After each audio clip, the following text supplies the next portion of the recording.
The Deadly Dawn, Vito Genovese, Mafia Boss, by Anthony M. DeStefano, narrated by Danny Campbell. Introduction.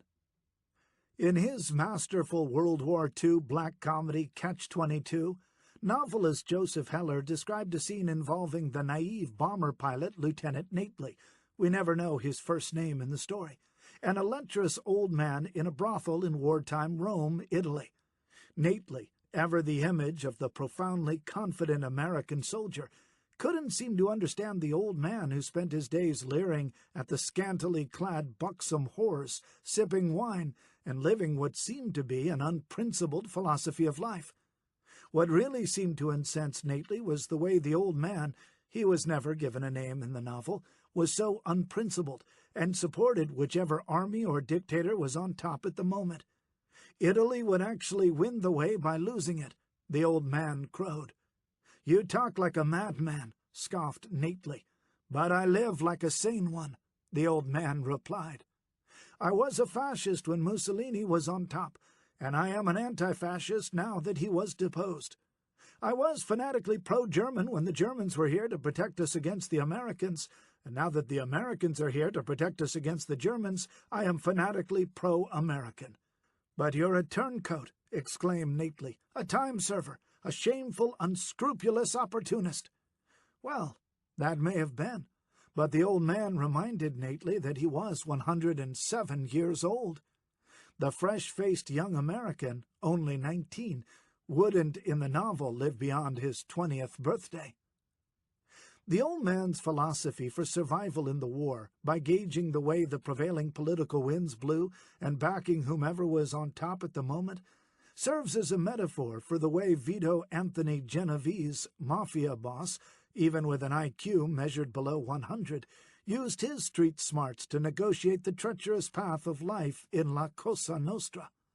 With the equivalent of a third-grade education, and from an Italian family background of very modest means, Genovese developed into what one federal official said was a suave, shrewd, cruel, calculating, cunning, ruthless individual.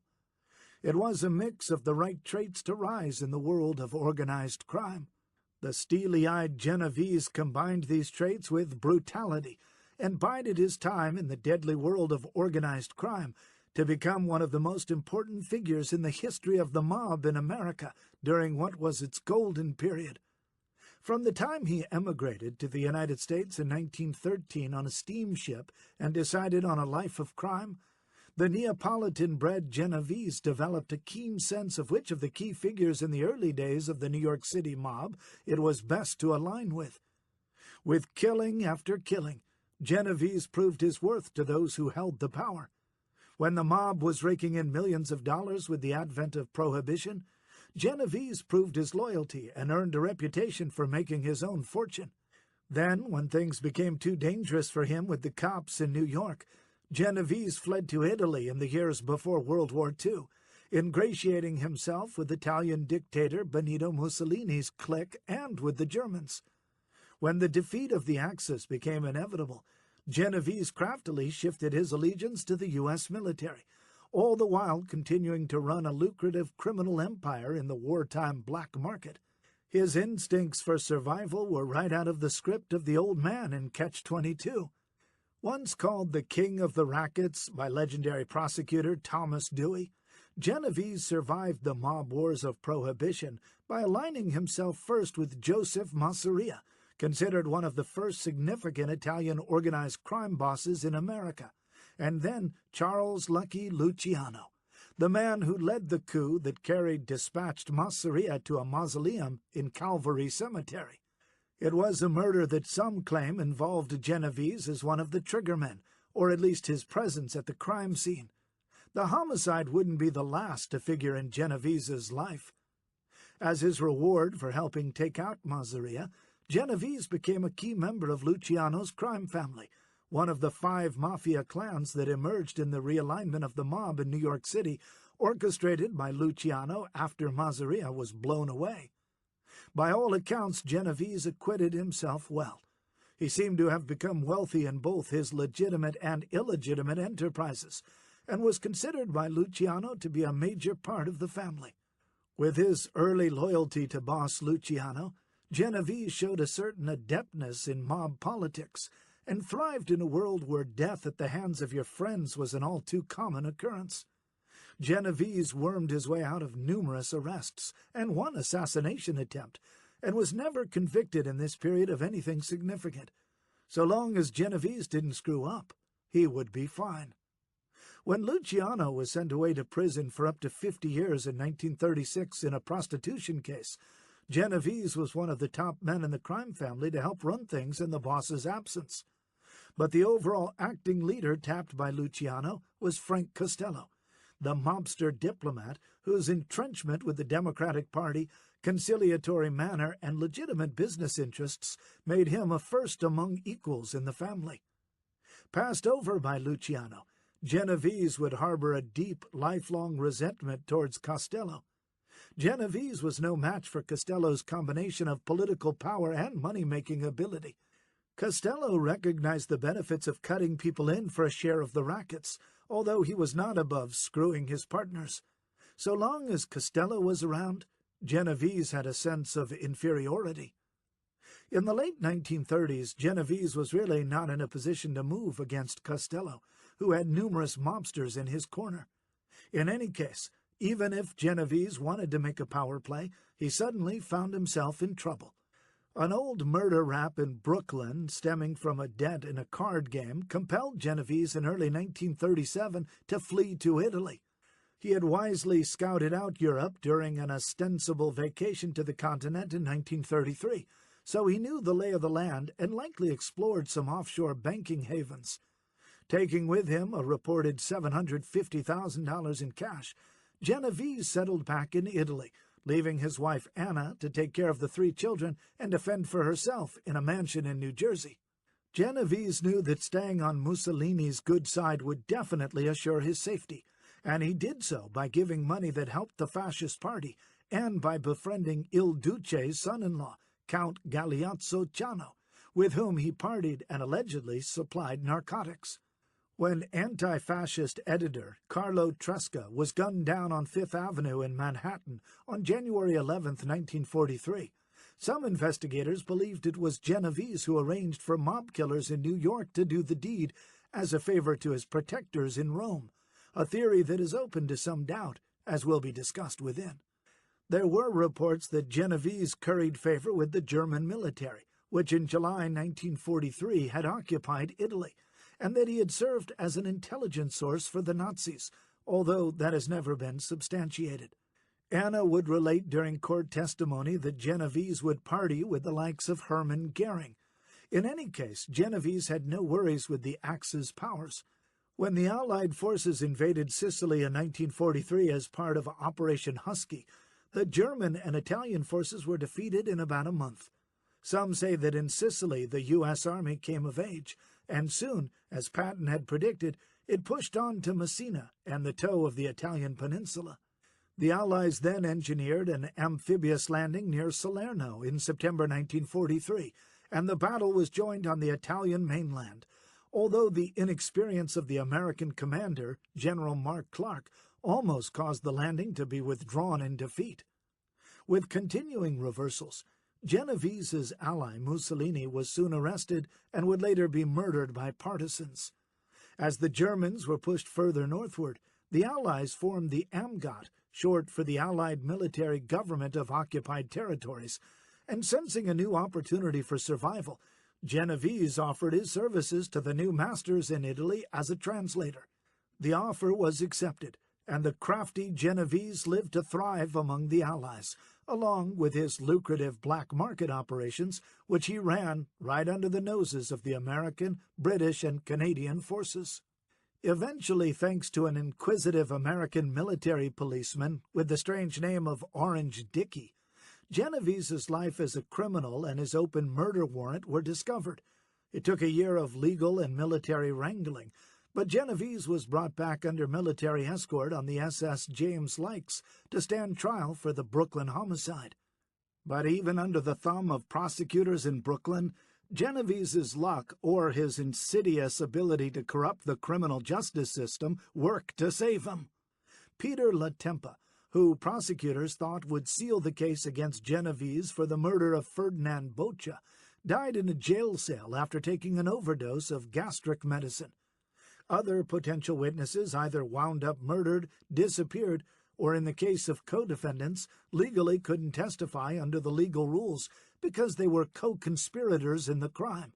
The case went all the way to jury selection, but at the prosecutor's request, Judge Samuel Leibowitz reluctantly ruled that the case had to be dismissed over lack of evidence, but not before he blasted Genovese for escaping the clutches of the law again.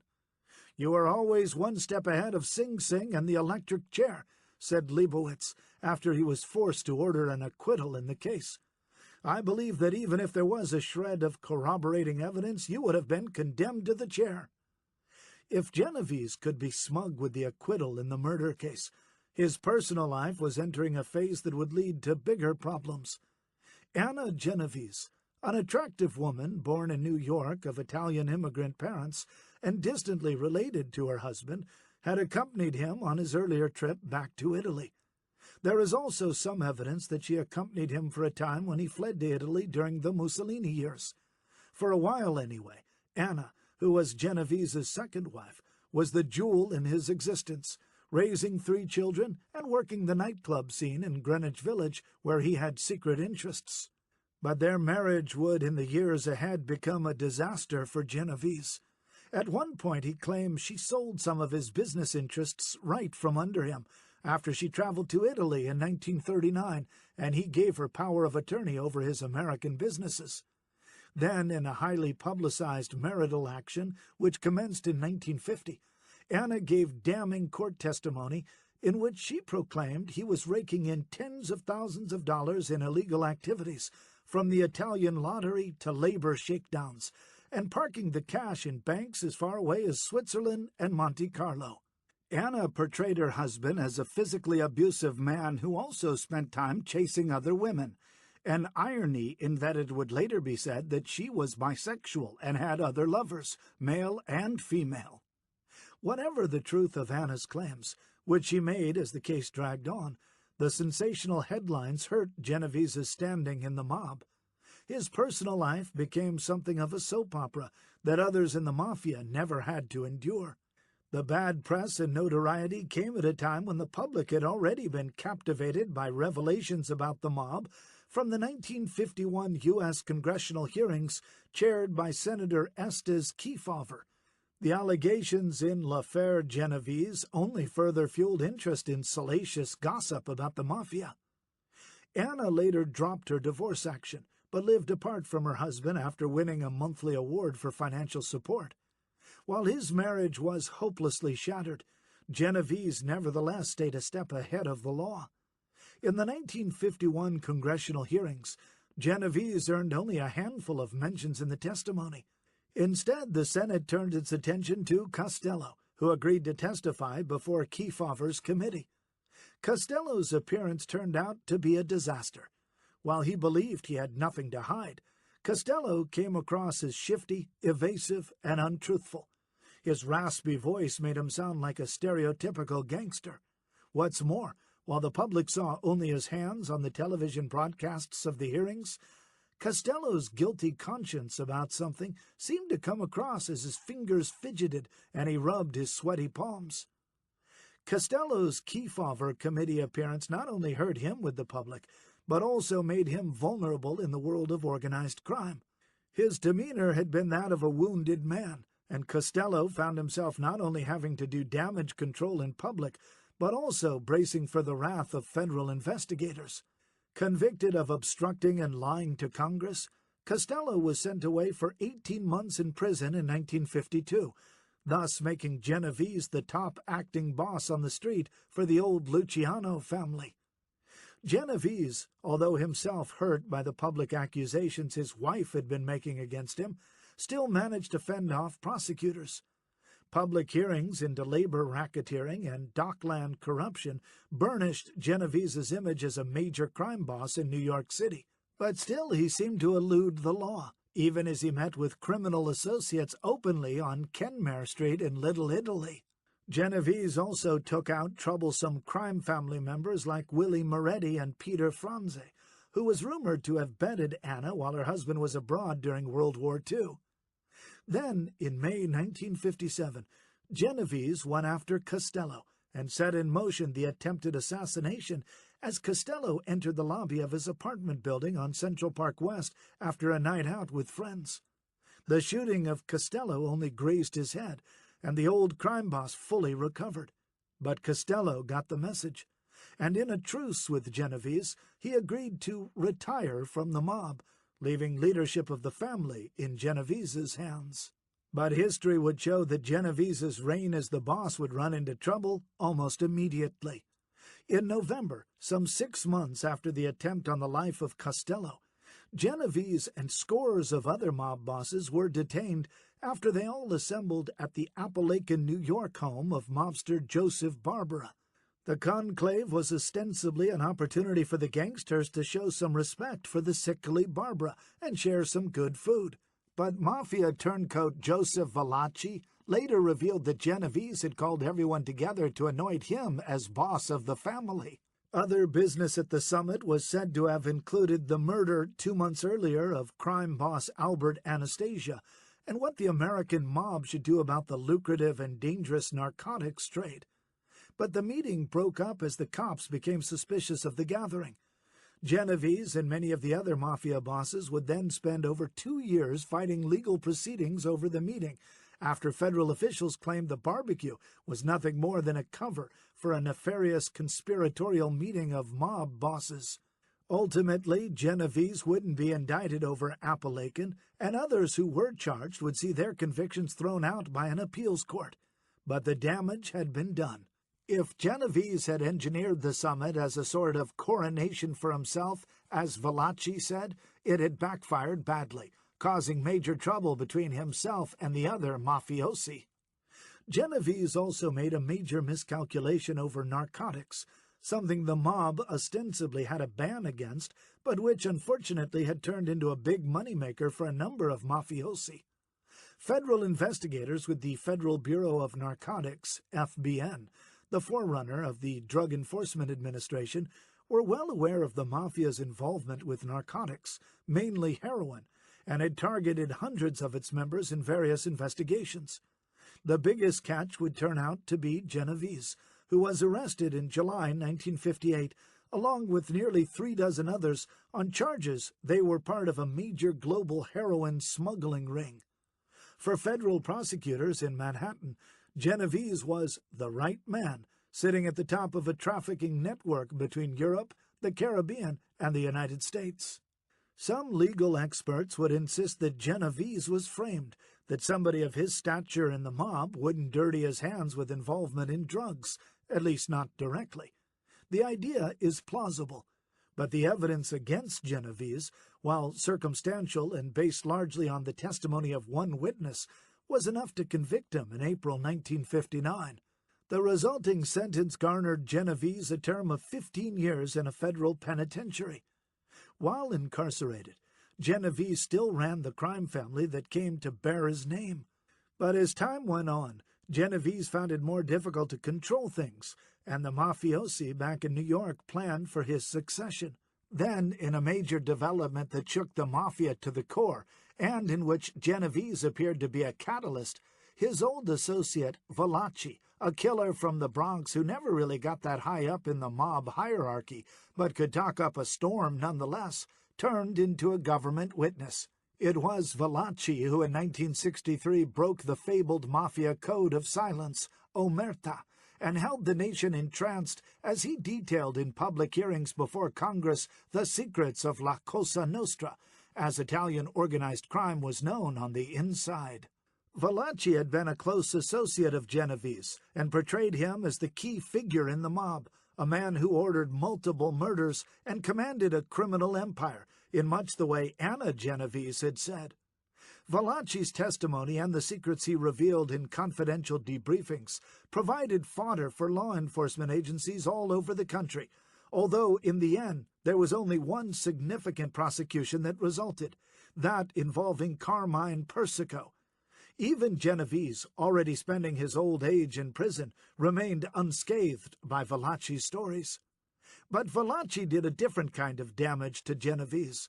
The mob knew that Valachi had been part of Genovese's borgata, his mafia family, and his turning into a government witness only added to the sullied reputation Don Vito had suffered. Valachi added more salt to Genovese's wounds when he penned a best-selling book with author Peter Maas called The Valachi Papers.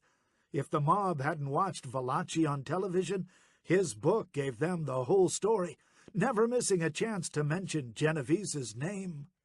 Plagued by heart disease and other ailments, including cancer, Genovese steadily slipped into infirmity, spending his prison days going to Catholic services, reading, and hoping for a legal miracle that would get him out of prison.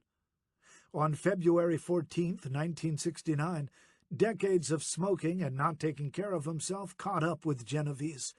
He died from complications of a heart ailment in the federal prison hospital in Springfield, Missouri. He was 71 years old, and as he had waited the approach of his scheduled release date, Genovese had busied himself with his Catholic faith, studying the religion in his cell and helping the prison chaplain with services. Despite all the misfortune and bad luck Genovese faced with his life within La Cosa Nostra, he was one of the few bosses who was important enough to become the namesake of a crime family. Today in New York City, the Genovese family and the Gambino family still have most of whatever mafia clout remains. The other three groups, the Lucchese, Bonanno, and Colombo families, have been more severely hurt by prosecutions, turncoats, and competition from other ethnic crime groups. While other mob bosses have been the subjects of recent biographical treatments, Genovese has not. The one exception is the 1959 book by the old Journal American reporter Dom Frasca, who along with his editor wrote King of Crime, a book long out of print and now going for close to $1,000 on the Internet. Frasca's book was the state-of-the-art for the time, written as it was before Genovese was convicted in the heroin case. The tone of King of Crime was sympathetic, and Frasca apparently enjoyed some special access to Genovese, likely because his relative may have been Cosmo Gus Frasca, an associate of the crime boss, and would be a figure in a major homicide case. If for nothing else, King of Crime contains some remarkable candid photos of Genovese in domestic scenes, cooking pasta, doing yard work, and lounging around his Atlantic Highlands house as he lived the life of a bachelor. Estranged wife Anna was living elsewhere. The images portray a grandfatherly Genovese in his dotage. Frasca interviewed Genovese in the company of his lawyer at the mobster's home and got some terrific quotes, even if the crime boss said nothing incriminating. Frasca was no slouch as a reporter, winning accolades from government officials for his work. But some of the material in King of Crime is suspect. For a start, there are facts and dates recited by Frasca that are incorrect. But the big issue is that Frasca quotes long conversations Genovese had over the years with others, with no indication of how authentic the quotes are or what the sources may have been. At one point, Frasca portrays a conversation Genovese had with his parents, both of whom were dead by the 1930s, long before the book was written. One federal judge who reviewed a feature story Frasca did about Genovese for a magazine wrote in a ruling that the writer's account contained highly fictionalized versions of actual events that took place in court, with some journalistic embellishments. If Frasca made up quotes, he wouldn't have been the first true crime writer to have done so. Still, while realizing that there are problems with King of Crime, the book is useful as a source since much of the factual material, dates, places, courts, is correct. Where King of Crime is cited in The Deadly Dawn, I give it proper cautions, so that readers can make up their minds about accepting the material as credible or not. Bits and pieces of stories about Genovese and his life have appeared in biographies of other gangsters, and he has been the subject of an occasional television documentary. Very little film footage exists of him, and his voice is only preserved for posterity in a few short newsreel clips, notably around the time of the 1958 Senate hearings regarding organized crime. But since Genovese was such a historical figure in the world of crime, and since the passage of time has provided access to additional historical material about him, the idea for the deadly Don, Vito Genovese, mafia boss, was spawned. Like any key figure in La Cosa Nostra, Genovese had been the subject of a few legends and fables. For instance, he was said to have arranged the murder of Anna's first husband, a lowly thug and burglar named Gerardo Vernatico, so that he could clear the field and marry her. But my research for the Deadly Don indicates that the story of spousal murder is very likely false. Vernatico was already divorced from Anna when a group of thugs, with no known connection to Genovese, strangled him. Anna, it seems, was already pregnant and gave birth 3 months after she and Genovese tied the knot. Genovese has also been described as the man who engineered the brazen assassination in 1943 of journalist Carlo Tresca on a Manhattan street as a favor to Mussolini. But given the way Italian history was evolving at that point, Mussolini was on the run and had bigger problems to contend with. It is unlikely that he needed the help of Genovese or anyone else to take out Tresca. The real threat may have come from other mobsters in New York whom Tresca had angered. As noted earlier, some insist that Genovese was framed in the big 1959 drug trial. But the evidence, although very circumstantial and without the benefits of wiretaps or other recordings, showed to an appeals courts that Genovese portrayed a role in organizing the syndicate. This is not to say the case didn't have some strange elements. A federal agent showed up at Genovese's home during the drug trial and told him that the government was only going after him for publicity. Then the key government witness, a fellow named Nelson Silva Cantaloupes, recanted his testimony during a meeting with defense attorneys and a Catholic priest, only to later disavow his recantation. Cantaloupes would be beaten up in prison and might have suffered worse if it wasn't for Governor Nelson Rockefeller pardoning him. But Cantaloupes couldn't stay out of trouble, dying in a knife fight in a Bronx bar in July 1965. As I have done with my other Mafia books, the approach for The Deadly Don was to immerse myself into the life of Genovese. This required a great deal of paper chasing through court files, both federal and state. Genovese's criminal record until the big 1959 trial involved a series of arrests and indictments in the 1920s and 1930s, including offenses ranging from weapons possession to counterfeiting and murder. Searching for those records was a challenge, but thanks to the help of some persistent court clerks and researchers at the National Archives and Records Administration, I was steered in the right direction. The result was a mass of documentation, some never before made available, that helped flesh out the story of Genovese in The Deadly Don. There are several important research finds that allowed The Deadly Don to advance the story on Genovese and reveal new information.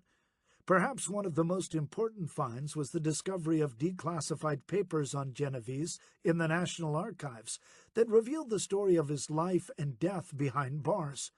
Another unique find was a private deposition Genovese gave in September 1954, when the U.S. government began proceedings to strip him of his American citizenship, which he had been granted in 1935. Within the pages of the transcript, Genovese talked about his early life and various arrests, giving his version of events and trying to make himself look like the aggrieved party. While the deposition didn't reveal the details of Genovese's various arrests, when it was coupled with newspaper articles of the time, a more complete picture emerged. The deposition, along with Genovese's court testimony in the denaturalization trial, helped trace his family life, both before and after the tempestuous Anna came on the scene. The New York City Municipal Archives also helped fill in the mundane facts of Genovese's life, including his first marriage to Donata, a tragic figure who died from tuberculosis at the age of 28. Donata Genovese had a daughter with Genovese named Nancy, but in a twist, state court records hint at a little drama in the family, showing that Donata had a child with another man, a little girl named Lucy, whose story seems lost to history. One person interviewed for this book suggested that the way Genovese cared for Donata while she was ill indicated that he wanted to hasten her death. But Donata was a revered person in the community, and the treatment she received for tuberculosis in the final month of her life, involving a stay in a luxury apartment overlooking sunny and airy Prospect Park, was often the norm for the illness.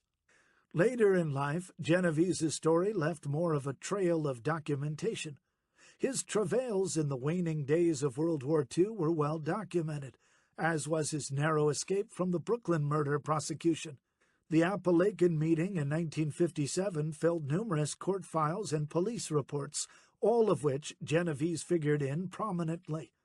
There are also reams of paper in the federal court files surrounding the 1958 federal narcotics case and the subsequent trial in 1959. Genovese's prison record is also contained in a special file at the National Archives, and of course the records of his denaturalization were also resurrected from a federal court in Philadelphia.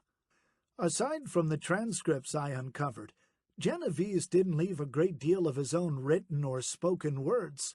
Even his will was only 2 pages long. But by doing a sort of archaeological dig, an author can find enough in court records, affidavits, prison records, archival documents, and other materials to present a more complete biography. Genovese also testified in New Jersey State Court in the matrimonial case with Anna in an effort to defend himself from her claims that he was a brute who abused her.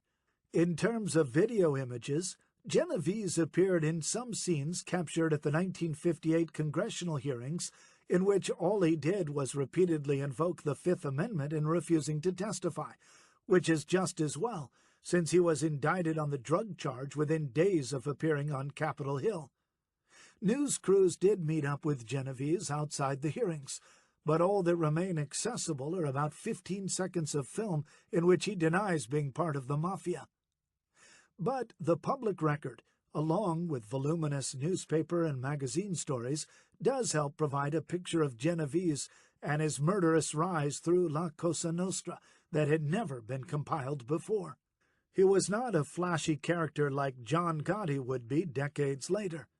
Costello and Luciano, to a degree, were fodder in their day for the gossip columnists and writers like Damon Runyon. But Genovese wasn't part of that nightlife scene, although he did have a hand as a secret owner of gay nightclubs in Greenwich Village, and there were some reports that in his early years he ran some prostitutes. There was scant mention of Don Vito in the gossips.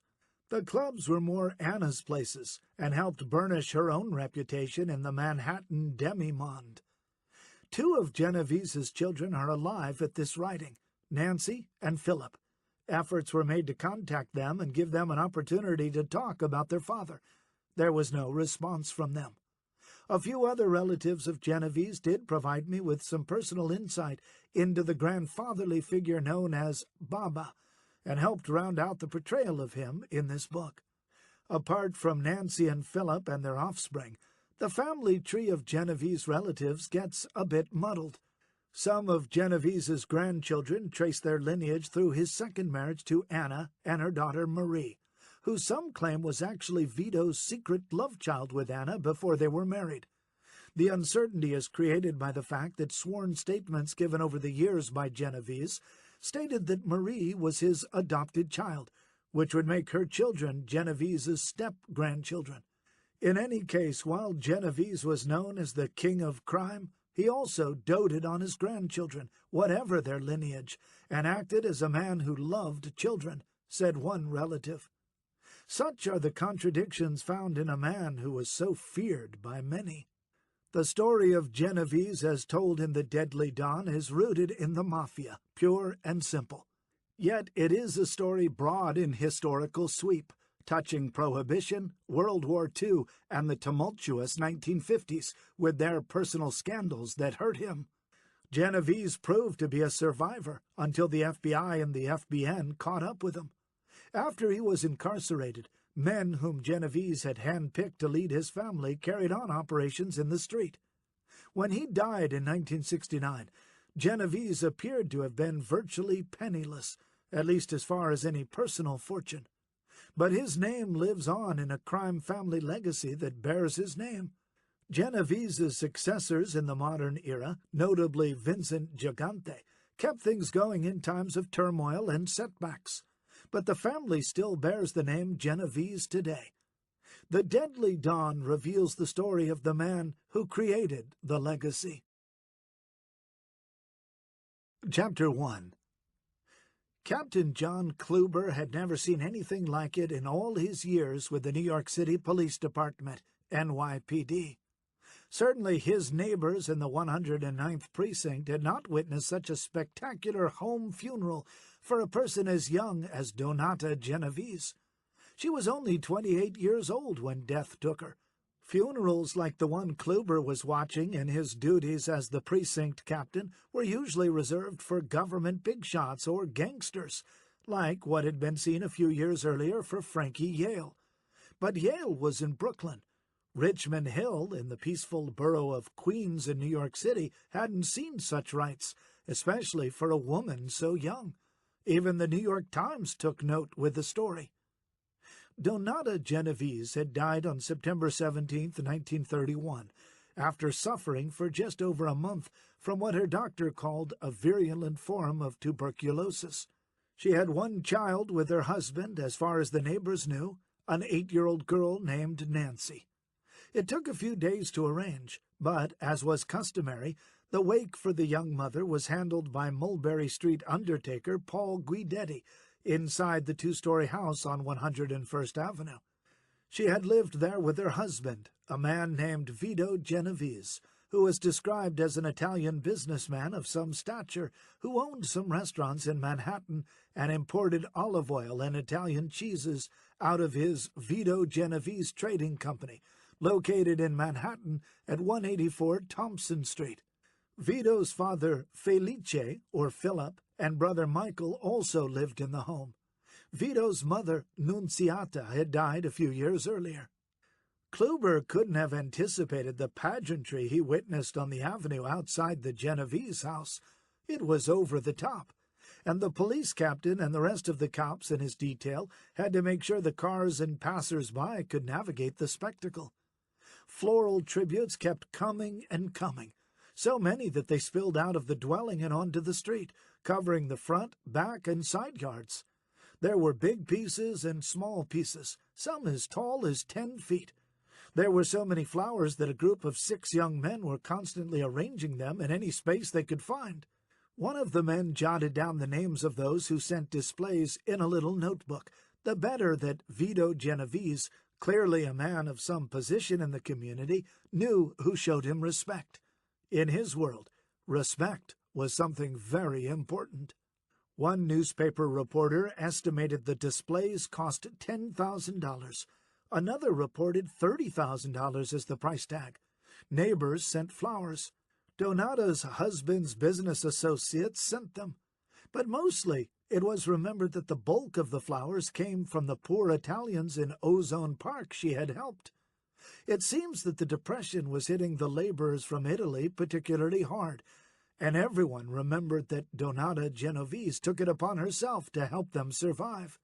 She had been doing philanthropic work for some time for the families of the unemployed Italians in the city, was how the Standard Union newspaper of Brooklyn described her. Donata's beneficence was aimed at many of her husband's employees, and when she died there was what was described as general mourning in Ozone Park. As generous as Donata Genovese was, her charity work may very well have caused her demise. Tuberculosis in 1931 in New York City was a disease of the poor. With the Depression in full bloom, the city was seeing a rise in hospital admissions for respiratory cases that one official told the New York Times was due to lowered resistance induced by the unemployment situation. Influenza, pneumonia, and tuberculosis were the main maladies. Death rates in Manhattan from tuberculosis had increased so that the borough was doing worse than other big cities. Donata's death certificate noted that she died from acute miliary tuberculosis. This variation of the disease can cause small lesions resembling millet seeds, hence the name, that spread outside the lung to other organs. Medical journals note that risk factors for contracting miliary tuberculosis include contact with people who live in unsanitary conditions and have poor nutrition, likely those suffering from unemployment. While there is no way of knowing for certain, since Donata Genovese was in close contact with the poor and downtrodden, it is possible she became susceptible to the sickness from her ministering to the unemployed Italians who later flocked to her funeral. Some in the crowd at the house on 101st Avenue were also no doubt attracted by rumors that philanthropist Donata's husband, Vito, was friends with Al Capone from Chicago. Maybe that is where some of the charitable money came from, the mob. One newspaper, citing the cops, said Genovese was one of Capone's chief lieutenants, something that was quickly denied by the officers on the scene. In any case, this was the Prohibition era, and some of the public congregating outside the Genovese house were looking to catch a glimpse of Scarface, who reportedly did show up to pay his respects to the Genovese family. There would later be other suggestions that Genovese didn't care properly for the infirm Donata. But back in the 1920s and 1930s, the treatment for tuberculosis was to have a person convalesce in a sunny, airy place. In fact, for the last weeks of her life, Donata was in a luxury apartment building on Ocean Avenue in Brooklyn that overlooked Prospect Park and had a sunny exposure. Sunlight and fresh air were the preferred treatments for tuberculosis, although the miliary variety of the illness had a high mortality rate no matter what was done, at a time when there was no widespread drug therapy. The morning of September 21, 1931, Captain Kluber and the rest of the police detail cordoned off 101st Avenue so that the funeral procession of 200 motor coaches wouldn't have trouble navigating the throng of 10,000 people outside the Genovese house. Vito Genovese had only requested a dozen cars from the funeral director, but that didn't stop others from joining the long motorcade. The funeral procession didn't have far to go, since the solemn Requiem Mass was to be at the Church of the Nativity of the Blessed Lady, only about 3 blocks away. The streets off Rockaway Boulevard, where the church was situated, were filled, of course, with people and cars. Even rooftops provided vantage points for the curious. Reverend Herbert Wirtz officiated at the Mass, and when it was over, the body of Donata Genovese was borne to a waiting hearse for what would become a last journey through the streets of the city. With Vito Genovese in the family car, there is no official record left to show who was with him, although it was very likely his daughter Nancy was. The procession, which was more like a parade, turned north towards Manhattan. Donata Genovese's final ride was no short jaunt. From the church, the funeral procession wound its way some 11 miles as the crow flies to Manhattan Island over the East River. Once in Manhattan, local cops took over and escorted the procession as it made its way through Broome, Lafayette, and Mulberry Streets, which so happened to be the spine of the Italian community. Then the hearse and accompanying vehicles, estimated to be between 43 to 58 cars in all at this point, circled the ornate Baroque-style NYPD headquarters building on Center Street. This circuitous part of the journey had a certain symbolism for Vito Genovese, and it would be understandable if he had mixed emotions as the cars motored past the headquarters building. Vito Genovese may have been a respected businessman, like the newspapers said, but the detectives inside 240 Center Street knew him for a variety of reasons, none of them good. It all came down to the fact that Vito Genovese, restaurateur and cheese merchant though he may have been, was an aspiring member of the growing confederation of Italian gangsters who were beginning to thrive in New York and run its criminal underworld. By the time Vito Genovese arrived in New York Harbor on May 23, 1913, the Italian migration had already spawned a disparate criminal culture. The most troubling element was the so-called Black Hand, a loose amalgam of extortionists who preyed on the fears and the gullible nature of their mainly southern Italian compatriots. Various groups of shakedown artists used wild and vicious schemes involving kidnappings, anonymous threats, and bombings, the latter carried out if the intended victims disregarded demands for payment. Often the plots worked, but eventually the cops started their own Italian squad, led by the legendary Lieutenant Joseph Petrosino. There was no evidence that Vito Genovese took part in any Black Hand activity, although he was later said to have developed with his friends their own protection racket in which they extorted payments from businessmen in Queens and Manhattan. Genovese became a young man at a time when Italian crime groups saw the potential in prohibition for making big money in bootlegging and smuggling. He threw his lot in with other paisans who recognized prohibition as the beginning of a boom time for the Italian criminals in Manhattan, Brooklyn, and just about everywhere in the city. When necessary, they had no problem working with Jewish and Irish gangsters. It was soon after Prohibition got underway that Vito Genovese's involvement in bootlegging brought him to the attention of the cops on Center Street, and they started to fill up the file they had on him at police headquarters.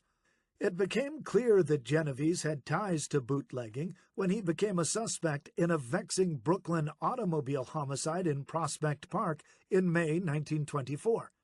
Genovese and another man, reputed drug dealer Umberto Lombardi of Thompson Street in Manhattan, were charged with homicide and spent at least a night in a Brooklyn jail.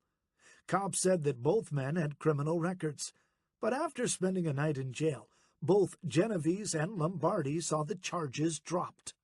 Nevertheless, Genovese continued to get into trouble, and it was clear that he was turning into a bona fide gangster by the company he kept and the things he did. He was charged in another homicide case in November 1925, but cops again dropped the case.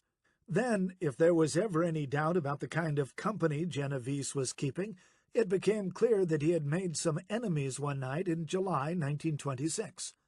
As Genovese would tell the police, a short distance away from the family home, then on 102nd Avenue in Richmond Hill, he was shot from behind in the neck.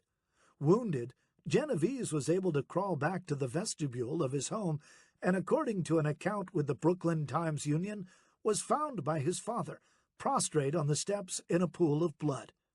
Genovese's wife said she had no idea who would want to harm her spouse, who was taken to Jamaica Hospital.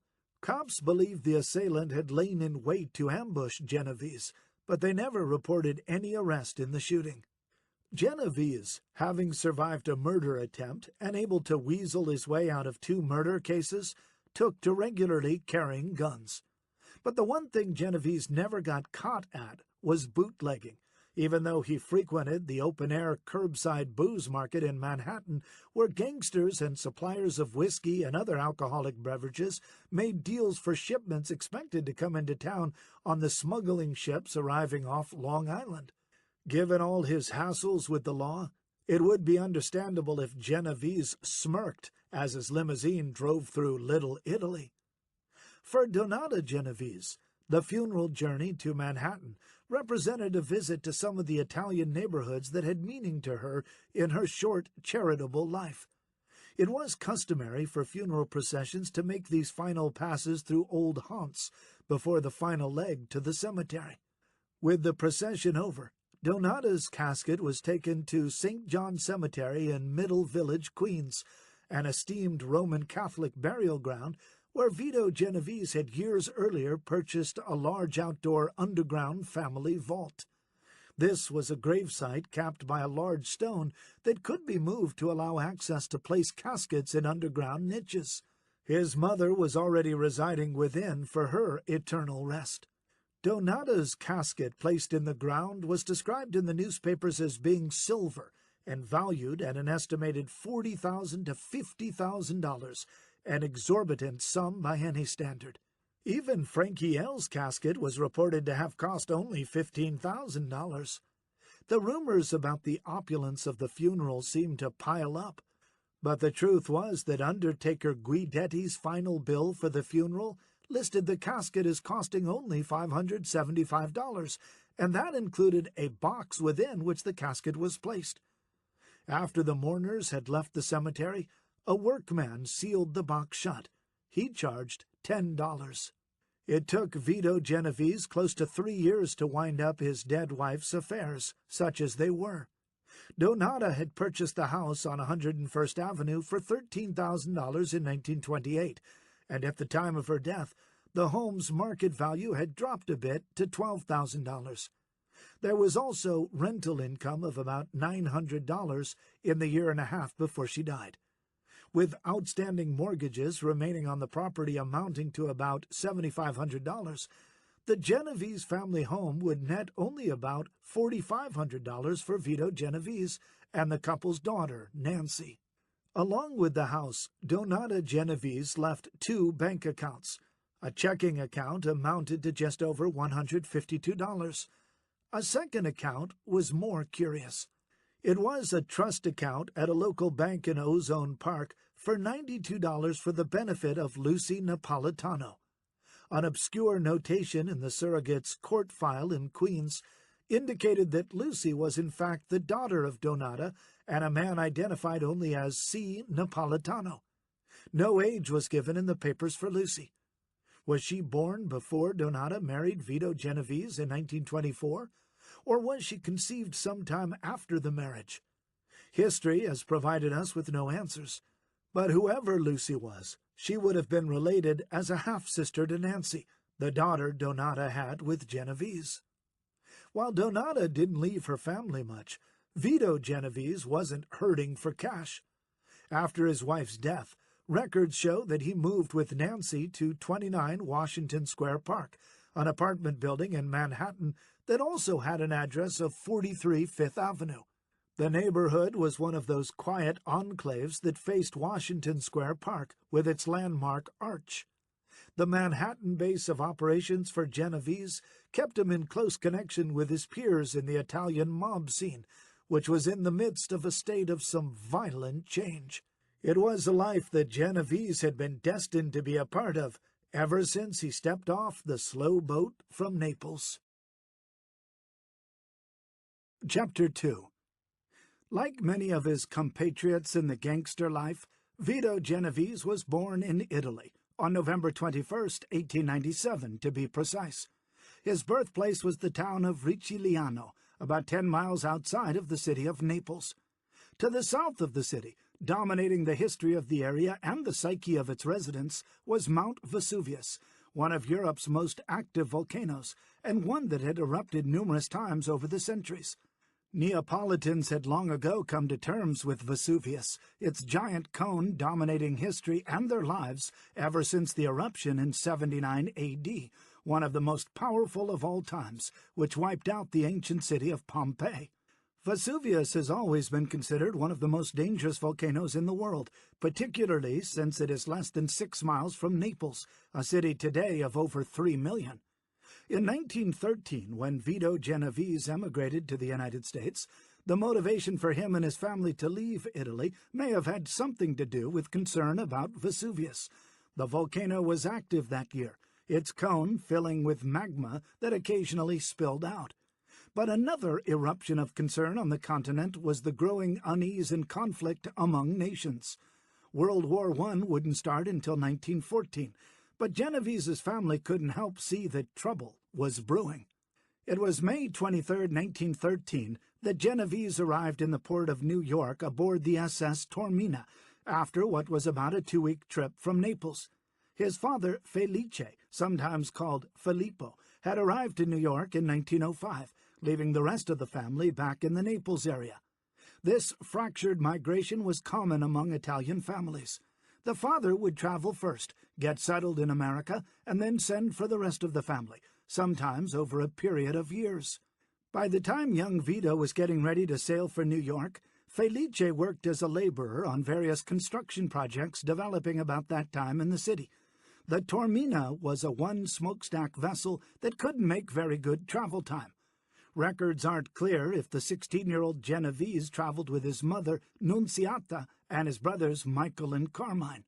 Writer Dom Frasca claimed that Nunziata arrived in 1917, so that would have put her several years behind her son in her travels. but federal immigration records showed that Nunziata arrived in the U.S. around 1920 and died a short time later, in 1923.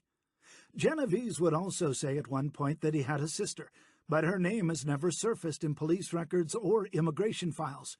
He did have a female cousin who lived in Queens. By April 15, 1917, Genovese got into his first legal scrape at the age of 19 when he was arrested on a gun possession charge in Manhattan. Genovese's lawyer told him to plead guilty, which he did. The resulting sentence from the court was 60 days in a local jail.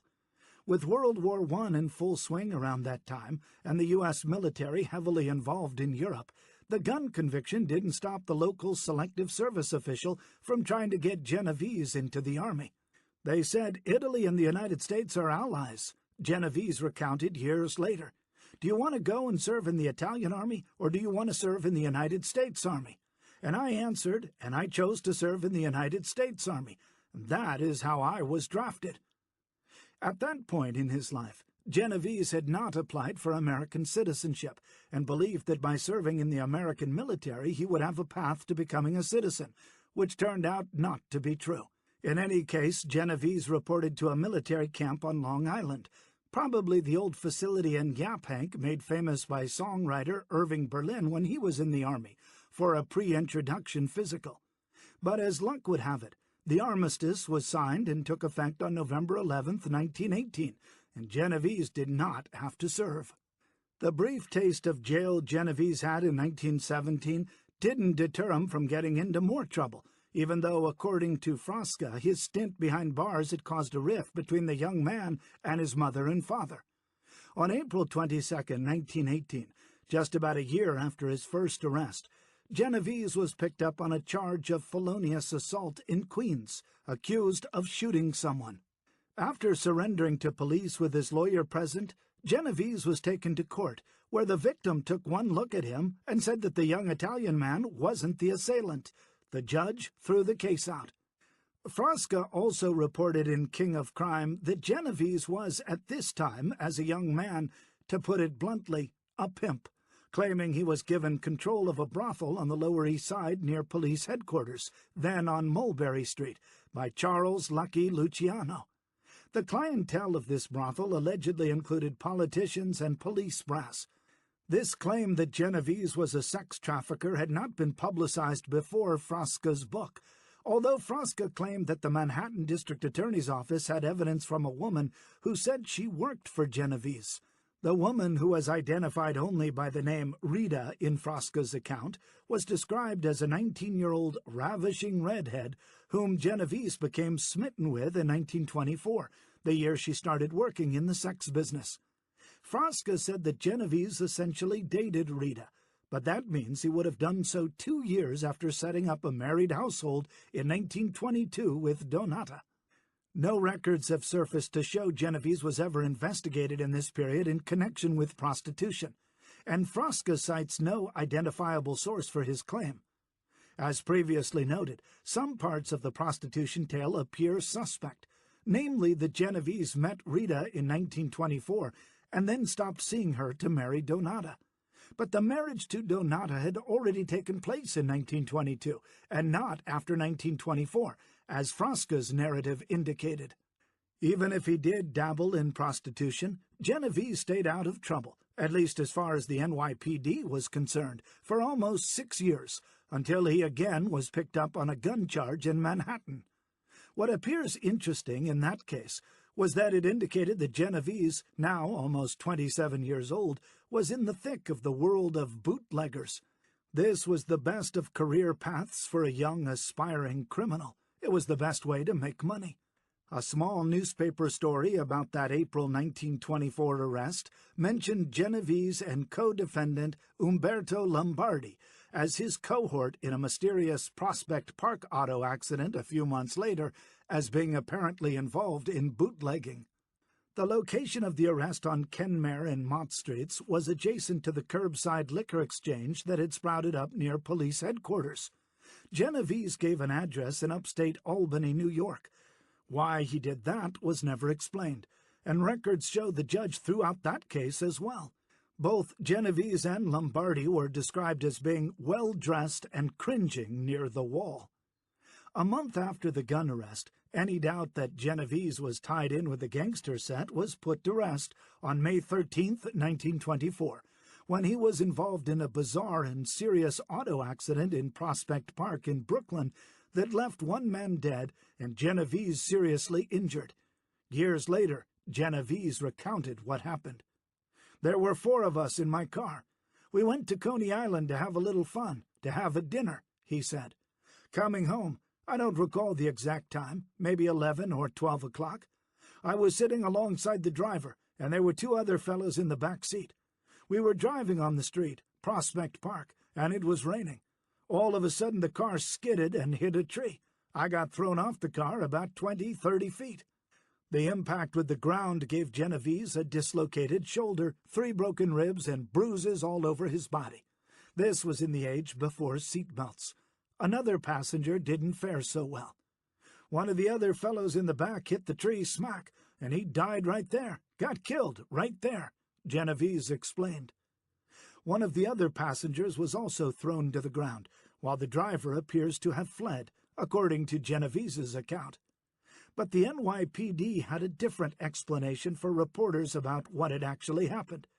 To the cops, it wasn't a boys' night out for the group on Coney Island's famous boardwalk. Rather, detectives said that Genovese's car was being pursued when it smacked into the tree. It didn't just skid. Why was Genovese being pursued? The Brooklyn Daily Eagle account reported that the police believed mob violence had possibly been at the root of the chase. Police have intimated that the Prospect Park accident was the following up on a shooting affair in Manhattan on the evening before, and that the dead man and his 2 companions had fled to Brooklyn, the Eagle reported. On the ground near the wrecked car was a revolver and a stiletto. Another newspaper said it was likely the car was running away from an earlier bootlegging feud in Coney Island.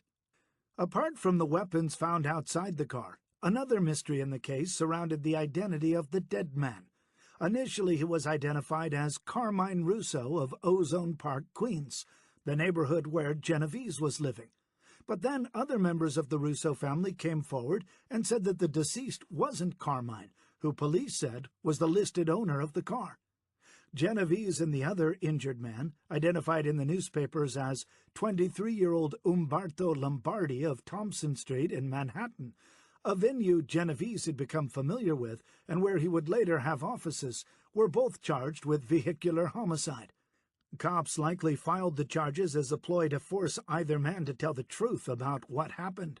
But nothing changed. No one talked. Later, Genovese said it made no sense to charge him because he wasn't even driving. When the case went to court, the homicide charges were dismissed.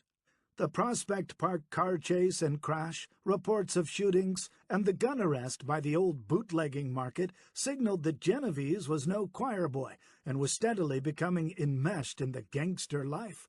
He was only in his 20s, but so were some of the other young toughs like Charles Lucky Luciano and Frank Costello, men whose careers and fortunes would shadow Genovese for all his days. Bootlegging was, of course, the main business of the up-and-coming mobsters of the day, and there was plenty of evidence mounting that Genovese was involved, even if he was never convicted of any prohibition-related crimes. He kept getting arrested for gun charges, and in October 1925 was again grabbed by cops on a homicide rap. This time the deceased was a known street thug named Chiro Jerry the Wolf Scotty, 26 years old, who a few years earlier turned up as a suspect in the killing of a policeman in the upstate town of Binghamton. It was the night of October 18th that Scotty, who Long Island police said had an interest in an illegal speakeasy in the city of Long Beach, was shot and killed in Astoria. Police said that Scotty was fired on by 4 men in an automobile. 4 years earlier, at the age of 22, Scotty had also been shot at near the Queensboro Bridge. Police picked up Genovese, and in November 1925 he was arraigned on murder charges related to the slaying of Scotty, but in the end they had to cut him loose again. Genovese was clearly living something of a charmed life so far as his arrest record went. He had not been unscathed, since he did spend 60 days in a jail and would later spend another month in a cell for yet another weapons charge. But given the kind of company Genovese was keeping, it made sense for him to walk around with some protection. The night of July 5th, 1926, Genovese apparently had nothing to protect himself with, and it almost cost him with his life. According to the NYPD account, Genovese's father, Felice, found his son unconscious in the hallway of the family home at 5873 102nd Street in the Woodhaven section of Queens at about 5 a.m. with a gunshot wound to the neck. A trail of blood led from the house to a spot about half a block away, where Genovese had been shot. Police told the Queens Leader-Observer newspaper that Genovese spent his remaining strength in banging on the front door to summon aid. Although Genovese's wife told the police she couldn't understand why anyone would want to shoot her husband, the Leader-Observer subhead on the story read, "Police claim bootleg feud responsible for attack." Another report was more pointed, saying the attack on Genovese was believed to be connected intimately with bootlegging and other illegal activities that have been engaged in by a band of Italians. The shooting of Genovese, police noted, was remarkably similar to an attack on his 38-year-old friend Arnello Albertini a few weeks earlier. Albertini was also ambushed early one morning in May and shot from behind with a shotgun that was found later wrapped in burlap. Genovese was lucky. He was taken to a nearby hospital, where he recovered from his wound, but he didn't say much to the police. Albertini died, having been hit in his back, neck, and spine with buckshot. The way both men were attacked strengthens the belief that both men were victims of a feud between bootlegging factions or between secret societies, the Richmond Hill Record newspaper reported. Although most accounts of Genovese's life never dealt in detail with his early criminal past, it was clear from this search through history that Genovese was in the bootlegging business, which meant he was in the orbit of one of the most important and powerful crime bosses of the period, Joseph "Joe the Boss" Masseria. A round-faced man with narrow eyes, Masseria ran a crime syndicate that specialized in bootlegging, and with the assassination of rival Salvatore D'Aquila in 1928, he became the big boss of the Italian mob. Masseria was a pudgy man known for his gargantuan eating habits. He had dodged assassination attempts aimed at himself over the years and had pulled together a group of acolytes that in the history of organized crime was very impressive. Al Capone, Frank Costello, Charles Luciano, Frankie Yale, originally Iole, Gaetano Reina, and of course, Genovese. With the likes of Costello and Luciano involved in rum running and able to rely on subordinates like Genovese, Masseria's position in the fragmented Italian underworld in this pre-mafia period was strong. The bootlegging racket was particularly lucrative, with Costello able to wisely integrate his operation, which included smuggling boats, warehouses, ship-to-shore radio stations, and the occasional seaplane used to meet the ships out at Rum Row, the area off the east coast of the U.S., where smuggling ships waited to be offloaded. Costello also spread money around in bribes to cops and Coast Guard officials and saw the wisdom of working collaboratively with Jewish gangsters like Meyer Lansky and Arnold Rothstein, as well as big Irish bootleggers like the sportsman William Big Bill Dwyer, who ultimately became known as King of the Bootleggers, an honorific many would share. New York City in particular, with an estimated 30,000 speakeasies, was a major bootlegging market, and well through the 1920s and into the 1930s. Costello and Dwyer themselves were raking in tens of millions of dollars a year from moving illegal booze, and they had ready buyers for their product all over the city. Costello had a number of secret hiding places all over the city, notably the historic Blackwell Mansion in Queens, where his relatives filled the place with thousands of cases of liquor secreted in hidden compartments. Dwyer also had warehouses at his disposal, and from the profits he made, he plowed some of the money into the purchase of sports organizations, such as hockey teams in Canada, horse racing tracks, and a football team he named the Brooklyn Dodgers, not to be confused with the baseball team, which also played at the same Ebbets Field in Brooklyn. Genovese didn't make as big a name for himself in Prohibition as others in the Masseria combination did, notably Dwyer, Costello, and Luciano. It is just as well that he kept himself under the radar. Costello and Dwyer got indicted together on federal bootlegging charges in 1927. Costello ultimately had the case dismissed, but Dwyer got convicted and had to serve 2 years in prison and was socked with big back tax bills, which ultimately sent him to the poorhouse. But there is evidence that Genovese was doing well financially and allegedly was branching out into another kind of racket, counterfeiting. Vito Genovese's alleged link to fake currency is one of those overlooked aspects of his life, but thanks to the National Archives and Records Administration, a unique case in which he was involved was found through a diligent search of the records. It was 1930, and as one newspaper said, American currency was being flattered by a great deal of sincere imitation around the world. Clever forgers of the period were passing $100 bills so expertly done that even bankers were fooled. As a result, the American government called together international conferences to deal with the flood of fake papers, notably currency, bonds, letters of credit, and checks. Back in Washington, D.C., the big worry was about fake gold certificates being produced with face values of over $1 million at a time. From about 1879 until about 1934, gold certificates were used in the United States government as a form of alternative currency. Technically, they represented an amount of gold and were embossed with a dollar value, similar to regular currency. As explained by the Investopedia.com website, gold certificates were essentially a parallel currency and were technically exchangeable as such, although they were not often used in routine transactions. Those certificates were in use until President Franklin D. Roosevelt uncoupled the dollar from the gold standard. Now the currency certificates are only of value to collectors.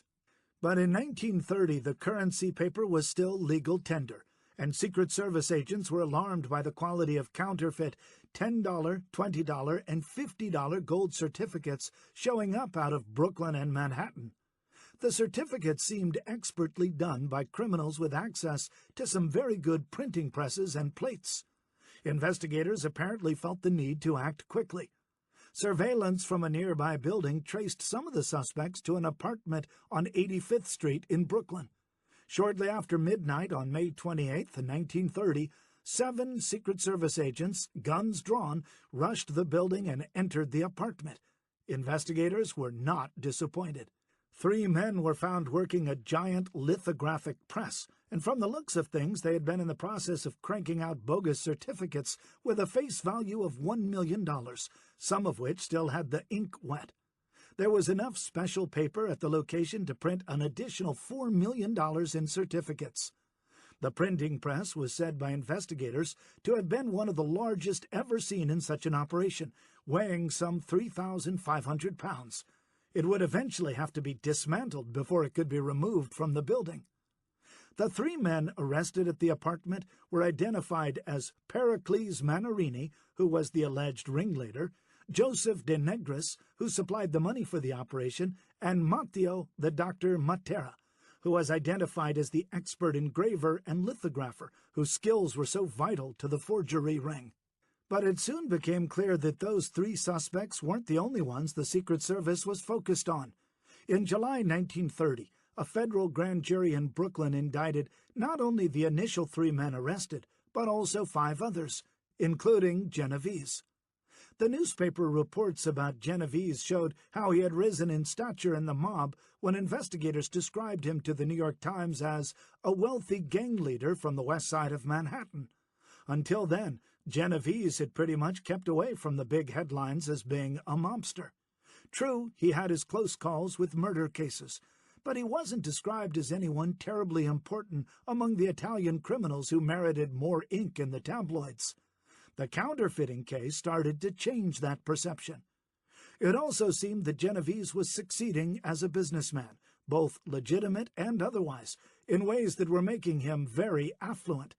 One federal prosecutor said Genovese had a summer home on Long Island, where wasn't specified, and a winter residence in Manhattan, apparently referring to the apartment off Washington Square Park. Later in life, Genovese did describe his home in Manhattan as being a winter residence. Since Queens was geographically on Long Island, the prosecutor might have conflated the house in Woodhaven, technically owned by the late Donata, as a summer home. The one problem for the federal investigators was that Genovese, as prominent as he might have been to the ring and as well-heeled as he was with real estate, simply couldn't be found. The 12-count indictment returned in the case named Genovese in 6 of the counts, including the important conspiracy count. But just a day after the bench warrant was issued for Genovese's arrest, federal marshals said that after a due and diligent search in Brooklyn, Queens, and the rest of Long Island, they couldn't find him. They also couldn't find 2 of the other defendants. Nevertheless, federal authorities were able to proceed against the other defendants in the case and quickly secured guilty pleas from Manarini, De Negris, and Montera, the ones caught red-handed with the printing press. A 4th defendant, Joseph Piscopo of Brooklyn, also pleaded guilty. In November of 1930, under conditions of tight courtroom security, a Brooklyn federal judge sentenced them to varying terms of prison, ranging from a little over 2 years to 8 years. About a month after the sentencing, prosecutors came one more time into court, tail between their legs, and asked that the case against Genovese and the other men, never arrested, be dismissed, a request the court granted. Obviously, without Genovese ever being arrested, and with there apparently being no corroborating evidence against him, the prosecution's case against him for counterfeiting was very tenuous. One defendant, Montera, turned into a cooperating witness, and when he was sentenced, he was sent to prison so he could be protected. But the available court records don't show if Montera in any way implicated Genovese. So what could have been Genovese's involvement in the gold certificate case? He may have provided money for the conspiracy. Another possibility is that since Genovese had an interest in the waste paper industry with a firm on Thompson Street, he might have been able, through his contacts, to provide the conspirators with access to high-quality paper needed for the printing. But with the case against him dismissed, Genovese was free from any legal constraints. A good thing for his friends in the mob who were going to count him in on something very big in connection with Joe the Boss. The problem with Joseph Masseria is that he kept young Turks like Luciano and Genovese on a short leash, and they believed he was holding them back in the rackets. There were plenty of other criminal enterprises besides bootlegging where an ambitious young gangster could make his mark. Basically, the Italian hoods became adept at setting up cartels in prosaic trades like ice delivery, grapes used for production of wine, and coal. The industries were organized by a few big players who divided up territory and set prices. One of them was the Bronx-based Gaetano Reina, who specialized in the ice business and was part of Masseria's crime group. But Masseria, ever greedy, wanted Reina to give up some of his ice business profits, something that apparently was not done. The result was predictable. The night of February 26, 1930, Reina was shotgunned to death as he left the Sheridan Avenue apartment building of a girlfriend. Reina did carry a handgun, but he didn't use it to defend himself. Cops found hundreds of dollars in cash on his body, so robbery wasn't a motive. Masseria also antagonized some of his subordinates by sanctioning the murder of Reina, a move that seemed motivated by pure greed. Masseria's move against Reina was a bad one. The killing of Reina unsettled many in the Masseria faction, including the dead man's brother-in-law, Joseph Valachi, a low-level Bronx gangster who would carve out his own special place in history decades later as a mafia turncoat. Luciano, Genovese, and Costello, as well as others like Joseph Bonanno, now all saw the treachery Masseria was capable of and saw that he was not a man to be trusted. They secretly maneuvered themselves in an alignment with Masseria's main rival, a fellow Sicilian immigrant named Salvatore Maranzano. While Masseria impressed many as being a greaseball, a derogatory slang term for a certain type of uncouth Italian immigrant male. Maranzano had an air of respectability about him. He was said at one point to have considered studying for the priesthood, but turned to the Sicilian Mafia instead to make a living. Maranzano fled Sicily around 1925 during an anti-mafia campaign being waged by Mussolini, about which more will be discussed in Chapter 7. Once in Brooklyn, Maranzano parlayed his money into the business of the day for emerging Italian gangsters, bootlegging. In the months after the murder of Reina, Maranzano's faction steadily increased its power, assassinating Masseria allies and damaging his rackets. Genovese, Luciano, and Costello saw the way the tide was turning, and in a clandestine meeting said to have taken place on Broome Street, they decided that Joe the Boss had to go. It was then, according to an account later given by Bonanno, that Luciano met with Maranzano, and both men agreed that once Masseria was killed, Luciano would take over his rackets. Unaware that many of his top young associates had switched allegiance to Maranzano, Masseria went about his business, including making time for his favorite activity, eating. It was April 15, 1931, that Masseria and Luciano, some accounts also have Genovese included as accompanying them for the repast, traveled to Coney Island. Their destination was the Nuova Villa Tamaro, a seafood restaurant on 15th Avenue, about 4 blocks from the boardwalk. After Masseria's entourage arrived, the owner, Gerardo Scarpato, sent his mother-in-law, Anna Tamaro, out to the market for some fish to serve the guest. It was about 3:30 p.m. that Masseria, Luciano, and the others at the table finished eating. Masseria and Luciano began a game of cards, and after one hand, Luciano left the table to go to the bathroom. At that point, 2 or 3 men entered the restaurant and started shooting at Masseria. A total of 12 rounds were fired, 5 of which struck Masseria in vital organs, killing him. The assailants then fled in a waiting auto. When Luciano came back, he saw the carnage and Masseria's body on the floor. In his account of the shooting published years later, Valachi said the assassins were Joseph Joe Stretch Stracci and Frank Lavorsi, with Ciro Terranova driving the getaway car. Valachi also indicated that Genovese was an accomplice, although it may be that he was present for the meal and then left just before the shooting started. After the cops arrived, Luciano, who wasn't armed, told them he couldn't understand who wanted to do Joe the Boss any harm. One iconic crime scene photograph that was later published showed a bloody Masseria on the floor with a playing card between his fingers, although it is now suspected that the image was a setup after he was already dead. The killing of Masseria never resulted in any arrests. In a strange postscript to the event, Gerardo Scarpato met his own grisly end. The restaurateur went away for about a year. After he returned, he was found dead in a car in Brooklyn, hog-tied and stuffed in a burlap bag. After the murder of Masseria, Luciano let it be known that he was the head of the dead man's crime clan. He made it clear that Genovese was his second-in-command, so to speak, and Costello another close advisor. But, as he had arranged earlier, Luciano had agreed that Maranzano would be the main Italian crime boss in New York now that Masseria was dead. A gangster who seemed more cultured than the others, Maranzano had his own idea as to how he wanted the mob to be organized. "I didn't know until later that he was a nut about Julius Caesar, and even had a room in the house filled with nothing but books about him," remembered Valachi. That is how he got the idea for the organization. Most crime historians report that Maranzano spelled out his plan for the crime families at a meeting of criminals in a big social hall by Washington Avenue in the Bronx. Valachi said that Maranzano took for himself the title of Capo di tutti capi, or boss of all bosses, and that everyone was going to be divided up into families, with each group having a boss, underboss, and lieutenants, or capo regimes.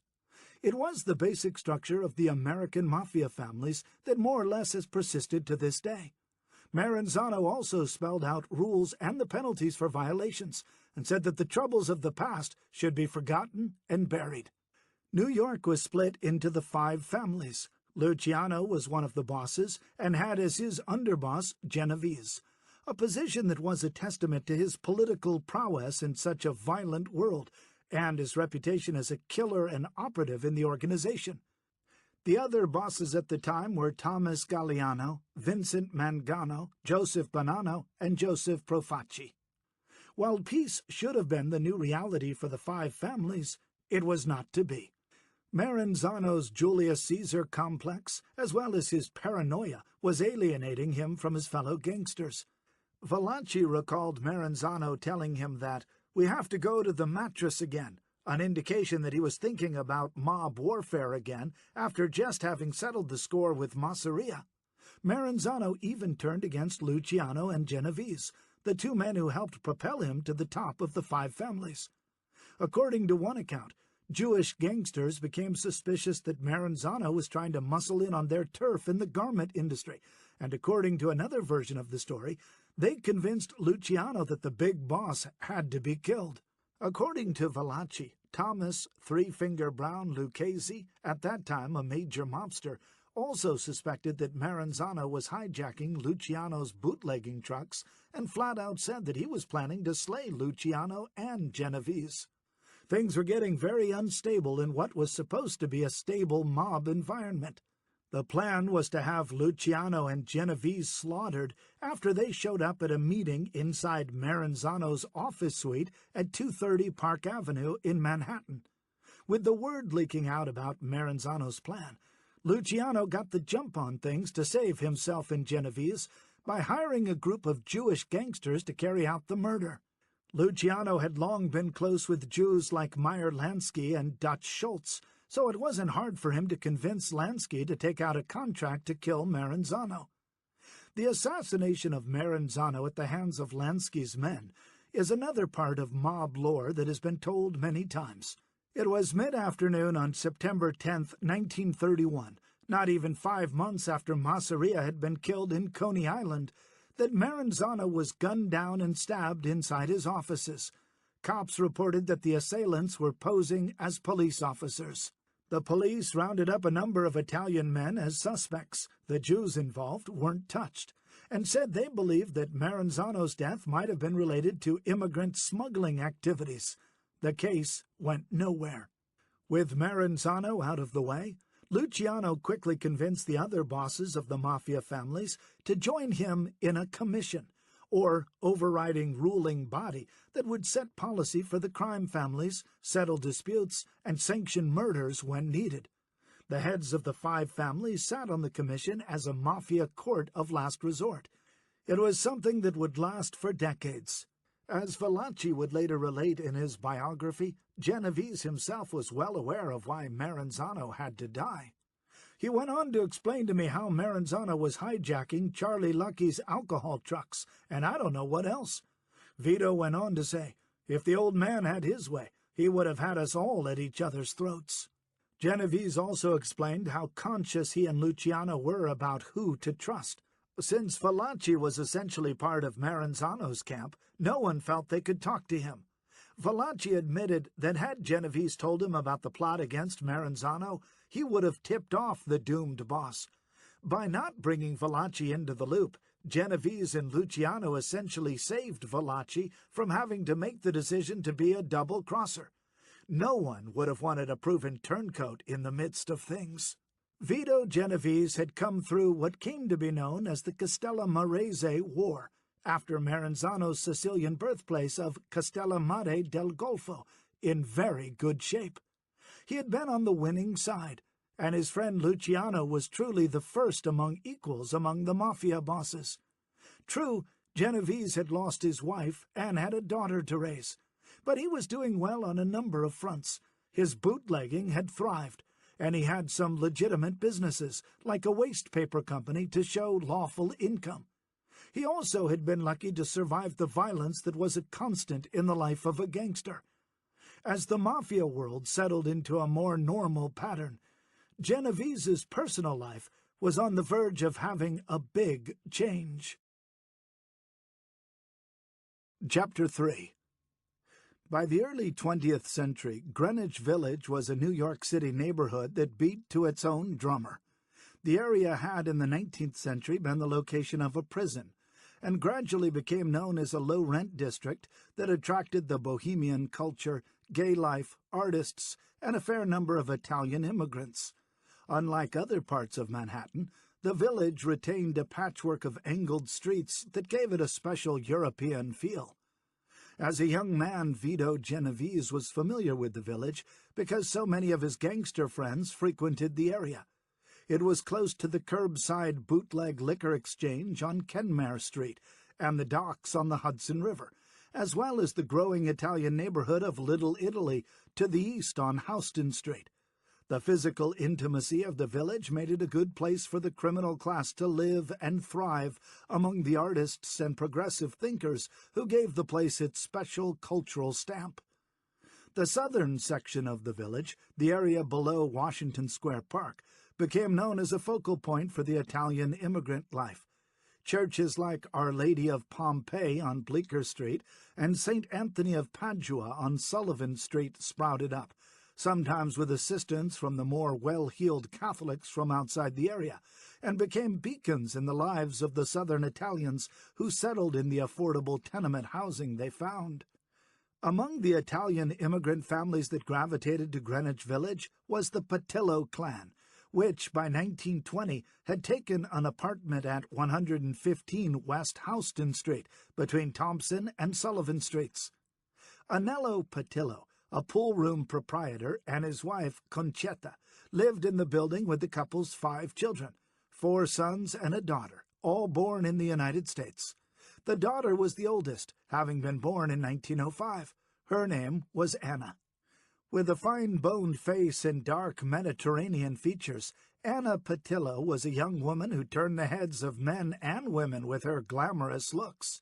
She would later be described as lush, exuding a sensuality that was common among many of the young Italian women in the neighborhood. A photograph said to be of a young Anna showed a woman with wide eyes, a graceful nose, and hair done in the finger-wave style popular in the 1920s. As was expected of the girls her age, Anna was destined to marry young. Her choice of spouse at the age of 19 was a 21-year-old man from an Italian immigrant family from Elizabeth, New Jersey, named Gerardo Vernatico, also sometimes known as Gerald and John. On the marriage license issued on March 13, 1924, Vernatico listed his occupation as a carpenter/builder. The first marriage license for Anna and Gerardo Vernatico appears to have been issued for a civil ceremony at the New York City Municipal Building at 1 Center Street. A year later, on or about September 26, 1925, the couple decided to have a clergyman perform a ceremony at an apartment at 157 Thompson Street. About 2 years later, the couple had taken up residence at 387 6th Avenue, and Anna gave birth to a daughter, Maria, also known in life as Rose Marie. Although Vernatico professed to be a carpenter, he was fast becoming a petty criminal in Greenwich Village, one with some distinction, as it turned out. In December of 1928, police in the village became aware of numerous burglaries plaguing the area around 6th Avenue and placed the neighborhood under surveillance. It wasn't long before cops busted Vernatico and an associate after they appeared to act suspiciously. The officers found on the pair jewelry and other items that appeared to have been stolen a few days earlier from the home of a woman on nearby Waverly Place. The stolen property amounted to about $1,000 in value, but the real item of interest was a map found on Vernatico that listed addresses in the village with notations about where the cops were posted and when. One note stated, "Cop on corner from 12 to 1. The map earned Vernatico and his buddy the sobriquet in the newspapers as the Map Burglars. Vernatico, whose age was erroneously reported as 21, and Joseph Gordelia, 17, were held for a preliminary hearing, but no record could be found for a disposition of the case. Carpentry work apparently wasn't bringing in enough cash to pay the bills, because less than 3 years later, in June 1931, Vernatico again made the newspapers. Cops in the Bath Beach section of Brooklyn grabbed Vernatico, listed now as being 28 years old, on charges that he and 3 others held up a barber shop on Memorial Day. Vernatico denied the charges, and records on the disposition of the case were unavailable. Anna Vernatico must have been beside herself with anger and uncertainty about her domestic situation. She had a young daughter to worry about, and on top of things, her spouse was getting in and out of trouble. He also had a reputation for having a wandering eye for other women. His arrests were a sign that he was a small player in the gangster life, or so it seemed. While he was in jail for missing court appearances, Vernatico wasn't making any money.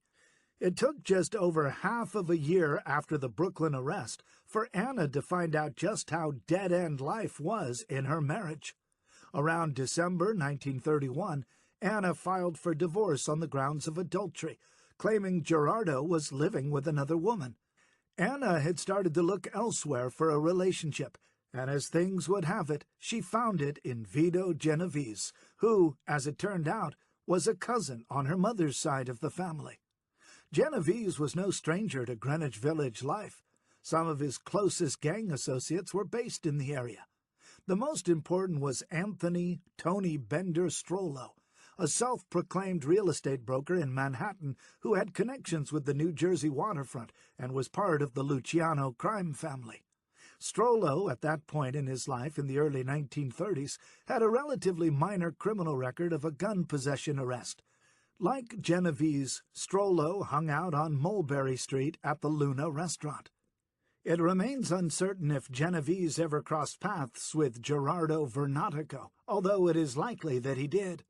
The prevailing wisdom in mafia lore is that Genovese, at this point in his life a widower, became captivated with Vernatico's wife, Anna, and eventually had her husband killed so he could marry her. The true story is more complicated than that, and makes it doubtful that Genovese murdered Anna's first husband. It was in the afternoon of March 17, 1932, that Vernatico and one Anthony Lonzo were found dead on the roof of a 6-story tenement building located at 124 to 126 Thompson Street, at the corner with Prince Street, a short distance from where Vernatico was living. Both men had suffered. Cops determined they had been beaten brutally. When a building janitor found them, they had sash cord nooses around their necks, and the hands of one of them and the legs of the other were bound as well. Detectives followed a trail of blood over 2 adjacent rooftops to 161 Prince Street, where the source of the blood trail was found in a dingy 2-bedroom apartment on the 3rd floor. The place was unfurnished except for some packing cases. Cops also found some ashes and burned paper strewn around the floor of the apartment, something the investigators thought indicated Vernatico and Lonzo had been tortured. A bloody iron bar was also found in the room. Newspaper headlines blared, "Mobsters garrote 2 victims on roof." The question was, why did both men die so savagely? The initial theory of detectives was that both men had tried to muscle in on the alky racket in the neighborhood, meaning bootlegging operations. They thought that the assailants had lured Vernatico and Lonzo to the empty apartment where they were beaten and then dragged them to the rooftop to be finished off. The only clue was that the building janitor said a short, dark man had rented the place 2 months earlier and had, as recently as a few days before the murder, paid the rent. Some tenants of the rooftop murder building heard a scuffle early in the morning the day the bodies were found. Another tantalizing bit of evidence was a pair of women's underwear found under one of the bodies. The conventional wisdom in mafia lore is that Vito Genovese, captivated by Anna Vernatico and eager to have a clear field with her, assassinated her husband. With Vernatico out of the way, Genovese and Anna would have been free to marry, which they did some 2 weeks after the murders, on March 30th, 1932, city records show. Genovese's friend Strollo and his wife, Edna Goldenberg, showed up as witnesses at the city clerk's office. But there is plenty of evidence that undercuts that fabled story. For a start, Vernatico's death certificate noted that he was divorced in the line where the deceased's marital status was asked. Anna herself would tell congressional investigators later that she was granted a divorce decree on January 13, 1932, a full 3 months before her spouse's death. If the marriage of Vernatico and Anna had already been dissolved, there really wouldn't have been a need for Genovese to have the husband killed, for the simple reason that Anna was free and available, so to speak. The haste with which Genovese and Anna were later married could have also been explained by the fact that she was already pregnant. Records that Genovese later filed when he became an American citizen described how Anna gave birth to a son, Philip, on June 30, 1932, about 3 months after Vernatico was killed and she married Genovese. Given the normal pregnancy duration of 9 months, Anna would have conceived Philip around October 1931, a time when her first husband was allegedly living with another woman. In any case, Anna had a child with someone, and given the fractured state of her first marriage, she must have hooked up with Genovese, her distant cousin, at least in the fall of 1931, and probably much sooner. Another indication that the tale that Genovese had Vernatico killed was a mob fiction comes from the fact that cops had focused on a 20-year-old denizen of the East Village known as Philip Piccatello as a suspect in the rooftop double murder.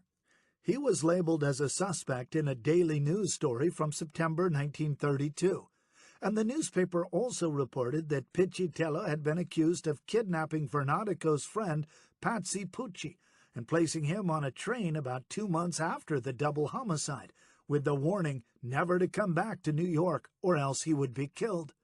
Pucci was later found in Ohio, and he told detectives about the threat from Piccatello, who himself was later shot outside the St. Vladimir Ukrainian Church in New York City. All of this indicates that Vernatico was dealing in the low end of the criminal world and not a bother to Genovese. After their marriage, Genovese and Anna now had a blended family as far as children were concerned. He had Nancy with his first wife, Donata. She had Rose-Marie with Vernatico, and the two of them were parents to Philip. After the wedding, the couple, with 3 children in tow, lived in the apartment on Washington Square Park, where the 6 or 7 rooms were enough. Living downstairs in the same building was Eleanor Roosevelt, the wife of the soon-to-be president. Genovese did his mob business and legitimate business in Manhattan and when needed in the other boroughs. New York City was where he was making his fortune and his reputation in the underworld. But maybe because of his roots in Italy, Genovese felt that his family should have a place outside of the metropolis. It seemed like the right thing to do for the children.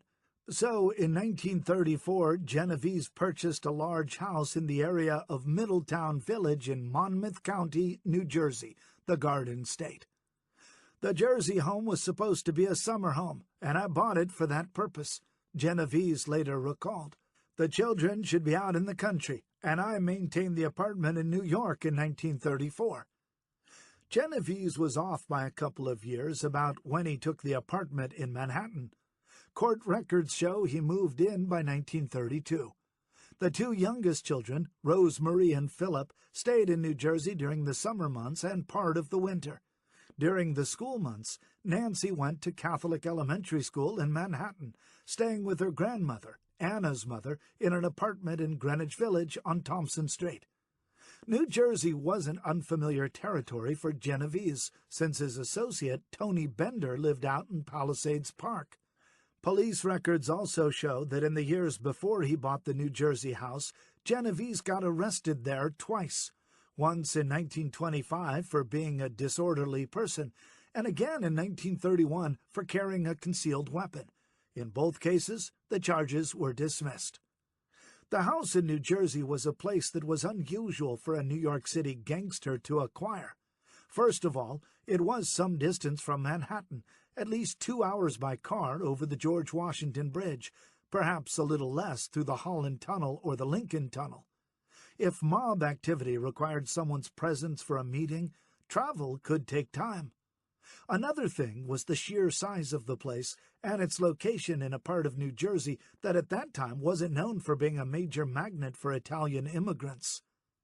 In the years before Genovese was born, Middletown Village was largely farmland, much of which was largely taken over by the local sheriffs in the late 1890s for taxes.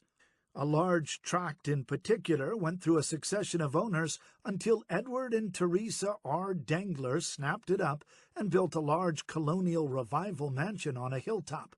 When Genovese bought the 12-room house on Red Hill from the Danglers, he went on an ambitious redesign of the landscaping and tinkered with some of the rooms in the house itself. Genovese, it seems, wanted to reconfigure the land so that it resembled what one garden historian noted was a pseudo-Italian style reminiscent of Naples, Italy, where he had been born. Genovese is said to have given a free hand to the landscape planner, but with only one condition, that there be created a small rock version of Mount Vesuvius. The garden, described as a mix of terraced landscaping, a low stone wall, and a masonry pagoda, was something that became the talk of the area. Aside from the garden and mansion, there were 2 tennis courts, a 3-hole golf course, a swimming pool, and a greenhouse.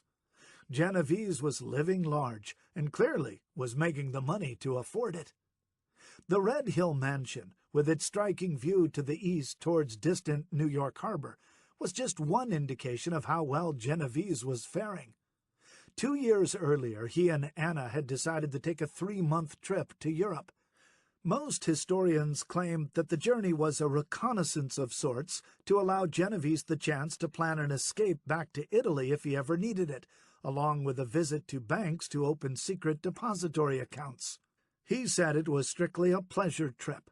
Whatever the reason, Genovese and Anna traveled in a style that underscored their improved station in life. While Genovese's first voyage across the Atlantic in 1913 was aboard the relatively slow-moving and cramped SS Tormina, with a mostly third-class passenger complement, the 1933 trip he made with his wife was aboard the SS Conte de Savoia, a luxury vessel that for the time reputedly held the westbound speed record across the Atlantic. In King of Crime, Frasca quotes Genovese as telling his wife and Mafia friends that they were now living grandly and dressing like higher society. Frasca wrote, "We go in style, eh?" He boasted to an assortment of hoodlums who crammed the stateroom before the ship sailed. He caressed a silk shirt. According to Frasca, Genovese added, "No holes in the pants this time." The era of traveling in style on sumptuous ocean liners is something that is only a memory now, retold in history books and old travel brochures. Yet the Conte de Savoia was symbolic of first-class affluence, which Genovese now had. A family photograph depicted Anna and Genovese lounging in chairs on what appears to be the ship, and the couple looked a bit like Fred Astaire and Ginger Rogers. Genovese wearing a flat Ben Hogan-style cap, and Anna in a beanie with a pom-pom on top. The vessel had a swimming pool and plush interiors with prized dining facilities. Some of the lounges had marble paneling, and the first-class dining room was on 2 levels. The vessel was a favorite of celebrities, and Douglas Fairbanks could be counted as one of its passengers in 1933.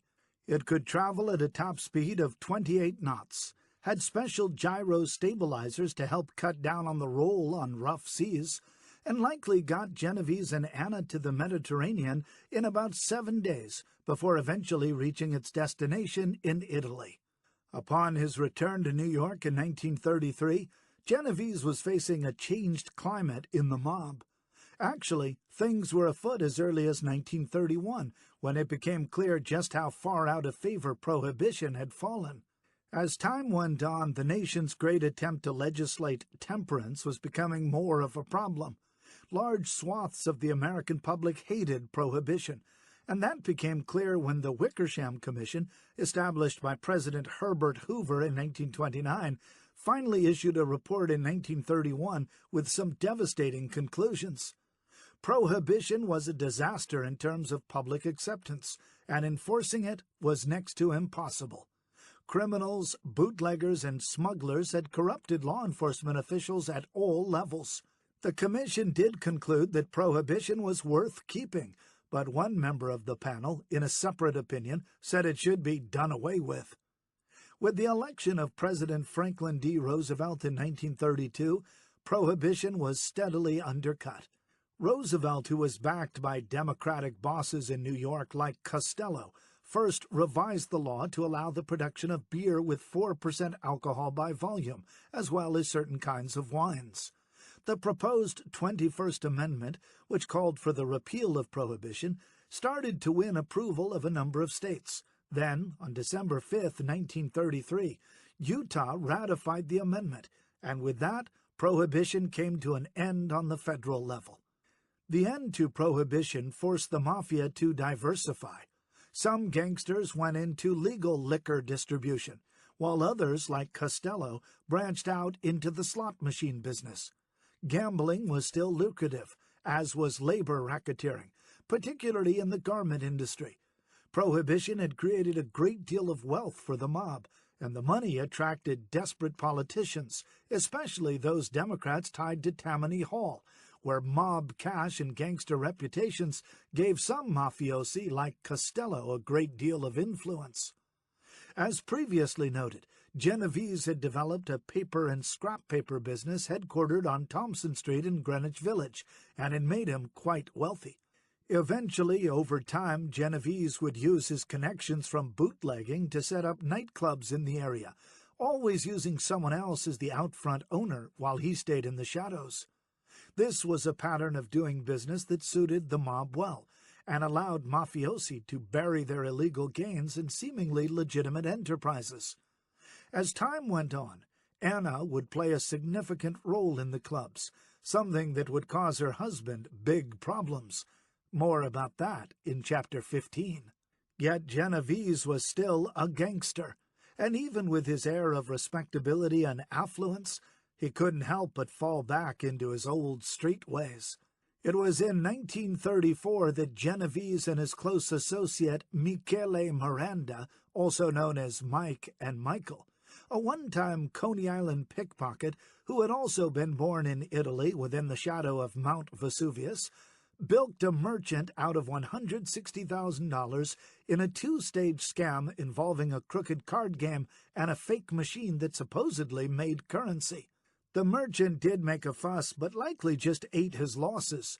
Instead, the trouble for Genovese and Miranda came in the form of Ferdinand the Shadow Boccia, who had brought the victim to Genovese and began pestering him for his $35,000 share of the scam's proceeds. Modern fans of the Mafia genre might liken Boccia's nagging to what Marty Krugman did to try to get a share of the fabled 1978 Lufthansa heist at John F. Kennedy International Airport. The constant demands by Krugman of heist mastermind James Burke for a cut of the robbery led to Krugman's disappearance. Genovese and Miranda needed to get rid of the pesky Boccia, who it seems was desperately trying to get back in their good graces by bringing them the scam victim in the first place. Boccia was doing them the favor as a kind of penance for holding up a liquor store run by a friend of Genovese. Boccia's accomplice in the robbery was a street criminal named William Gallo. To finish off Boccia, Genovese and Miranda planned to have Gallo and his friend Ernest the Hawk Rupolo kill Boccia. It was in September 1934 that police reported Boccia was shot dead inside a Brooklyn coffee shop known as the Circolo Cristofo Club and Cafe. Initial police reports said a total of 4 men were accomplices in the murder. After about a month, police arrested 2 low-level 21-year-old hoods for the homicide, John Sebastiano and Alfred Lafredo, both of Brooklyn. There was no mention of Rupolo in early reports of the killing, but in his biography, The Valachi Papers, Valachi said the entire murder plot against Boccia was a comedy of errors mixed in with a double cross. Boccia was killed, but according to Valachi, Genovese and Miranda decided that they had to have Rupolo also kill Gallo, the other man involved in the Boccia homicide. Rupolo was paid $175 to do the deed, but it wasn't a simple task. Rupolo was a tender 22 years old and had a police record that went back at least to the time he was 17 years old. If Rupolo had to declare an occupation, it would be that of a hired assassin who relished his reputation in the gangster world as a good boy, someone dependable to carry out assignments. Although he had one obvious deficit, which was that he had only one eye, having lost the sight in the other after someone had tried to shoot him some years earlier. The original plan of Genovese, Valachi recounted, was for Rupolo to kill Gallo. Then Rupolo was to be assassinated by 19-year-old Rosario Palmieri, another street tough. With Rupolo and Gallo dead, the people who could link Genovese and Miranda to the earlier Boccia hit would be gone. The plan sounded a bit complicated, and Genovese could still be implicated in a double homicide if things didn't work out as planned. Nevertheless, on the night of September 19, 1934, Rupolo and Palmieri accompanied Gallo to dinner at the home of Rupolo's girlfriend, where whiskey flowed freely at the table, and then they planned to go see a movie. During a drive along 14th Avenue in the Bensonhurst section of Brooklyn, things started to go haywire. As Rupolo would later tell investigators, he pulled out a pistol and shoved it into Gallo's head and pulled the trigger 3 times. The gun didn't go off, and a shocked Gallo turned to Rupolo and asked, "What the hell are you doing?" Rupolo replied, "Nothing. I am only kidding with you. The gun ain't loaded." In fact, the gun was loaded, but mechanically defective and in need of lubrication.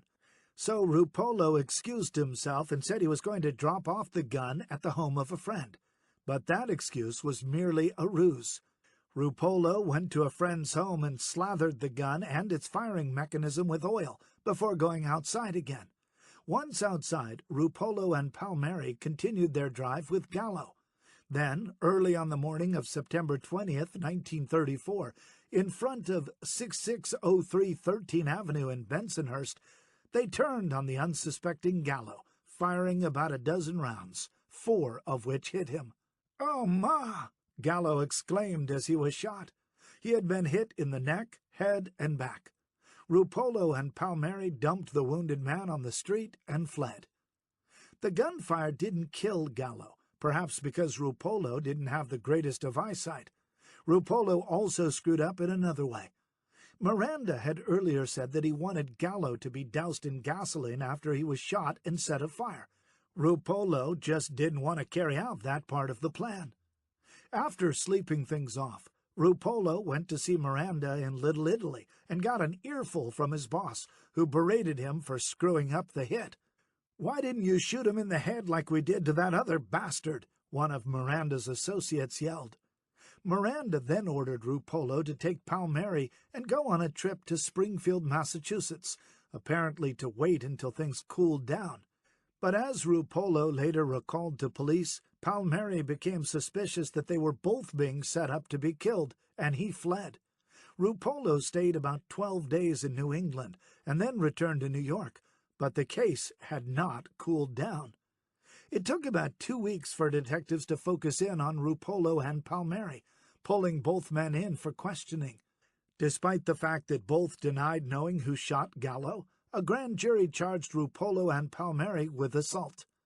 During a preliminary hearing in the case, Magistrate William O'Dwyer questioned a reluctant Gallo, who finally admitted that Rupolo and Palmieri were the ones who shot him. O'Dwyer sensed that Gallo was afraid of someone aside from the 2 assailants, and said so in open court. O'Dwyer also added that if federal agents were handling these kinds of cases, they would blow your brains, that's all. With hindsight and the passage of several years, Genovese's involvement as the mastermind of the plot would become apparent. But at the time that Rupolo and Palmieri were found guilty of assault in December 1934, the cops only had speculation that Gallo was targeted by gangsters whose enmity he had incurred, and that Rupolo and Palmieri had been hired for the job. Rupolo and Palmieri were indeed branded as killers who commit murder for hire when they were sentenced to prison terms of 12 to 20 years for first-degree assault. The sentences gave them a lot of time to think about their predicament. While spending his youthful days in prison and realizing that he was going to spend a good portion of his adulthood behind bars, Rupolo did some serious thinking about a way to help himself, but it would take him a few years to figure out how. There was some initial suspicion by police that Genovese and Miranda were involved in the Boccia hit. In November, some 2 months after Boccia was killed, Miranda was charged in connection with the homicide. Genovese recalled that he was hauled in by cops for what he described as a homicide case around the time that his father, Felice, passed away. "My father died November 8th, and he died in my house, 43 Fifth Avenue, and we took the body to Long Island to my sister's house because my father spent part of his life there, and we felt we would have the funeral at my sister's house," Genovese would recall years later. The sister wasn't identified, but Genovese could have been referring to a woman named Lucy Genovese, who lived in Queens and would later be identified as a cousin. "While my father was laid out, somebody came to my house. I don't remember if it was an officer of the law. Somebody who said, 'The captain wants to see you. The police captain wants to see you,'" Genovese said. "Well, I got my father laid out. Tell the captain as soon as I bury my father I will walk in," Genovese told the officer. After the funeral of his father, Genovese said he was physically ill and feeling remorseful over the loss of his parent, so it took about 3 weeks for him to haul himself to the precinct to see the captain.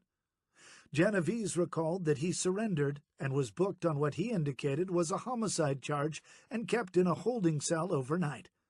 The next day, according to Genovese, he was brought to court, where the district attorney had a man waiting to see if he could identify him. Prosecutors apparently thought they had a witness who could put Genovese at the crime scene. "The man looked at me for a few seconds," Genovese later remembered. "He said, 'No, that is not the man,' and the judge said, 'Dismissed.'" Clearly, either the witness genuinely couldn't identify Genovese or was too frightened. In any case, Genovese avoided another prosecution, at least for the time being. Miranda also lucked out when the homicide charge against him was also dismissed. Seemingly insulated from the Boccia murder, Genovese and Miranda went about their lives. Miranda dabbling in car sales and gambling, while Genovese was getting richer in the paper business as well as the rackets he was skillfully negotiating. The house in New Jersey occupied Genovese's attention, and he opened up his wallet to satisfy the whims and desires of Anna to construct a place where they could raise the 3 children. The terraced gardens became a local horticultural attraction, and money was spent lavishly on furnishings. The upstairs bathroom was remodeled, and an annex also constructed. Genovese may have thought that his New Jersey home would insulate him from becoming the focus of law enforcement in New York City, but times had definitely changed. While Costello and Luciano had in the early 1930s gained influence over politicians and police with cash, the political winds soon changed against them. Chapter 4. Of all New York City's mayors, Fiorello LaGuardia has remained one of the most well-known and colorful. A short fireplug of a man with a high-pitched voice and tousled black hair, LaGuardia, the son of an Italian father and Jewish mother, was born in Trieste, an area bordering Italy and what was the old kingdom of Yugoslavia. After serving as a mid-level diplomat for the State Department in Europe, LaGuardia returned to the United States just before World War I started and finished up law school. Turning to politics, LaGuardia was a Republican early in his career and represented East Harlem in Congress during the 1920s. As LaGuardia biographer Alan Brodsky noted, the newly minted congressman had greatly impressed New York County's party chairman Samuel S. Koenig. The district LaGuardia represented was north of a Democratic bastion run by Albert Marinelli, a Tammany operative who typified the worst of the hard-knocks electoral machinations in the city.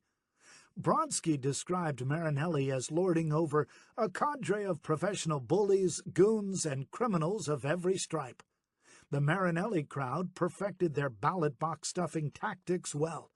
They voted more times in any election than many people vote in a lifetime, and they made sure the Republicans realized that so much as a walk through the district, even accidentally, might well result in serious bodily harm. Nevertheless, LaGuardia tried to run for New York City mayor in 1929, going up against the Tammany Hall-backed incumbent Jimmy Walker. LaGuardia tried to make campaign hay out of a questionable land deal that Jewish gangster Arnold Rothstein, Costello's old friend and financier, had arranged in Queens. But the issue just didn't sway the electorate, and he lost by 500,000 votes. Walker eventually was forced from office by scandal, and in 1932, LaGuardia put together another run at the mayoralty through a coalition of Republicans and Independents, Socialists, Jews, and Italians. A Tammany-backed Democratic candidate was also the favorite of President Franklin D. Roosevelt. But even with that support, it seemed like LaGuardia was on track to win. Tammany, sensing defeat in the election, set out to steal it. Tammany's tactic was to use its usual bit of bribery and enlist the help of notable racketeers like Dutch Schultz and Joe Adonis, the latter a confederate of Genovese who was also known by his real name Giuseppe Dotto. Violence seemed to be the strong undercurrent of the day. Election Day, November 7th, was a day of shooting matches, fistfights, black eyes, cracked skulls, police arrests, and even one reported shooting, as a record number of New Yorkers for a municipal election turned out, recalled Brodsky. Marinelli showed up at polling places with what Brodsky described as 200 of his underworld playmates sporting identical pearl-gray fedoras and hobnailed shoes, and proceeded to dissuade fusion voters with a show of lead pipes and brass knuckles. But the violence and intimidation by the Tammany and Mafia goons was not enough to swing the result. LaGuardia, dubbed the Little Flower, his first name meant that in Italian, won by a margin of more than 250,000 votes over Joseph McKee, who ran on the Recover ticket, and slightly more over John O'Brien, the Tammany-backed Democrat. The action of the Mafia characters and the Tammany operatives made it crystal clear to LaGuardia who his enemies were. This reality colored the tone of the next several years, as LaGuardia set out to mold the city his way.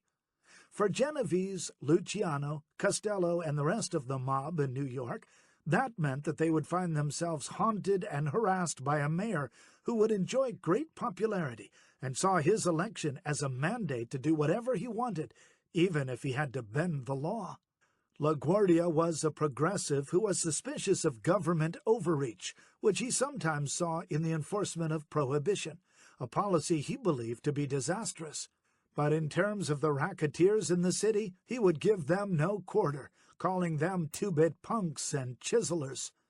One story emerged about how on Election Day he confronted a Tammany poll watcher and ripped off his badge, telling him to go away. LaGuardia loathed gambling, a mainstay of the Mafia, because he believed it ruined families and put children on the path to immoral lives. No sooner had LaGuardia taken office than he started after the Mafia by targeting the slot machines of Costello and others. The machines had proliferated around the city, with the gangsters often trying to get around the law by dispensing slugs that could be used to buy cigarettes or candy mints. But the courts ultimately backed the police, and under LaGuardia's campaign, hundreds of Costello's slot machines were seized. The mayor then made a big show of smashing some of them with sledgehammers and having them taken out to sea and dumped. Costello felt the particular wrath of LaGuardia, and the mayor would go on to say that the racket had been eliminated from the city. But the fact was that other forms of gambling were providing the Mafia and other crime groups with a stable source of income. Prostitution was another racket, and soon LaGuardia would encourage an ambitious lawyer named Thomas Dewey to go after those behind the brothels, when local prosecutors proved either reluctant or unable to do so.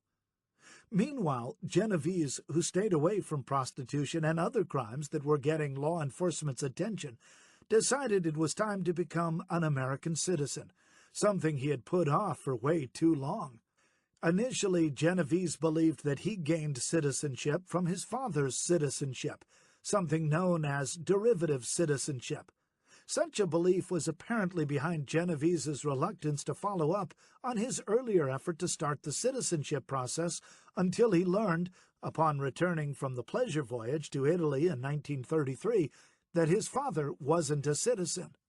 As soon as Genovese got back to the United States from Italy, he filed papers to become a citizen.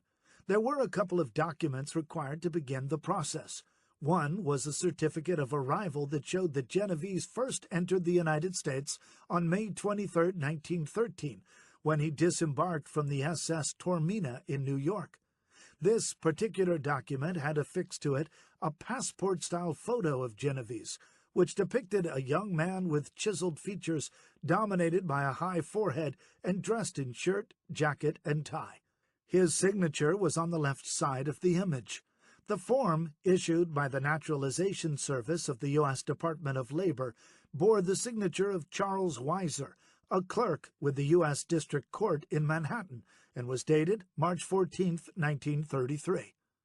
A second document prepared that same day was Genovese's declaration of intention to become a citizen. The document, to which was also affixed Genovese's photo, gave more details about him, describing him as being 5 feet 7 inches tall and 158 pounds. He had a scar on the right side of his face. The form details his place and date of birth, the name of his wife, Annie, and the fact that his first wife, Donata, the mother of Nancy, died in 1931. Genovese noted on the form that he and Annie lived at 178 Thompson Street, right in the West Village and adjacent to his offices, although he also had an apartment on Washington Square Park. Genovese's formal petition for naturalization or citizenship, an altogether different document, wasn't completed and signed by him until December 19, 1935.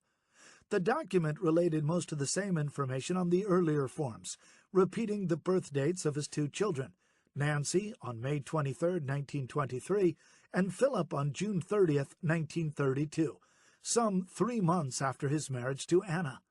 The petition, which was witnessed by lawyer Michael R. Matteo of Queens and printer and sometimes boxer Rocco D'Alessandro of Brooklyn, had a couple of errors. The date of death for Donata was listed as 1930 instead of the true date of 1931. The marriage to Anna was also incorrect, the true date according to the marriage certificate being March 30, 1932. Those mistakes were relatively inconsequential.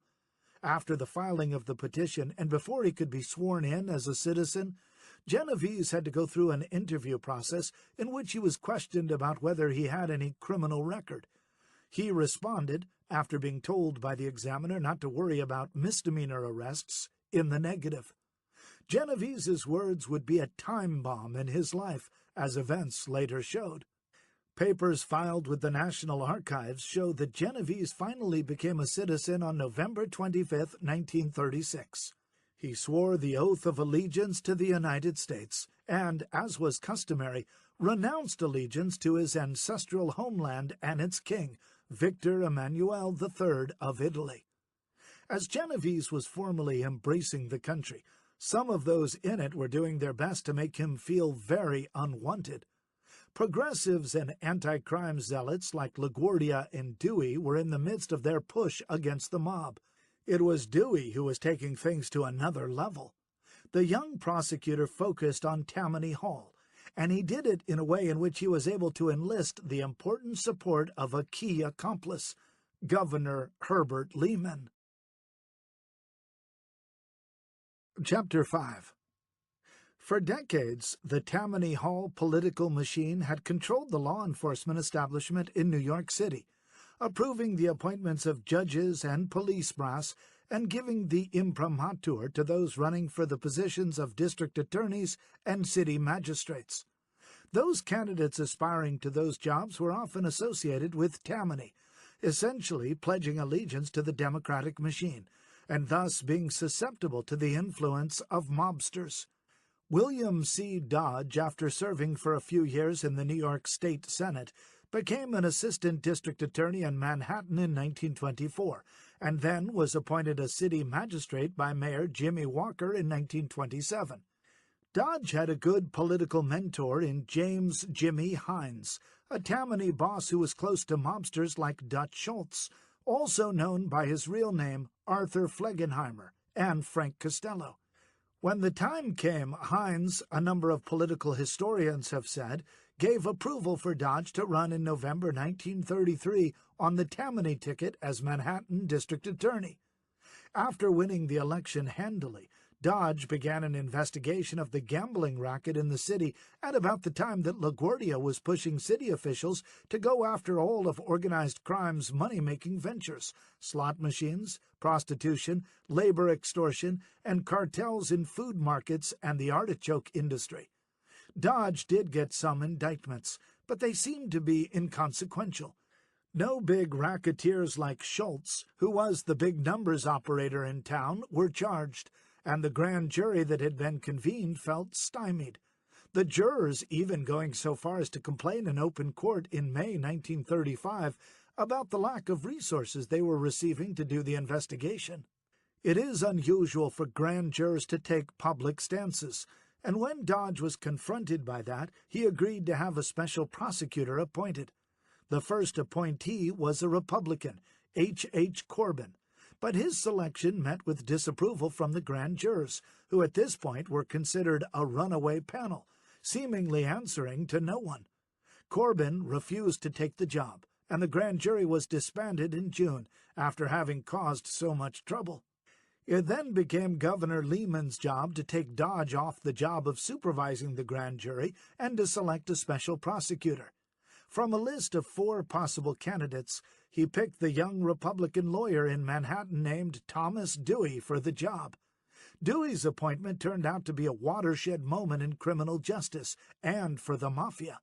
Emboldened by LaGuardia and with a mandate from Albany, Dewey launched into a probe of prostitution and gambling, considered the lifeblood rackets. Much has been written about Dewey's racket busting in this period, so it will not be gone into here in too much detail. But he picked up where the first frustrated Dodge grand jury had left off and started to follow the chain of dealings among city prostitutes and those who controlled the business. Essentially, by the early 1930s, a group of low-level gangsters began to force bookers, those who provided madams with girls for prostitution, to join a combination in which some of the bookers turned over a portion of their earnings to the thugs. The madams were compelled to use bookers affiliated with the gangsters, and in return got the protection of the mob and use of syndicate resources if lawyers had to be hired. Initially, Dewey's tactic of targeting the cartel worked, with the arrests of some of the low-level gangsters. But others appeared to take their place, and Dewey switched to a new strategy, one aimed at forcing the prostitutes and madams to talk in depth about the gangsters involved. The tactic was to ask judges to set high bails so that the women couldn't make the amounts and had to stay in jail, away from the influence and coercion of the mob toughs involved. This high bail system amounted to a subtle form of coercion of its own, and was one of the strategies later questioned by some about the way Dewey went about business. In any case, the women did talk, and Dewey got a new round of indictments in February 1936. A month later, one of those arrested, a former cop named David Miller, started to cooperate with Dewey. Miller's information was fragmented at first, but eventually he gave investigators enough to indicate that Luciano was linked to the prostitution racket. Dewey's grand jury eventually indicted Luciano on charges that he was taking money from the racket, but Luciano, with his numerous police and political sources, got wind of the charges and fled to Hot Springs, Arkansas, a place that was a gambling mecca with plenty of nightlife and pretty women. Hot Springs was the bastion of Oni Madden, another fabled New York mobster who fled the Big Apple in the face of legal problems of his own to set up shop in the southern city with the help of its pliant politicians. Costello also used Hot Springs as a favorite vacation spot and went there often with his wife, Loretta. But Luciano wasn't safe from Dewey's clutches in Hot Springs. The New York prosecutor started extradition proceedings, and nothing Luciano could do, Even a reported bribe attempt of $50,000 to the Arkansas Attorney General stopped Dewey. In April 1936, New York City detectives served Luciano with an arrest warrant and took him into custody. You are a hell of an Italian," an angry and flummoxed Luciano told the arresting detective. "Sure I am," was the detective's reply. "I am a hell of an Italian." Luciano arrived back in New York on April 17th. His trial began 2 months later in June and was a headline-grabbing event. Dewey told the jury that Luciano took over the prostitution racket in 1933 by driving others out of the business and forcing them to join his syndicate or get out of town. The vice racket pulled in $12 million a year, which is over $200 million in contemporary dollar value adjusted for inflation. Scores of witnesses were called, including prostitutes. As far as being credible, some of the women had problems. Some had drug abuse issues and were seeking leniency by testifying. But some did say that they recalled seeing Luciano in person or heard that he was boss of the combination. Luciano himself testified, but if he thought he might be doing himself a favor by taking the stand, he was very much mistaken. Under a withering cross-examination by Dewey, Luciano admitted he had peddled narcotics as a young man and had been involved in bootlegging. Luciano also acknowledged knowing gangsters like the late Joseph Masseria, Garment District labor racketeer Louis Lepke Buckhalter, and Benjamin Bugsy Siegel. The result was inevitable. After only 6 hours of deliberations, the jury convicted Luciano and 8 co-defendants of compulsory prostitution. It was a solid win for Dewey, and he put out a statement saying Luciano was the greatest gangster in America who controlled narcotics, policy, illegal numbers lottery, loan sharking, the garment industry, and the Italian lottery. For LaGuardia, the conviction of Luciano signaled the end for public enemy number 1 and would be the beginning of a long series of racket-busting cases. The mayor couldn't help being political when he said Dewey's work reversed years of failure by Democratic district attorneys to take on the rackets and stop the growth of organized crime. The Luciano conviction was also a devastating moment for the crime boss, although, like a cat, he would have more than one life to live as a mafia chief. When it came time for sentencing, Judge Philip J. McCook gave Luciano a sentence of 30 to 50 years. Luciano's eyes flickered when he heard the time he would get, but otherwise he seemed composed. He appealed his conviction, but that went nowhere for him. Over the years, it would be said that Luciano got a raw deal, that the prostitutes who testified against him were fed details of their testimony or just lied. Frank Hogan, who had been one of Dewey's top assistants and who would later become the longest-serving district attorney for Manhattan, said that under modern rules of criminal procedure and the law, Luciano might not have been convicted. Well, what could have been in the best of worlds wasn't the reality Luciano faced. He remained boss of his family even when he went away to serve his time in the Clinton Correctional Center in upstate Dannemora, New York. But practically speaking, he had to rely on a good street boss to take care of things on the outside. For that, Luciano actually had 2 capable people to look after things, Frank Costello and Vito Genovese. Both men would become new targets for Dewey. Chapter 6. With the conviction of Luciano, Dewey, again with LaGuardia cheering him on, set his sights on eviscerating Tammany Hall, the organization that he and the mayor saw as the real problem in the fight against the mob. It would be a campaign that had many targets, including Vito Genovese. But as it turned out, Dewey wasn't planning to go after Genovese for any particular crimes or rackets. Genovese had a history of being able to duck prosecution and had kept his hands clean, using others to do his dirty work. He was relatively high up in the mafia food chain and used stealth to get things done. Dewey, as it turned out, didn't have an easy time building his cases against the mob with evidence. Instead, he went after Genovese and others indirectly, shaming them in the court of public opinion and in the process neutralizing Tammany operatives like Jimmy Hines by indicting and convicting him for taking part in a protection racket as a way to protect gamblers like Dutch Schultz. Hines was a rather easy target for Dewey to build in court. The prosecutor's next move took a different tactic, a highly publicized denouncement of the Mafia and its connection with one particular Tammany boss, Albert Marinelli. A close associate of Luciano, Marinelli, with mob help, won election as the first Italian-American district leader of Tammany. His closeness to Luciano was no secret. Both had traveled together to the 1932 Democratic Convention, to which Costello had also traveled with Hines for the nomination of Franklin Delano Roosevelt as president.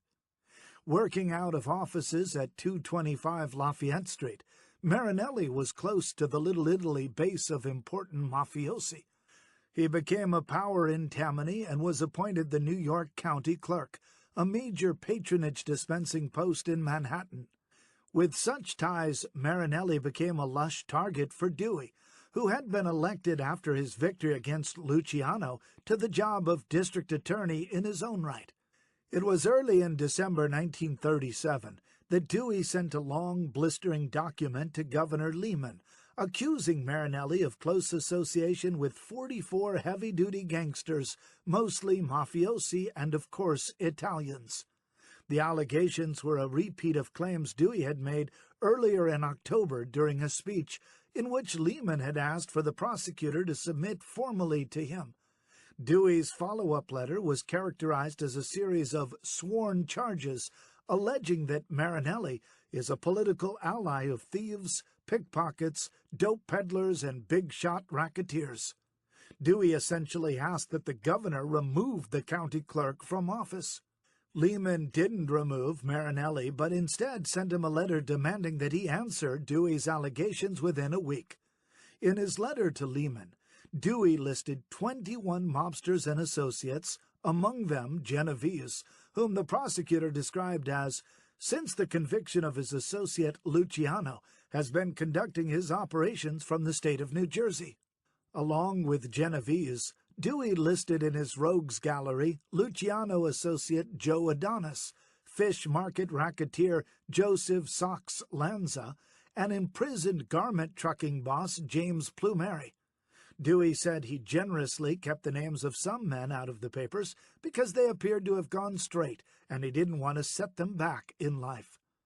The publicity generated by Dewey put Marinelli on a downward spiral, and he not only resigned his job as county clerk, but also found himself indicted in 1938 for harboring a fugitive, his own driver, who was facing federal charges. Ultimately, Marinelli was acquitted of the charges, but he had become a broken man and died in April 1948 at the age of 65, although some judges did attend his funeral at St. Patrick's Old Cathedral in Little Italy. When Dewey announced Genovese's name, the mobster's picture became fodder for the tabloids, the first time he had been so publicly branded as a member of the mob. Vito Genovese, Dewey calls him Luciano's successor and Marinelli pal, said the Daily News in a caption under Genovese's photo. Dewey might have been right about Genovese working out of New Jersey at some point, but by the time he put Genovese's name in the charges against Marinelli, his information was out of date. In fact, Genovese couldn't easily live in the New Jersey mansion because it had burned down several months earlier. It also appears that Genovese, feeling the heat generated by LaGuardia and Dewey, decided to go back to Italy, leaving Costello as the street boss of Luciano's crime family. Dewey did try a more direct approach in going after Costello. Evidence in the prosecution of Hines gave Dewey an entree into the probe of the liquor distribution business. Witnesses had told investigators that thugs would approach restaurant and bar owners and force them, under pain of physical injury if they refused, to take their liquor supplies from certain connected distributors. One of those companies was Alliance Distributors, Inc., of 153 Fifth Avenue in Manhattan. Alliance was believed to have been connected with Costello, who received his mail at the company offices and was known to have frequented the place. In the 1950s, Costello would tell congressional investigators that he had tried to work out a deal with Alliance in which he could get 5 shillings per case, about $1 at the time, but the whole deal fell through. Dewey's interest in Alliance and Costello turned out to be small beer. The prosecutor indicted a company office manager named Leland Sanger on charges that she lied about Costello and his ties to Alliance. However, Costello, the true target of the investigation, wasn't charged at all. With weak evidence, a 3-judge panel acquitted Sanger. After that, Costello, who had moved some of his slot machine dealings to New Orleans, wasn't bothered again by Dewey. With Genovese on his way to a self-imposed exile in Italy, Costello was considered the effective street boss of Luciano's operations. Genovese's return to Italy came at some point after he signed his naturalization papers in December 1936 while in Manhattan, and February 1937, when his glorious mansion in New Jersey was destroyed in a mysterious fire. A couple driving home late on Red Hill Road, where the Genovese estate was situated, noticed flames coming out of the first-floor windows of the home and telephoned the fire department. When the police arrived, they rescued what were described as 2 valuable dogs in the caretaker's house. The blaze was fed by strong winds, and it became apparent that more fire units needed to be called in to handle a situation that was fast going out of control. Because the area was somewhat rural, firefighters had to waste more time stringing hoses a distance of 3/4 of a mile to the nearest hydrant. It took about 2 hours for the fire to be declared under control, but the damage resulted in almost a total loss. The house, its furnishings, paintings, and other works of art were calculated at a value of $80,000, some of it reportedly covered by insurance. A caretaker, contractor D.A. Caruso of nearby Atlantic Highlands, told police that the oil furnace had been kept on to keep pipes from freezing and to supply a greenhouse Genovese had built. Caruso had been heavily involved in the renovation of the structure and reported that telephone installers, plumbers, and electricians had been working in the house in the days before the fire. Police later reported that the furnace had been causing some trouble earlier in the season. Genovese, fire officials said, had been traveling in Europe with his wife at the time of the blaze. This was the first indication in the United States that the Mafia boss was out of the country. Anna's mother had reportedly visited the home earlier with the couple's 3 children. Genovese's trip to Europe was described by police as a vacation. The trip would turn out to be a long sojourn. With 3 children to deal with back in New York, Anna returned to the United States while her husband stayed in Italy. According to Frasca in King of Crime, Genovese and his wife would meet up in Europe, and she would carry him loads of cash, perhaps $100,000 at a time, to replenish his bank account. Anna claimed she did take care of some of Genovese's business and illicit dealings, notably the so-called Italian lottery in New York. Genovese wasn't exactly poor in Italy, given that he went over with a reported $750,000 and a portfolio containing $2 million worth of letters of credit. Genovese also had the companionship in Italy of Michele Miranda, his old partner in crime in the Boccia murder, who had also gone back to his country of origin once the charges were dropped. Miranda was also feeling the heat that Dewey had generated all over the Mafia and figured it made sense to leave New York. Although it is now impossible to document, Frasca and other writers have reported that while in Italy, Genovese availed himself of the services of a well-known and beautiful brothel owner known as Innocenza Monterisi. One American military investigator did say he found Genovese with her business card. Both Genovese and Miranda are said to have used Monterisi's services, and her business was known among the highest government officials, Italian gentry, and military leaders. The bordello was right across from Borghese Gardens in Rome on the Via Veneto. But it was more than whoring that kept Genovese occupied in Italy. The country had changed radically politically, and by all rights it shouldn't have been the safe haven it turned out to be for a mafia boss like Genovese. Chapter 7. It was in May 1925 that Benito Mussolini, 3 years after his Partito Nazionale Fascista, or the Fascist Party of Italy, had essentially taken over the broken Italian government, revealed his plan for dealing with the mafia. Italy, Sicily in particular, had been under the yoke of the mafiosi for decades. The criminal brotherhoods had thrived in an Italy that, with its version of democracy, had been unable to deal with them or any other pressing public issue in a meaningful way. Then came Mussolini, Il Duce as he was known, strutting into the political firmament in 1922 by marching into Rome with his army of black-shirt supporters and essentially bullying the government to appoint him as prime minister. It was a classic political shakedown. For Italians, whatever Mussolini had wrought in their lives seemed to make things better.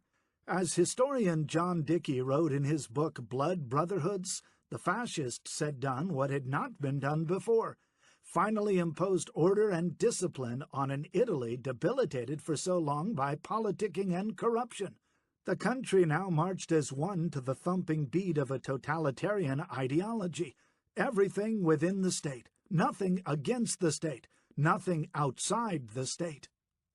The one particular task Mussolini had carved out was to go after the mafia all over Sicily. In October 1925, Mussolini appointed Cesare Mori, a once obscure policeman from the northern part of the country, where he had been raised in an orphanage, to begin an anti-mafia campaign the likes of which Italy had never seen before. With good reasons, Mori was known as the Iron Prefect, and his effort was known as the Mori Operation. As described by Dickey, one of Mori's most highly publicized actions was against the mafia stronghold of Ganji on the edge of the city of Palermo. Mori's forces cut off all communication with the town, and criminals were flushed out of their hideouts with what Dickey called flagrant ruthlessness. Their women and children were taken hostage, their goods sold off for pennies, their cattle butchered in the town square. Similar roundups occurred throughout Sicily, and hundreds of arrests were tallied. By 1927, Mussolini was ready to declare victory over the mafia, and did so in an address to the government. Mori's iron-fisted tactics Mussolini likened to a doctor operating on a patient and removing a cancer. According to Dickey, Mussolini touted a litany of statistics to prove his point. Thousands of suspected mafiosi had been arrested, and murders had declined nearly 58% in a 3-year period, while cattle rustling had fallen 82% in the same period from 1923 to 1926. Il Duce was confident that at some point in Italian history, people would be hard-pressed to even remember the mafia. Given such an official party line, it's hard to figure out why Genovese would think to find Italy a hospitable place for a mafioso such as himself. The answer lay in the fact that politicians like Mussolini and his ilk in Italy were eager to make money from the rackets and to use the connections with the Americans when it suited them. Genovese had access to plenty of money, and he spread it around in a way to enhance the fascist power. He also knew that a relationship with Mussolini could be reciprocal and allow him to operate with impunity. Genovese could get away with this because, in the end, it seemed that the mafia power, while underground in Sicily and other parts of the country, still existed. It was like a chrysalis, waiting to be reborn when the time was ripe, no matter how long that might take. It helped that Genovese was seen as a fascist. In July 1938, according to Dickey, the daily newspaper Il Mattino, The Morning, published a short item stating that the fascist Vito Genovese, enlisted in the New York branch of the Fascist Party and currently resident in Naples, had donated money to a local branch near the city to acquire land and build the local party headquarters, as well as a heliotherapy center, a place where sunlight or artificial ultraviolet rays were used for therapeutic purposes. The contribution amounted to about $25,000. While Genovese had brought money with him from New York when he fled and was getting his cash stockpile replenished by visits from Anna, he had to be doing something on a more regular basis to keep him in the kind of money he needed. As would later be developed by the FBN, Genovese appeared to have hooked up with the narcotics trade in Italy and become a player in that illicit business. Possibly from his connection to Madame Monterisi, but also because of letters of introduction he had received before he left, Genovese had an introduction to Mussolini's social and political circle. Genovese entertained both Mussolini and his son-in-law, Count Galeazzo Ciano, who also served as the foreign minister. Ciano, who politically would become a tragic figure a little later in Italian history, is considered by some Italian law enforcement sources to have been a heroin customer of Genovese. So impressed with Genovese was Mussolini that he awarded him the title of Commendatore del Re. Genovese was clearly on Mussolini's A-list, not a bad place to be with war clouds looming, so long as one remained on Il Duce's good side. With the advent of World War II, passenger ship travel between the United States and Europe was greatly restricted. Vessels were commandeered and appropriated for shipping troops and supplies after the U.S. entered the conflict in late 1941. Air travel, unless for official war business, was also out of the question. While some have claimed that Anna made trips to the continent during the war to supply Genovese with cash, there is no evidence of that occurring. The only documented evidence to surface of Anna's visits to Genovese just before the war was his later claim to federal officials that during a visit she made to Italy in 1939, he gave her a power of attorney over his affairs, something he said she used to sell his assets out from under him. While not impossible, the transportation logistics at that time during the war in Europe would have made it impractical for a civilian to travel back and forth from New York City. So how did Genovese continue to thrive in fascist Italy during the war? As will be described further along in this narrative, Genovese built up a black market supply operation in war-torn Italy that provided him with a steady revenue stream. The supply network Genovese developed continued well into the period when the United States joined the Allied forces and they eventually drove out the German occupying forces, by which time Mussolini had been captured and executed. But it also appears that Genovese began to explore drug trafficking, reportedly with the help of Ciano. According to crime historian Salvatore Lupo, by the 1920s, morphine had already been traveling from Palermo in Sicily to the U.S. in crates of fruit.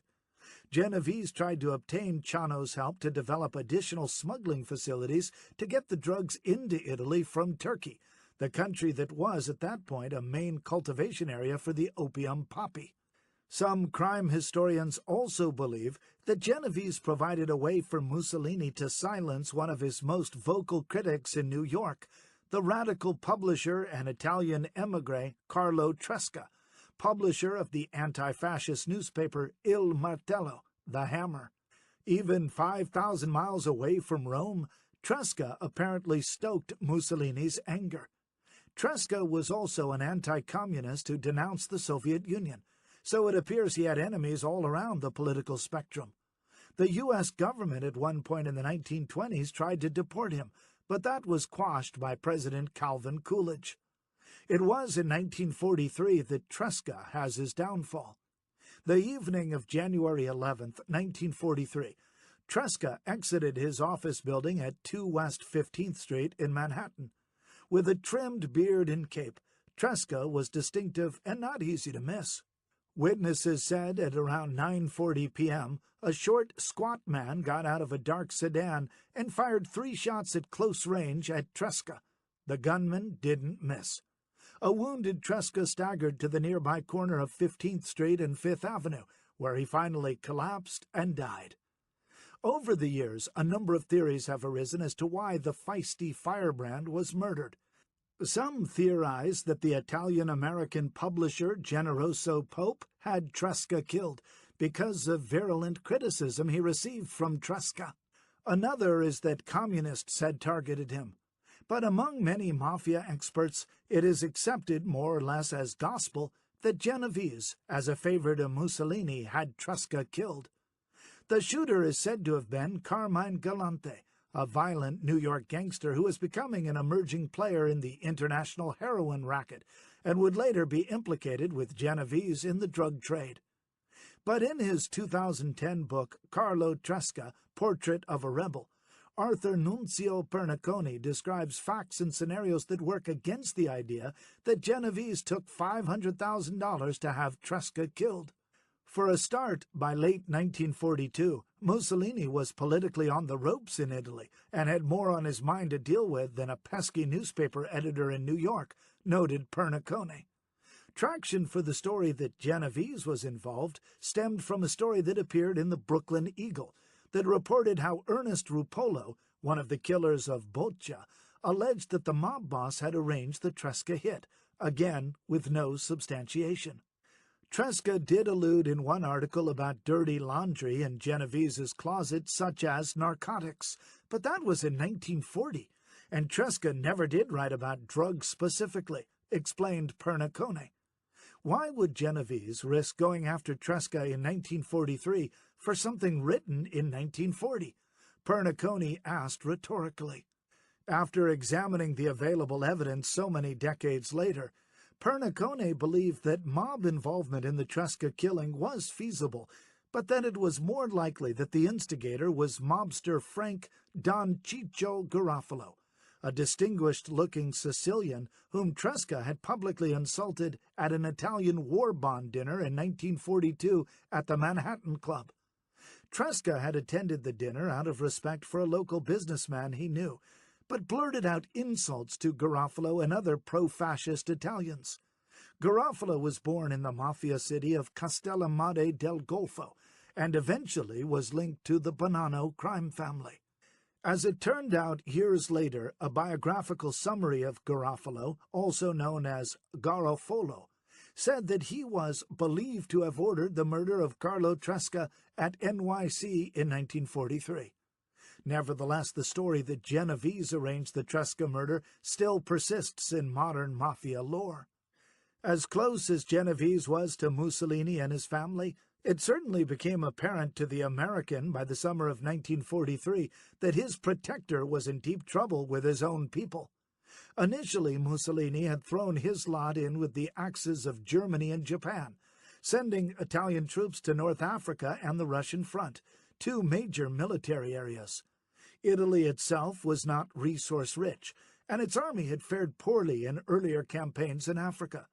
Nonetheless, Mussolini felt it imperative that the Italian military join with Germany on those two fronts. The results were disastrous.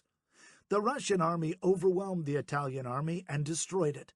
In North Africa, the Axis campaign stalled with the Battle of El Alamein and then collapsed, with thousands of Italian troops taken prisoner. The real damage for Mussolini was done with Operation Husky, the Allied invasion of Sicily, which began on July 9, 1943.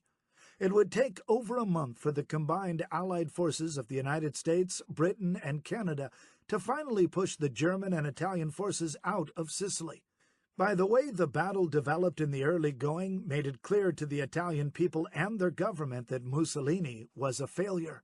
On July 25, 1943, just a bit over 2 weeks after General George S. Patton, Jr. and the rest of the Allies landed on Sicily, the Grand Council of Fascism passed a vote of no confidence in Mussolini, and the next day King Victor Emmanuel III dismissed him as head of government and had him taken into custody. In Sicily, Patton was smelling victory. In an open letter from Patton, dated August 1, 1943, the commander exhorted his soldiers and airmen of the 7th Army to get ready for the push to the Italian mainland. Landed and supported by the Navy and Air Force, you have, during 21 days of ceaseless battle and unremitting toil, killed and captured more than 87,000 enemy soldiers. You captured or destroyed 351 cannons, 172 tanks, 928 trucks, and 190 airplanes. You are magnificent soldiers, exclaimed Patton. The end is certain and is very near. Messina is your next stop. With Mussolini deposed and the German army fighting a lost cause, Genovese, like the old man in Catch-22, had to change his stripes and align himself with the Americans. He did so in a way that would line his pockets, but also lead to the loss of Italy as a refuge. Chapter 8. Mussolini was rescued by German forces in September 1943 in a raid carried out by paratroopers and Waffen-SS commandos. The action was personally ordered by Adolf Hitler, and after Mussolini was freed, he was installed as the head of a puppet Italian government in the northern part of Italy. Mussolini's son-in-law, Count Galeazzo Ciano, a friend of Genovese, had actually voted earlier for Mussolini's ouster, and when he attempted to flee Italy, he was captured and turned over to Mussolini, tried for treason, and executed in early 1944. With Mussolini in the north and Ciano dead, Genovese, Miranda, and any of their pals in the south around Naples had to deal with the reality of the Allied forces. Il Duce wasn't going to do them any good now. Although Mussolini was ensconced in the north, the German army still was operational in southern Italy. When the Allies initiated landings at Salerno and pushed to Naples, it was September 1943, the beginning of what would be months of costly fighting for all sides. This was the beginning of a period in which Genovese had to be careful. The German army still occupied the city, but the American forces were bearing down. Assistance for the Allies came in the form of a rebellion by Italian residents and soldiers in Naples.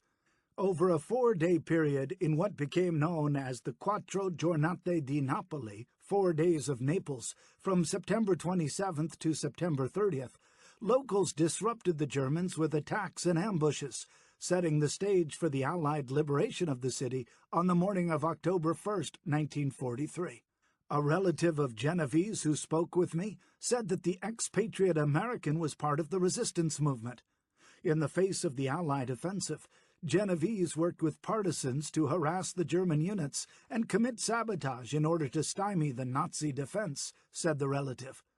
The partisan effort by the Italians has been well documented in the history of World War II, but there is no confirmation or any other information to verify the claim that Genovese worked with the partisan movement, although given the fluid situation in Italy and his connections, it remains a possibility.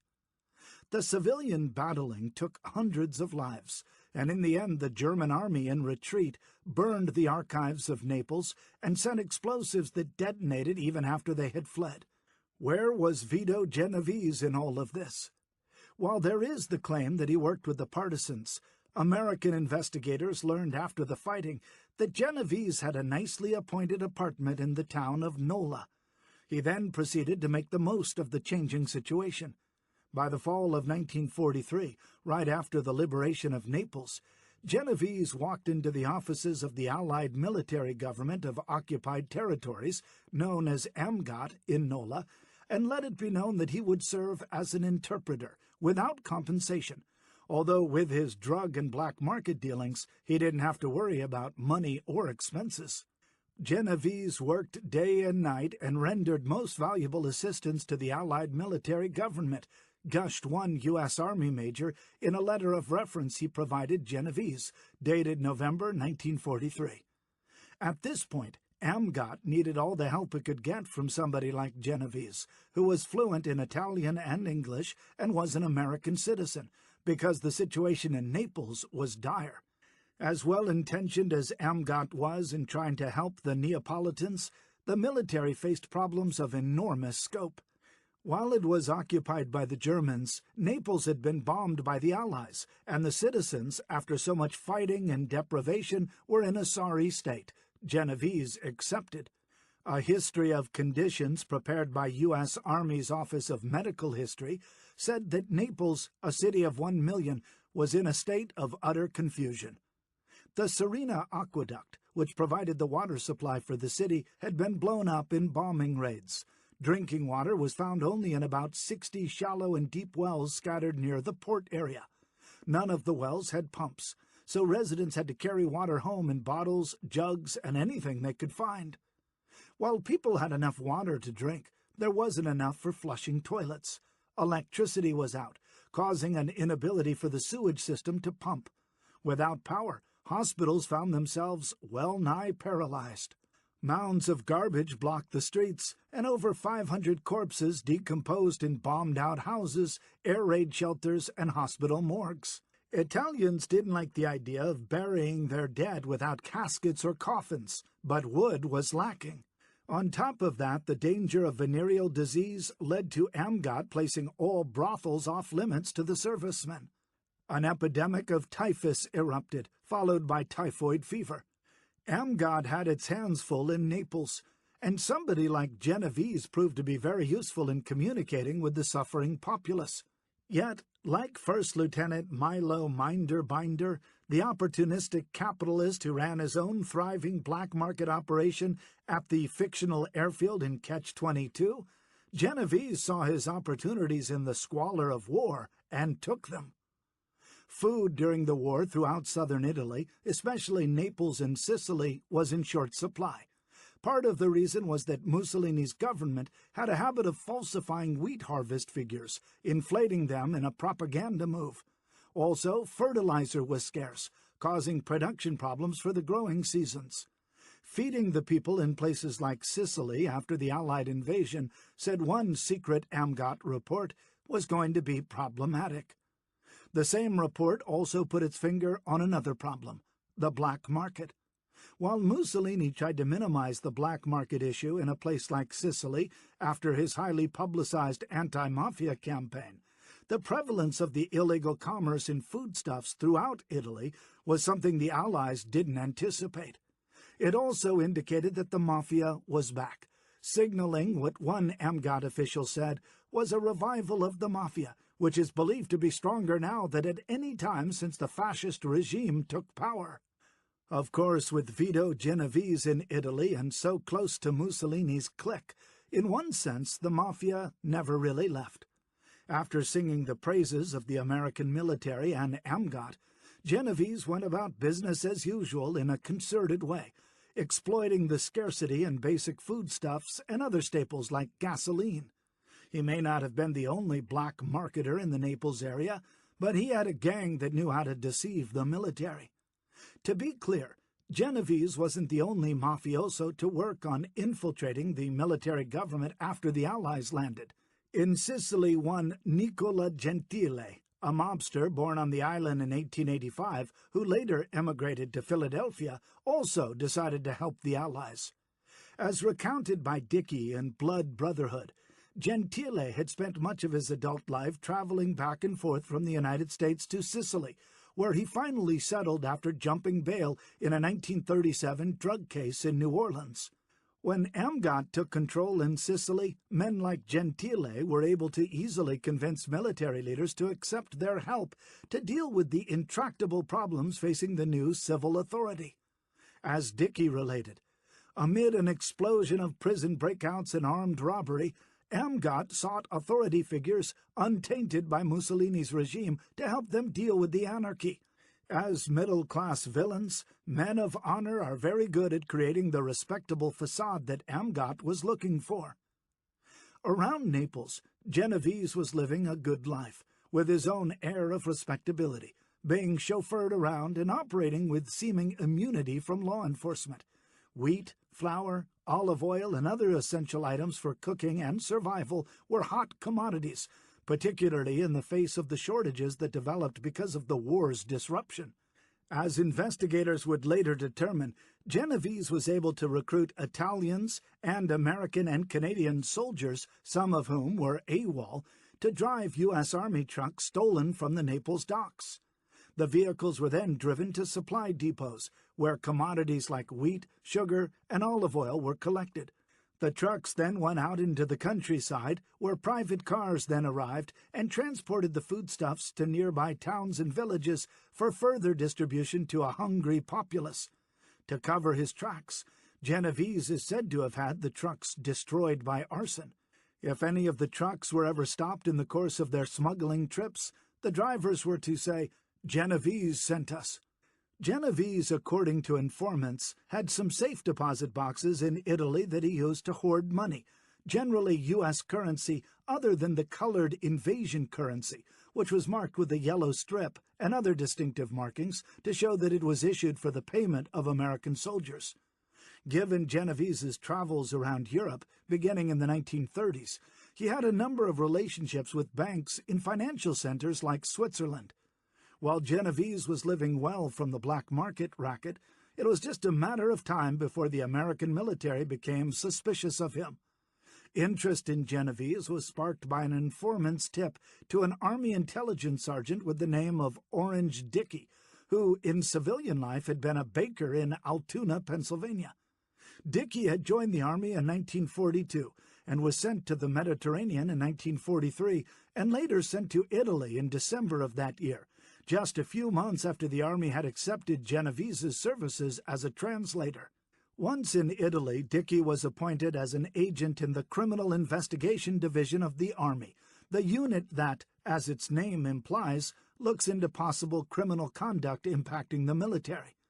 Dickey's first assignment was to look into reports of black market activity in the area of Naples and the nearby town of Nola. As Dickey would later explain, Nola was a center for smuggling. While black market dealing started someplace else and was completed elsewhere, Nola seemed to be a temporary clearinghouse, although Dickey initially didn't know why. This was a very extensive operation, Dickey remembered of the Nola black market. The hot commodities flowing from Naples toward eastern Italy were sugar, blankets, clothing, and food, while smugglers brought into Naples staple foodstuffs that were desperately needed, like wheat, olive oil, and beans. The investigation found that Army vehicles were used to transport the materials and later destroyed, set afire, sometimes within sight of Mount Vesuvius. The soldiers who had driven the trucks would then lay low in some rooming houses in Nola and wait for another assignment. Earlier in the investigation, about 40 Allied soldiers had been arrested for black market offenses, as well as about 8 or 9 Italian civilians, including one man who seemed to be the key to the activity in the Naples-Nola area.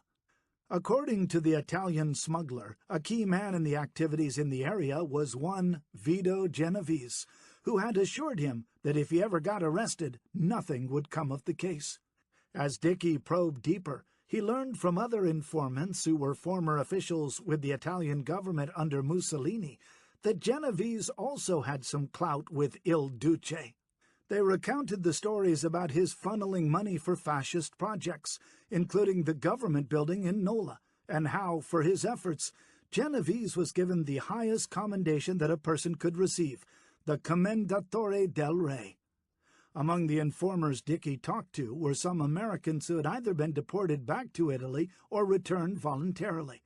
Among them was one Julius Simonelli, who told Dickey that Genovese was a member of the Mafia. When he learned that, Dickey knew the investigation into the black market had taken on a greater meaning. Dickey kept pressing the investigation, and at one point traveled to areas where he located a great many burned U.S. Army trucks. There were as many as 40 trucks found in a hazelnut tree grove about 5 miles from Mount Vesuvius, which, as it turned out, was causing its own problems for the American military at this time. It was March 18, 1944, that Vesuvius, after threatening and belching smoke and ash for days, finally erupted with what was described as a sinister, prolonged roar. The lava advanced from the crater, and the wind blew ash and smoke for many kilometers. It was a night without stars, but full of light, was how one eyewitness noted the strange darkness illuminated by the glowing lava. The lava engulfed much of nearby towns of San Giorgio e Cromano and San Sebastiano al Vesuvio. Italian civilians fled to seek the protection of the Allied forces. One commander even allowed Italians to march with religious statuary to the very edge of the lava to pray for the eruption to stop. The eruption became a top priority for the American commanders, overriding all else, including criminal investigations into black marketeering. The ash fell like snow, sometimes as deep as 3 feet, and the military had to scrape the roads with plows to keep traffic going. U.S. Air Force bombers stabled at an airfield near Pompeii were hit with ash and rock, which damaged or destroyed an estimated 80 aircraft. By late March, the eruption had subsided, and Dickey could get his investigation back on track. It was early August when Dickey and his commander believed that they had enough to arrest Genovese on the black market offenses. But Genovese couldn't be found. It is possible he got wind of the Army probe or temporarily sought refuge from the Vesuvius eruption. The forward edge of the front line against the Germans had also moved farther northward at the time, so it is possible Genovese shifted his operations to follow the troop movements. In any case, Genovese was scarce and on the move. Enter Humbert Costello, otherwise known as Umberto Consentino or Hubert Miri. Costello was a career criminal who didn't like snitches, especially those in the jailhouse, where he had spent much of his adult life. After he emigrated from Italy to the United States at the age of 8, Costello's life was a constant struggle against the law. As a youth, Costello wound up in a Missouri reform school, and when he got out, he was sentenced to 4 years in the state penitentiary for grand larceny.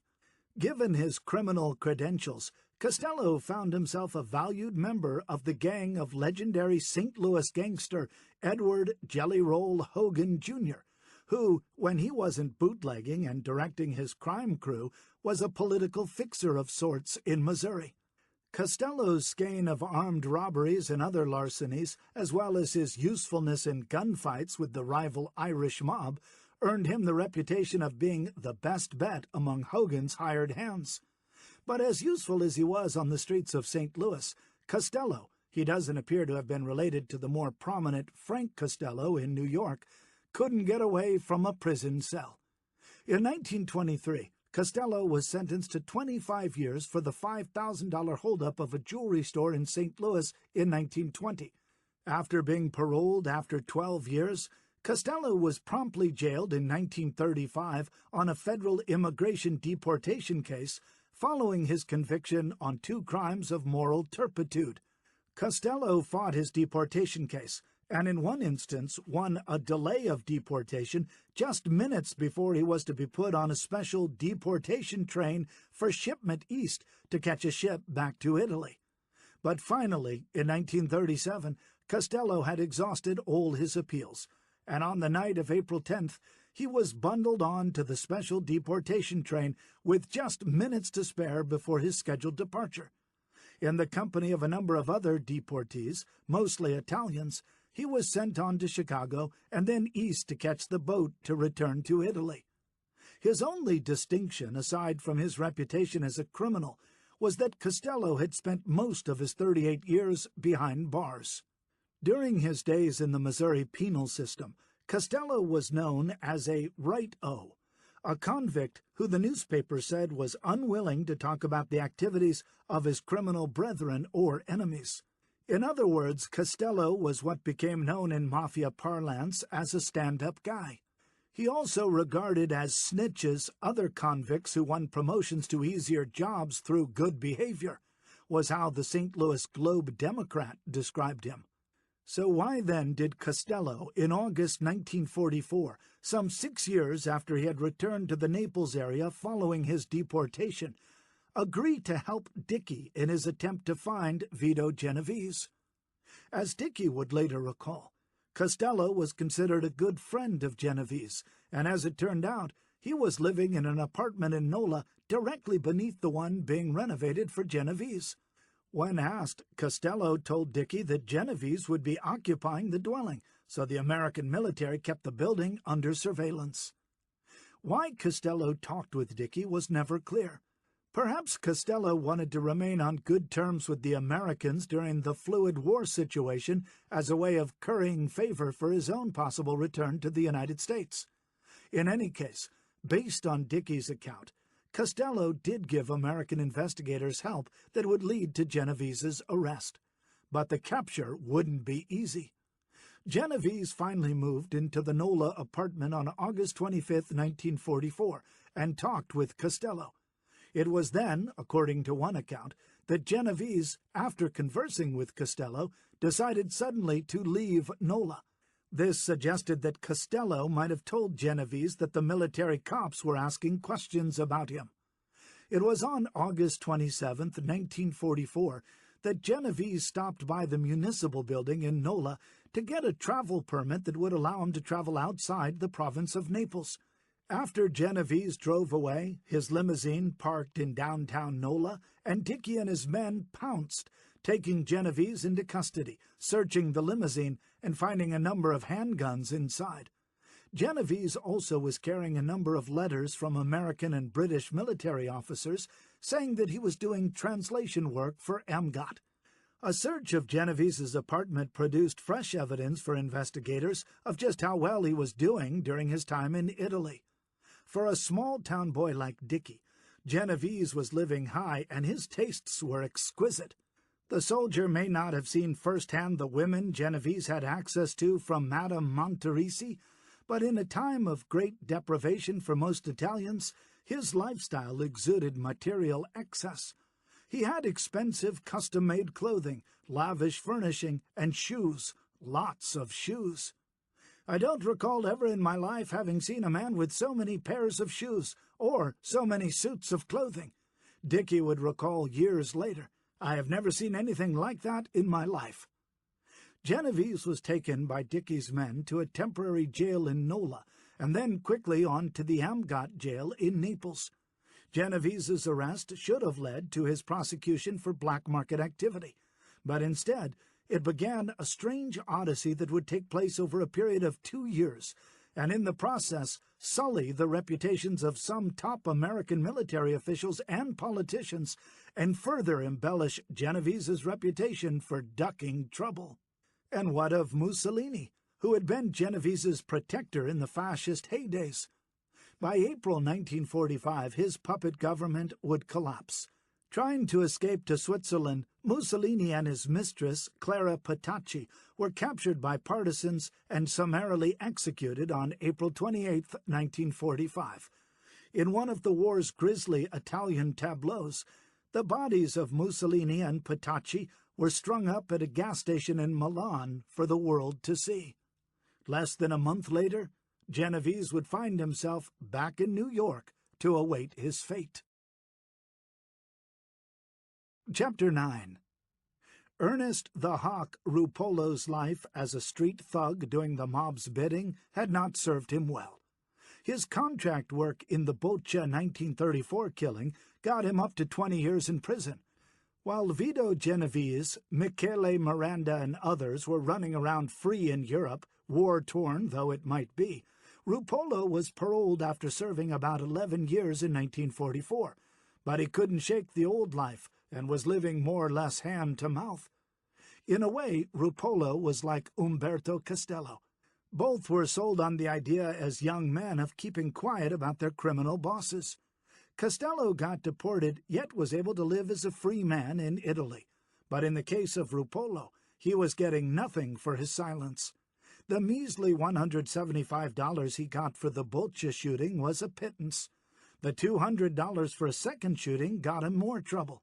He was left high and dry by the mob. Nobody provided Ruppolo with an attorney when he was advised to plead guilty. The mob had let me down, he said. Ruppolo clearly had enough. It was the shooting of one Carl Sparacino, a 31-year-old from Brooklyn, that forced Ruppolo to finally change his attitude for good about being a silent, stand-up guy. Sparacino, described as a longshoreman and former dressmaker, was shot 3 times as he sat in his parked car on the night of April 17th in Brooklyn. 4 days later, Ruppolo and 20-year-old Ernest Filocomo were picked up by cops and held without bail. Ruppolo had been paid $200 for the shooting of Sparacino, who earned the mob's wrath because he had the temerity to rip off some dice games.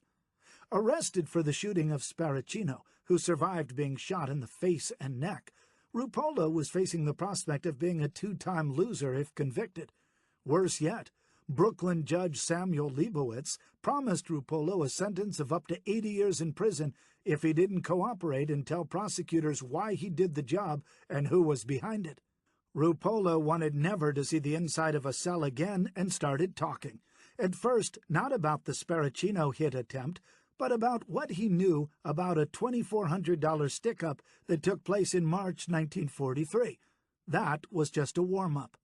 When Ruppolo finally came up for sentencing in August 1944 for pleading guilty in the Sparacino shooting, he had what one newspaper said was a song or two left in him.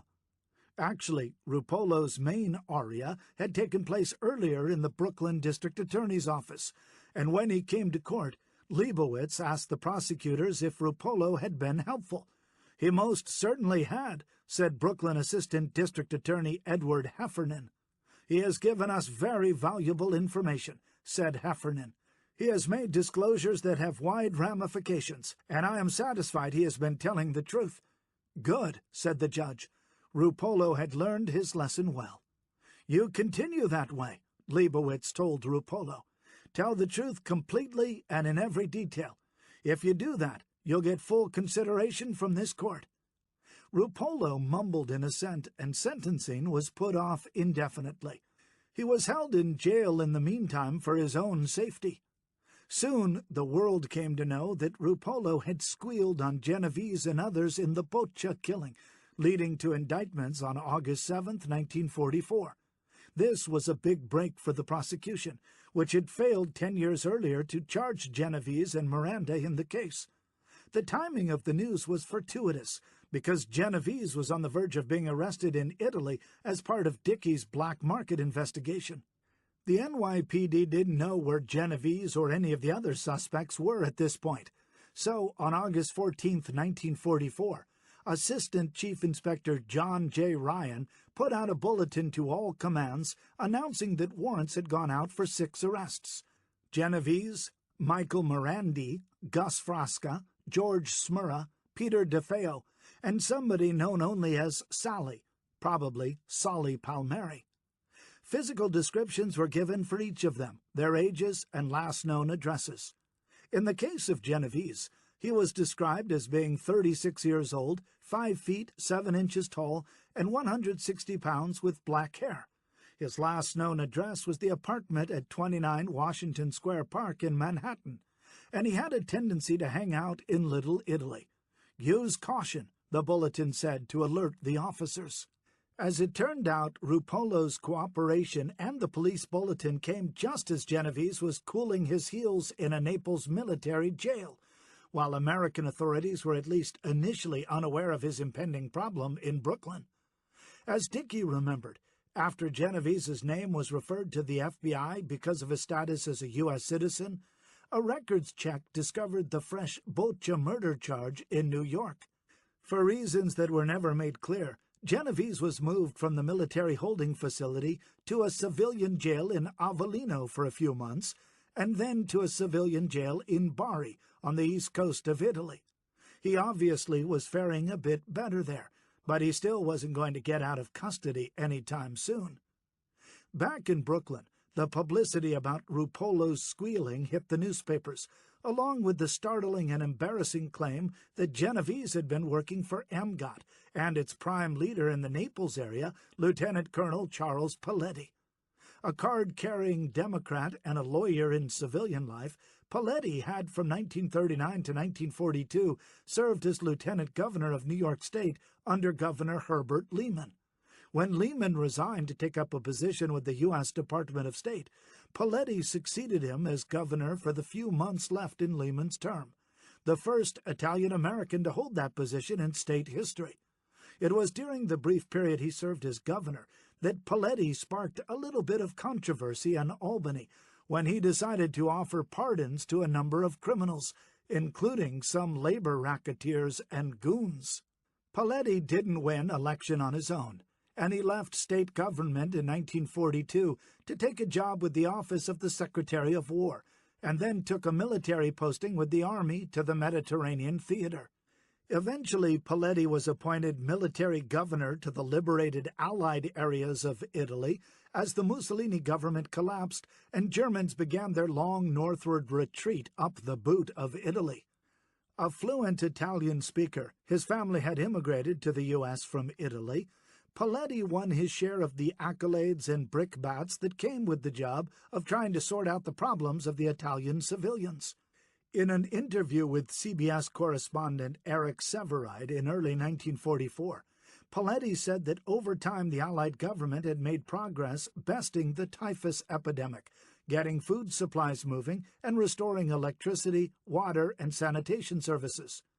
"The high cost of living and the black market remain our chief headaches," Paletti admitted in the interview.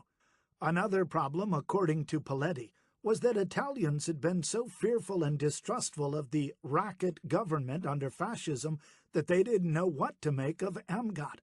But with time, said Paletti hopefully, the Italians would operate their own democratic government.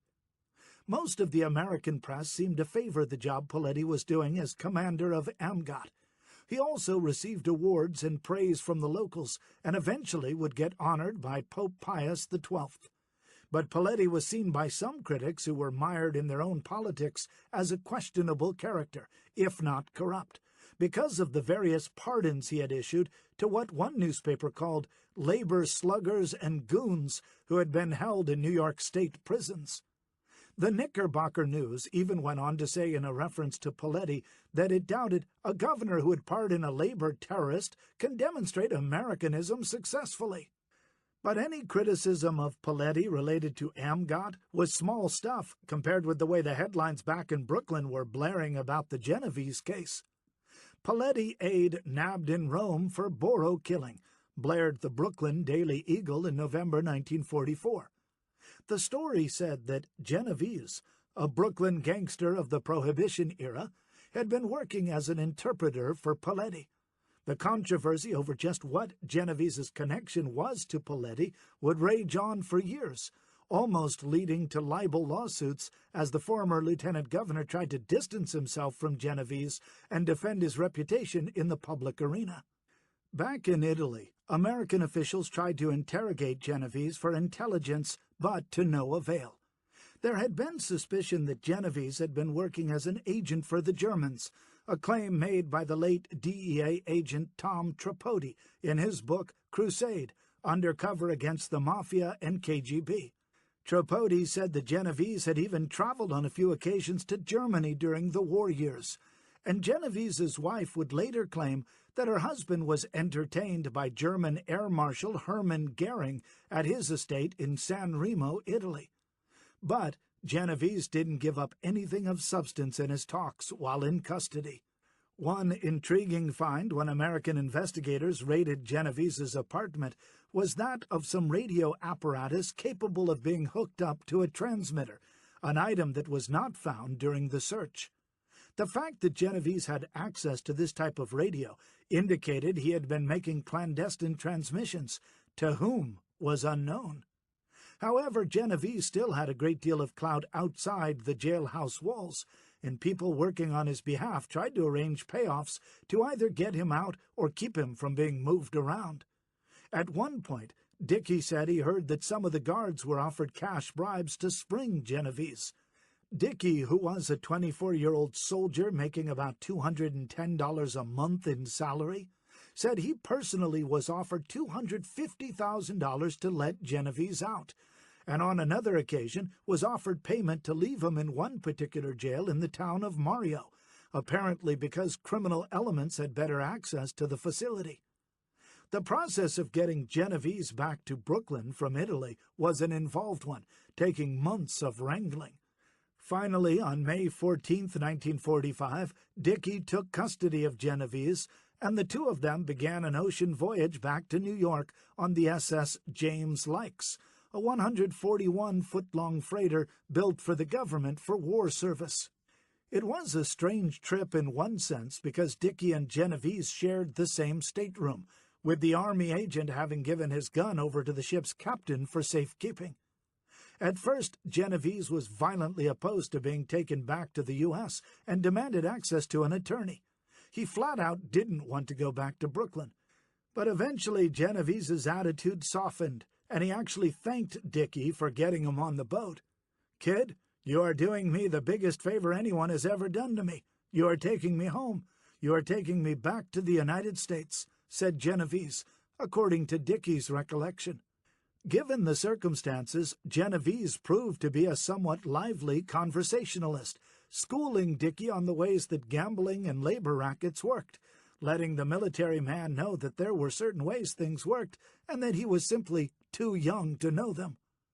He would speak freely about many things, such as horse racing or policy or things of that nature, remembered Dickie later. He told me how they could be fixed and how they would run a ringer and so on. And he told me how policy operated and how it could be fixed. During the voyage, Dickie got a good schooling in the fine points of some gambling rackets and heard from Genovese about his family back in the U.S. The mobster regaled Dickie with tales of his vacations to Hot Springs and Little Rock in Arkansas, two places that had in the post-war years become fashionable spa towns and gambling meccas for the mafiosi in New York. "I take the mineral baths, you know, and I come back feeling like a new man," Costello said about his Hot Springs vacations. Genovese may have done a lot of talking on the voyage, but one thing he made no mention of was the pending homicide case he faced in Brooklyn. The indictment for the Bocha homicide was one of 6 slangs cops were trying to link to Genovese, along with Miranda, DeFeo, Frasca, and Smurra, as well as the man known only as Sally, who was listed in the indictment as a John Doe. All of the suspects had criminal records and were linked to Cosa Nostra families, but the oddity was that the newspaper accounts didn't refer to the Mafia or La Cosa Nostra, but rather linked Genovese and the others to the Unione Sicilione, an apparent reference to Unione Siciliane, an Italian fraternal organization that over the decades had become co-opted by mobsters like Al Capone, but that by 1940 or so had really become irrelevant.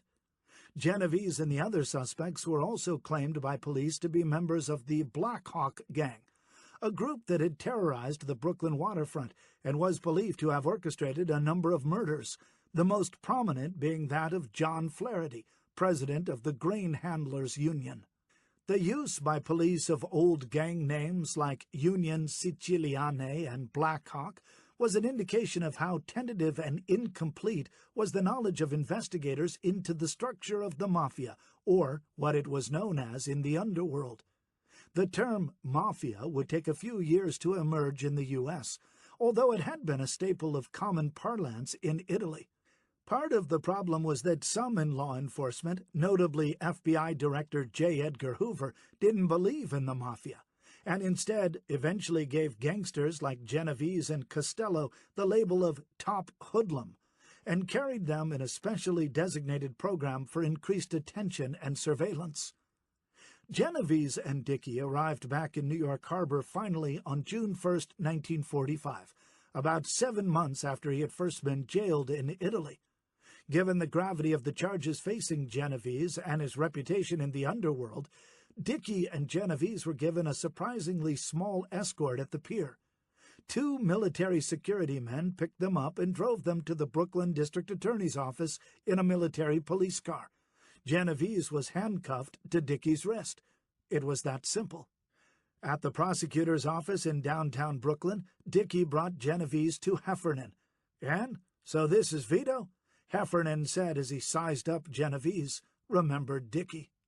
Upstairs, Heffernan turned Genovese over to detectives. The suspect Heffernan never expected to see back in the U.S. was now in hand.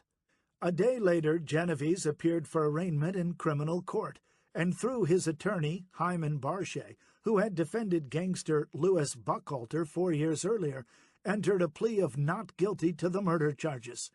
Genovese was sent to the Thompson Street Jail to await further court dates. Genovese was only one of the defendants in the case, and while Brooklyn prosecutors had Smurra and Frasca in hand, Miranda was still in Italy. Prosecutors knew Miranda was overseas because Dickie had spoken to him.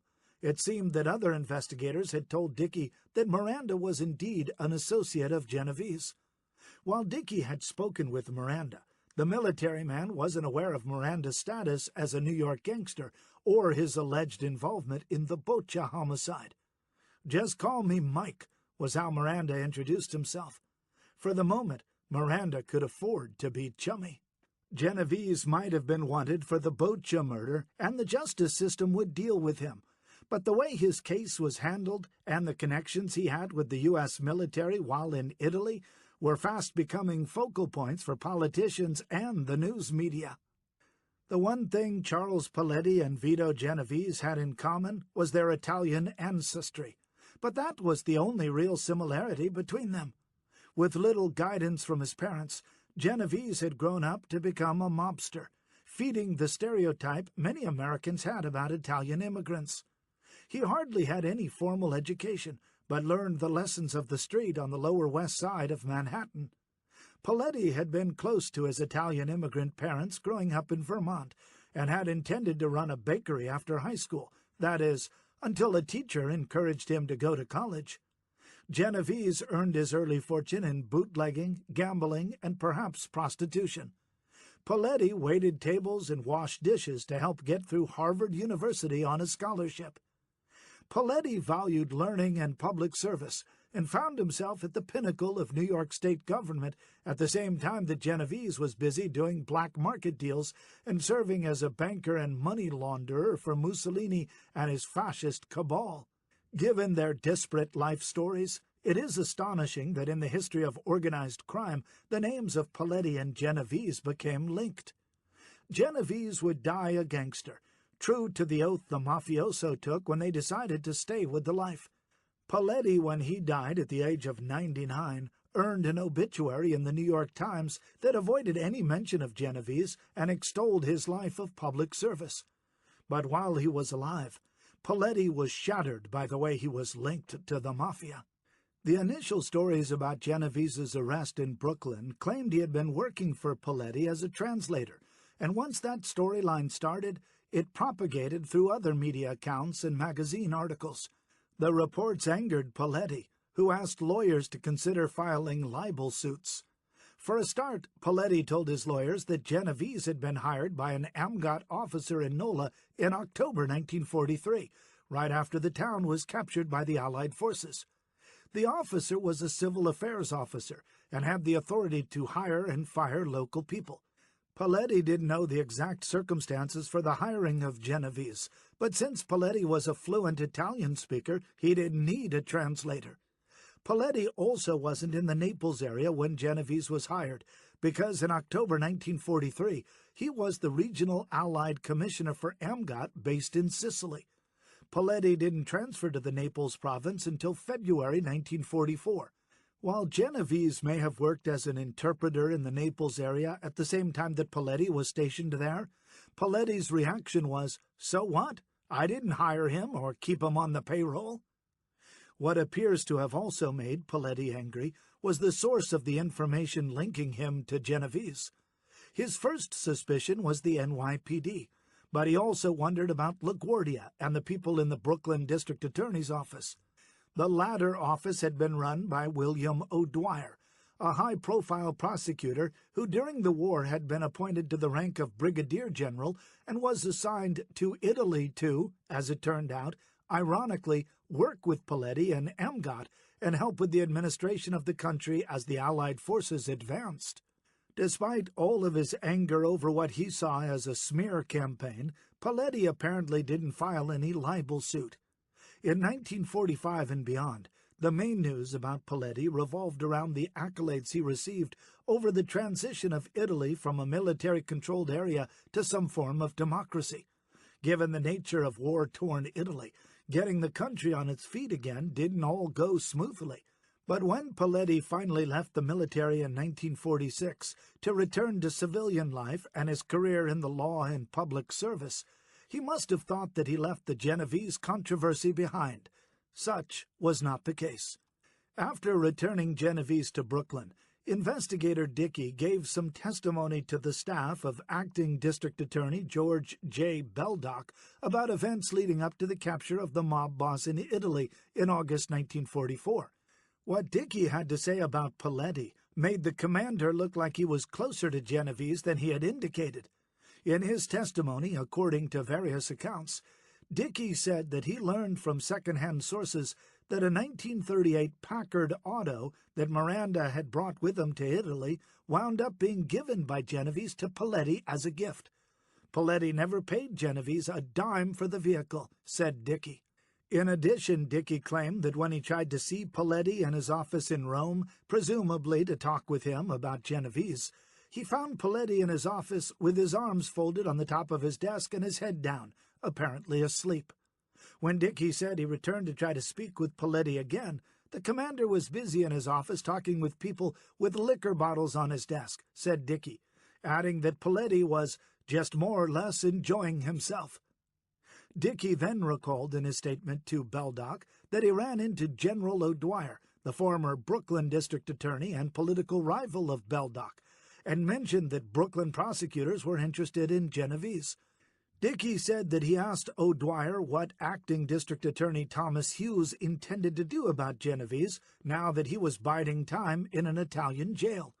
O'Dwyer responded that the matter didn't concern him and that Dickey should contact Hughes.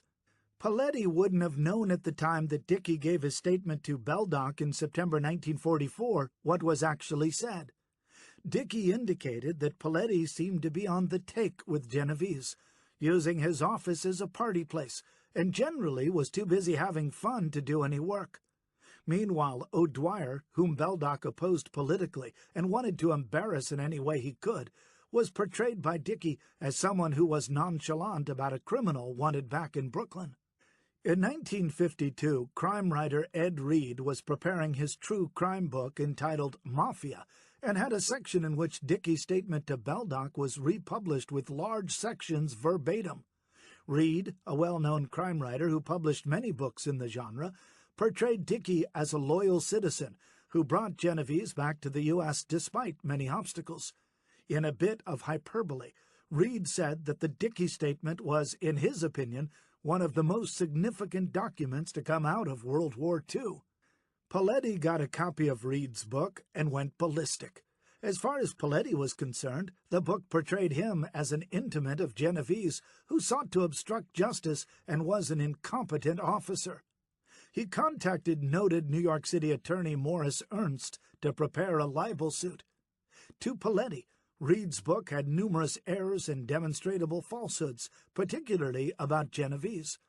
Among the key points pointed out by Paletti was that he was never military governor in Nola, where Genovese had set up shop, but rather military governor in Naples, and months later, when Genovese was indicted, he had the same position in Rome. Paletti also said he never had a Packard as a staff car, and was never given one by anyone. He acknowledged that the military governors could requisition any civilian vehicles by giving the owners a receipt. Paletti claimed that some of the dates cited by Reed, particularly in 1944, when the military commander allegedly returned to the U.S. with Genovese, were demonstrably false based on his military personnel records. As far as Paletti was concerned, he never met Genovese in his entire life, never communicated with him, and had no responsibility nor took any action connected with Genovese's extradition to Brooklyn in 1945. Paletti's lawyers contacted Reed's publishers in May 1953 and began several months of negotiations to clean up the book. In the end, according to correspondence examined by this author, a number of offending statements in Dickey's testimony were excised, and references to Paletti in the text kept to a minimum. Another battle Paletti had with the New York Times seemed to go a bit easier. In November 1952, the paper published a story about Genovese, and in one paragraph reported that he had worked as an interpreter for former Lieutenant Governor Charles Paletti, then head of Allied military government in Italy.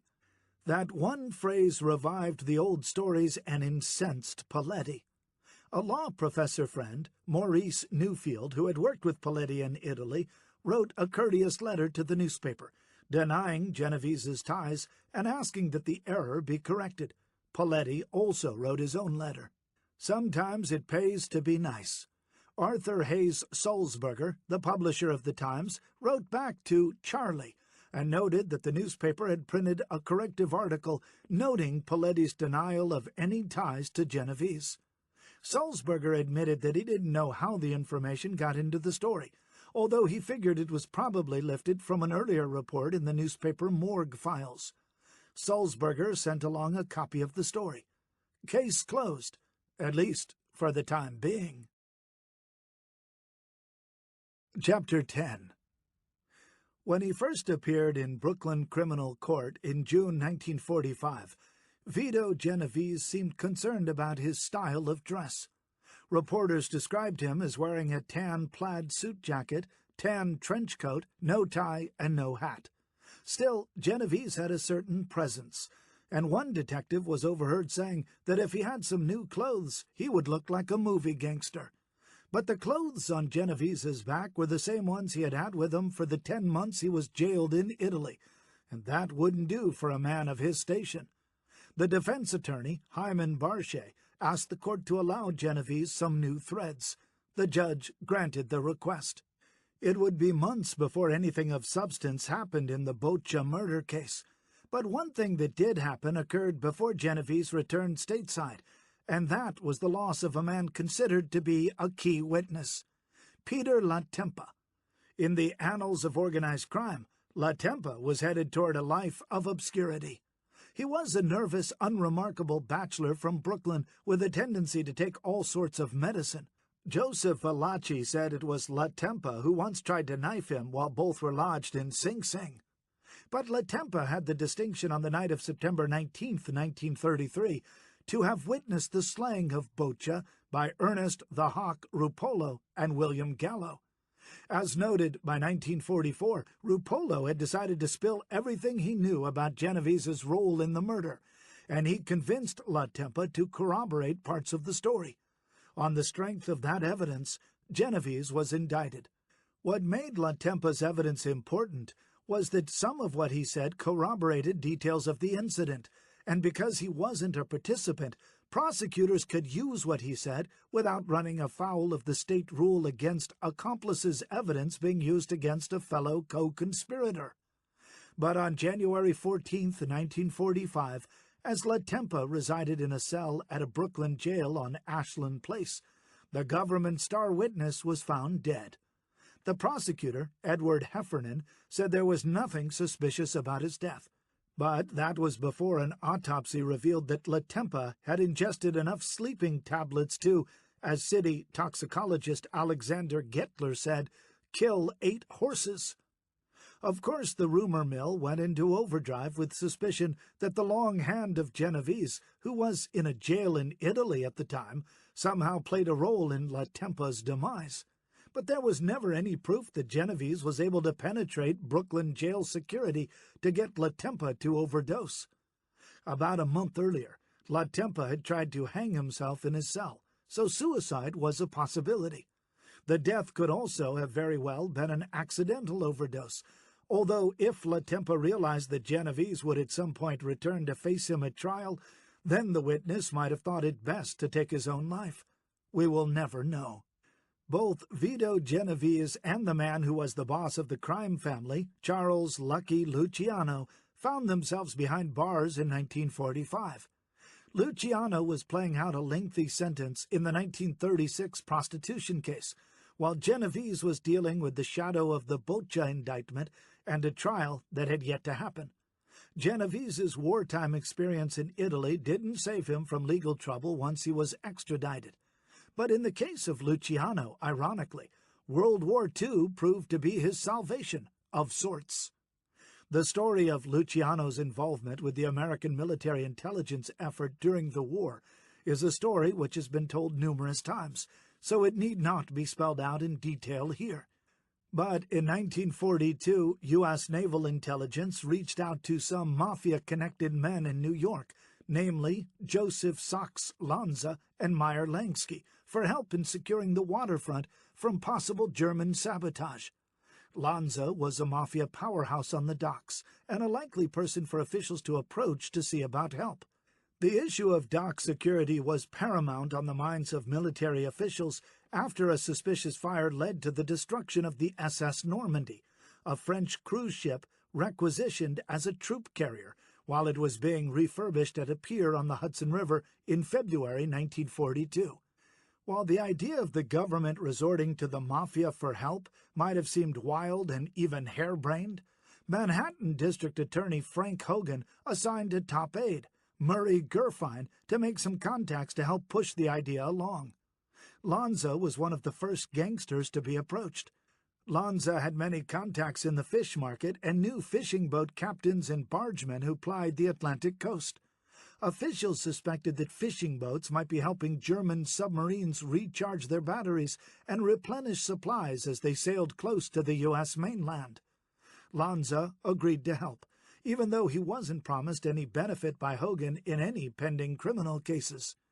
Lanza was able to get union cards for Navy undercover agents so they could travel on fishing boats.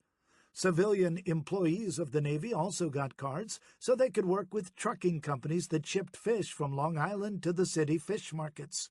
But with Lanza's influence limited to the seafood industry, the mobster told officials that major mafia help couldn't be counted on unless certain mafiosi got the okay from Luciano in prison. Here, the beginnings of some mob political intrigue comes into play. According to George Wolfe, the attorney for Frank Costello, his client relished the idea of Luciano back in the mix, so that he, Costello, could back away from his role as acting boss of the crime family. After all, Costello had some legitimate businesses, and he needed to give up the title of boss of all bosses so he could tend to his companies, Wolfe later explained. Lanza emphasized that Luciano would be a big help in getting the important mobsters, Costello, Joe Adonis, Lansky, on board with the plan to help the Navy. "The word of Luciano may give me the right of way," said Lanza. The approach to the imprisoned Luciano was made initially through Lansky, who cautioned officials that they had to be careful since some Italians still liked Mussolini. He may have been thinking about Genovese at that point. But in the case of Luciano, Lansky believed he would cooperate since his family members were largely in the U.S. and out of harm's way in Italy. State officials agreed to transfer Luciano from the isolated Clinton Correctional Center in upstate Dannemora, New York, to Great Meadow Correctional Center, a maximum security facility near Vermont, and then to a similar facility in Albany, which was much closer to Manhattan and all of Luciano's mob friends. State records show that from May 1942 through August 1945, Luciano had a number of visits from mobsters, with Lanza and Lansky being the most frequent, although the records were incomplete and the mobsters had more visits than shown. Costello helped smooth the way in the plan and got Luciano to go along. The other part of the intelligence plan was to locate longshoremen who had familiarity with Sicily and its geography. This would feed into the Allied plan for the 1943 invasion and allowed naval intelligence to gain friendly contacts in Sicily, among them local mafia bosses. Operation Husky, the invasion, was able to use the help of Luciano and his friends, although the battle was costly in terms of casualties. For decades, scholars and organized crime experts would debate the true importance of Luciano's contribution to the war. It clearly had some importance, but it was the military might of the Allied forces, led in part by General Patton, that won the day. Still, the Sicily operation, and whatever value Luciano gave it, led to further disillusionment among Italians with Mussolini, Genovese's protector, and ironically led to Il Duce's ouster. So, in one sense, Luciano was helping force Genovese's decision to shift alliances and throw his lot in with the Allies, all of which would lead to his predicament in the Boccia case. But the impact of the Luciano wartime saga didn't end with Mussolini's ouster. Thomas Dewey, the prosecutor who had convicted Luciano, became New York State's governor with the November 1942 election. Dewey was aware of Luciano's cooperation and advised his attorney to get different counsel to make a motion to the trial judge in the prosecution case for a reduction in the mob boss's sentence. Such a motion was filed in February 1943 by George Wolfe with Judge Philip J. McCook, the trial judge. McCook seemed to take seriously the argument that Luciano had helped the military effort, although in his decision he skirted mentioning exactly what the assistance was. McCook didn't reduce Luciano's sentence, but instead said that if he continued to be a model prisoner and helped the government, he could apply in the future for clemency from the governor. Essentially, McCook was giving Luciano and Wolfe a roadmap telling them what to do next. Dewey clearly had the power to help the very mob boss he had put away. It was an unexpected turn in Luciano's life. Luciano had at least 20 more years to run on his sentence when the New York State Parole Board took up his case. Despite a lack of cooperation from naval intelligence about the mob boss's cooperation, on December 3, 1945, the board recommended Luciano's sentence be commuted for the sole purpose of deportation. Dewey mulled things over for a month, and finally, on January 3, 1946, commuted Luciano's sentence, noting that he had contributed to the war effort, although the value of his information was unclear. Luciano would be going back to Italy. Years later, in his biography, done in collaboration with film producer Martin Gosch and writer Richard Hammer, Luciano claimed that Dewey had agreed to go easy on city racketeers. Luciano also alleged that he funneled $90,000 to one of Dewey's campaigns, presumably the 1944 presidential run that Dewey lost. Such statements are virtually impossible to verify today. But what was clear was that Luciano was headed back to Italy. It was on February 2, 1946, that Luciano was transferred from Sing Sing to Ellis Island, where Costello and lawyer Moses Polikoff brought the mob boss's luggage and other personal items. There were reports that a group of mobsters held a going-away party for Luciano with good food and drink, but that was questioned by the U.S. immigration officials who had custody of him before he left. However, a congressional memo uncovered by the author revealed that an immigration guard at Bush Terminal in Brooklyn, where Luciano had been placed on the victory ship Laura Keene, stated that the mob boss indeed had visitors just before he sailed. Luciano went into the ship's dining room with a group of 5 or 6 men, whom the immigration officer didn't identify, but who were believed to have included Costello and Albert Anastasia. Once inside the dining room, Luciano appeared not to have any appetite for the veal cutlets, which were described as very greasy. So Luciano's friends left the vessel for about an hour and came back with lobsters, spaghetti, and wine, said the official. Luciano didn't drink any wine because of an upset stomach, but he did eat spaghetti, and then the group, the official remembered, talked and reminisced for a few hours. On February 10, 1946, the Laura Keene, with Luciano aboard, started a 2-week voyage to Genoa, carrying a cargo of flour. It would not be the last anyone would hear about lucky Luciano. Meanwhile, Luciano's changing fortunes were having a profound impact on Genovese. Since Luciano was gone from the U.S., his influence over crime-family affairs, while still important, was greatly diminished. Luciano just didn't have the day-to-day handle on the rackets stateside. As a result, Costello became the effective power on the street and in New York, serving as Luciano's acting boss. Genovese, incarcerated and awaiting trial after years of absence from New York, had little ability to challenge anyone for the leadership position. For Don Vitone, or the Old Man, as Genovese was known, the future was very uncertain. As Genovese awaited a trial date in the Boccia murder case, he was getting more publicity of the kind that he didn't need. It was November 1945 that Hawk Rupolo stirred things up when he decided to write a sensational letter to a Bronx judge. Since Rupolo was being housed as a material witness awaiting his sentencing in the Sparacino attempted murder case in a Bronx jail, he decided to send his explosive missive to a judge in that county. While the letter stayed secret for a while, when Rupolo was going to be sentenced, a judge in Brooklyn decided to unseal it. In the letter, Rupolo made a number of sensational claims. For a start, he said that the late Peter Latempa died from poison, despite an official finding after his autopsy that he had taken an overdose of sleeping pills. There were more allegations, and Rupolo said that there were a lot of people who were worried about what secrets he could reveal. The people I talked on are very important, with money and connections, Ruppolo said in his letter. He had information not only about Boccia's killing in 1934, but also a slew of other murders around town. They are worried about 15 unsolved killings, and they are afraid Genovese will talk, said Ruppolo, referring to the so-called Unione Siciliane. The letter was read in court by Judge Samuel Leibowitz, the jurist who had told Ruppolo earlier that if he cooperated he would get good consideration when he came before the judge for sentencing.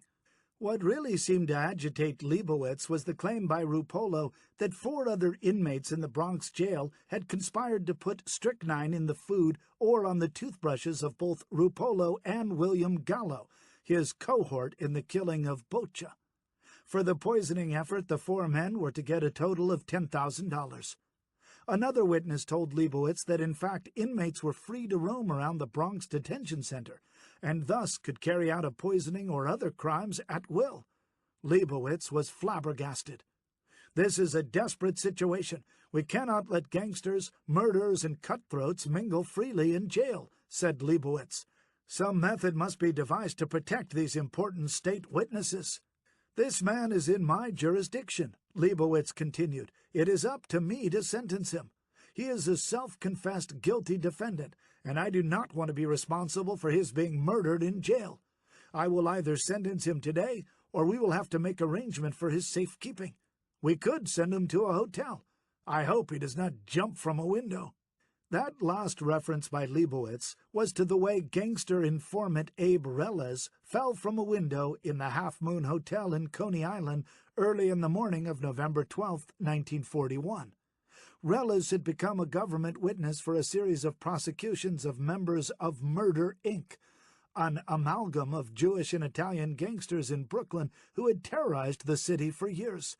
However, he either fell or jumped from the hotel window, thereby ending his career as a witness. Ruppolo's sentencing was put off, but rather than gamble with his safety, he was sent to the Federal House of Detention, a facility of the U.S. Bureau of Prisons, where security was better than the local jail.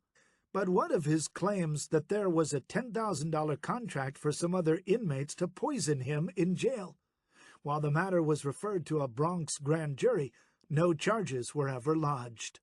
During the months Genovese was cooling his heels in the Brooklyn jail awaiting trial, his case played second fiddle to political matters centered around the run-up to the 1945 mayoral election and the election for Brooklyn District Attorney.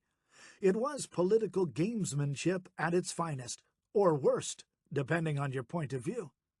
The story actually began back in Italy in 1944, when Genovese was already in the custody of the U.S. Army and awaiting trial for black market activity. Once the Army learned that Genovese was wanted back in the States for the Boccia murder, the military decided he should stand trial on the more serious homicide case. But as Orange Dickey would later recall, it took months for the military to get Genovese back to Brooklyn, and he suggested that Lieutenant Colonel Charles Paletti, who served as the Allied military governor, and Brigadier General William O'Dwyer, who had given up his former job as Brooklyn District Attorney to take the military wartime post, had somehow dropped the ball, something that was never proved. O'Dwyer said he had nothing to do with the Genovese deportation delay, but that didn't prevent some political rivals of the former prosecutor from using the situation as political ammunition. As 1945 ground on and Genovese remained in jail, the political landscape of New York City was facing some big elections. For a start, O'Dwyer, after returning from his military service in Italy, decided to officially resign as Brooklyn District Attorney and run for mayor of New York City. That meant that the sitting governor, who happened to be the Genovese and Luciano nemesis Thomas Dewey, appointed a fellow Republican, George Beldock, to be interim prosecutor until the election in November. Beldock was a staunch Republican and wanted desperately to be elected Brooklyn District Attorney in his own right, and he figured he had to sully the reputation of O'Dwyer to show how poorly a Democrat had performed in the job. For that, Beldock dragged up the way O'Dwyer had supposedly delayed the deportation of Genovese and Michael Miranda from Italy in connection with the Bocha murder case. To make things sound even more suspicious, Beldock said in a radio address that O'Dwyer had social relations with a number of underworld figures, notably Frank Costello. In addition, Beldock said that two of the triggermen in the Bocha murder had been law clients of O'Dwyer when he had been in private practice. Beldock's aspersions against O'Dwyer were big news, but lost in all the hoopla was the fact that the assassins of Bocha, Rupolo, and Gallo had by this time been convicted and were no longer law clients of O'Dwyer. Still, Beldock said that it was O'Dwyer's staffer Edward Heffernan who had drafted a letter in an attempt to get Genovese extradited from Italy, but never sent it for some unknown reason. Trying to make things seem more suspicious, Beldock noted that the late lamented Peter Latempa, who was to have been a witness in the Bocha murder trial, had requested he be moved to a safer jail the day before he was found dead in his cell. All of those claims by Beldock seemed designed to make O'Dwyer look at the least as incompetent and at the worst as in league with the mob. Never mind that O'Dwyer had told Army officials in 1944 to take the Genovese deportation matter up with his successor in Brooklyn. The list of seemingly disparate events that Beldock dwelt on seemed to be strung together for some sensational impact on the public. Beldock then went one step further. In the months leading up to the mayoral election, Beldock convened a special grand jury, actually two grand juries as it turned out, to look into the laxity of enforcement in the way O'Dwyer's office handled cases. Beldock said the mystery of the paralysis in the office was connected to the way the cases of Genovese and Miranda were handled. Beldock took a few shots at Miranda, saying he hung out in a West Side restaurant in Manhattan with Costello, Joe Adonis, and other gentry of that stripe. Miranda claimed to be a waiter in the restaurant, but he lived like landed gentry in a $75,000 showplace house in Forest Hills that was the object of wonder to neighbors, not only for its elegance, but also for the group of men who showed up at all hours in black cars, said Beldock. About a week before the election, the grand jury issued a presentment, which wasn't an indictment, but rather a statement of facts. But after so much mud being thrown against the wall, the grand jury presentment found problems with O'Dwyer's tenure as district attorney, but mentioned nothing about Genovese and Miranda. Rather, the panel issued a report that said O'Dwyer's people had stifled an investigation into the waterfront rackets 5 years earlier and had lax record-keeping. A follow-up report criticized O'Dwyer's handling and ultimate dismissal of a probe into mobster Albert Anastasia, the king of the Dockland rackets and a so-called high executioner of the underworld. Democrats didn't let Beldock get away unscathed and warned that he would face the wrath of voters on Election Day for all of his smears of O'Dwyer. One ally of O'Dwyer noted that he couldn't be faulted for any delays in the extradition of Genovese and Miranda because of the uncertainty of the laws in Italy during the war. It was also well known that O'Dwyer had gone after a number of members of the notorious Murder, Inc. When the voters had their say, they handed Beldock an overwhelming rejection, which wasn't surprising in such a democratic city. Although he was backed by Dewey, Beldock lost resoundingly to the Democratic American Labor candidate Miles F. McDonald, a Brooklyn lawyer who only a few months earlier had been appointed Brooklyn's U.S. attorney. McDonald pulled 416,203 votes to Beldock's 117,814. If Beldock thought he would damage O'Dwyer's campaign for mayor with all of the claims about closeness to gangsters and screwing up investigations, he was very much mistaken. O'Dwyer became mayor after pulling in 1.1 million votes and beating Republican fusion candidate Jonah L. Goldstein by nearly 700,000 votes. A few days after the election, with his tail between his legs, Beldock listened quietly as a Brooklyn judge, in convening a new grand jury, essentially gently rebuked him and warned against defaming people in a presentment who weren't actually indicted. "I advise that in no presentment by the grand jury should there be disclosure, even if the name of a witness or a quotation, paraphrase, or summary of the testimony of any witness, said Judge Franklin Taylor. To report adversely against either a public official or a private citizen without finding an indictment against the person was unfair, because there was no opportunity for defense, explained Taylor. Beldock would have until the end of the year to present the findings of this new grand jury into allegations of laxity by O'Dwyer, and he said it would be a vigorous and conscientious investigation. But by then Beldock was simply a lame duck, and whatever he might have found was consigned to the wastebasket of history. MacDonald was sworn in just before the end of 1945, and then took over the office and set out to make his own agenda. The existing docket of cases included the murder indictment against Genovese and the others, including Miranda. However, with only Genovese in custody, the upcoming trial in 1946 would have just him as the marquee defendant. Chapter 11. The trial of Vito Genovese for the murder of Ferdinand the Shadow Boccia was set to begin by the spring of 1946.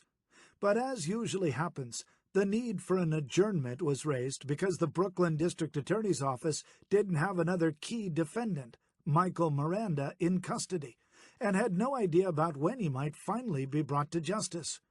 It was May 5, 1946, when the prosecutors, defense attorney Hyman Barshey, and Genovese trooped into the courtroom of Brooklyn Judge Samuel Leibowitz to do their first bit of legal wrangling.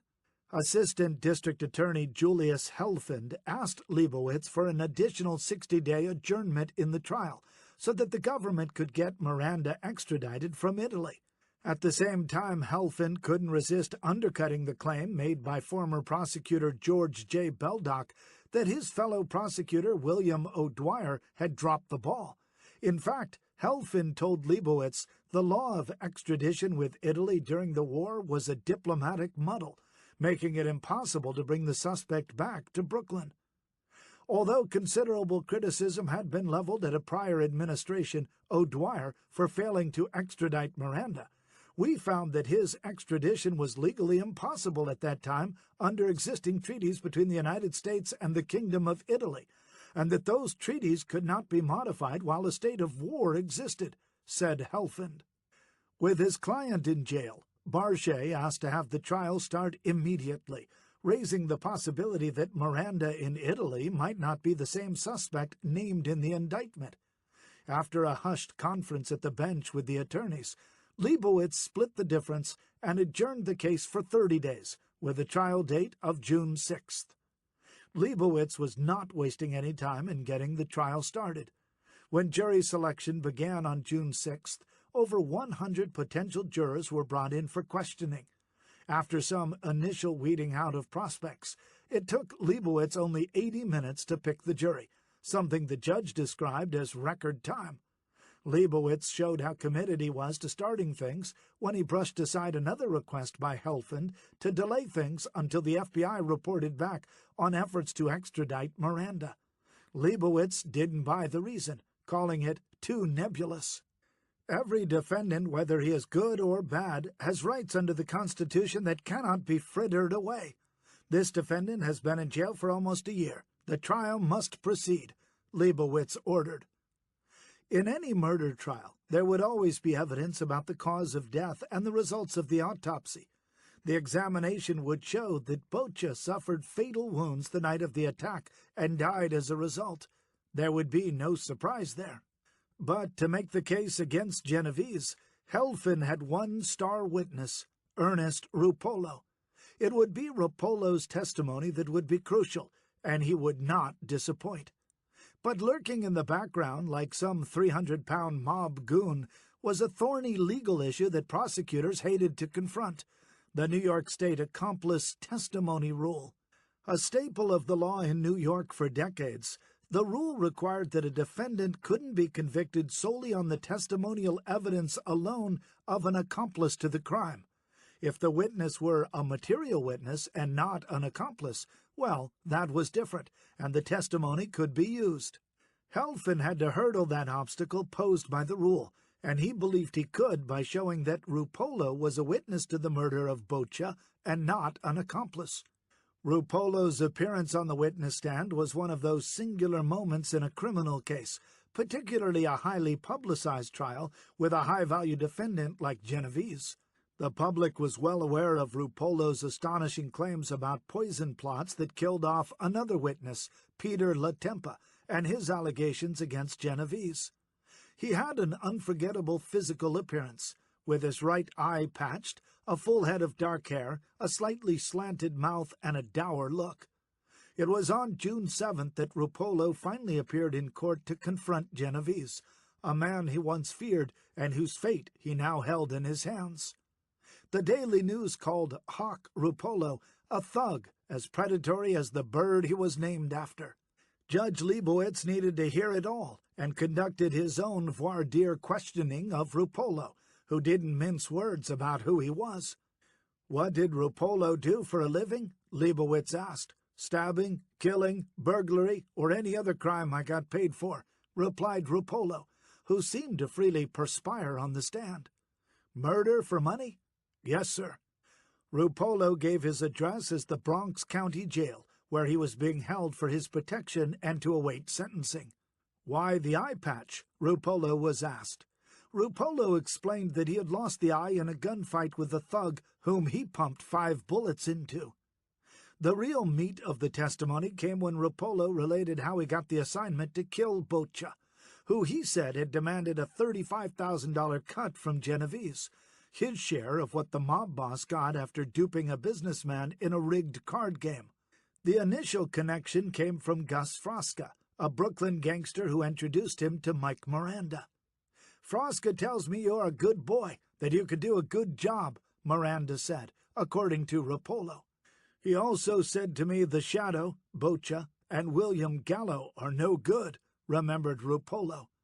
According to Rupolo, Miranda said, "I want you to put Gallo and the Shadow on the spot so they can be killed." The problem with Gallo and Boccia was that they had stuck up the real estate broker Tony Bender in his office, where he had illegal alcohol stock, and took $5,800 from him. What Miranda wanted to do was set up the two men so that others could then kill them. Boccia obviously had made a pest of himself demanding the money from Genovese. But he and Gallo had also won the wrath of the downtown gangsters because of the rip-off of Bender. In the end, it didn't matter, because the mob could kill anybody for the most trivial of reasons. But Rupolo, perhaps to show how tough and useful he could be, said that he would rather do the homicidal deed himself. "Miranda seemed disappointed," remembered Rupolo, "and told me to meet him in a restaurant on Mulberry Street, near Kenmare Street. I went over there and I met Miranda with Patsy Pavona and Vito Genovese," said Rupolo. "Miranda introduced Genovese to me as Don Verdone. In the Italian underworld, that means the great man." Rupolo might have mumbled his recollection because the newspaper reporters appear to have misunderstood the words as Don Verdone instead of Don Vitone, which is what Genovese was known as. "Glad to meet you," Rupolo said to Genovese, adding that they both shook hands. However, Rupolo was clear in the next part of his testimony that Genovese told him if he didn't want to put Gallo and Boccia on the spot, then things would have to be done his way. According to Rupolo, Genovese called Boccia a cokey bastard, possibly meaning he was a narcotics user, and said Gallo was a pimp bastard. Miranda then told Rupolo to go back to Brooklyn, lay low, and keep in touch with him, Frasca, and George Smurra. Miranda then took Rupolo to see the gangster Peter DeFeo at 221 Mulberry Street, where DeFeo told the Hawk to kill Gallo and said that Smurra, Frasca, and another man would kill Boccia. DeFeo then gave Rupolo $175, he said. For a variety of reasons, Gallo and Boccia had earned a great deal of enmity from the mob. They were hated so much and their deaths were so eagerly awaited that Rupolo said that he was told by Miranda that if necessary the pair had to be murdered even if the mobsters had to cowboy them, meaning shoot them wherever they were found, even in the middle of Broadway. Rupolo then testified how, with the help of an old prison associate, Rosario Palmieri, also known as Solly. He took Gallo to Coney Island on the evening of September 18, 1934, to wine and dine him while they waited to learn if Boccia had been killed. As Ruppolo told investigators, he was to be paid $5,000 for the hit in total, and he planned to give Solly $1,000. After spending a night in a hotel and plying Gallo with whiskey, Solly went away to find out what had happened to Boccia. The Shadow had been killed, said Ruppolo. So all three men then continued their carousing and drove around, at which point the Hawk said he pulled out a pistol, pointed it at Gallo, and pulled the trigger 3 times. The gun misfired each time, and then the shocked Gallo asked what the hell was going on. Ruppolo told him, "I was only kidding." After oiling the gun at a girlfriend's house, Ruppolo explained that the three men continued on their drive to Bensonhurst. Why Gallo stayed in the car after Ruppolo had pulled a gun out and pointed it at him is unclear. Perhaps he was too drunk to figure out what was going on. In any case, during the drive, Ruppolo said he and his associate both pulled out handguns and fired a total of 9 times at Gallo. Some shots missed, but Gallo dropped, and Ruppolo thought he was dead. The next day, Ruppolo said, he met up with a grouchy Miranda, who told him that Gallo had survived. Miranda was also annoyed, remembered Ruppolo, because he didn't pour gasoline on Gallo's body and set him afire. Smurra also yelled at him, saying, "Why didn't you shoot him in the head like we did to that other bastard?" recalled Ruppolo. With the screw-up, Ruppolo didn't see the $5,000 fee. Palmieri got nothing. Still, Ruppolo got to keep the $175 payment for the attempt, as well as an additional $300 or so he had been paid before the errant hit. Ruppolo's testimony clearly put Genovese in the conspiracy to kill Boccia as well as Gallo, but there really wasn't much else to tie Don Vitone into the plot except Ruppolo's word. Peter Latempa, who could have also been a witness in the case, was dead. So the prosecution was left with the problem that if Ruppolo was seen by the court as part of the conspiracy and not a material witness, the case would evaporate. The prosecution had produced the now-recovered Gallo as a material witness as well, but the court didn't think he gave enough evidence to connect Genovese to the crime. After all, Gallo wouldn't have known at the time he was shot that Genovese had wanted him dead and had ordered the hit. Defense attorney Barchet knew the problem with the case and made a motion to Judge Leibowitz to dismiss the charges because of the accomplice testimony issue. If Barchet prevailed, Genovese would walk out of the courthouse a free man. Helfand, the prosecutor, argued that his office had made every effort to find evidence and witnesses who might connect Genovese to the Boccia murder, but that those who could help either refused to testify or were dead. Leibowitz reluctantly agreed with the defense, and on June 10, 1946, dismissed the murder charges because there was no corroborating evidence. But Leibowitz let Don Vitone have it. "You are always just one step ahead of Sing Sing and the electric chair," Leibowitz told Genovese after the jury on the judge's instruction gave a directed verdict of acquittal.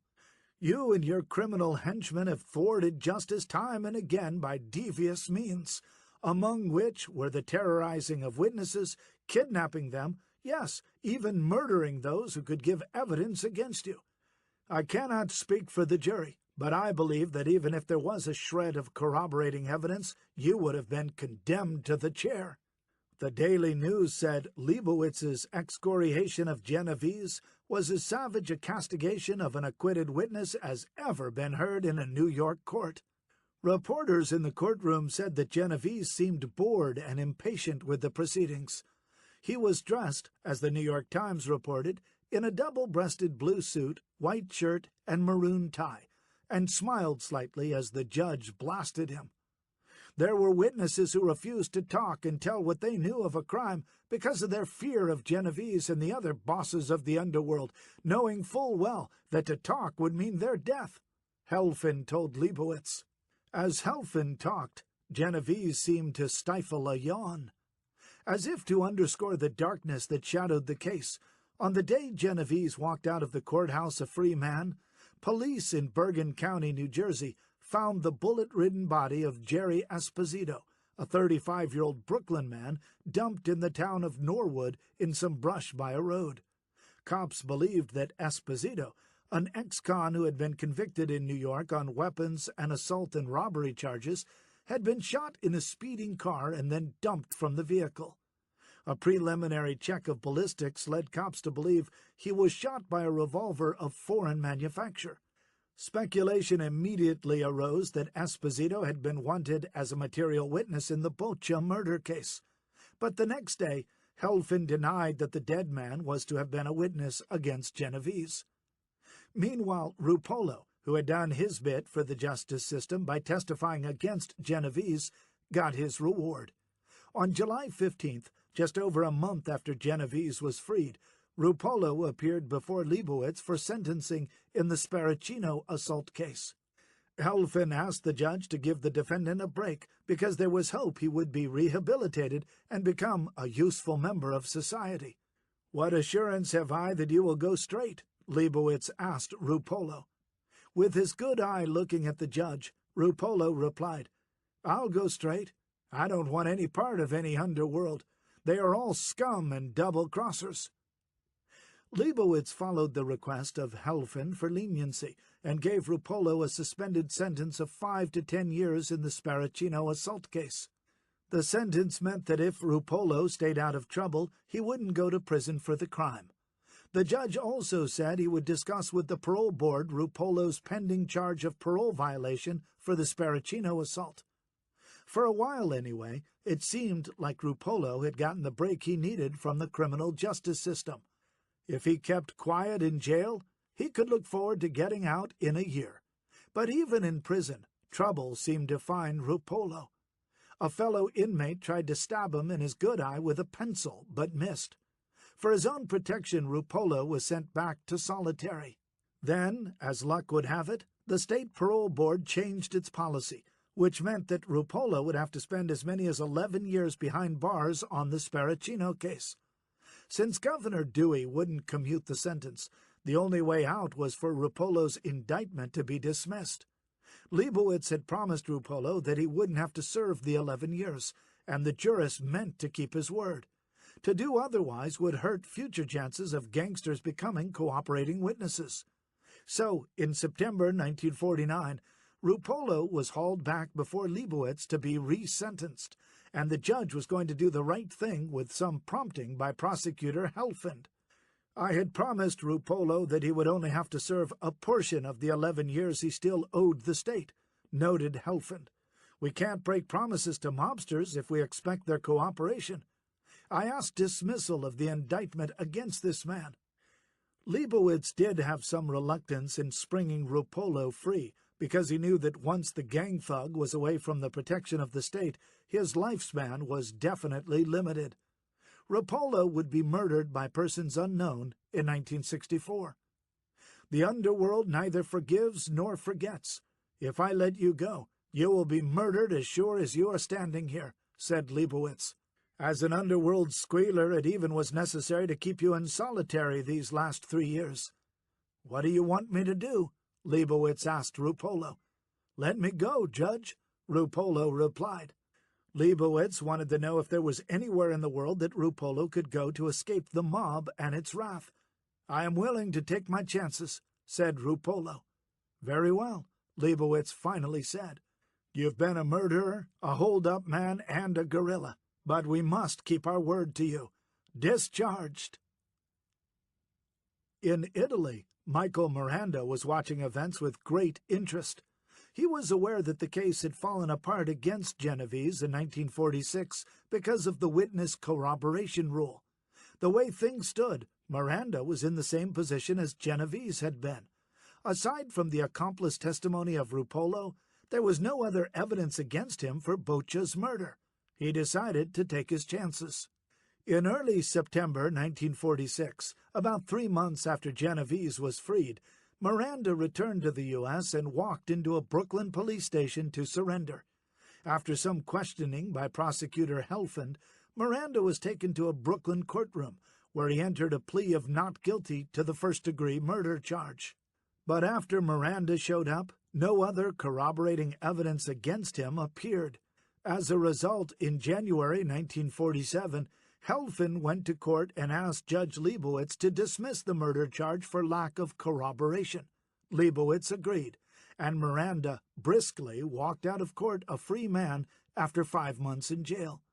Two of the biggest names in the mob, both linked to a slaying that grabbed headlines for years, beat the rap. And one of the other three suspects, Smurra, Frasca, and DeFeo. All of them did a very good job of not being seen and eluding the police, for years as it turned out. Finally, in April 1947, both Frasca and Smurra turned themselves in to cops and pleaded not guilty to the charges. Their cases suffered the same fate as that of Miranda. DeFeo would remain elusive for years to come. So, now a free man for the first time since coming back to U.S. soil, Genovese went back to living his life as a husband, father, businessman, and crime boss. This was 1946, and the nation and New York City were starting to come out of the austerity and shortages of the war years. There was money to be made. When he fled to Italy, Genovese's family was staying in the Washington Square apartment building off Fifth Avenue in Manhattan, after the mansion he had built in Middletown, New Jersey, had burned to the ground in a fire in early 1937. After getting out of jail in the Boccia case, Genovese sold what was left of the estate to builder Dominic Caruso, who in turn sold it to Gladys Cubbage for a price of $25,000. The only building left was a small house, but the landscaping and tennis courts still remained, although it was never clear if Genovese used them. Oh yes, Genovese's old replica of Mount Vesuvius was also part of the deal. Eventually, other owners donated the property to the Monmouth County Park System, which renamed it Deep Cut Gardens, whose landscape design and surviving replica of Vesuvius attract tens of thousands of visitors a year. It is also a favorite spot for wedding photography. Genovese took whatever he might have received from the sale of the old property and other cash and put it all into a home in Atlantic Highlands on Ocean Boulevard, a home that overlooked Sandy Hook Bay and Sandy Hook, a thin bar of land that jutted out into the Atlantic. It was a house not as large as the old mansion, but the view it offered was spectacular. From his new home, Genovese could survey his gangland territory to the east, New York City. Chapter 12. After World War II, the situation for all of the New York City Mafia families was essentially the same in terms of organization and structure. The 5 families ruled the landscape. Luciano's clan was the most important. The other families included those run by Joseph Profaci, Gaetano Galliano, Vincent Mangano, and Joseph Bonanno. Luciano was physically absent from the U.S., but his influence was still felt. As will be shown, Luciano was scheming to come back to the Western Hemisphere so that he could be close to the action. In the interim, Vito Genovese and his rival for power, Frank Costello, were engaged in what would prove to be a long struggle for control of Luciano's family. But in the early going after Genovese beat the Boccia case, he and Costello seemed to be acting like old friends. George Wolfe, the attorney who was representing Costello in many of his legal battles, remembered in his book, Frank Costello, Prime Minister of the Underworld, that the two mob bosses got along famously at this point. But Wolfe was certain that Genovese grated under the fact that the Boccia situation had set him back in his effort to control the family, and that Costello, the smooth guy from uptown, was someone he had to defer to. From what we know now, he began almost from the minute he arrived to undermine Frank in every way he could, recounted Wolfe, but at first he had to move softly. Costello was the smooth operator who had the respect of many of the lieutenants in his family and the other families, in part because of his money-making ability and his political connections, which were substantial. Costello also was someone who disdained violence and preferred negotiations to fighting. As Peter Maas said in the Valachi papers, Genovese could only count on the support of Miranda and Strollo, 2 friends from the Lower West Side days. Privately, according to Valachi, he raged at the position he found himself in, Maas wrote about Genovese. Valachi recalled one meeting in which Genovese, feeling somewhat marginalized and frozen out of some rackets, snapped at his old friend Tony Bender. "You told me to lay low," Bender replied, according to Moss's account. "I didn't tell you to let them bury you," replied an angry Genovese. Genovese never had a proper welcome when he first arrived back in the United States. He was taken straight to a jail cell. But after walking out of the courtroom a free man in the murder case, his gangster friends decided he was due a big welcome.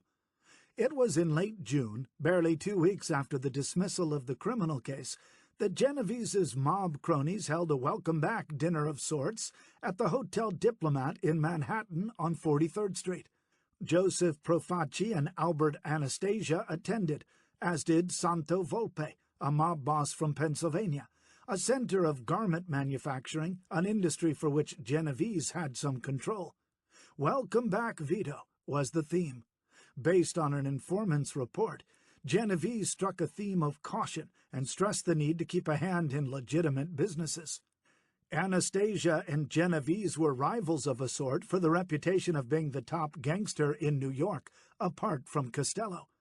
Anastasia reportedly showed respect to Genovese at the banquet, but suggested that he didn't necessarily agree with Don Vitone's cautious position. And what of Costello? He didn't attend, and his absence was the most glaring omission from the list of attendees. That certainly spoke volumes. The years immediately after the war, and Genovese's escape from justice, saw the emergence of key players in the Mafia who would wield major power in the gangster life of the city. Among them was Anastasia, the Mad Hatter and Lord High Executioner, who had a reputation for ferocity few could exceed. Like Genovese, Anastasia chose to live in New Jersey in a walled and gated mansion in Fort Lee, overlooking the Hudson River. In a few short years, Anastasia and Genovese would come into conflict, but in this period they tolerated each other since they were part of different family alignments. Besides, the Mafia was soon to turn its attention to the Caribbean and that bastion of rackets, Cuba. A mere 90 miles from Florida, Cuba had long been a business center and playground for the Mafia. The relationship had existed for decades. Over the years, there had been a number of accounts about the way the mob was able to essentially take over the island with the help of corrupt and pliant government officials. At one extreme is the book The Mafia in Havana, a Caribbean mob story, written from a perspective sympathetic to the government of Fidel Castro by Cuban journalist Enrique Cerulles. A more politically independent view can be found in Havana Nocturne by American true crime writer T.J. English. Both are works that are valuable in their own way and represent a great deal of research. Cerulles, in particular, had access to Cuban government archives and articles from old scandal-sheet Cuban newspapers from the pre-Castro era. But there are also original U.S. government materials found in the National Archives and Records Administration from which additional perspective can be gained. The Museum and Library of the Drug Enforcement Administration also has historical material that helps flesh out the story, one in which some mob folklore has been embroidered in the telling. As described by Cerulles, American mob activity began to appear in Cuba during Prohibition, as the island saw rum running from its shores. There is no surprise there. The Caribbean basin was a major source of alcohol, such as rum, and also a trans-shipping point to places like Rum Row, the area off the eastern seaboard of the U.S., where smuggling ships congregated just outside the territorial limits as they awaited rendezvous with other vessels that would take the product to customers. But what had been little appreciated until later was the role that Meyer Lansky played in opening up Cuba for the mob. Although an immigrant Jew from old Tsarist Russia and thus not eligible for membership in the Mafia, Lansky became the mob's financial minister, and in Cuba he became a central figure in the opening up of legitimate gambling in Havana, and was said to have been an advisor to Cuban politicians of all stripes. Lansky was a man of practical intelligence, ingenious and persuasive, who preferred to operate from the shadows, said Cerulles. He had been a great friend of Lucky Luciano since childhood, They went to the same school, and as adolescents became involved in criminal organizations in New York. Cerulles, citing some unpublished Cuban materials, indicated that Lansky was busy setting up hotels and casinos in Havana soon after Masseria and Maranzano were done away with by Luciano in 1931. His activity is said to have continued well into the 1940s. Robert Lacey, in his biography of Lansky titled Little Man, Meyer Lansky and the Gangster Life, doesn't go that far, but said that Lansky was very comfortable in Cuba, having gone to Havana to secretly get married to his second wife, Thelma Teddy Schwartz, in 1948. They traveled around after the nuptials for a couple of months. But recently released FBI files on Lansky show that when he applied for a U.S. passport in 1949, he indicated that he had lived in Cuba from December 1938 until March 1939, and then again from December 1939 until March 1941. So it seemed that Lansky was actively residing in Cuba during the pre-World War II years, and was quite obviously making political and financial connections that would serve him and the U.S. mob well. This was underscored by one FBI memo in which it was stated that he spent a lot of time in Cuba and had been connected with racetrack and casino operations in Havana since 1938. Lansky also did a great deal of traveling abroad, ostensibly for pleasure, although one trip he took to Italy raised speculation that he had traveled to meet with the exiled Luciano. In Cuba, Lansky was into the hotel and gambling industries, and he eventually would set up a residence in Florida, which allowed him easy access to Havana to supervise his operations. He freely admitted over the years being associated with some of the top mafia members, including some of the so-called top hoodlums, as FBI Director J. Edgar Hoover called them: Frank Costello, Bugsy Siegel, Joe Adonis, Frank Erickson, and Longy Zwillman. But Vito Genovese was not among the men Lansky would talk about, including to the FBI. This was the first indication that Lansky and Genovese didn't have a close or trusting relationship, certainly of the kind the little man had with some of the other Italians and Jews in the underworld. Cuba became important to Genovese because it was a place that, soon after he beat the rap in the Boccia case, was the focus of one of the major mob meetings of the 20th century. No one expected that when Luciano went packing back to Italy, he was going to go quietly and not return to somewhere close to his old haunts in the U.S. Granted, he wouldn't try the risky approach of actually coming back home, but he decided to go to a place that would prove to be the most hospitable thanks to Lansky's connections: Cuba. Before there was the fabled Mafia Summit of 1957, which will be dealt with a little later in this story, in Chapter 19, there was Havana. After a circuitous trip assisted by pliant government officials in Italy, Brazil, and Cuba, Luciano wound up in Cuba in early October 1946.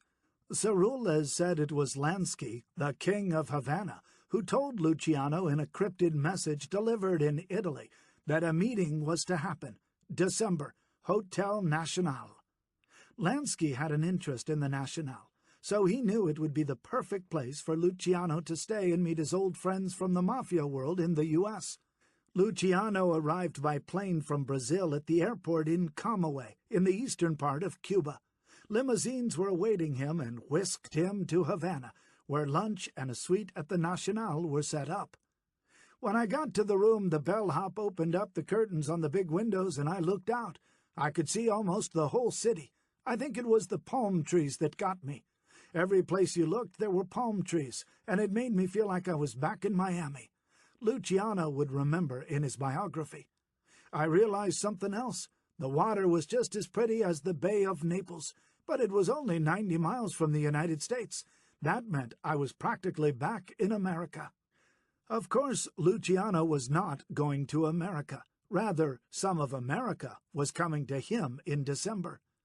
The setting of the Nacional was appropriate for the meeting, with its old-style decor and luxurious furnishings. The president of Cuba, Ramon Grau San Martin, reportedly had his own private elevator set aside for Luciano's use. The first to arrive in Havana was Vito Genovese. Free of his own legal shackles, Genovese had wanted to have some time with Luciano before the official start of the meeting. He wanted to make his own power play. Luciano had a firm recollection of what happened between the two of them. "It was a couple of days before I was expecting anybody, about the 20th December, when Vito called me at my house. It was a private number, and he got it from Lansky," recalled Luciano. Genovese told Luciano that he came down early to enjoy the sun and surf. Luciano wasn't buying it. "Now I know that little prick well enough to know he didn't come to Havana to get a suntan. That wasn't the way he operated. I knew he had something in mind," said Luciano. As Luciano remembered it, Genovese told him matter-of-factly, "Charlie, I think you ought to quit. Retire. You'll have all the dough you can ever need. I give you my personal word on that." Genovese was proposing to buy out Luciano and take over as de facto boss, running things back in New York, although Luciano would think he was still the boss of everything. The power play was to be expected. Genovese felt invulnerable, and given Luciano's predicament, no ability to easily run things in New York, the offer made sense on the one hand. Genovese knew he had to deal with Costello, who was due to show up in a few days, so he figured a preemptive strike before any big meeting would work to his advantage. Luciano, who had an intense dislike of Genovese, was livid but said he kept his composure. "The Guinea son of a bitch," as Luciano called Genovese, using a derogatory term for Italians, was making a gutsy move, but doing it with no one else around. Keeping his calm, Luciano said that he told Genovese in no uncertain terms that long ago it was decided there would be no so-called boss of bosses in the mob, but that if that changed, he himself would take the title. "Right now you work for me," said Luciano, "and I ain't in the mood to retire." In a firm way, Genovese had been read the riot act and knew that he couldn't try to usurp Luciano. That certainly wasn't going to happen at the meeting. In a few days the other guests started to show up. It was the top of the top hoodlum world, and there was a lot for them to talk about. Lists later compiled by federal investigators and found in later reports of the meeting showed an impressive assembly of gangsters. The New York contingent included not only Genovese, but also Joe Adonis, Albert Anastasia, Joseph Bonanno, Anthony Little Augie Pisano, Costello and his friend Phil Castell, Thomas Lucchese, Vincent Mangano, Mike Miranda, Willie Moretti, and Joseph Profaci. From Chicago came the Fischetti brothers, Charles and Rocco, while Carlos Marcello, Lansky, and Santo Trafficante represented the southeastern U.S. Cousins Stefano and Giuseppe Magliocco from upstate New York also attended. Luciano's lawyer, Moses Polikoff, also showed up, according to some accounts, as well as a young singer out of New York and New Jersey, Frank Sinatra. The list of guests read like a pantheon, if there ever was such a thing, of the American Mafia. They dined like kings of the Caribbean. Cuban specialties like crab or queen conch enchiladas, roast breast of flamingo, tortoise soup, and other delicacies were served, along with some venison provided by a government official from Camagüey, who owned livestock, according to Cerulles. Aged rum and Monte Cristo cigars topped off the evening. Select women from the big hotels, the Tropicana, Montmartre, and Sans Souci, were available for parties, reported Cerulles. If the menu was top shelf, the agenda of the conclave was of major importance. Some of it was very serious. Bugsy Siegel, who wasn't listed as being present in Havana, had pulled off a grandiose scheme of investing mob money in Las Vegas to build the Flamingo, which he believed would be a major entertainment venue in the nascent city in the desert. Cost overruns and suspicion that Siegel had siphoned some of the money for himself made mob investors angry, and they said as much to Luciano. Things also weren't helped when the highly touted opening of the Flamingo was a bust, after foggy weather kept major entertainers from flying into Las Vegas. The hotel was said to have lost $500,000 on the opening night alone. Costello was on the hook because he had put together some of the investors for the Flamingo, and even though he had put some of his own money in, he was the object of intense criticism. Costello had to come up with a return on the investment, or else, according to his attorney George Wolfe, Costello's safety couldn't be guaranteed. Some in the mob wanted Costello's head. Luciano told Costello in Havana that he had to recoup the cash, or else he couldn't hold them back, according to Wolfe. There was another wrinkle in the Flamingo affair, and it involved both Costello and Genovese. Luciano, according to the account attributed to him in the Last Testament, had told Genovese that he wasn't going to be in line as the boss so long as he, Luciano, was around. But Wolfe, in his biography of Costello, related that Luciano told his client that he had to give up his seat on the ruling Mafia Commission to Genovese until the Flamingo money came back to investors. Once Costello got the cash back, then he could take over the commission position, said Luciano, according to Wolfe. So, if Wolfe's account is true, Luciano was using Genovese as a temporary surrogate who was to be replaced by Costello. Costello survived the Flamingo money problem and apparently recouped what the investors had put up.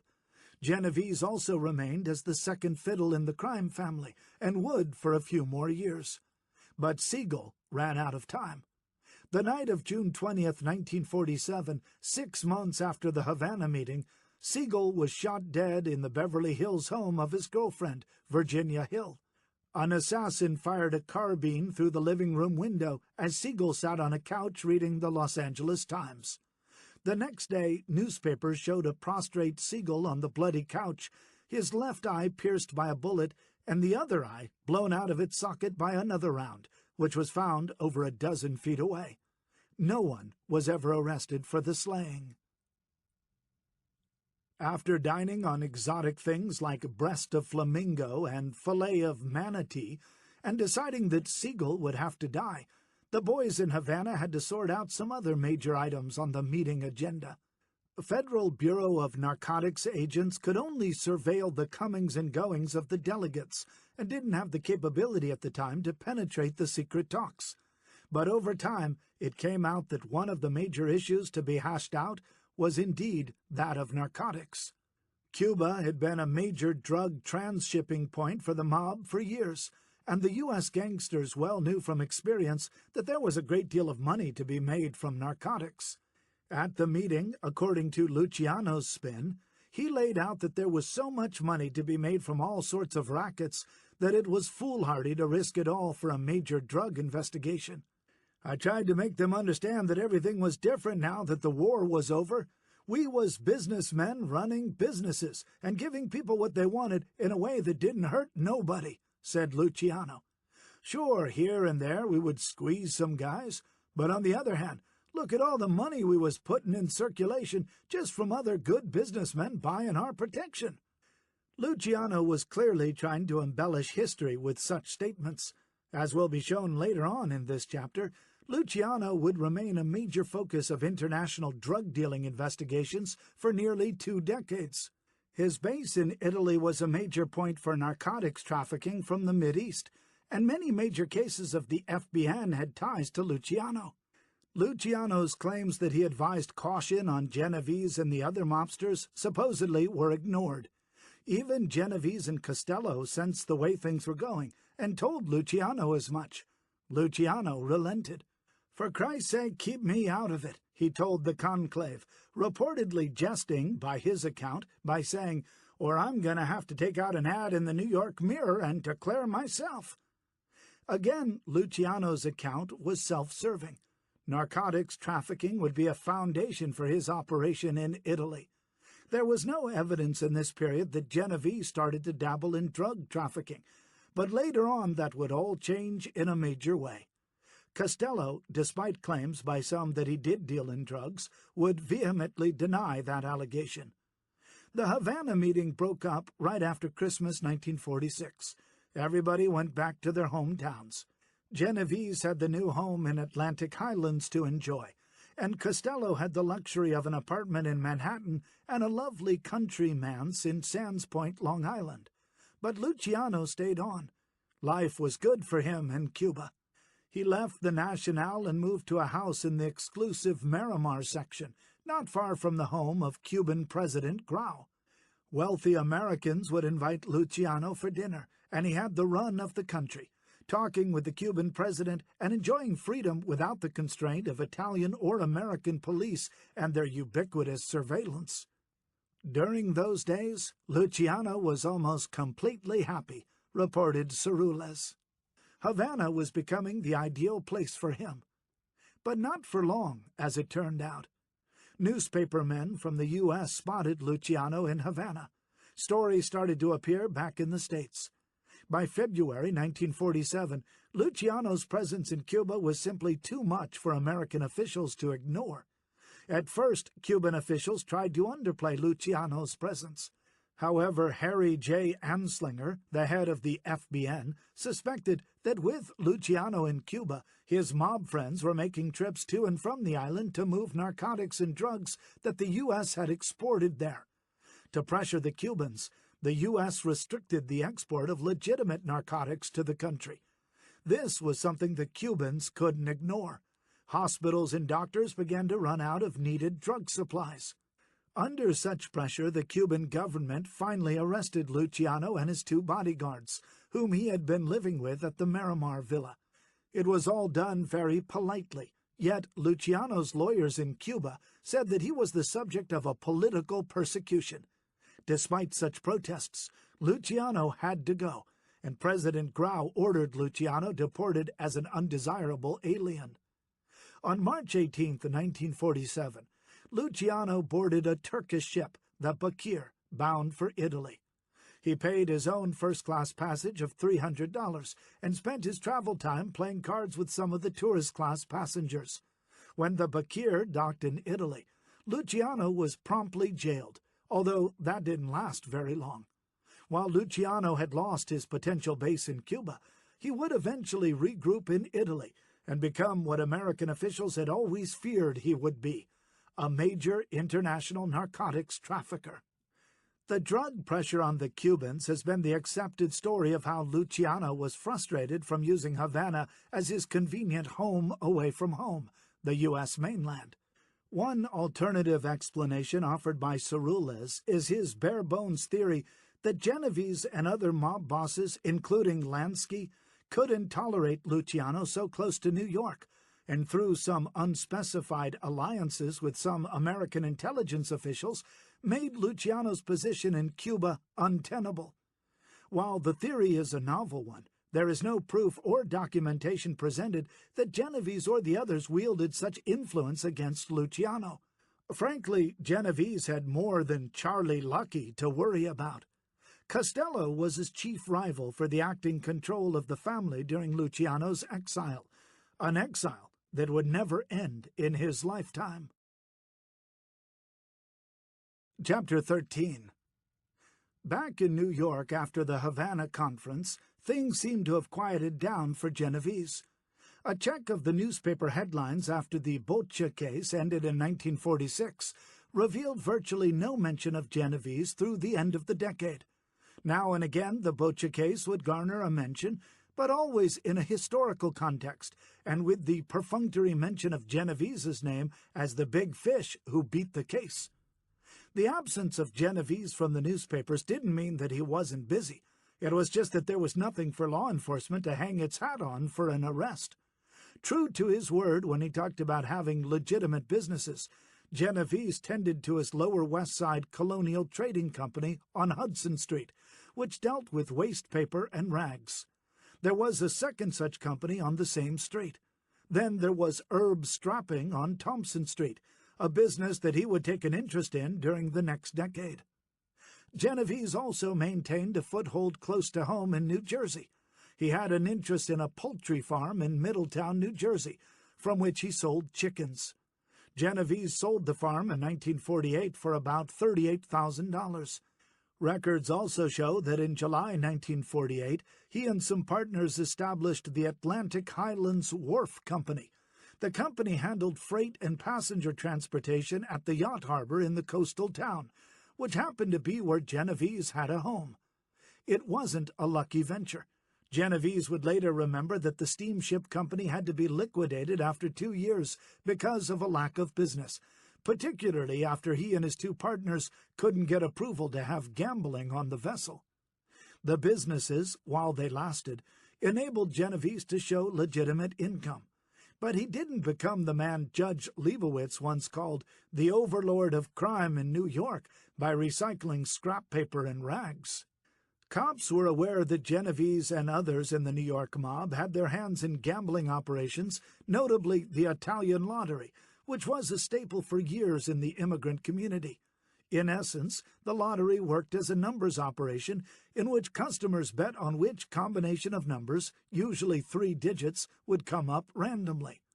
As explained in a congressional memo found in old government files, the lottery in the U.S. was composed of a number of companies, each of which has a bank, an entity that had no fixed location but moved around each week.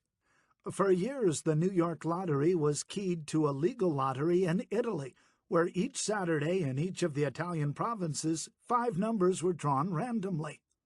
The resulting numbers, a total of 50, were then transmitted to the U.S., where the various banks contributed to a take in each business, the memo stated.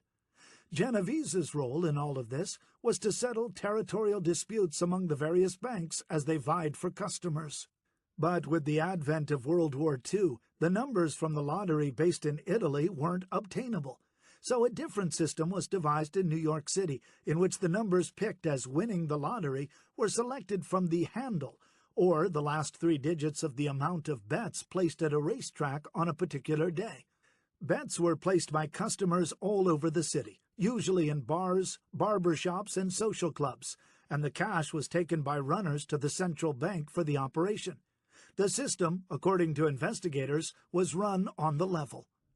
At one point, Genovese was said by Anna to be making for himself $20,000 a week from the policy operation in New Jersey alone. His take could have amounted to $1 million a year throughout the metropolitan area in just the Italian neighborhoods alone. The lottery operation survived the way it did because there was plenty of police corruption to help the mob. This was repeatedly underscored in a series of investigations, among the most notable being one in 1950 that centered on Harry Gross, a man who controlled 400 betting establishments and who provided the key as a government witness to the extent of corruption in the NYPD plainclothes division. So many cops were implicated in wrongdoing that the entire division was replaced with rookie officers. Genovese had the Italian lottery to line his pockets, and it was never clear that he was involved in police corruption, even though his associates in the crime family were involved in gambling operations that needed police protection. After the war, Genovese kept a relatively low profile, unlike Costello, whose political activity made him a continuing target for reformers. One headline Genovese garnered was in August 1949, during the Manhattan trial involving bizarre allegations of wiretapping that implicated 2 men, John G. Brody and Edward Jones, a former U.S. government Treasury agent. Both men were involved with a Brooklyn car dealership known as Kings County Buick Corporation, the sole distributor of the car model in the borough. Genovese wasn't involved in the allegations of illegal bugging. Rather, Genovese, Costello, and Joe Adonis were mentioned by prosecutors as being among those, including politicians and policemen, who had received cars ahead of customers who had placed their orders before them. The secret list of preferred customers was titillating for the tabloids and got headlines about an auto black market in the city. Brody testified and matter-of-factly claimed that the late police commissioner Louis Valentine told him that Costello and Adonis had a standing offer of over $2,000 to anyone who could tip them off about wiretaps on their telephones. But in the end, the evidence against Brody and Jones on the wiretapping turned out to be small beer, and both were acquitted of the private bugging, which they had claimed had been authorized by company directors. A charge of grand larceny was dismissed after the jurors disagreed by a vote of 11-1 to acquit, the lone holdout being the jury foreman. But down at police headquarters on Center Street, the department's investigators were picking up intelligence about Genovese's rackets in Lower Manhattan, particularly along the waterfront and in the gay bar scene in Greenwich Village. His suspected involvement in narcotics was also on the radar of federal law enforcement, while his involvement in gambling was well known. Yet the problem for the NYPD in particular was that Genovese and the rest of the members of what cops called the syndicate, or combination, were pretty brazen about being seen in public, not necessarily committing crimes, but consorting openly. Genovese and his chief lieutenants made a habit of congregating in their old haunts off Mulberry Street in Little Italy.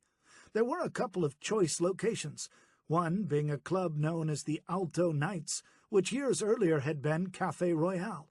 The origin of the name for the place was uncertain, with some thinking it had some connection to opera singing.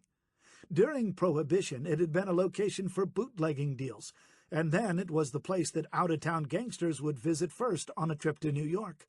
For the NYPD, the frustrating thing about a place like the Alto Nights was its location. The premises were about 2 or 3 blocks from the ornate police headquarters building. It was almost like Genovese and his partners were snubbing the cops as they congregated out in plain view on Kenmare and Mulberry Streets, doing nothing more visible to the naked eye than talking, smoking, and posturing. The group was observant and always on the lookout for police surveillance, as were the people in the neighborhood. Actually, they don't do anything but meet, plan, and scheme to keep their own enterprises and to plan new ones, legitimate and illegitimate, was what a frustrated Chief Sherman Wilsey of the NYPD would remember later about the activity. However, they are very watchful. The location is their own. Folks living and working in the area of Kenmare Street couldn't be counted on to cooperate with the cops because of the reputation of Genovese and those who met with him on the street, said Wilsey. The watchfulness also had a way of armoring Genovese and the others from assassination attempts. To be sure, bosses like Genovese, Costello, and others weren't unknown to the public. Each had legal issues that made it into the newspaper and kept them at times in the limelight. But by 1950, the sea was changing politically, and the gangster life, while thrilling and exciting to many, was starting to collect liabilities for those involved.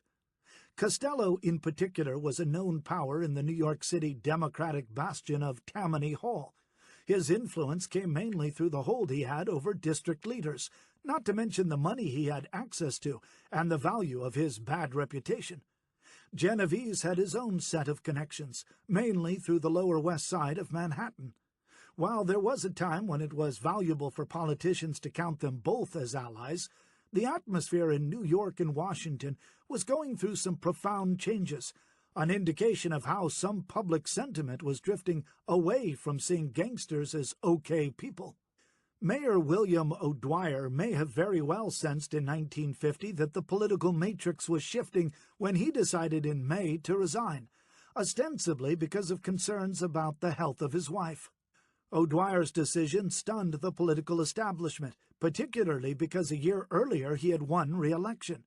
But out in Brooklyn, District Attorney Miles F. McDonald, the one who tossed in the towel finally on the Bocha murder case, had geared up another grand jury to look at the extensive network of police protection rackets that worked hand in hand with gambler Harry Gross and his fellow bookmakers. The investigation would ultimately come close to James Moran, O'Dwyer's top aide and confidant, who over the years was suspected of running his own money-making rackets. O'Dwyer would never be directly implicated in Moran's ceaseless money-making hustle, for which he would ultimately be convicted and sent to prison. But O'Dwyer could sense the trouble it could all mean, and after resigning, he took a job as the U.S. ambassador to Mexico, essentially moving away from the prosecutorial fury that was developing, but, as would be shown later, not far enough away to prevent having his image tarnished. Taking over as acting mayor was Vincent Impellitteri, who had been Democratic leader of the city council. A new election was scheduled for November 1950, and Impellitteri decided to stand for election on the Experience Party ticket, having lost the Democratic primary to Ferdinand Pecora, an Italian immigrant running on the Democratic Liberal line, who, after becoming the first chairman of the Securities and Exchange Commission, became a state Supreme Court judge. A third candidate would be Edward Corsi, a Republican. Starting with a large disadvantage because of the large number of Democratic registered voters, Corsi immediately started mudslinging, raising the specter of organized crime in connection with both his Italian-American opponents. In what was a last-ditch effort to swing the electorate, Corsi took to the airwaves to say that both Impellitteri and Pecora had the backing of the mob. Impellitteri was supported by Thomas Lucchese, while Pecora was backed by none other than Genovese, Costello, and Adonis, three of the mainstays of the Luciano crime family. Corsi argued that Impellitteri surviving as a candidate after his loss in the Democratic primary was evidence of a split in the underworld and not problems with Tammany Hall. In one sense, Corsi was right, in that Costello and Genovese were rivals for power in the crime family. There was a split looming in the mob, but it wasn't what Corsi made it out to be. Genovese and Costello had come to an understanding that allowed both to survive as co-acting bosses of the crime family, something that was still years away from being settled. Corsi asserted that Costello and Genovese had always been powers in Tammany Hall, but added that when O'Dwyer, whom they had supported in 1949, had resigned, their plans to continue their influence had been upset. Thus, Corsi reasoned, Genovese and Costello threw their support to Pecora. Corsi's evidence was slim. He claimed that newspaper publisher Generoso Pope had said he had to consult with Costello, and that Costello had decided to back Pecora. Despite Pecora's rebuttal that he had only met Costello 3 times in the past, Corsi said that frightened men from the underworld had told him of other meetings between the two men. As far as Impellitteri was concerned, Lucchese's crime family didn't want to go along with Genovese and Costello, and so supported the acting mayor. Lucchese's aspiration was to take over New York City and be king of the underworld, said Corsi. In reply, Impellitteri's spokesman compared Corsi's tactics to that of Nazi Minister of Propaganda Joseph Goebbels. Impellitteri's support came from the people of the city, said his spokesman, Herman Hoffman. Meanwhile, Impellitteri was not above using mob smear tactics and did his best to drive Costello's name into the mix in his own way. Since Pope had said that Costello was backing Pecora, Impellitteri said that was an indication that the mobster would be the de facto head of the city, much like Corsi accused Impellitteri of fronting for Lucchese. I am not questioning Judge Pecora's character, but I say he is no more than a respectable front for the lowest, vilest elements this town ever saw, Impellitteri said in a radio address. Impellitteri did win the election, but not by much, beating Pecora by fewer than 230,000 votes. Corsi ran a very distant third. In retrospect, the mob baiting in the election seemed infantile. But on the other hand, it showed how toxic such an association could be for a politician who was close to any Italian gangster. A new derogatory term, Costelloism, had crept into the political lexicon. Only a few short years earlier, that had not been the case. New York City's electoral antics in 1950 weren't the only way Genovese, Costello, and the rest of the mob got dragged into the public eye. In April 1950, the Kansas City underworld boss Charles Bonaggio and his driver Charles Gargata were gunned down in a gambling den. The killings were part of a spate of 24 gangland-style slayings in the past 3 years. Newspaper editorial boards like that at the Kansas City Star lashed out against the national threat of organized crime, and such cries reverberated in Washington, D.C., where a mild-mannered, bespectacled unknown, Senator C. Estes Kefauver of Tennessee, took the initiative and created a special committee to investigate. With a working budget of about $150,000, the special committee to investigate organized crime and interstate commerce got to work. Frank Costello would have something to worry about, but Vito Genovese wouldn't. No, Vito's problem would come from somebody closer to home, who would wind up doing more to hurt him than any congressman: his wife, Anna. Chapter 14. The Associated Press story that ran in some of the newspapers hardly rated a mention beyond a few lines.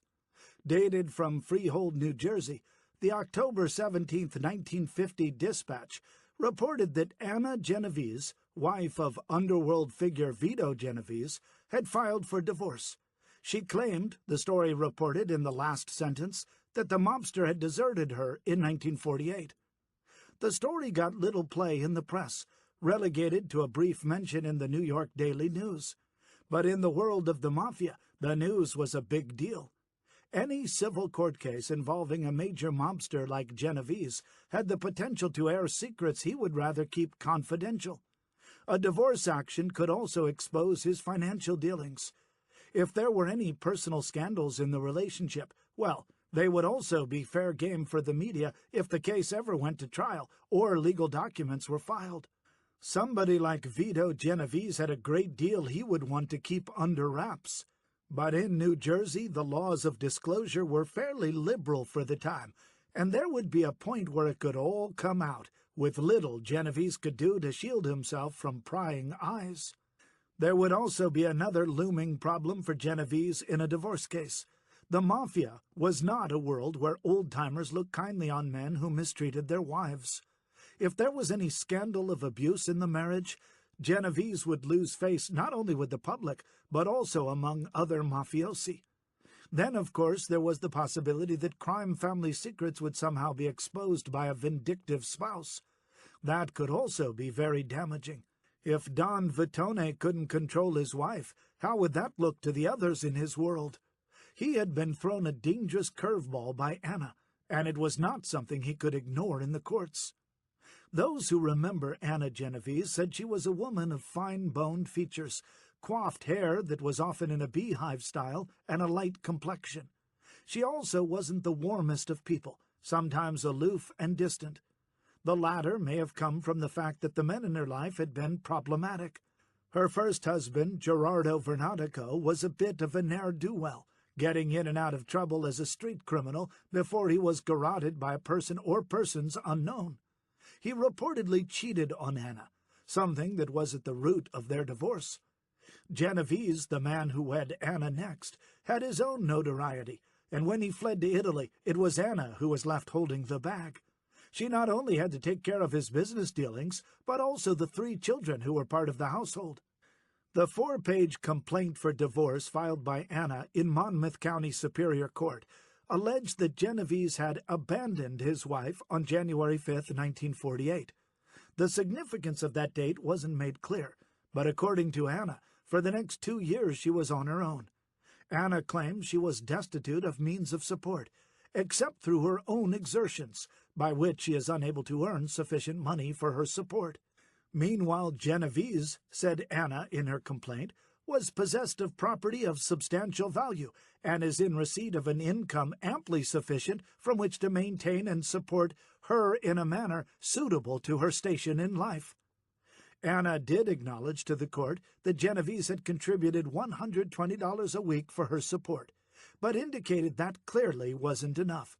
The bottom line was that Anna wanted the marriage dissolved and Genovese to support her. Anna also wanted to resume using her maiden name, Patillo.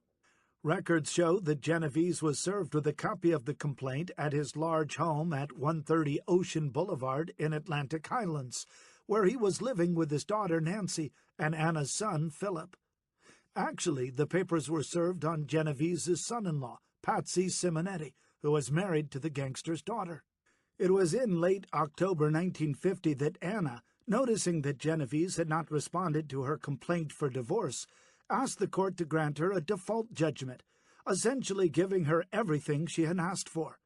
But 6 months later, Anna's attorney filed a motion to abandon the divorce action. Obliging her, New Jersey Superior Court Judge Donald H. McLean signed an order dismissing the complaint on April 6, 1951. With his problems with Anna behind him, at least for a while, Genovese had official proceedings of another sort to deal with, the Kefauver hearings in the U.S. Senate. Kefauver launched what would turn out to be a 15-month series of hearings in 1950 that tried to pry the lid off of organized crime's main source of income, gambling. By 1951, Kefauver revved up for another series of hearings in which he and his committee would call numerous gangsters, Frank Costello, Joe Adonis, Joseph Profaci, and Thomas Lucchese, to testify. A marquee witness would turn out to be Costello, who decided, on the basis of what some of his gangster friends thought was a good move, to testify. Costello had been dogged earlier by rumors that he was into narcotics, and he believed testifying before the committee would be a perfect way to defend himself and show how legitimate he had become. Costello may have impressed many as a suave businessman, but his appearance before the committee was a public relations disaster.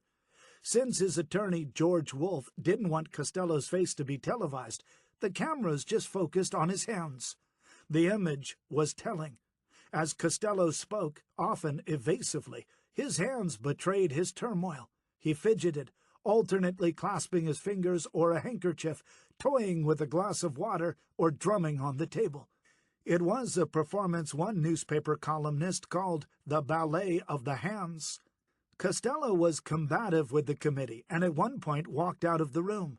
His performance would later earn him a contempt of Congress indictment, for which he would serve 12 months in prison. Costello's belief that he could help himself by testifying was the wrong move. He just looked and sounded guilty of something. If Vito Genovese was watching Costello's performance on television, he knew that if he took the stand, he would be similarly in trouble. In March 1951, Kefauver's staff tried to serve Genovese with a subpoena, but he did a good job of making himself scarce. For weeks, Genovese became an expert at not being seen by investigators. The postmaster for the local town of Atlantic Highlands told investigators that Genovese was seen one morning leaving the house at about 5:30 a.m., a very unusual time for him to be out. Genovese got in his Buick and drove away. Neighbors reported isolated sightings of Genovese, but even a review of his telephone call records gave investigators no clue. Reporters, scratching around for a story about Genovese's absence, visited his old haunts near his home in Atlantic Heights, and learned that people there thought he was a fine citizen, a good customer for local merchants, and generous, too. "He always talked sensible to me," said barber Anthony Gardner, who gave Genovese shaves and haircuts. "Vito is a smart man, there's no doubt about it." Another barber, Lawrence Maroney, told a reporter that Genovese was, to me, just a good customer, very particular. He often left a $1 tip. At a nearby firehouse in Atlantic Highlands, some firefighters said that Genovese contributed to their department by buying about $25 worth of raffle chances for a car. By May, Rudolph Haley, chief counsel to Kefauver's committee, had to admit that the slippery Genovese had totally frustrated efforts to subpoena him. The committee wanted to question Genovese, a known Brooklyn racketeer, about the Mafia and the city's policy operation, said Haley. Anna Genovese, already in the midst of her matrimonial case against Genovese, gave a statement to investigators in private, but provided no help in locating her estranged spouse or any information about his business dealings or criminal associates. With no witness, the committee was left with little to say in its proceedings about Genovese in 1951, aside from the fact that some witnesses made cursory references to knowing him. There was a brief mention of Genovese's criminal record, and failed New York City mayoral candidate Edward Corsi reiterated the old allegations he had made about Genovese, Costello, and others having influence over his political rivals in the 1950 campaign. While Genovese didn't want to testify, there were plenty of other mobsters who decided to appear before Kefauver's committee and talk, even if they didn't have much to say. Costello was combative. Joe Profaci and Joe Adonis gave monosyllabic responses. Some took the Fifth Amendment and declined to say anything. But one who had no problem telling the committee things was Willie Moretti. An old-line gangster from the Prohibition days, Moretti lived in northern New Jersey and had a reputation for being an old gunman and killer. Moretti, known as Willie Moore, was a relative of Costello, to whom Costello delegated some of the administration of the crime family. Willie had lots of men, recalled Valachi. He was like independent. He had his own little army. That was the way we expressed it among ourselves. That was the way we thought. But later in his life, Moretti was said to be suffering from advanced syphilis, and there were concerns within the mob that he might not have control over things he did and said. Costello was said to have assigned medical care for Moretti when he was going through his less lucid phases. Eventually, it was deemed okay for Moretti to testify. When Moretti testified on December 14, 1950, he seemed to provide some comic relief for the committee, and his appearance prompted the New York Times to subhead its story as "Moretti praised by committee for rags to riches of dice and horse-playing." Moretti talked openly about his gambling and the horses. He recalled starting out as a young street kid in Philadelphia shooting craps, and then working his way up to horse racing and a shot at featherweight boxing. Kefauver and the others on the committee seemed amused by Moretti's banter. At one point, the chairman asked him how money was made at the racetrack, and the old gangster said, "Bet 'em to place and show. You've got 3 ways of winning. Come out to the track sometime and I'll show you." Moretti was asked what gangsters he knew, and he didn't hold back, citing Capone, Luciano, Costello, and Genovese. He told the committee that everything's a racket. Everybody has a racket of his own. As amusing as Moretti may have seemed to the Kefauver committee, his performance did not please Genovese, who saw it as a sign that the old man was losing his marbles and becoming more unpredictable as his illness advanced. As Valachi remembered, Genovese used Moretti's situation as a way of justifying his murder and getting rid of a Costello ally at the same time. Genovese would say to people that while what was happening to Moretti was sad, if he had lost his mind, he would want someone to kill him so as not to do something that would harm others in the crime family, explained Valachi. The contract to kill Moretti was an open contract, one that didn't have to be rushed. Whoever had the opportunity first could put Moretti out of his misery. It was October 4th, 1951, around 11:30 a.m., that Moretti's cream-colored Packard convertible pulled up and parked outside of Joe's restaurant on Palisade Avenue, just opposite Palisades Amusement Park. Moretti met 4 men who were already waiting for him at the eatery, and they all went inside, where they were heard laughing and joking, sometimes in Italian. A waitress left the room. Then, as described in the Daily News account, shots rang out, and terrified restaurant workers peered into the room to see the 57-year-old Moretti on his back, his shoes pointed towards the door, his maroon tie dangling over his shoulder, and blood covering his face and chest. Willie was dead, and his assassins had fled, the newspaper said. An autopsy revealed that Moretti was felled by 2 shots, both to the head. Cops recovered a total of 4 slugs from the scene, including one embedded in a wall. Investigators quickly ruled out robbery as a motive, since Moretti had $2,000 cash in his pockets. Outside in the Packard was found a newspaper opened on a seat to the racing section. The Daily News reported that the paper had Moretti's last bet checked off. It was for $500 on the horse Auditing in the 3rd race at the Belmont Park racetrack on Long Island. Auditing came in 4th in a 6-horse race. Investigators from many agencies jumped on the Moretti case, and theory circulated that he was slain in connection with a brewing police scandal.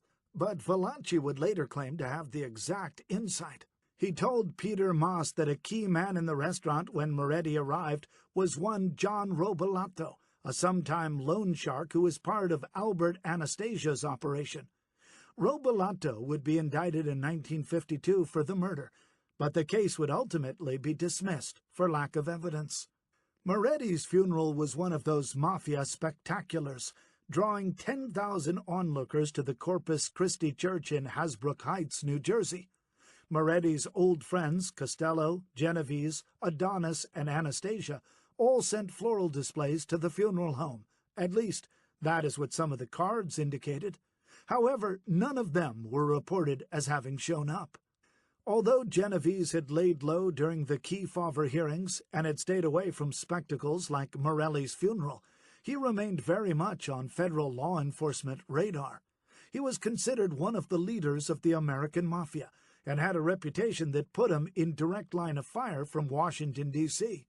If nothing else, the Kefauver hearings had made it clear to the American public that Genovese and his mobster pals ran many of the rackets, notably gambling, which was the lifeblood of organized crime, and they seemed immune from the cops. But in 1952, U.S. Attorney General James Patrick McGraney vowed to go after as many of the Italian-American racketeers as he could by finding a way to strip them of their American citizenship and send them back to Italy. Federal immigration agents began looking at the records of over 100 gangsters with a fine-tooth comb, trying to come up with something to haul them into court over. Once officials focused on the naturalization applications of some of the big crime bosses, it became apparent that some of them had failed to disclose earlier arrests on their forms. If the omissions were considered willful, then McGraney had something to use against the mob. Thomas Lucchese, Joseph Adonis, Frank Costello, and Vito Genovese himself all seemed to have misstated their criminal records, and McGraney took advantage of the opening. In November and December 1952, in various court actions filed against gangsters in New York City and Detroit, the U.S. government accused them all of lying and began denaturalization proceedings. Each of the lawsuits to take away the citizenship of the mob bosses was set in a different venue. In the case of Genovese, the government filed a civil action in Newark Federal District Court, alleging that when he filed to become a citizen in 1935, he lied in his interview about his criminal record, claiming he had not been arrested or convicted of any crimes, when in fact the opposite was true. Genovese had a skein of at least 8 arrests and had twice been convicted of crimes. None of those events, the government charged, had been disclosed when Genovese applied to become a citizen. It would take about 2 years for Genovese's fight with the immigration authorities to work its way to a court hearing and another year for there to be a final decision. But in the meantime, Genovese had to again do battle with Anna, the tempestuous wife who had a year earlier pulled back on her lawsuit for divorce. The immigration issue was serious enough and could have serious repercussions for Genovese. But the crime boss's problem with his disgruntled and scorned spouse was something more pressing and something that he would never live down. Chapter 15.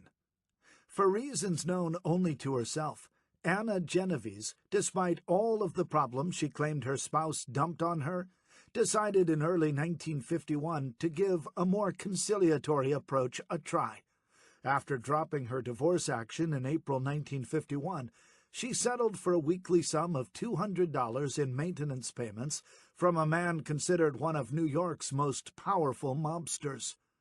If Anna expected things to be better with that kind of money, they weren't. In early December 1952, she filed another matrimonial case, asking for more money from a man she claimed was pulling in $20,000 a week from the Italian lottery business. That was barely enough to maintain the state of life to which she was accustomed, papers filed in Freehold State Court claimed. Instead of $200, Anna wanted $350 a week, plus $5,000 to pay her lawyers. Although Anna had said in the earlier divorce action that Genovese had abandoned her in 1948, it seems as though they may have been living together, at least until March 1950, when she found living with him intolerable. She said he beat her, blackened her eye, and once set her hair on fire. Genovese was an ogre, Anna said, and his cruelty endangered her health and made her life extremely wretched. Well, things must have turned pretty bad because the couple had been sharing a 12-room house that Anna said had been refurbished with $250,000 in renovations, including the addition of imported carpets, marble staircases, and a 24-karat gold dinner service. She left it all, she said, to live in a walk-up apartment at 134 West Houston Street in Manhattan.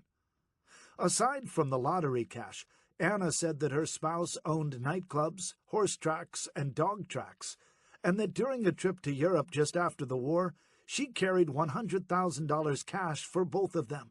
Vito was flush with cash from all his rackets, she said. Not so fast, Vito replied in the face of Anna's claims.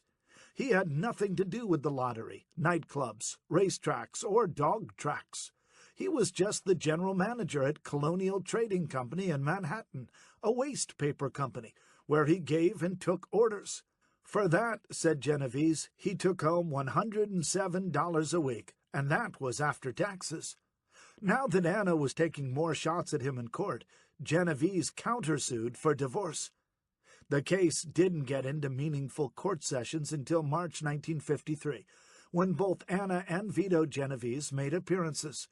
As often happens in civil cases, there were some last-minute attempts at reconciliation, said to have been prompted by Anna's daughter, Marie, from her first ill-fated marriage. Genovese rebuffed that effort, and then Anna took another shot, going to see Frank Costello in Manhattan to ask him to intercede. I begged him to get Vito to take me back, Anna recalled. Costello, a soft touch who at this point of his life was the one mob boss sitting above Genovese on the crime family totem pole, obliged Anna and talked to Vito. But it did no good. Vito never called his wife, she recalled. Slighted by Genovese, Anna proceeded to take the stand in the case. If the cops wanted a roadmap to the mob boss's rackets, Anna gave it to them. In 2 days of testimony, Anna laid out Genovese's gangster life, the lottery, the secret ownership of nightclubs, his hidden interest in legitimate businesses, kickbacks from the waterfront in Kearny, New Jersey, and narcotics. The money was stashed, she said, in bank vaults not only in New Jersey, but also in New York City, Switzerland, and Naples, Italy. She told of his brutality, including a broken nose and assorted injuries that Anna said she was so ashamed of that she never visited a doctor. At the same time, Anna admitted that the couple was rolling in money, saying, "Money was no object. I never knew the value of it." Anna admitted playing the role of dutiful wife of a mob boss. Every Tuesday and Thursday there would be meetings at her house, she recalled, of the boys from New York City. Her lavish entertainment was set for the likes of Frank Costello, Albert Anastasia, and Longy Zwillman. Anna also said the parties were wild and weird, especially with her husband. They were wild parties, Anna said. You should see the kissing parties, the games, oh, the drunken parties. She didn't spell out who was kissing whom, but it was a fair bet it wasn't among the boys. Don Vittone had a roving eye for the girls, and the only reason he wanted a divorce was that he wanted to make a move for the wife of Tommy Calandriello, who worked with Genovese on the New Jersey docks, she said. Although Anna expressed shock at the kissing ways of her spouse and his friends, there were plenty of stories to emerge about her. When he took the stand, Genovese said that the real reason Anna left his house was because she liked New York City. There was an element he didn't want her to associate with in Manhattan, and although he didn't go into detail, it revolved around the nightclubs in the West Village that she ran, like the Caravan Club and some others. Anna gained a reputation over the years for catering inner places to the lesbian crowd, which was a significant part of the city's social and sexual history. Anna herself had a reputation for being bisexual, although Genovese didn't go into that kind of detail. More to the point of their deteriorating relationship, Genovese claimed that Anna was simply interested in another man, someone he identified as a doctor, although he didn't elaborate. As it turned out, cops over the years had heard allegations that Anna had an interest in women, and at one point, according to an old prosecution memo unearthed recently by the muckraking website The Smoking Gun, detectives investigating the old Bocha murder had quizzed a 23-year-old woman with the first name Gwen. The cops had asked Gwen about her relationship with Anna, whom she said she had met over the years at the Caravan Club. Gwen was asked pointed questions about whether she was a lesbian, and she denied it, according to the document. As Gwen explained things, Anna had befriended her and even got her a job as a cashier at the Caravan Club, stating that she likes Mrs. Genovese, who befriended her, cops said. Gwen and Anna had a relationship based on fondness for each other, enough so that Anna had confided that she had been celibate for 6 years since she last saw her spouse, the memo stated.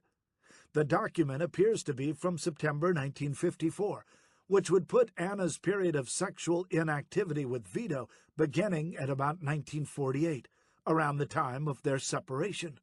While intriguing, the memo never explained why the cops wanted to know if Gwen had information that would lead to Genovese's incarceration, since he was no longer a fugitive in 1948, something that raises questions about its veracity.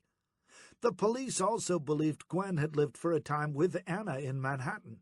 At the time she was questioned by cops, Gwen said that she had her own apartment on the Upper West Side, but that for a time she had stayed with Anna, who would wait up for her until 5 a.m. In her testimony, Anna denied living with Gwen, something that retired New York detective Clifford Geiger disputed as a witness in the matrimonial trial. As terrible as her husband allegedly treated her, Anna admitted that there was a time when he lavished her with money and material goods. Genovese gave his wife jewelry, she said, adding that she never was short of money. A year earlier, in talking to congressional investigators, Anna said that she never had to pay any household bill. If I needed anything, I called up the grocer or the butcher, and Vito paid all the bills, she told one investigator. But Anna's testimony in court contradicted what she told congressional investigators and raises questions about whether she was being truthful or instead just being a vindictive wife. While she told the divorce court about having lavishly entertained for her spouse and his friends, Anna told the congressional people that she wasn't around for Genovese's meetings at the house with his friends. Anna also claimed that she personally handled $20,000 a week due her husband from the Italian lottery, but she gave a different story to congressional investigators, claiming she had never heard of the lottery. There were more contradictions. When asked pointedly by a congressional investigator if she knew the source of Genovese's income, Anna replied that the only income she knew of was from the Colonial Trading Company in Manhattan. But a year later, Anna claimed Genovese had all sorts of illicit sources of cash. It was a remarkable change in her story and her knowledge at a time when she had been separated from Genovese for at least 2 years. Anna's claimed lack of awareness about her husband's finances astonished the congressional staffer, committee counsel Joseph Nellis. "You keep telling me you live in moderate circumstances, don't know about his financial background, don't know anything about how he earned his income. I keep throwing these facts at you, which are matters of public record, and you don't know anything about them," said a skeptical Nellis. "I am trying to the best of my knowledge," Anna replied. "These things were never discussed with me." It is unlikely that Genovese or his attorneys were aware of Anna's earlier interview with Nellis. Had they been, they probably would have used Anna's words to contradict her court testimony. But in any case, when it came to Genovese's turn to testify, he tried to show that she was being unreasonable.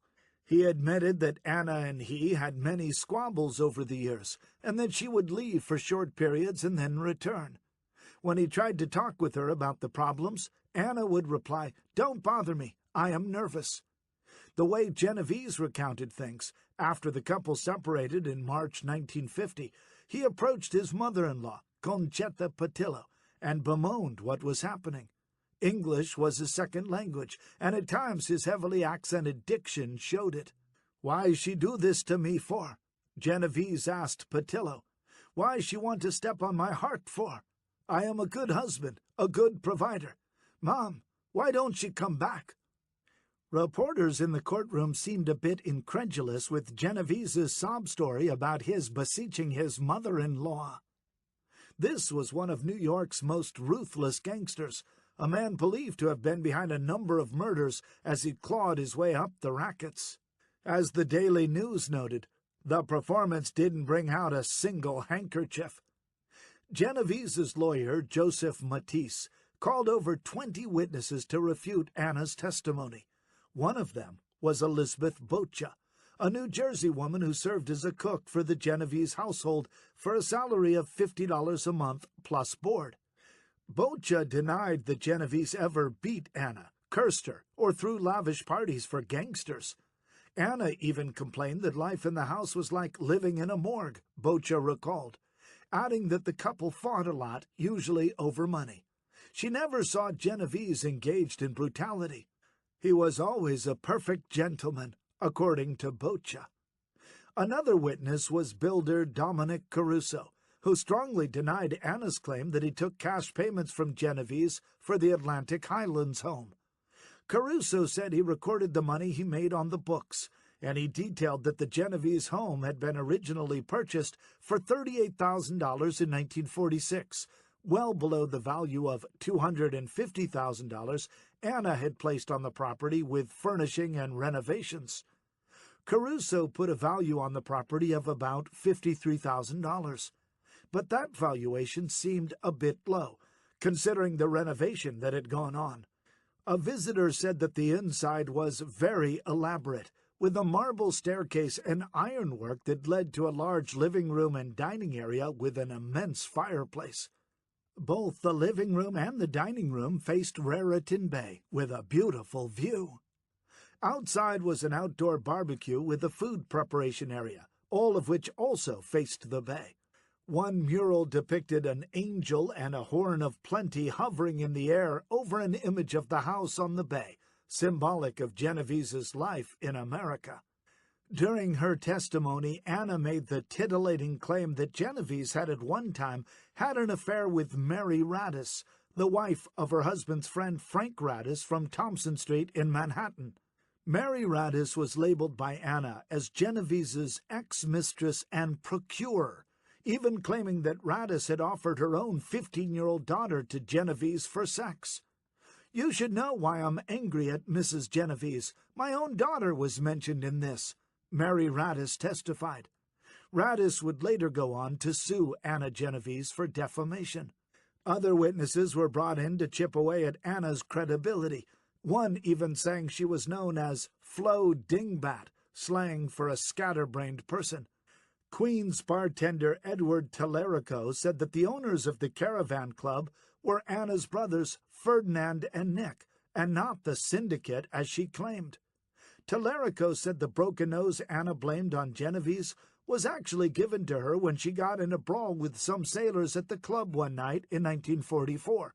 Anna also had a hand in loan sharking, said Tellerico, adding that he should know, because he was in the usurious money-lending business with her. A local doctor from Atlantic Highlands said that when he once treated Anna for a headache and stomach pains, he saw no bruises on her that indicated that she had suffered a beating. After the testimony ended, it was Judge McLean's job to sort things out and decide if Anna was due money or if Vito had made a case for divorce. But before that was to happen, the full impact of the case was being felt with law enforcement. When she showed up at the courthouse to testify, Anna was served with a subpoena from a Hudson County grand jury in New Jersey that was probing crime and corruption on the New Jersey waterfront. Days later, investigators with the New York State Liquor Authority sought Anna to learn more about the claims she had made about crime syndicate interests in 4 nightclubs that had come up in her testimony. Club Savannah, reputed to be owned by Anthony Tony Bender Strollo, the 82 Club, a gay and lesbian venue, the Moroccan Village, a hangout of Don Vitone, and Anna's Caravan Club, which had been stripped of its liquor license years earlier for being a disorderly place. Joining in on the rush to get Anna's testimony was the New Jersey Law Enforcement Council, a public body that had the job of looking into anything it wanted. After her court appearance and her sensational allegations about her husband, Anna Genovese would testify all over the state. The divorce case still had many months to go and would grab its share of newspaper headlines. But among Genovese's associates in the Mafia, things weren't sitting well. For a devout Roman Catholic like Joseph Profaci, a mob boss in Brooklyn, The tales of sex, lesbian sex at that, and wife beating grated against his religious sensibilities. Old-time mobsters weren't above having mistresses and girlfriends, but that kind of thing was to be done discreetly. Anna and Don Vitone's public airing of their dirty laundry exposed too much. Anna's lifestyle may also have contributed to the death of Stephen Franz, a Lower West Side mob associate who ran the Club 181 at a time when it ran into trouble for openly gay activity and selling liquor after hours. Franz was a nightlife staple in other clubs, such as Club 82, and reportedly helped Anna run her operation. In his biography, Valachi related that Genovese blamed Franz for Anna's strange fixation on the club scene while he was overseas, and through Tony Bender arranged for Franz's murder by strangulation in June 1953.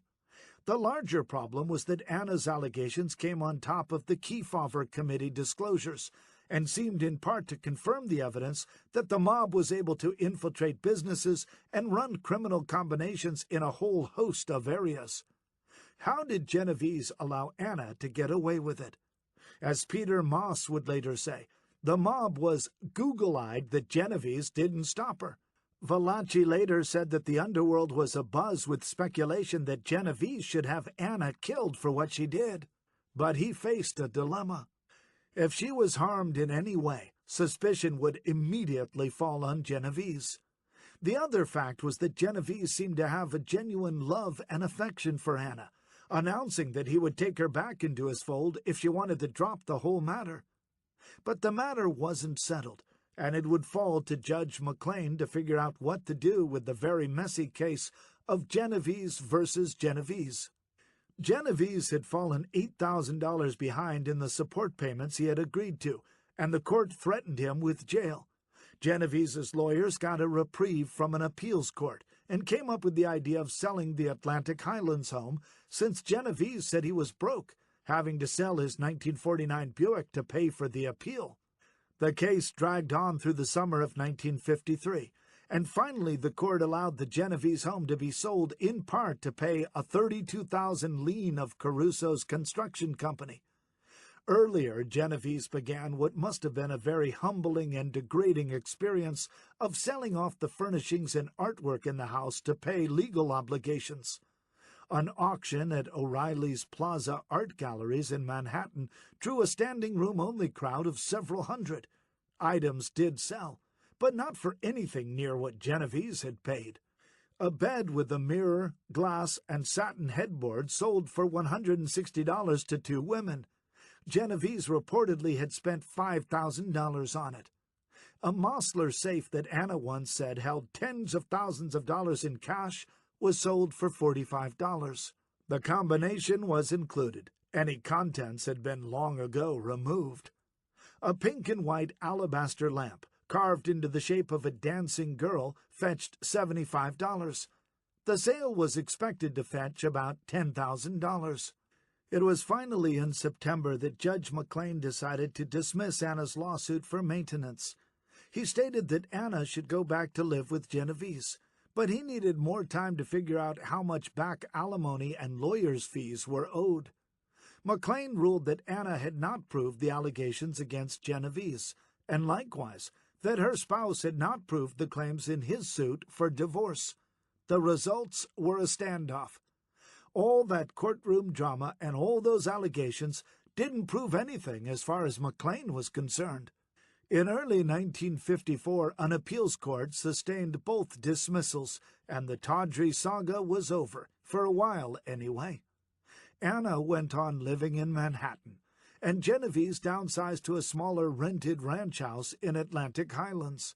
He still had a view of the harbor and the distant Manhattan skyline, that is, if he walked a few blocks closer to the shoreline.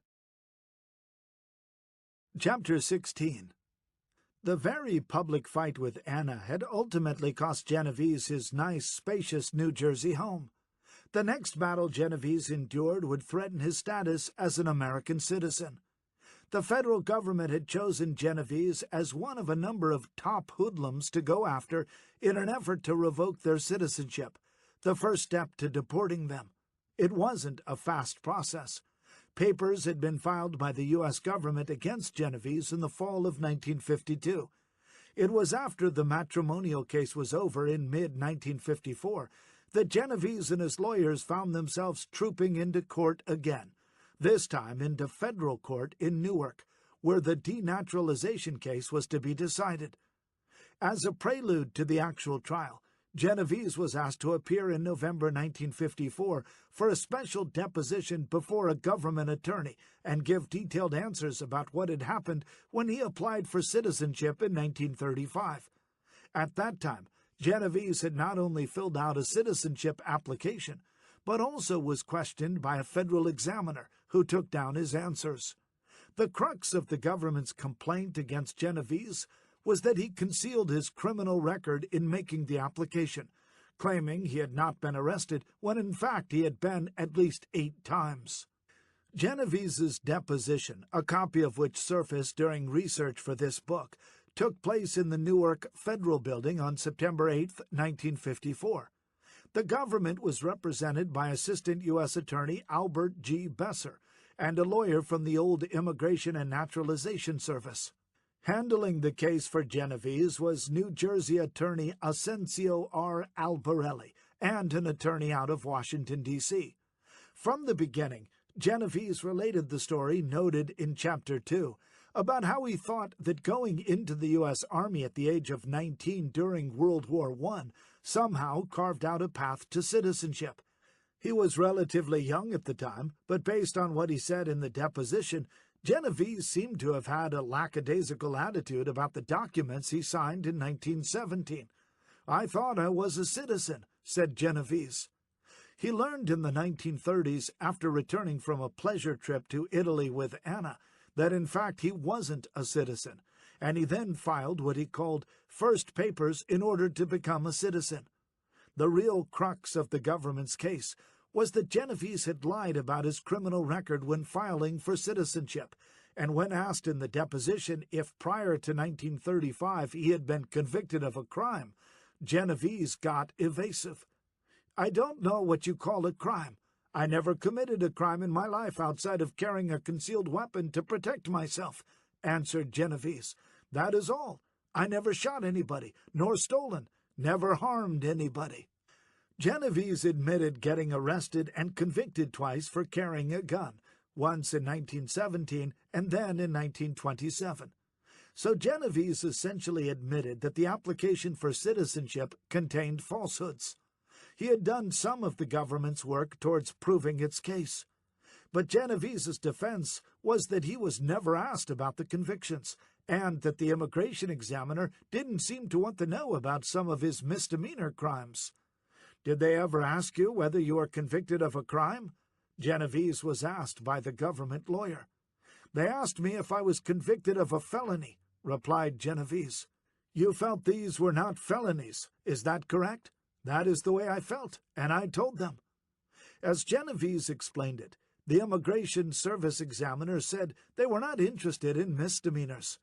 He also quibbled about whether he was actually arrested on some occasions, as opposed to self-surrendering to cops.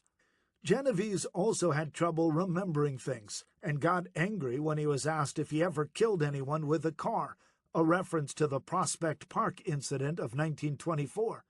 "I never killed anyone with a car," Genovese insisted. Genovese also took umbrage over the fact that cops took him into custody over the Prospect Park case, which led to the death of one man. "It is not common sense. I am in the car. I am thrown out of the car. Somebody else was driving the car. I almost got killed. Do you call that an arrest?" said a combative Genovese. "If the police want to take me in for an arrest, I won't resist. I won't resist an arrest. I have more respect for law and order." At one point, Genovese was getting so angry that he threatened to clam up and assert his constitutional right against incriminating himself. But he didn't.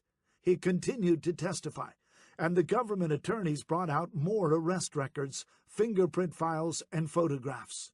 The questioning turned to Genovese's old New Jersey estate in Middletown, which had burned down, and the crime boss got sarcastic when the government attorney said he was trying to help him remember. "You are trying to help me?" exclaimed Genovese. It was the kind of help he didn't need, aimed as it was to strip him of his American citizenship.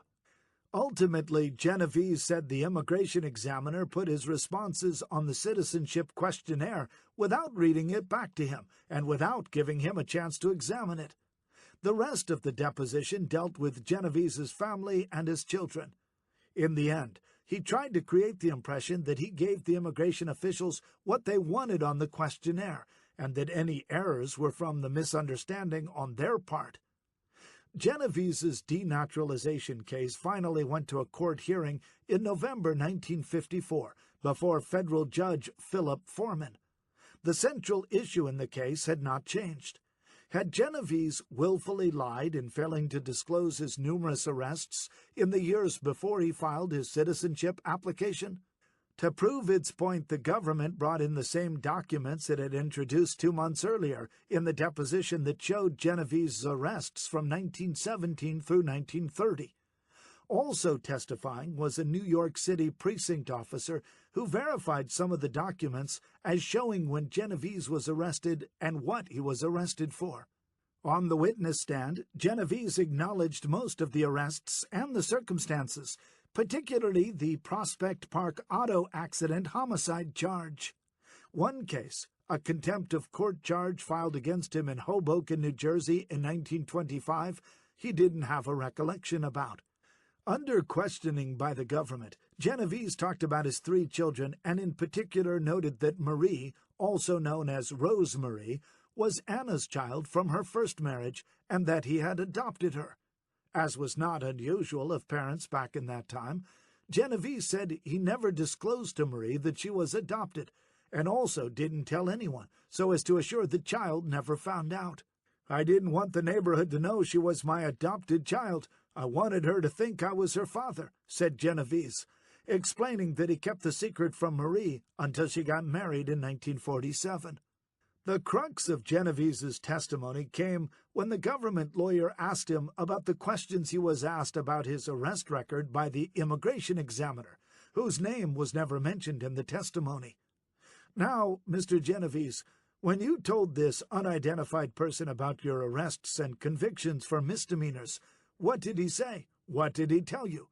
the government lawyer Albert G. Besser asked. "What he told me, that he asked me about felony, city prison, or federal penitentiary," Genovese answered. "I told him I had the arrest and had 2 misdemeanors against me. He just put his head down and wrote something and said, 'Go ahead, sign.'" "Did he say that doesn't matter?" Besser asked. "No, I don't remember him saying that," replied Genovese. "I think he said, 'We are not interested,' something like that. 'We are not interested in misdemeanors.'" When Genovese was asked if the examiner had wanted him to enumerate each arrest separately, he said, "There was no specification of that because he said, 'Go ahead, sign,' and I signed." Listening to Genovese, Judge Foreman found his recollections of events concerning the making of the citizenship application to be very vague, with a lack of memory about who filled out the various forms. Foreman wasn't impressed. "Have you ever been arrested or charged with violation of any law of the United States or state or any city ordinance or traffic regulation? If so, give full particulars." That was the key question on the application. That was question number 31 on the citizenship application, and it was a major problem for Genovese. It was quite clear from all of the records that he had been charged or arrested 10 times dating from 1917 through 1934. Genovese insisted that in the course of the naturalization proceedings, he had been asked whether he had ever been convicted of a felony, and that he had responded that he didn't know what that meant. Genovese also said that when he was given an explanation, he was told words to the effect that a felony meant that he had served time in a state prison or been convicted of a federal offense that led to a sentence of over a year in jail. When Genovese mentioned he had a couple of misdemeanor arrests, he was told by immigration officials they weren't interested in that. By weighing the evidence, Foreman found that the government had proved that Genovese had replied falsely to the question about his criminal record, giving the answer no. As far as Foreman was concerned, Genovese had willfully given false information, and his citizenship should be revoked. A drastic remedy, the court acknowledged. The date of the court's ruling was August 16, 1955. Genovese would appeal Foreman's decision, but to no avail. Today, anyone looking at Genovese's original petition for naturalization will see the large letters "Cancelled" stamped on the pages. Chapter 17. Although Vito Genovese was stripped of his citizenship, he didn't lose his ability to run the rackets and gain power in the Mafia. He may have been patriotic in his own perverse way, but Genovese was a gangster and had a crooked image to uphold as a matter of principle. Luciano wasn't going to be coming back, and Frank Costello, having already spent 15 months in prison for contempt of Congress, was in a battle for his life, facing multiple federal counts of income tax evasion. Not to be outdone by Genovese, Costello was also fighting his own denaturalization proceedings, adding to his legal distractions. Genovese, at least, was free to walk the streets and consolidate his power. Among the big industries impacted by the Mafia was the garment industry, one of New York City's largest manufacturing bases for decades, particularly among the Jewish and Italian immigrant communities.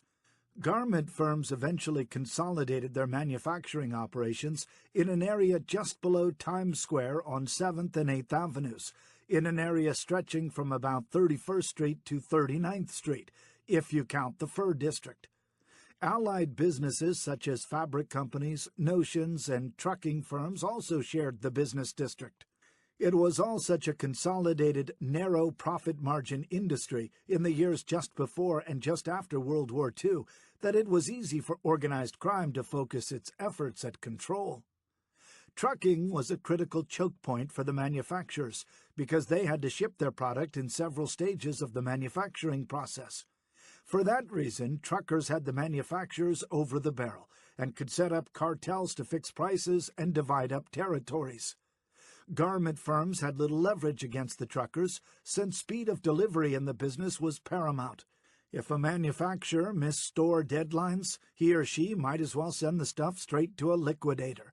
The competition was that brutal. Manufacturers also needed cash, sometimes on a quick basis. And when banks failed them, they could always turn to Mafia loan sharks. The unions were another critical player. And if a manufacturer could avoid unionization or get sweetheart deals to avoid the formal labor contracts, that also allowed money to be saved. Since Jewish and Italian workers were employed in large numbers in the garment business, it was Jewish and Italian mobsters who used the industry as their racket. The Italians had the trucking part of the business sewn up, while the Jews were notable labor racketeers and moneymen, along with some of the Italian loan sharks who worked 7th Avenue. Among the most notorious of the early Jewish gangsters in the garment industry was Louis Lepke Buchalter, once a bootlegger who graduated to be a leader and killer in the Murder, Inc. combination, a mix of Jews and Italians who carried out murders in the 1930s and 1940s. In the garment area, Buchalter became a major labor racketeer, using violence and threats of strikes to get his way. That is, until he was captured in 1939 and then executed in 1944, the last major gangster to get the death penalty in New York State. With the older Jewish mobsters like Buchalter gone, by 1956, according to FBI intelligence files, Vito Genovese was believed to have control over the Italian mafiosi in the garment industry. An informant told the Bureau that Genovese had so many rackets that he had only a loose control over the garment area of Manhattan. It was rather the Jewish mobsters, led by Meyer Lansky, who seemed to exert more authority through businessmen like Benjamin Boom Boom Levine, a wealthy garment manufacturer said to have union shops manufacturing clothing. Lansky was also said to have control over officials at the International Ladies Garment Workers Union, according to FBI files. Genovese's control over the garment area was decentralized in that a number of his crime family associates controlled various segments of the business, more or less as his surrogates in shakedowns of companies. Among them were Joseph Joe Stretch Strachey, Michael Trigger Mike Coppola, James Plumeri, and Anthony Fat Tony Salerno, one of the garment industry's major loan sharks. John Big John Ormento was said by federal officials to have been on the payroll of at least one garment trucking firm owned by Max J. Posner. Thomas Three-Finger Brown Lucchese, who headed his own faction and owned a legitimate garment manufacturing firm, also exercised control over some of the cutting rooms in the industry. Cutting rooms were essential parts of the garment production process at the time, because that was where the fabric was cut into the desired shapes for sewing, which was often done at sewing rooms located elsewhere. Another ally of Genovese with sway in the garment industry was John Dio Guardi. Known in the press as Johnny Dio, Dio Guardi started out as a low-level gangster making illicit alcoholic beverages during Prohibition, and then moved into garment industry racketeering with Plumeri when Buckhalter died. Although aligned on the record with Lucchese's crime family, Dio Guardi was one of the principal racketeers in the fashion industry, where crime families had the territory divided up and sometimes worked together to protect their mutual interests. A tough character who was not above taking swings at news photographers, Dio Guardi was a suspect in the acid blinding of newspaper columnist Victor Razell. Sitting above the fray in the garment area was Genovese, considered in 1956 among the preeminent mafia bosses in the nation. He also had another area of influence, the waterfront, specifically the New Jersey side, or so investigators believed. When Anna Genovese testified to a Hudson County grand jury in New Jersey in March 1953, she was asked about allegations she had made in her matrimonial case about her husband's sway over the waterfront. Specifically, she had alleged that Genovese got payroll kickbacks from longshoremen at a number of piers, involving Tommy Calandriello, the man whose wife Anna believed her husband had lusted after. It was never learned precisely what Anna told the grand jury in her 2 hours of questioning, but the resulting indictments named 11 people, but not her estranged husband, on charges they made usurious loans to longshoremen. 2 years later, the Waterfront Commission, a bi-state agency of New York and New Jersey, filed administrative charges against 6 dock workers on charges stemming from a different kickback scheme, in which longshoremen had been forced to pay in order to get good jobs at a naval ammunition terminal. Again, Genovese was not charged. A more intriguing possible tie of Genovese to the New York waterfront emerged back in the 1940s, during an investigation into the murders of shipyard foreman Charles Edward Butler in 1943, and Union official John Flaherty a year later. Investigators ascribed both killings to an entity known as the Black Hawk Gang, an obscure name later linked to Genovese when he was finally arrested in the Bocha case in 1945. The gang was said to be part of Genovese's link to the underworld. 2 reputed members of the Black Hawk group turned informant and said the killing of Butler was sparked by fears that he was going to tell the FBI about a payroll padding scheme at a Brooklyn shipyard. But a police investigator later debunked that claim when he found no evidence of payroll shenanigans. In any case, apart from his reputed tie to the Black Hawk crew, Genovese was never implicated in the case. But if investigators weren't able to tie Genovese to any waterfront rackets, at least not enough to charge him, he still had a substantial connection to the docks and piers through his involvement in a company known as Herb Stropping, located at 180 Thompson Street in Manhattan on the Lower West Side. The story of how Genovese became involved in the company, which specialized in securing cargo for shipping, showed the value of his reputation, good or bad, in lining his own pockets through a waterfront legitimate company. In an interview with the FBI given in 1958, Eleanor Herb Pica, whose brother formed Herb Stropping, said she had met Genovese about 10 years earlier at the Piano Bar in his hometown of Atlantic Highlands. The bar was owned by Genovese's daughter and son-in-law, and the mobster could be found there regularly. Pica said Genovese was always someone who gave her good advice, and she sought him out for help in the strapping business. As a result, Pica told the FBI, Genovese became a shareholder in the company. According to the FBI memo, Genovese would show up for about half of a normal work week at Herb Strapping and supervised the warehouse, gave advice, and secured some customers. Questioned by the FBI, Pica said she never talked with Genovese about his personal business and didn't know about any of his other business dealings. Any payments the company made to Genovese were reflected on the company books. Federal authorities were looking at just about every business relationship Genovese was said to have, including real estate in Lower Manhattan and Seacoast Liquor Distributors Incorporated in New Jersey, a firm allegedly run by his son Philip and his daughter Rosemarie. But, as in the case of Herb Strapping, nothing came of the probe. Given his stature, Genovese was sought out by businesses well beyond Manhattan and New Jersey. Such was the case of Joseph Casso, an executive with the Long Island-based company of County Line Steel Corporation of Amityville. In an interview with Newsday in 1958, Casso recalled how he turned to Genovese when he needed capital to expand the company, getting a $30,000 investment from him in return for a 1/4 share of the ownership. Vito is a natural-born salesman, Casso told reporter Bob Green, and a smart businessman. He figured we were on the upgrade, and it would be a good investment. Casso knew Genovese from the old neighborhood of Greenwich Village, and said that Genovese would try to salvage local youths, including himself, from a life of crime. Said Casso, "It was Vito who took us in hand and straightened us out. He's been helping me ever since." The experience of Casso with Genovese seemed to fall in line with what other legitimate businesses did in courting the mob boss. In exchange for Genovese's largesse, the companies got someone with contacts who, if the stories are to be believed, actually put in some work hours. Nothing wrong with that, provided it was all legitimate. Genovese could then show regular, legitimate sources of income. Government records showed that federal prosecutors and the FBI looked into Genovese's interests and never found anything amiss, including any extortion schemes.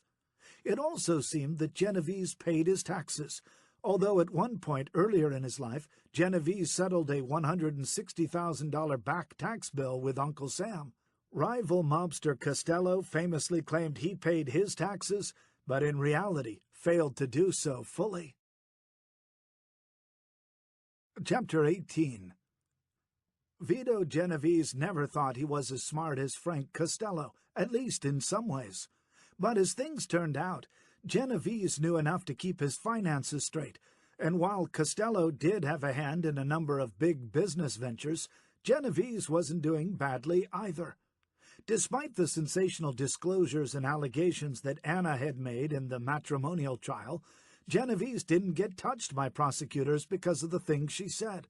However, Costello, as smart as he was, made some terrible mistakes at a time when the Mafia was approaching a state of turmoil and violence. Costello had problems on a number of fronts. Some of his allies were getting bumped off, notably Willie Moretti, or in the case of Joe Adonis, were deported as undesirables. Legal issues like his denaturalization case, the contempt of Congress conviction, and seemingly endless probes by the IRS were proving to be distractions. Prison over the contempt case pulled Costello out of circulation and made it difficult for him to stay on top of mob business, although reports circulated among federal officials that his wife, Loretta, took an apartment in Milan, Michigan, and that he was able to sneak out of prison to visit her. On the street in New York, Genovese was building his power base. The publicity that prosecutors had given him about his being the biggest gangster in America only added to his stature. In reality, the mob viewed him as a key boss, even though Costello was at least as important. But the problem for Costello was that he was in the crosshairs of the IRS, and the taxmen were not going away. Methodically, agents had compiled a list of Costello and his wife's expenses, everything from the purchase of flowers for a cemetery to the building of a family mausoleum, and plenty of other expenditures like those Costello made for his girlfriend, Thelma Martin. The result was that the Costellos were spending in some years more money than they made. Based on what was called a net worth analysis by the government, Costello was indicted in March 1953 for evading $73,000 in taxes after spending $200,000 more than he made over a 4-year period. On May 13, 1954, a federal jury in Manhattan convicted Costello of income tax evasion. Costello wasn't sent to prison immediately because he took numerous appeals, all the way up to the U.S. Supreme Court. But in May 1956, while certain appeals were pending, Costello agreed to start his 5-year prison sentence and surrendered. With Costello now in jail, the Mafia needed to figure out what to do and who was to take his place. The Mafia doesn't like a power vacuum, and recently released FBI records show that when Costello went away, a number of high-ranked mobsters called meetings to figure out what to do now that Uncle Frank was gone. One gathering of 35 men at the St. Moritz Hotel in Manhattan took place just 5 days after Costello surrendered. Among those said to be present were Vincent Allo, Mike Coppola, Joseph Rau, and Meyer Lansky.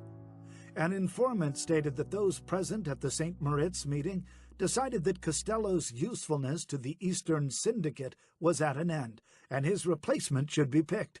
Vincent Allo, a force in the garment trucking industry, was supposedly picked to replace Costello, with gangster Charles the Blade Turenne picked as an enforcer. But the information about Allo's selection was suspect. Another FBI informant plugged into the mob world said that he had heard nothing about Allo ascending to power, and he didn't think Allo had enough standing to rise to that position. The story also had Genovese out of the process, something that he would not have stood for. As happens when leaders of the Mafia are killed or in prison, lots of names are thrown around as successors to the once powerful, and that is what happened in the case of Costello. Several names were tossed around, some without any real basis. But all of the speculation and ruminations were thrown into doubt when on March 11, 1957, the U.S. Supreme Court handed Costello a reprieve when it agreed to hear his appeal on the tax conviction and set him free on bail after he had served about 11 months. Costello went home to Loretta. But now Genovese no longer had a clear shot at the title of the boss of the family. Something had to give. The May 2, 1957 assassination attempt of Frank Costello is one of those choice moments in the history of the New York Mafia. It has been told many times, most recently in My Top Hoodlum, Frank Costello, Prime Minister of the Mafia. Suffice it to say, Costello survived and only received a glancing wound to his head in a bungled shooting by Vincent Gigante. But the message to Costello was clear. His days were numbered if he attempted to remain as boss. As Valachi remembered events, Genovese didn't fear a reaction from Costello, but rather his main ally, Albert Anastasia, the murderous gangster from Brooklyn known as the Mad Hatter and Lord High Executioner. To consolidate his forces, various members of the crew of Tony Bender, the key captain in Genovese's combination, were called to a meeting at a hotel on Manhattan's West Side and given areas of the city to cover in case there was a retaliation for the Costello attempted hit. "We were told," Valachi told Mas, "we gotta get ready. There could be war over this." Valachi said he covered East Harlem and had 5 shooters under him. Meanwhile, Genovese retreated to his home in Atlantic Highlands with dozens of men. He wanted a show of loyalty and strength and had everyone come in to pay him respect. To explain what had happened to Costello, Genovese related how he was forced to take a preemptive strike because Costello was actually gunning for him. As Valachi remembered, Genovese anointed himself head of the family and appointed Gerardo Jerry Catena, another New Jersey-based mobster, as his chief advisor or underboss, a role the murdered Willie Moretti had once played for Costello.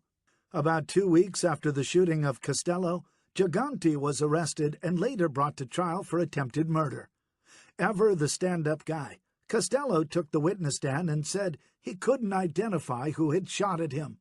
Gigante was acquitted, and his mother Yolanda shouted out, "It was the beads! It was the beads!" referring to the rosary beads she had in her hands throughout the trial. Ironically, Gigante and Costello became friends of sorts after the trial, with Costello having the big-chinned prizefighter to his home once as a guest of honor over dinner. But such things didn't happen between Genovese and Costello.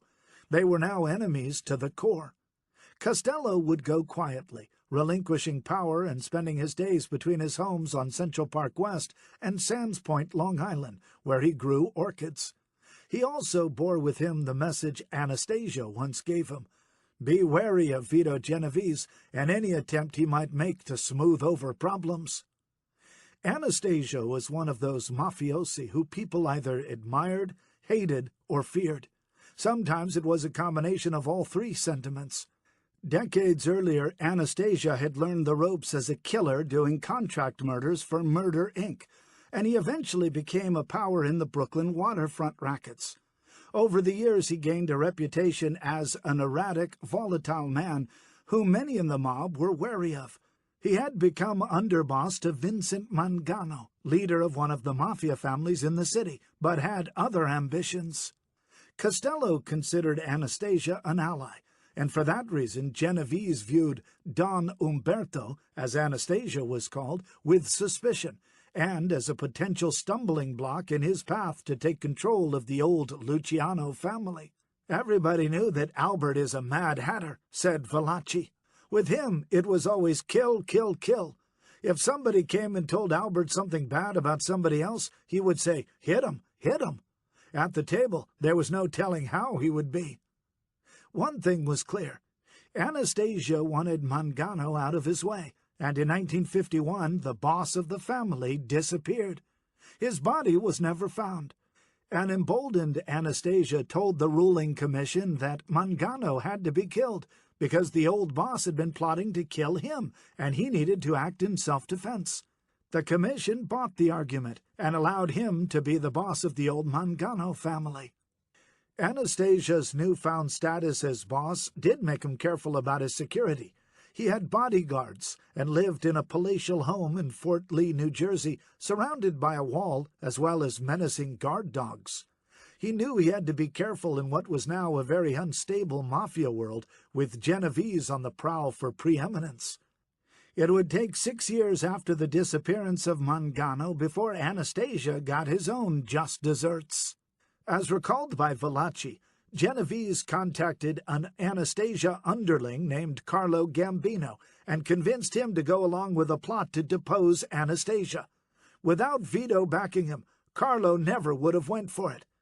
But helping to convince Gambino to back Genovese, according to Valachi, was the Scalise affair. Frank Scalise was, for all purposes, considered the second in command of the Anastasia family, but he apparently developed a bribery scheme in which he sold mafia memberships for as much as $50,000. When Anastasia learned of the membership racket, he ordered Scalise to be killed over what Valachi said was the crass commercialization of the process of becoming a made man in the mafia. In a grisly postscript to Scalise's demise, his brother Joseph, after loudly proclaiming that he would seek vengeance for his siblings' demise, went missing in September 1957. Valachi would later report that Joseph was lured to the home of another Anastasia lieutenant and killed. Then his body was dismembered and disposed of, likely in some private garbage-carting trucks. Gambino was well aware of what had happened to the Scalise brothers, and that gave him an extra reason to realize that Anastasia could turn into an enemy in the blink of an eye, even for some of his own people. Anastasia was also reportedly losing big at the racetrack and abusing his underlings because of that. With Gambino in with Genovese, the plot for Anastasia's assassination went into high gear. The murder of Albert Anastasia the morning of October 25, 1957, as he sat in a barber's chair at the Old Park Sheraton Hotel in Manhattan, was another one of those singular events in mafia history that has been retold many times. It is a tale that doesn't need to be forked over again here in much detail. As hits go, it was masterfully carried out by two gunmen who had wrapped the lower part of their faces with scarves. Anastasia never had a chance, and was hit 5 times and died in a pool of blood on the floor. His bodyguards had conveniently left the barbershop just before the shooting started. Cops found 2 handguns near the scene of the slaying. Those might have offered some clues, but this was 1957, and not modern times with DNA evidence, ballistic technology, and surveillance cameras. Like the 1931 killing of old boss Joseph Masseria, the murder of Albert Anastasia would remain unsolved to this day. In recent years, there have been reports that the slaying was carried out by a 3-hitman team working at the behest of Carlo Gambino, who took over the crime family, but none of those men were ever charged. The killing of Anastasia devastated Costello. The loss of his main ally against Genovese meant that Costello was vulnerable. It was Costello alone who had to face Genovese, and he believed his days were numbered. Costello's attorney, George Wolfe, remembered visiting his client at his Central Park West apartment and finding Anastasia's brother Tony already there, and both men clutching each other and sobbing. "This means I am next," Costello said quietly to Wolfe, a prediction that mercifully proved inaccurate. Anastasia's funeral, such as it was, proved to be a good indication of his stature among his mafia associates. Hardly anyone showed up. There was no funeral mass. Instead, there was a burial at Greenwood Cemetery in Brooklyn, just blocks away from the dockland that Anastasia had once ruled. The ground was not consecrated because Greenwood is a non-sectarian burial place, open to all faiths. Anastasia's family showed up, as did a handful of officials from the International Longshoremen's Association, and the graveside rites, spoken by a priest over the metal casket, lasted only about 7 minutes. A few hundred spectators did peer through the fence at the cemetery's perimeter, but there wasn't much to see. The whole service was unspectacular, and nothing like the funerals mob bosses of the past were given. Eventually, a flat bronze plaque level with the ground would be placed on the spot where Don Umberto rests. It is a simple marker, embossed with his birth name, Umberto Anastasio, as well as the dates of his birth and death. A visitor to the cemetery has to look carefully for the grave, as it is obscured now by shrubs. About the time Anastasia was put in the ground, another mostly obscured event occurred in Paris. An attorney there argued on behalf of his convicted client in a drug case that the defendant had Anastasia as a client. The event rated a tiny mention in the American newspapers. Soon, the story of the Mafia and drugs, as well as the involvement of Vito Genovese, the man who conquered Anastasia, would become much bigger news. Chapter 19. The residents of Beaufort Avenue in the town of Livingston, New Jersey, were used to limousines and big cars turning into the driveway at number 288. The house at the end of the road was one of those ornately constructed stone dwellings capped by some Gothic statuary, all of which made it look like some garish Transylvanian castle. There was a swimming pool, and the peacocks had their own enclosure. Ruggero Boiardo, known to his friends and most of the world as Richie, was a man of years who was shown a great deal of respect. He had earned it all from his days as a bootlegger, street gangster in Newark, and head of the local Italian lottery, and survivor of an assassination attempt, and for his ascension to the ranks of the Mafia. There were stories that Boiardo gained his nickname, the Boot, from the way he would stomp those he beat. But according to one newspaper columnist who would write an obituary of sorts about Boiardo when he died in 1984, he gained the sobriquet from his role as a milkman and numbers operator in Newark's First Ward, which was then populated by poor immigrants who shared a corner telephone booth. The story goes that Boiardo spent so much time answering telephone calls there that whenever his customers asked where he was, they were told he was in the booth, which in the diction of the First Ward was pronounced boot. But at least to his immediate neighbors, Boiardo liked to say he was just a talented stonemason who did well enough to afford the palatial 30-acre estate with the swimming pool and a unique collection of statuary, in which he was depicted riding a horse and surrounded by likenesses of his children and grandchildren. The property had enough space that Boiardo's children were able to have their own homes on the estate. Visitors would stop by and pose for photographs by the statues, or, if they didn't dare trespass too far into the property, by the 2 stone guardhouses by the front gate. There were also stories that a certain area of the property was used as a gangster crematorium to dispose of bodies. Sometime before noon on November 10, 1957, at least as far as investigators could determine the accuracy of the date, the caravan of limousines driving into the Boiardo estate was more impressive than usual because of the human cargo they carried. Some of the big bosses of the New York Mafia had earlier driven to a restaurant parking lot in New Jersey and were then escorted to the waiting limousines, which took them the rest of the way to Boiardo's estate. Those men in the cars were some of the preeminent bosses of La Cosa Nostra: Joseph Bonanno, Sam Giancana, Carlo Gambino, Stefano Magaddino, Joseph Ida, Joseph Ziccarelli, and of course, Vito Genovese. The group, which composed the key members of the ruling mob commission, arrived just before noon and would stay into the next morning, fed no doubt from Boiardo's restaurant, Sorrentino. The men would want for nothing. When big things happen in the Mafia, and Anastasia's murder was big, the top mobsters do what other executives do. They hold a meeting. Crime historians have detailed the famous conclave of gangsters that took place in November 1957 at the Appalachian home of Joseph Barbara, in which, among other things, the Anastasia assassination was discussed. But the Boiardo meeting was more intimate, a kind of pre-summit in advance of Appalachian.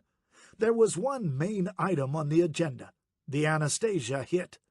According to an FBI informant, the meeting was called so that the commission members could be feeling the pulse of those in attendance about what had happened just weeks earlier in the Park Sheraton barbershop. It was then decided that the meeting at the home of Barbara in upstate New York was needed to tell other members of the Mafia around the country why it was necessary to kill Anastasia. It was Vito Genovese who is credited with pushing for the big meeting for the national leaders. He had much on his agenda, including trying to justify the bloodshed involving Costello and Anastasia.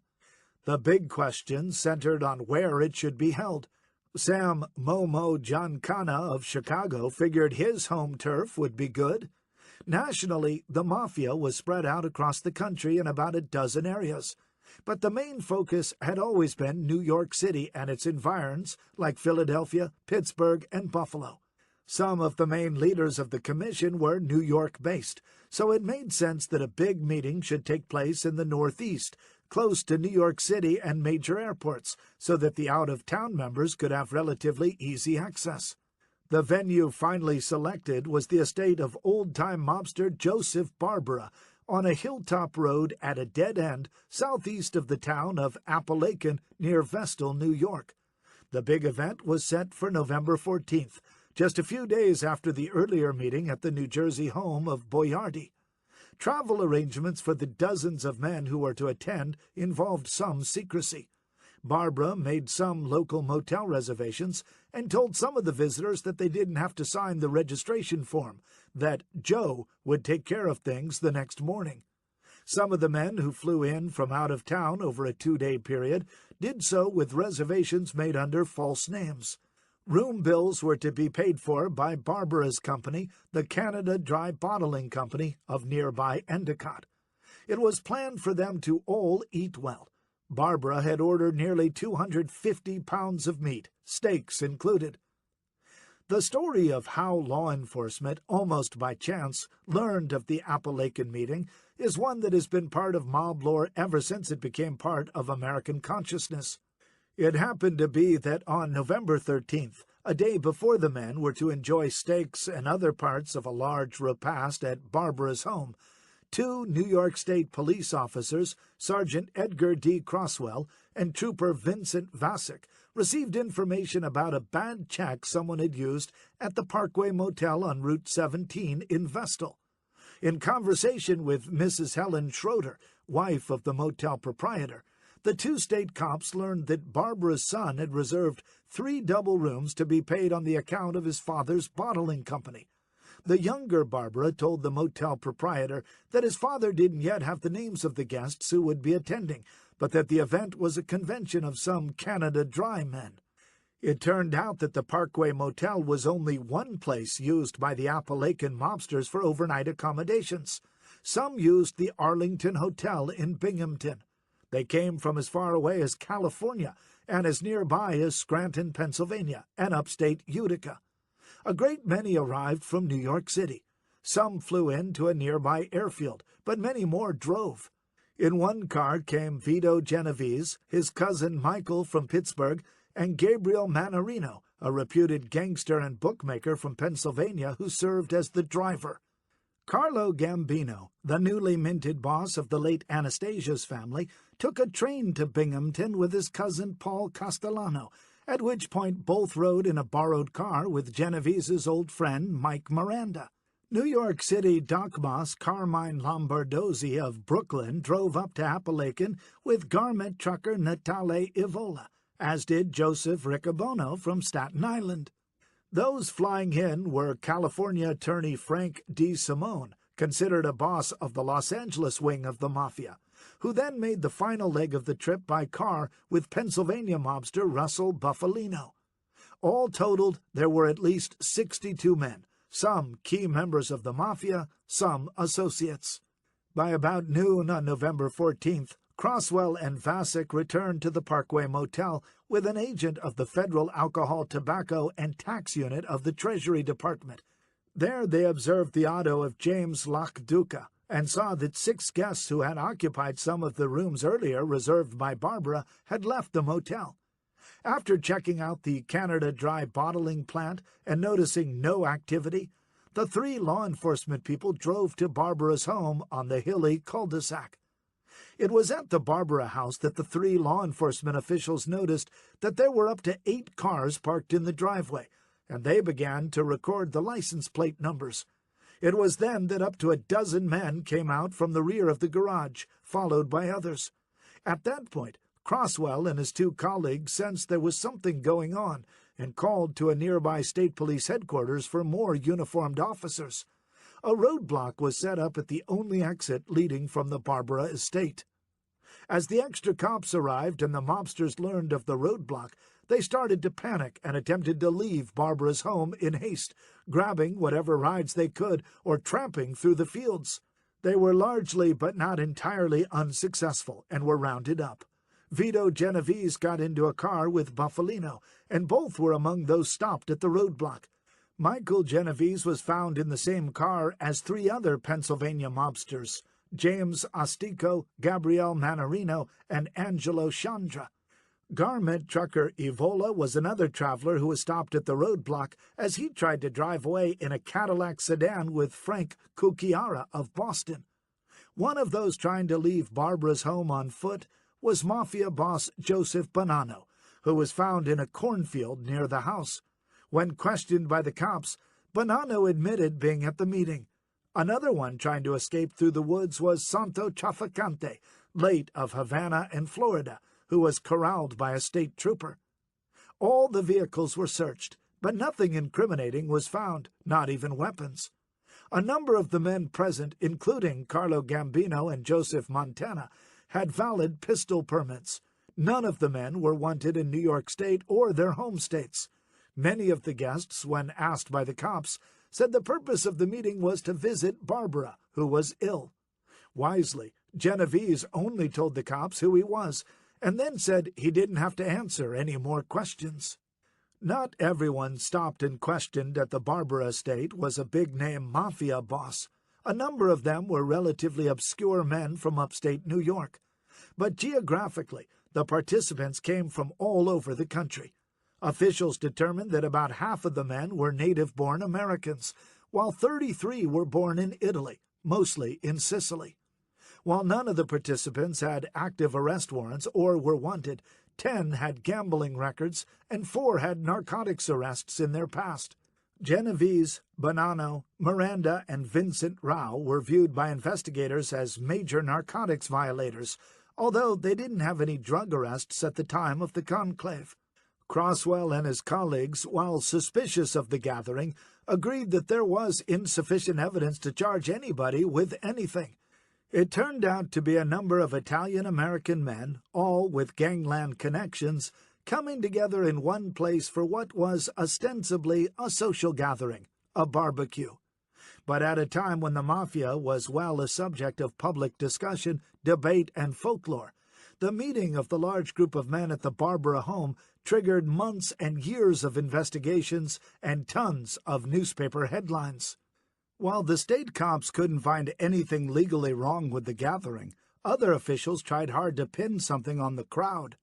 Genovese was called before the State Commission of Investigation, and when asked why he had attended, he said he had heard it was a social event and thought he could sell some steel, even though he had never before met Barbara. At that point, Genovese had an interest in a Long Island steel fabricating company. Genovese explained more detail about his travel to Appalachian, recalling that he had flown to Binghamton with 4 others, including Michael Miranda and Jerry Catena. During the drive from the airport, Genovese said the group had talked about the countryside and the weather. Once at Barbara's estate, Genovese said he had a steak sandwich. Genovese was one of the scores of witnesses called by the commission in its effort to find out what the meeting in Appalachian was all about. While investigators recognized that at least 8 of the participants, including Genovese, were said to be ranking leaders of the Mafia, there wasn't enough evidence to show that the group had committed a crime in gathering at Barbara's estate. The commission was mindful of the speculation in the press and by the public that the true purpose of the meeting was to be an organized crime summit of sorts.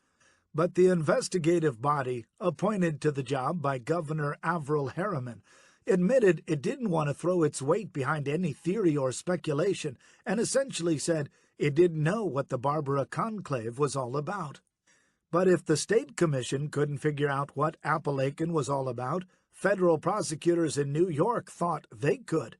They hauled Genovese and many of the other mafiosi before a grand jury, and then, when they weren't forthcoming or were evasive about the reason why they all gathered at Appalachian, indicted 27 of them for conspiracy and perjury. They were all convicted at the trial level, not surprising given the furor in the media over the Mafia. Government prosecutors reasoned that it was quite clear that the meeting in Appalachian was planned well in advance, and that the defendants had agreed to hide that fact in their answers to the grand jury. That was the essence of the conspiracy charge. The trial judge Irving Kaufman said in charging the jury that the defendants could be convicted of conspiracy if it was shown they agreed to cover up that a meeting took place and its purpose. But on appeal, the U.S. Court of Appeals for the Second Circuit saw through the government's case and determined that there simply was no proof about what the true purpose was for the meeting, and hence there could be no proven perjury or conspiracy case. The fact that none of those present admitted that he was asked to attend a meeting for other than social purposes, and that at least some of those present must have lied, does not warrant a jury's conclusion that any or all lies were told pursuant to an agreement made on November 14th, the appeals court said. There is nothing in the record or in common experience to suggest that it is not just as likely that each one present decided for himself that it would be wiser not to discuss all that he knew. Given the outcry nationwide about the Mafia and the Appalachian meeting being a sinister conclave of gangsters, it made sense for the individual defendants to decide for themselves to give as little information to the grand jury as possible without there being a big conspiracy, the appeals court ruled. In the face of such a hue and cry, it is just as reasonable to suppose that each one present would, of his own volition, decide that the less he said about Appalachian, and the more innocent his statements made the occasion to be, the better for him, the judges concluded. The 3-judge appellate panel unanimously threw out the convictions, with one member of the court, Judge Charles Edward Clark, noting that in all the years of investigation, not a shred of legal evidence emerged to show that the Appalachian meeting was for an illegal purpose. Clark also took a shot at Trooper Croswell, noting that he was like the fictional Inspector Javert, as he tried without success for 13 years prior to the barbecue to make a case against Barbara. Croswell may have gotten wind that a meeting was happening, but aside from innuendo, the only thing certain was the bizarre nature of the gathering, said Clark. But that gets us nowhere. Common experience does not suggest that plotting to commit crime is done in convention assembled, Clark noted. The law, once again, came down in favor of Genovese and his other mafia cohorts. They were freed from the yoke of a federal conviction. It was a stunning blow to the federal government and its nascent efforts to go after the mafia. Although Genovese was again able to dodge a legal bullet by not being charged in the federal case, his stature had taken a hit over the Appalachian debacle. Some of the nation's major crime bosses had been humiliated in the crazy frenzy to get away from the police roadblock. Their names, criminal records, and their associates' names would be bandied about in the newspapers, books, and television programs for years. Besides the loss of face and anger, the mafiosi were now on the radar of the FBI, even if its director, J. Edgar Hoover, resisted believing in the mafia's existence. If Genovese had called for the meeting to push himself as a big boss, justify the Anastasia hit, or set mafia policy in areas like drugs, he was the easy scapegoat for all of the problems the summit caused. An indication of how deep the resentment was over the failure of Appalachian surfaced a few years later when Chicago crime boss Sam Giancana was overheard on a wiretap berating Buffalo mafioso Stefano Magaddino for helping organize the meeting at Barbara's estate. "Well, I hope you are satisfied," Giancana pointedly said to Magaddino. 63 of our top guys made by the cops." "I got to admit you were right," replied Magaddino. "It would have never happened in your place." "You're fucking right it wouldn't," Giancana said angrily. "This is the safest territory in the world for a big meet. We would have scattered you guys in my motels. We would have given you guys different cars from my auto agencies, and then we would have had the meet in one of my big restaurants. The cops don't bother us here." Giancana had a point. The Appalachian venue, in a small-town setting, was too susceptible to attracting attention. The earlier pre-summit at the Boiardo estate in New Jersey had worked perfectly. In the end, Genovese had proved too trusting of the judgment of others. He only had to look back a few weeks to recall how smoothly the Boiardo conclave went. As Valachi would later recall, Genovese had thought about holding things in Giancana's territory, but was persuaded to have it at the home of Barbara, an old friend of Magaddino, in an effort to avoid big-city police investigators. Well, that certainly didn't work out well. Chapter 20. What the world came to know about the agenda for the meeting at Appalachian has been the product of a collection of conjectures and drips and drabs from people like Valachi, who was not present but had become an acolyte of Vito Genovese. Nothing is very certain, but the meeting agenda was assumed by many in law enforcement to have been set by Genovese, and apart from his making his pitch to be the preeminent boss of the mafia, he probably also included a warning that the bosses get out of the drug business. All the rackets, particularly narcotics, were to be regulated from the top, said René Buse in the book The Deadly Silence, the story of the FBN's offensive against the heroin racket of the mob. All illegal activity must bear the approval of the right man. Any hood who might decide to swing a deal on his own would have his head blown off. No man could operate outside the syndicate, and the syndicate could operate only under the dictatorial direction of its overlord. The overlord, according to the FBN, was the right man, Genovese. While the popular myth was that the mafiosi didn't want to deal in narcotics, that was largely fiction. For decades, the mob had been dealing in drugs, and the situation had deep roots in the mafia's international connections, which the FBN in the 1950s was trying to target. It would prove to be a major undertaking. After World War II ended, heroin smuggling began to grow in Europe, mainly with the Italian Mafia organizations, which teamed up with the laboratories in Marseille, France, that were run by Corsican criminals and were well equipped to process the opium from places like Turkey. Italian mafiosi were then able to smuggle the heroin product abroad. After his deportation to Italy, Luciano was able to get involved in the heroin operations and was considered by both Italian and U.S. officials to have become a major drug trafficker, despite his pleas to the contrary. The developments became a major focus of the FBN, particularly for legendary investigators like Charlie Cigars Saragusa, Tom Tripodi, and the agency's iconoclastic leader, Harry J. Anslinger. At least in the early phase, the FBN was focusing on Albert Anastasia as a major trafficker. As far back as 1951, when Anastasia was a feared killer but not yet boss of his own family, federal agents were focusing on him as a possible conduit for heroin from Italy. Luciano still remained the big prize, but according to FBN records, Anastasia was suspected of smuggling wholesale lots of heroin from Italy to the U.S., through a suspect known as Joseph Picci. This information had been developed as part of a probe into Luciano and other members of his Italian-based crime group. Siragusa, who earned his nickname for the ubiquitous cigars he always had with him, learned of Anastasia's possible connection during a coffee shop meeting in Genoa with an informant who had his own criminal record as a notorious black marketeer dealing in smuggled cigarettes. According to a letter Siragusa sent to an investigator for the U.S. Senate, the informant told Siragusa that a seaman named Gino on a vessel in the port was carrying a 30-pound load of heroin from Picci for delivery to Anastasia in New York. But Anastasia got spooked at the last minute, saying things were dangerous in the States, and he told Picci not to make the shipment.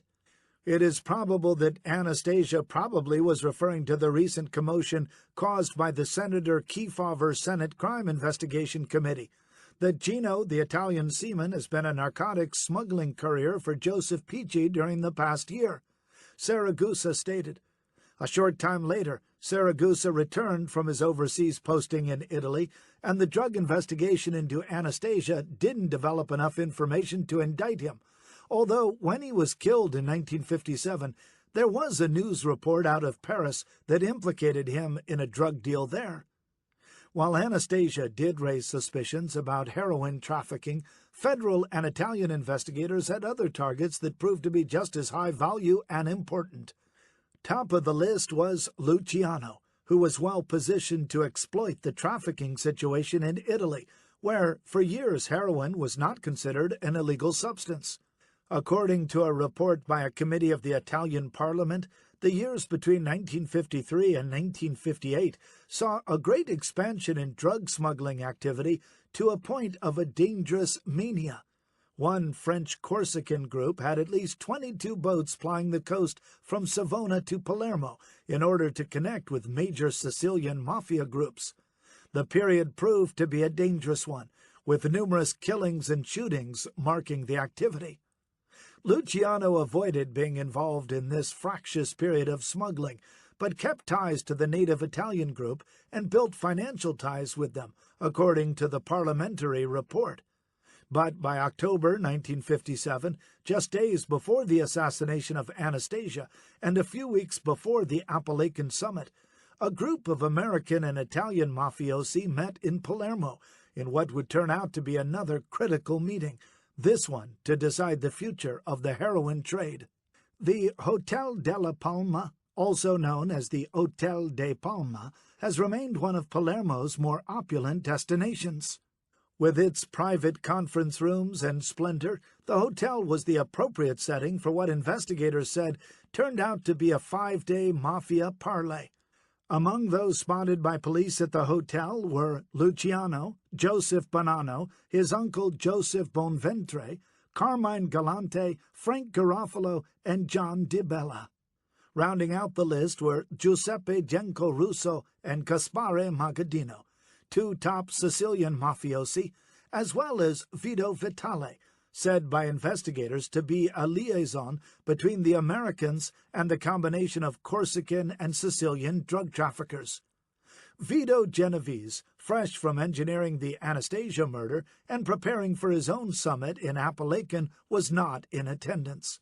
Also present, according to police, was a shadowy Italian businessman named Santo Sorge, who spent his time between New York and Italy running a number of businesses.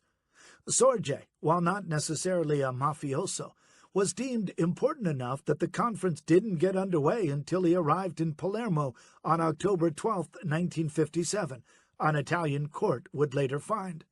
The main objective of the Palermo summit was to create a drug smuggling organization involving the Americans and Sicilians, define their various roles, assure channels for processing payments, and make sure there was a mechanism to settle disputes. Parliamentary investigators would later reveal. Heroin smuggling was to take on a more international operation by including the Americans. After Palermo, things didn't happen quickly, but in the United States, the FBN was primed for making cases, and under the direction of Anslinger, Siragusa, and others started watching the trafficking and gathering evidence. A number of smuggling routes into the Western Hemisphere had emerged, and they included Canada and the Caribbean. In the U.S., local mafia families in New York became involved, and it was then that the FBN decided to focus on major players like Genovese, who had long been suspected of being involved but had kept himself apart from such legal trouble. By the time of the Appalachian conclave, the FBN had put together information on major narcotics traffickers in what would become known as the Mafia Book, a lengthy compendium of United States-based mafiosi that included biographical details, summaries of their criminal records and business interests, and where they ranked in terms of importance, in terms of narcotics and their dangerousness. The book was later published for the public by HarperCollins Publishers in 2007. Vito Genovese was among those listed in the Mafia Book. Don Vitone was noted as being a financial backer for international narcotics smuggling and the reputed head of the NYC rackets. There were plenty of other Appalachian gangsters listed, including Russell Buffalino, Joseph Bonanno, and Carlo Gambino. But among the FBN leaders, Genovese had emerged as a major target and a key to destroying the mafia's drug connection. Genovese is the most important man in the mob and our prime target, George Gaffney, the FBN's district supervisor in New York, stated.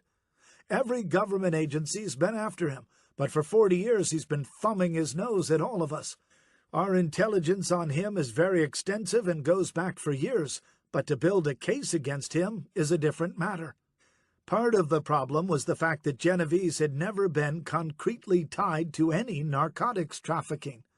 Allegations are quickly and easily made in law enforcement, but proving them in court is another matter. Anna Genovese had raised numerous claims about her spouse in the matrimonial case years earlier, but nothing had ever come of them. Genovese claimed to be just a poor-wage slob living in a rented house in Atlantic Highlands.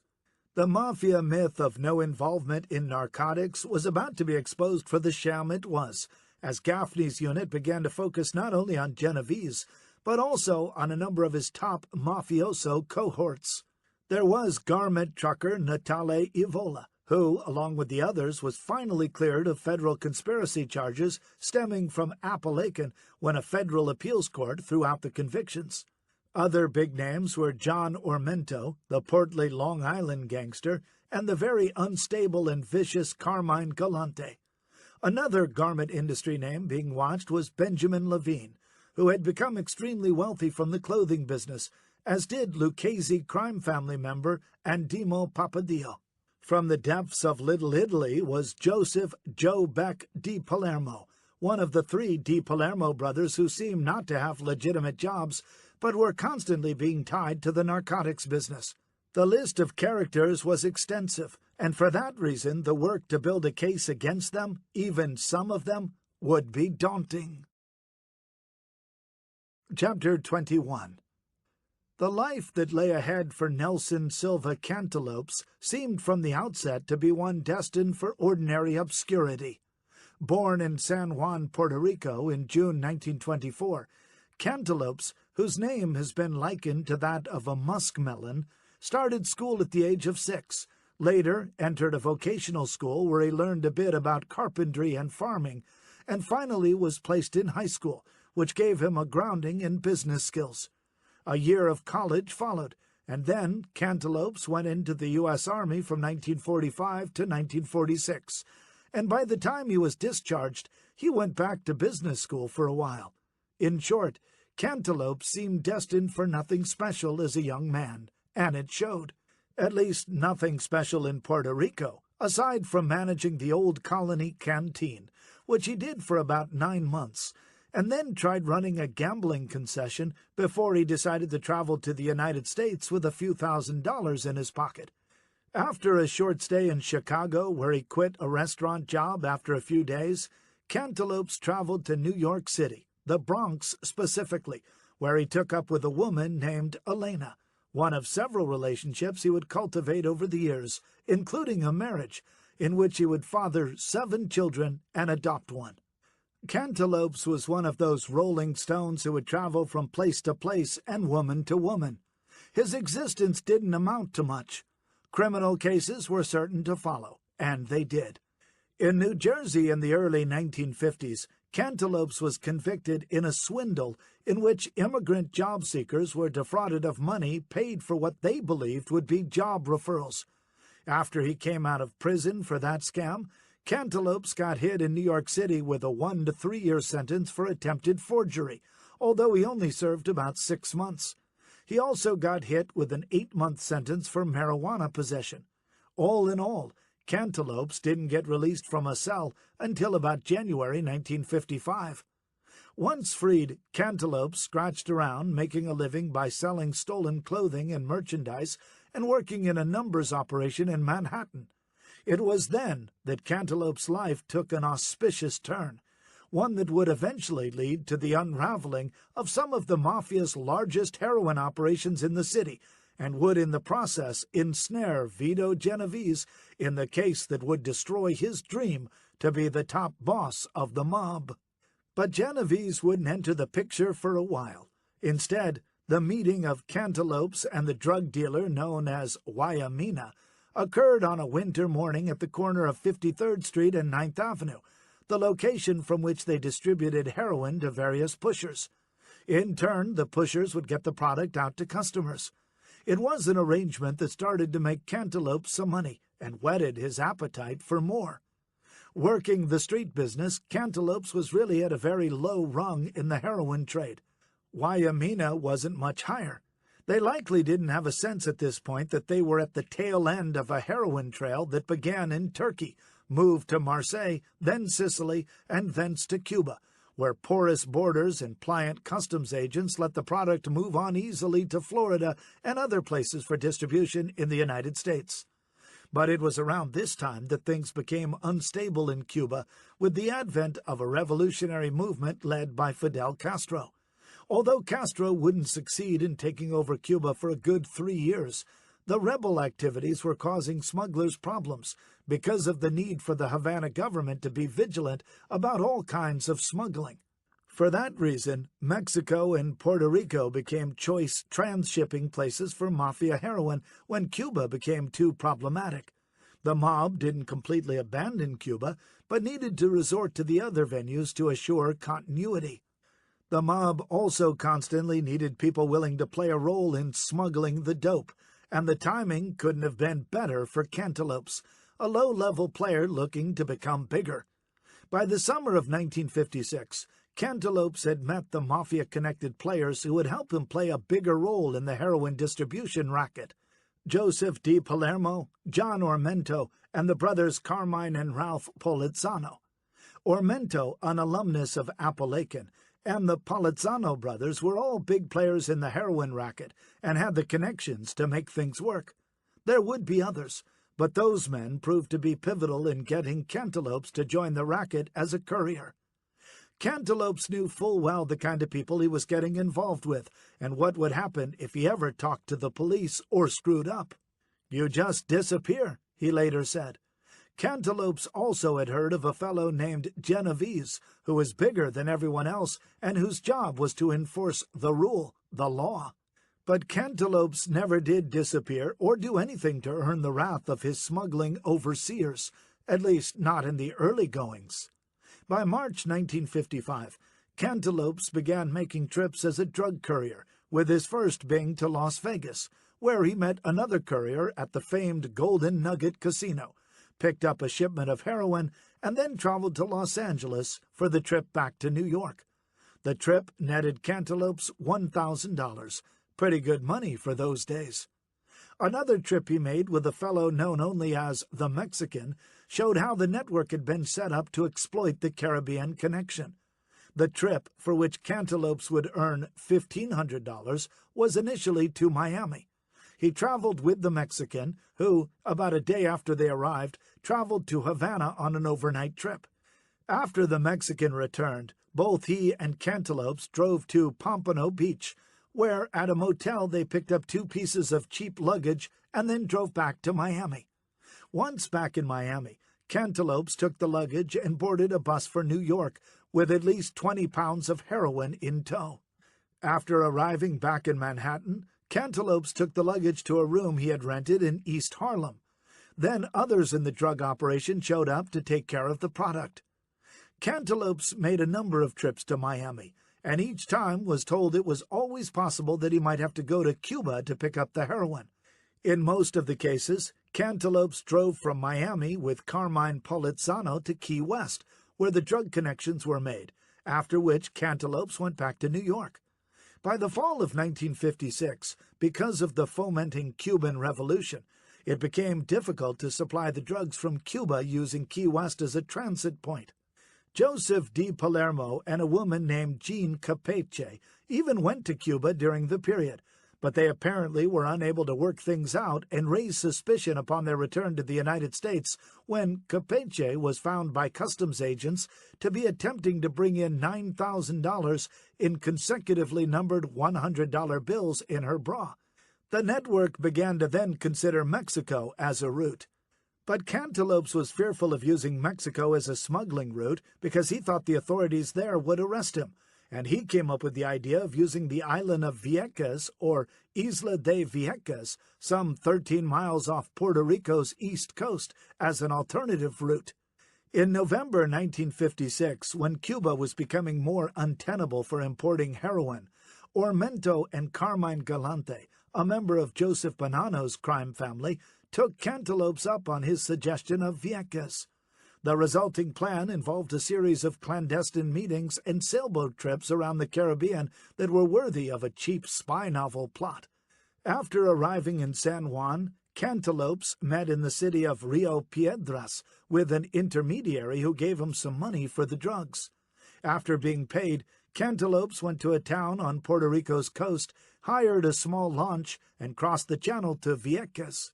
Tourist bureaus say Vieques, some 52 square miles in size, is one of those quiet, lush, uncrowded spots of natural beauty.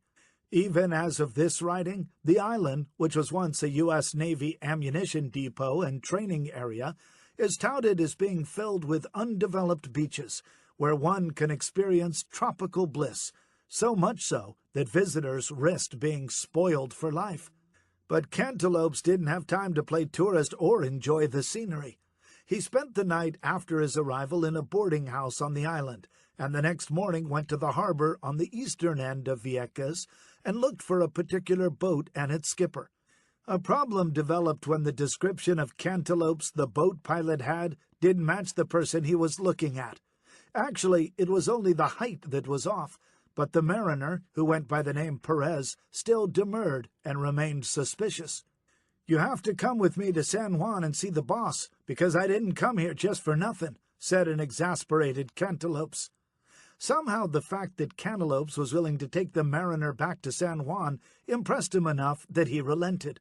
"Well, I could be wrong. So, anyhow, I am going to trust you," the skipper said, and handed Cantaloupes the package of 9 pounds of heroin, which was wrapped in sturdy, waterproof marine canvas.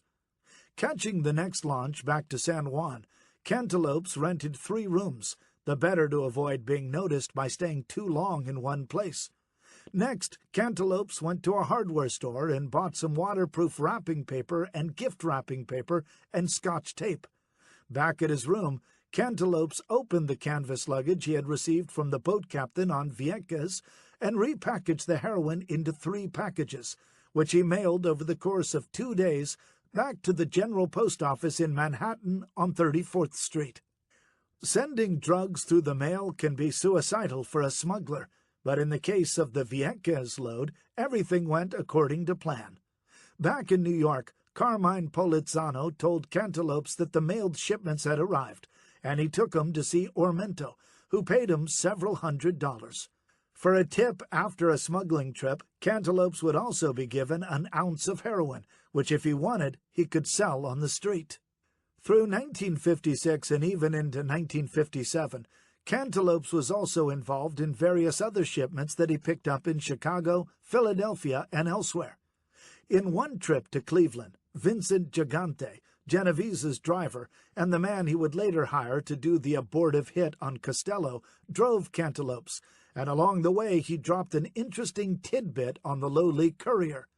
Ormento would try to introduce him to somebody very important, somebody known as the right man, Vito Genovese. Cantaloupes had only a passing familiarity with Genovese, although he knew from his reputation that he was a very big and powerful man in the syndicate. But over at FBN headquarters in New York, Genovese was the big fish, the biggest of targets all the investigators were angling for. But a man of Genovese's stature would not be an easy target.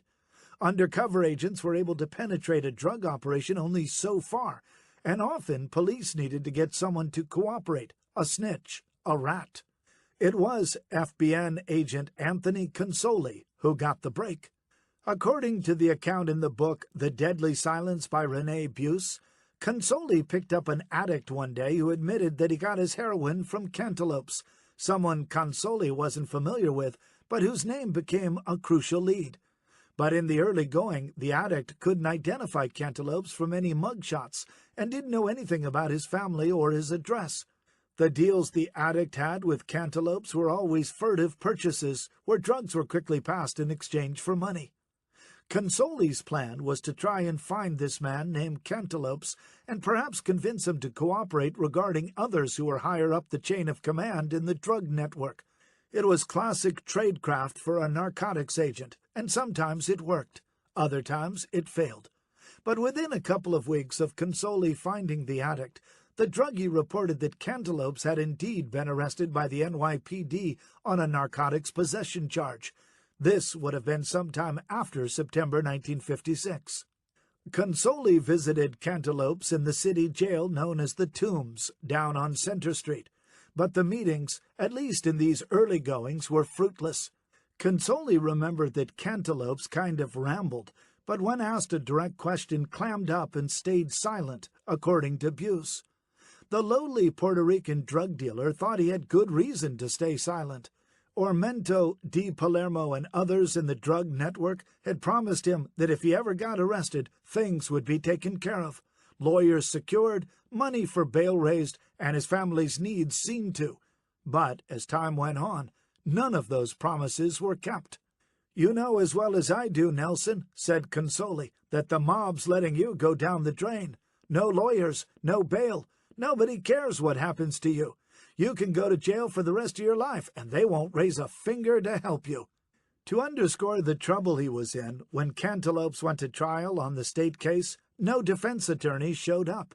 The court appointed counsel, but he pleaded guilty anyway and got a 4-year prison sentence to be served in Sing Sing. It was then that Consoli and the others at the FBN made their move and got Cantaloupes transferred to an upstate county jail with a special legal writ for the purposes of getting him to testify to the agents back in Manhattan. The interrogation of Cantaloupes took time and patience. Consoli and the other agents walked him through numerous transactions and trips, piercing together scenarios and constructing a schematic of the network from the middle-level managers to the big operatives like Di Palermo, Ormento, Galante, and others. Cantalopes illuminated how the drug operation in June 1956 planned to supply him with narcotics to expand into the Spanish-speaking market. It was during one of those planning meetings, said Cantalopes, that he first caught a glimpse of Genovese talking to Carmine Polizzano on East 4th Street in Manhattan. Thinking nothing of it, Cantalopes said he approached the two men, but he was told in no uncertain terms by Polizzano never to disturb him when he was talking to the right man, a reference to Genovese. By itself, the chance spotting of Genovese with the drug-dealing Polizzano proved nothing, but it was a tiny piece of the puzzle the federal agents were trying to finish in order to get Genovese. The plan to expand the operation was discussed a number of times, including once in October 1955, when Cantaloupe said he was asked to explore the Spanish policy banks on the Lower East Side of Manhattan for use as possible fronts for narcotics distribution points. Taking over the locations, which were based mainly around Eldridge Street, would take an investment of between $100,000 to $150,000, said Cantalopes. Such an outlay would be a substantial investment, and for that, said Ormento, the group needed to get the approval of the right man. It was actually during that meeting that Cantalopes told his bosses that because of the turmoil in Cuba, the island of Vieques might be a good distribution point. Cantalopes proved to be a goldmine of information for the agents and prosecutors, including Assistant U.S. Attorney William Tendy, who headed the narcotics unit for the Manhattan U.S. Attorney's Office. When he was a high school dropout growing up in East Harlem and the Bronx, Tendy had seen a great deal of drug dealing and knew what heroin could do to the addicts ensnared in its grip. But unlike others in his environment, Tendy finally straightened out and flew right. He graduated college, attended Fordham Law School, where he earned his Juris Doctor degree, and in 1954 began life as an attorney in private practice. In 1956, Tendy became an assistant U.S. attorney in Manhattan and took on the job of coordinating the office's narcotics squad, the so-called junk squad, because of its heavy concentration on heroin cases. By 1957, with Cantalopes on board as a cooperating witness, Tendy's unit began to sculpt a criminal case. But relying on one witness is sometimes dangerous for prosecutors. Corroboration was needed, and in the case of Cantalopes, there were many things he had claimed to have done for the syndicate that needed to be verified as best they could be. He had also made claims about meeting Genovese, whom he placed in important meetings with other conspirators.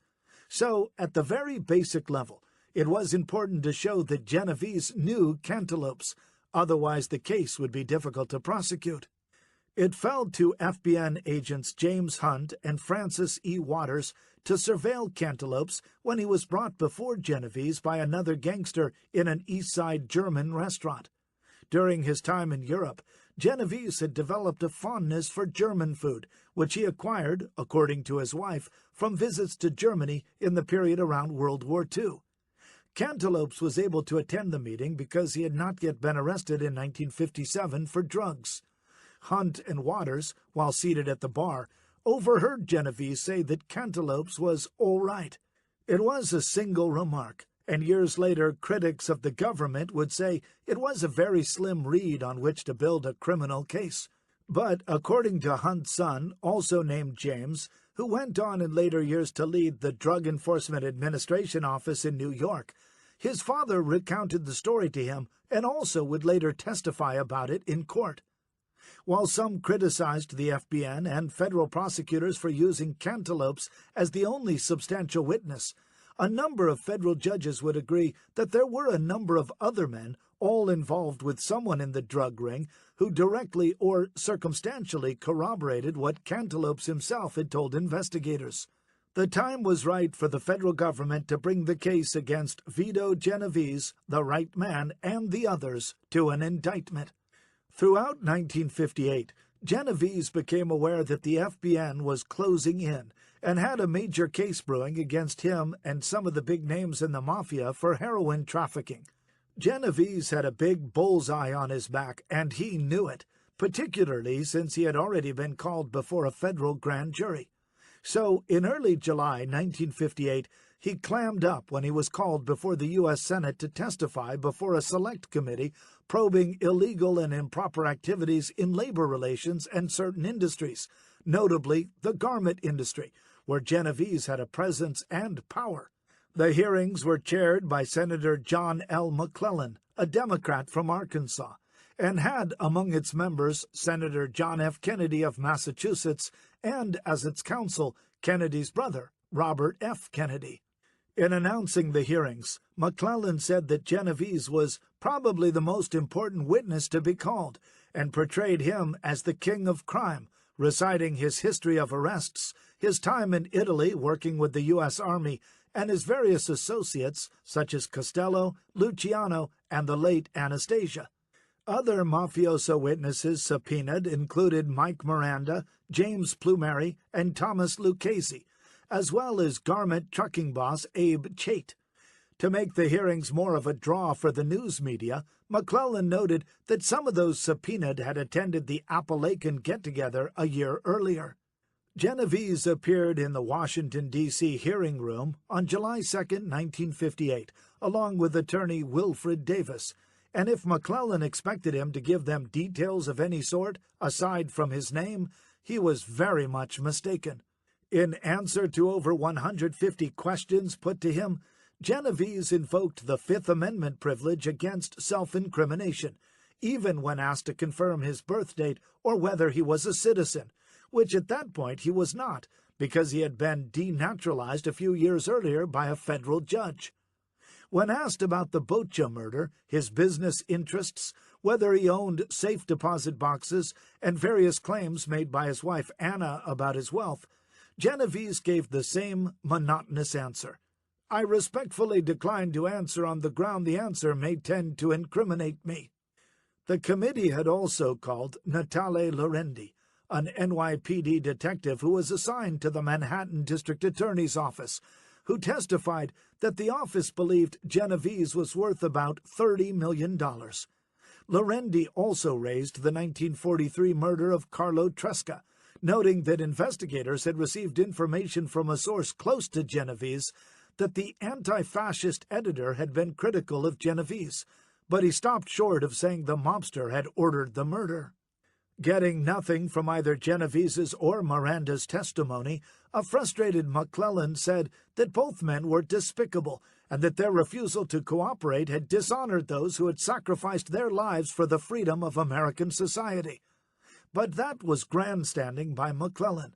Genovese knew very well that he had more to worry about than being called unpatriotic. Chapter 22. It was on July 5, 1958, at about 8 p.m., 5 days after he appeared and didn't answer questions on Capitol Hill, that Vito Genovese was arrested by agents of the FBN at his rented home at 68 West Highlands Avenue in Atlantic Highlands. The arrest, as they say in cop parlance, was without incident, and Genovese had time to dress in a conservative gray suit with matching accessories.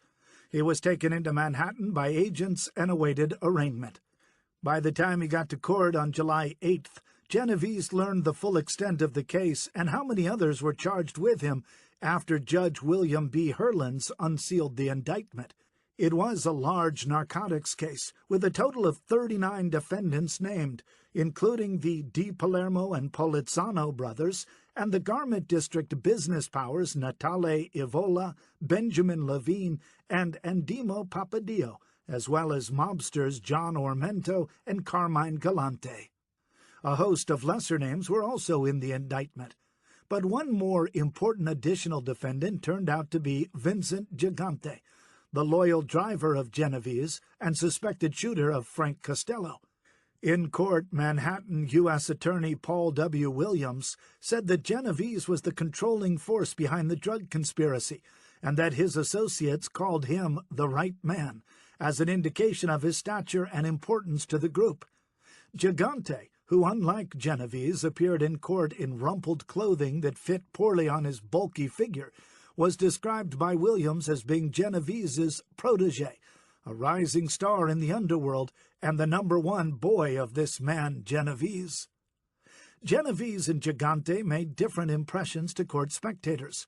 The well-dressed Genovese seemed placid as he sat behind horn-rimmed glasses. Gigante, looking as if he had slept in his clothes, which he likely had, seemed like a hulky dimwit, with his mouth drooping half-opened as he listened to the proceedings.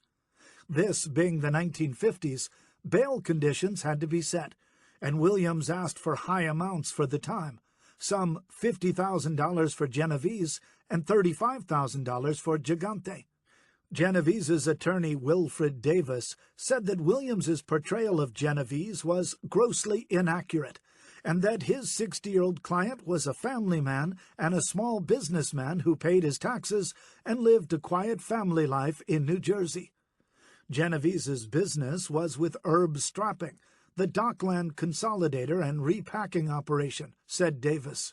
But Judge Hurlins wasn't moved and kept Genovese's bail at $50,000. Gigante didn't have a prayer he would be getting his bail lowered, so his attorney didn't try. But both men were able to post the required bonds and walked out of the courthouse shortly after noon on July 8th. Genovese ran into a few reporters as he left the building. Of the indictment, Genovese said, "It is ridiculous. It is not even funny." From the looks of it, the indictment certainly wasn't anything amusing. It charged that Genovese and the others had conspired over a 3-year period, beginning in February 1955, to import heroin into the United States through Cuba, Puerto Rico, Mexico, and other countries.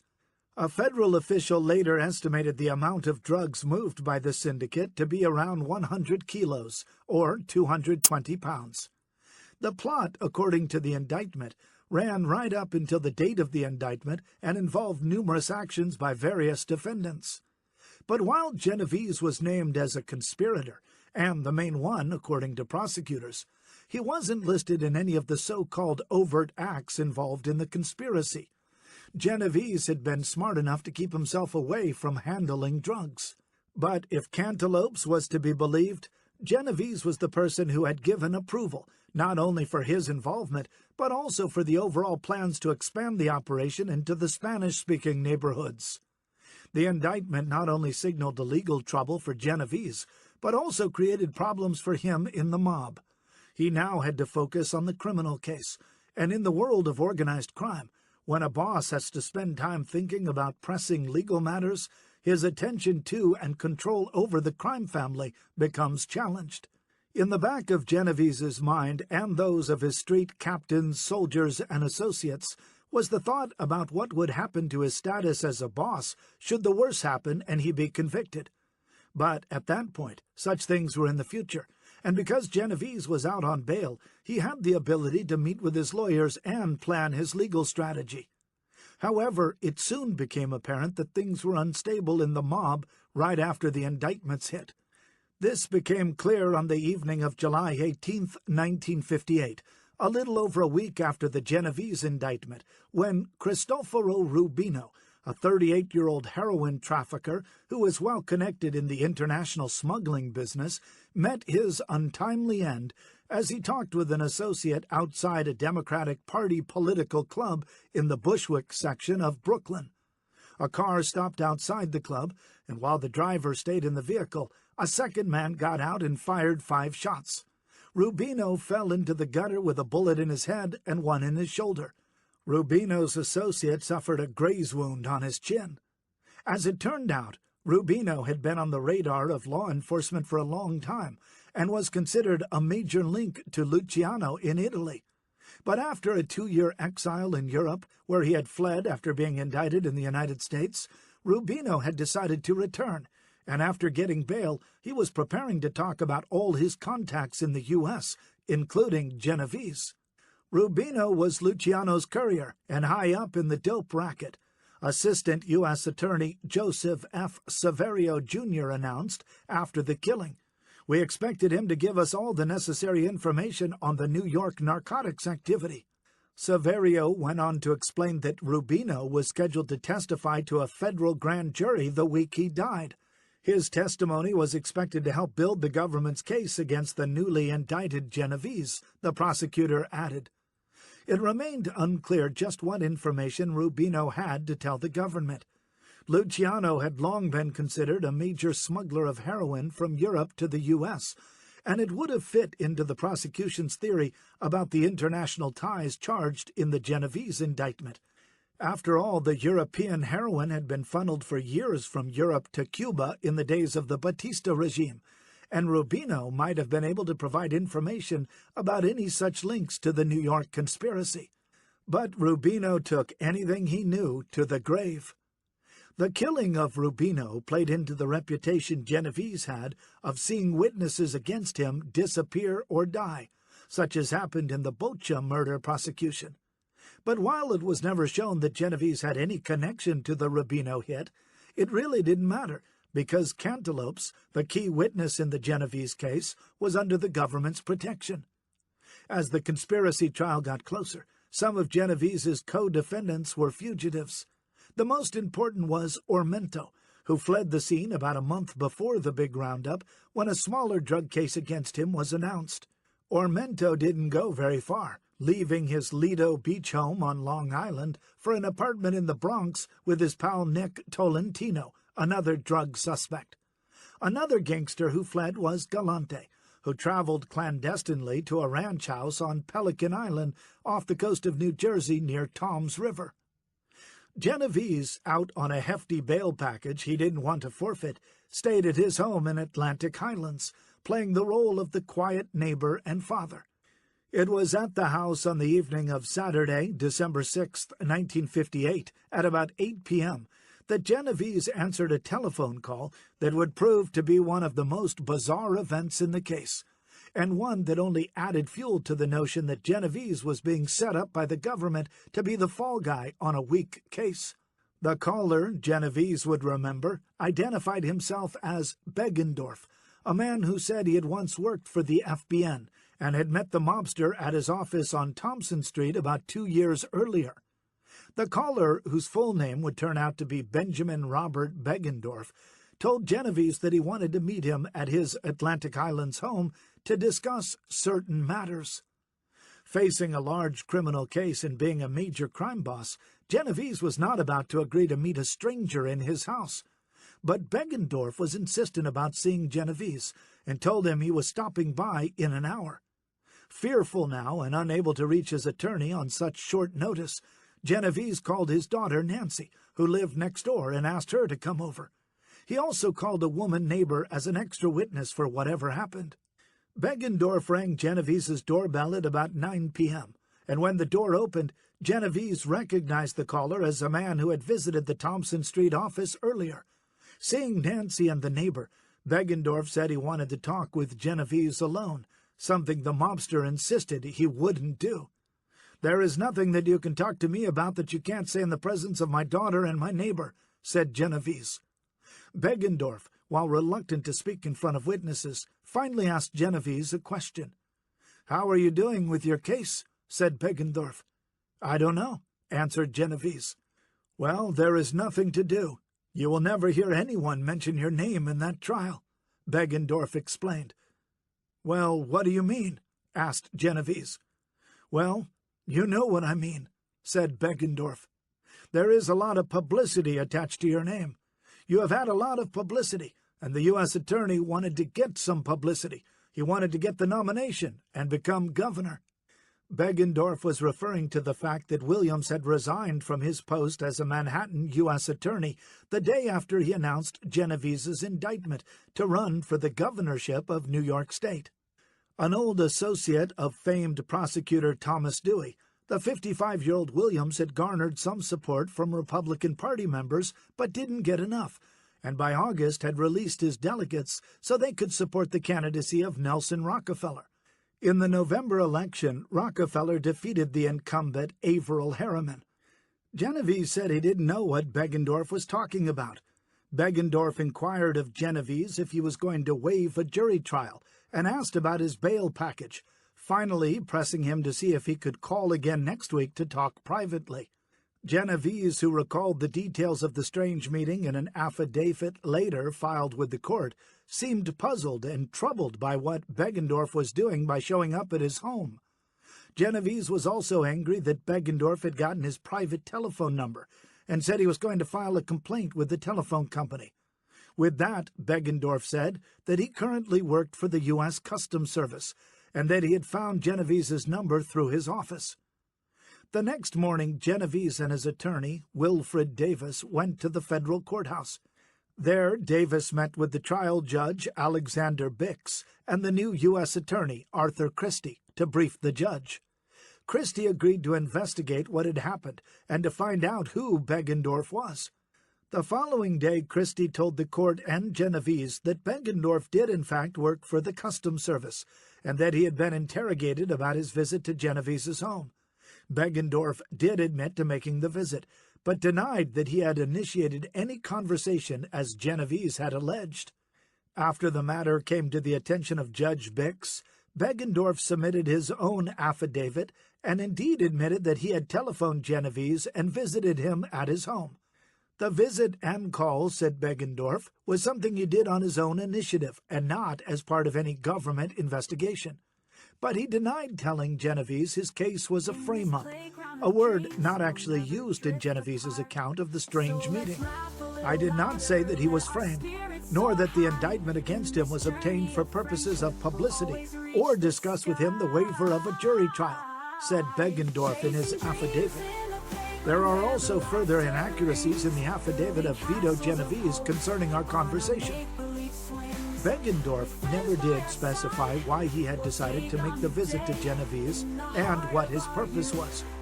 The situation became more confused when one of the defense attorneys representing one of the other defendants in the narcotics case received a copy of a government memorandum that stated that Beggendorf had for a time been assigned to the investigative squad involved in the narcotics investigation, contrary to an earlier claim by the government.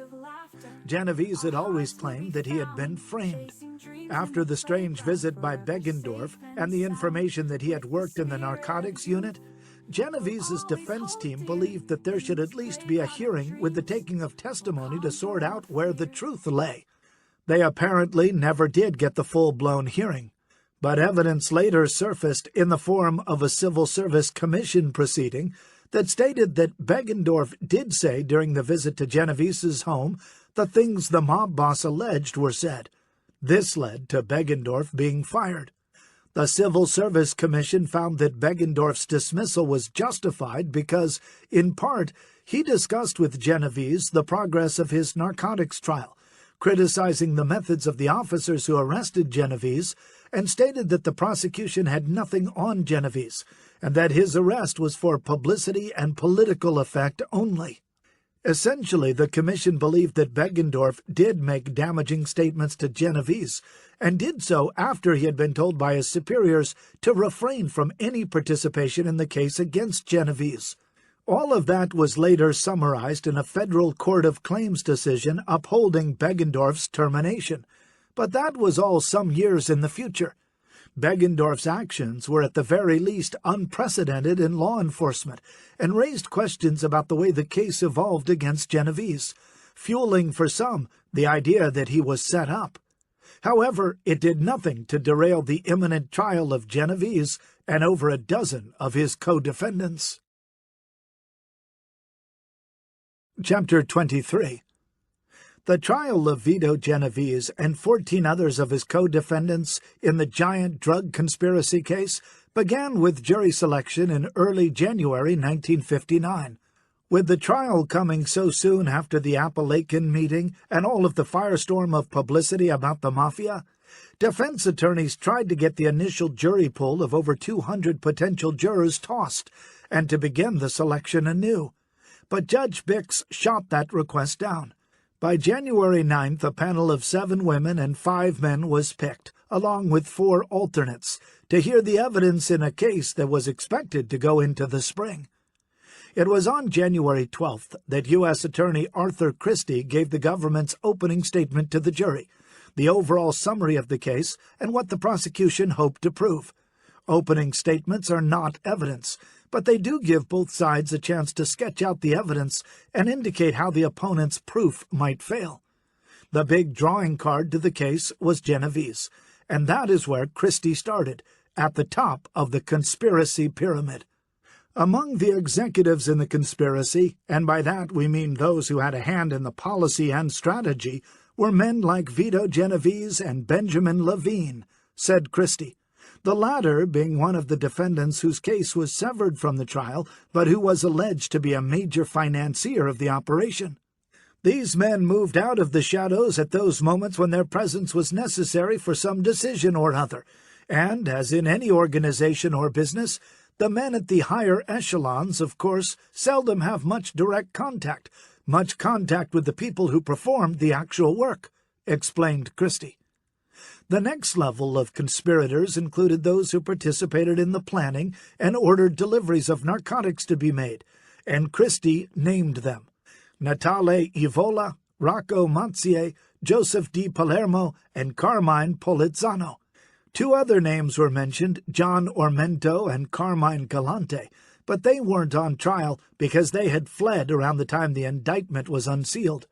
Joseph's brother Charles di Palermo was named as one of the men who would watch the couriers to make sure none of them went astray, a job Carmine Polizzano also performed. Christie threw all of the other defendants into the mix as well, naming Vincent Gigante as an overall gopher and Jean Capece, the woman who got caught bringing greenbacks into the United States in her bra, as someone who assisted Joseph di Palermo.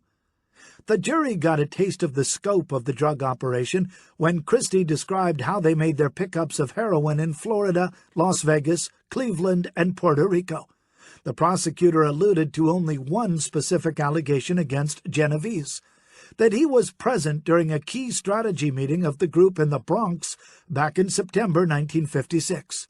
This would be crucial evidence that Cantaloupes would relate when it came to his turn to testify. But Christie never mentioned Cantalopes' name to the jury in his opening. The panel would learn about him soon enough. As opening statements went, Christie's was fairly straightforward and staid. Christie was prep school educated and attended Yale before joining the Navy in World War II to become a commander. He stayed away from the fire and brimstone and self-righteous posturing common with government attorneys. He had a pastime as a carver of scrimshander, a patient pastime involving the whittling of whale teeth and wood, which he engraved and gave to friends as gifts. Christie and the other trial attorneys for the government were up against some veterans of the criminal defense bar who thrived on being tough with government cooperating witnesses and weren't easily intimidated. But the Genovese case wasn't Christie's first big rodeo. He had prosecuted Frank Costello in 1953 in the gangster's contempt of Congress case, winning a conviction. Christie rose steadily through the ranks, leading the office's criminal division, becoming chief assistant, and in 1958, after Williams left to run for governor, being appointed as a United States attorney. For such an important case, the trial in its early going didn't generate a great deal of newspaper and media attention. Part of that may be because much of the initial testimony revolved around information from cops and drug agents, as well as cooperating witnesses, about drug purchases and search warrant executions. It was pretty dry stuff for the most part, dealing with smaller pieces of the mosaic that prosecutors were trying to assemble to implicate Genovese and the others. Cantalopes finally took the witness stand on January 22nd for his direct examination. Initially, Cantalopes went through a short series of questions to see if he was a mentally competent witness to testify, something Judge Bix found that he was. Christie and the other prosecutors then took turns walking him through the details of his troubled and unremarkable life, from his birth in Puerto Rico to his various run-ins with the law. Prosecutors would often bring out the worst in their cooperating witnesses as a way of preempting the defense attorneys, or at least try to blunt the unsavory aspects of the witnesses' lives. Cantalopes readily admitted that he got into trouble with the labor scam in New Jersey and the forgery case in New York. He then described his first links to narcotic smuggling with Wyomina, and from there prosecutors tried to inch the case closer to Genovese and some of the other defendants. One critical episode recounted by Cantalopes involved the German restaurant meeting where he said Ormento presented him to Genovese, who was overheard by FBN agents saying that Cantalopes was all right for working with the heroin ring. It was a rather slim read in the government's proof, since it relied almost completely on Cantalopes' version of what was said by Ormento as a preface to the meeting, and the testimony from the two agents about what they overheard Genovese say in the busy restaurant. But the next time Cantalopes testified about Genovese, he claimed to have more details that showed the mob boss actually taking part in a meeting that had more substance to the conspiracy. As Cantalopes recalled, it was at the end of August or early September 1956 that he attended a meeting at the Bronx home of Rocco Mazzier, one of the others in the drug gang. It was early evening when Cantalopes said he drove to the same German restaurant with Ormento, Evola, Galante, and Papadio. In terms of the company Cantalopes was keeping at that moment, the lowly Puerto Rican was with some heavy hitters. Ormento was one of the Mafia's major drug dealers for years, as was Galante. Evola and Papadio were powers in the garment industry and controlled trucking and manufacturing combinations. Evola in particular was a close friend of crime boss Joseph Bonanno and had earned the moniker Joe Diamond when serving as an usher in Bonanno's wedding. The groom had lost the diamond ring he was to give his wife, only to find it in the cuff of Evola's pants. Ormento then made a telephone call, and the group of four drove to the West Side Highway, where they met another car. Cantalopes said he and Ormento entered the car, which was driven by Gigante. In the back seat, said Cantalopes, was Genovese. "This man is doing a good job for us. He is helping us and doing a good job for us," Ormento told Genovese, testified Cantalopes. Ormento then told Cantalopes that Genovese was, in fact, the right man. According to Cantalopes' testimony, it was then that Genovese told him that they were all going to a meeting to discuss territorial issues in the drug business, and that he, Cantalopes, could make some money by helping the syndicate. That someone of Genovese's stature in the mob would talk to a lowly operative like Cantalopes would strike some at the time and even years later as very improbable. But that was the testimony, and it remained a crucial part of the record. Next, according to Cantalopes, the two automobiles were driven to Mazzier's home, and everyone entered except Genovese and Gigante, who remained in their car. In the meeting, Cantalopes said, he, Evola, Mazzier, Ormento, and Papadio talked about the distribution of narcotics in the Spanish-speaking market of the East Bronx, to be achieved by using policy banks and eliminating competition from existing drug peddlers and other policy operators. Evola and Papadio thought the plan could work in as quickly as a month and a half. After about 20 minutes, Genovese entered the house and asked what had been decided, and when he was told the details, he said that he had to know when to send his men, presumably for the policy operations, into the Bronx zone, testified Cantalopes. Others in the group later told Cantalopes that he would be the main contact man for the distribution ring, and he recalled that he did make drug deliveries in the area. The testimony about Genovese was very incriminating, but was it plausible? Would he so openly put himself in such jeopardy by conversing with Cantalopes in the presence of others? Some in law enforcement were skeptical. After all, Genovese was supposed to be the Mafia's major player in New York City, if not the nation. Why would he want to get his hands so dirty? Defense attorneys tried to cast doubt on Cantalopes' testimony, but they had little to really go on. He had a criminal record, that was true, and Cantalopes didn't deny it. Other witnesses called by the government seemed to corroborate part of Cantalopes' testimony about various drug deliveries. That was important circumstantial evidence for the case. But as it turned out, there was no evidence to directly or even circumstantially corroborate Cantalopes' testimony about the Bronx meeting that was so incriminating for Genovese. The one bit of corroboration for the Genovese link was that of the two FBN agents, James Hunt and Francis E. Waters, about what they overheard in the German restaurant meeting. Cantalopes was on the witness stand for a total of 13 days, 3 on direct examination, and the remainder under cross-examination. Genovese's lawyers didn't call any witnesses, although lawyers for 5 of his co-defendants called a total of a handful of people to the stand. So after a 13-week trial and a trial transcript that ran for over 6,700 pages, the case was ready for the jury. Judge Bix read a 20,000-word charge, which took about 8.5 hours, and on April 2nd, he ordered the panel of what finally wound up as 6 men and 6 women to begin deliberations. Despite the length of the trial and the mountain of testimony, the jury was convinced quickly. After a day of deliberations, on Friday night, April 3rd, the jury convicted Genovese and 14 others of being part of the international heroin conspiracy. The verdict was announced shortly after 10 p.m. in a packed courtroom. Genovese was observed giving a slight grin as the verdict was announced. Evola, Gigante, and the Di Palermo and Polizzano brothers were among those convicted.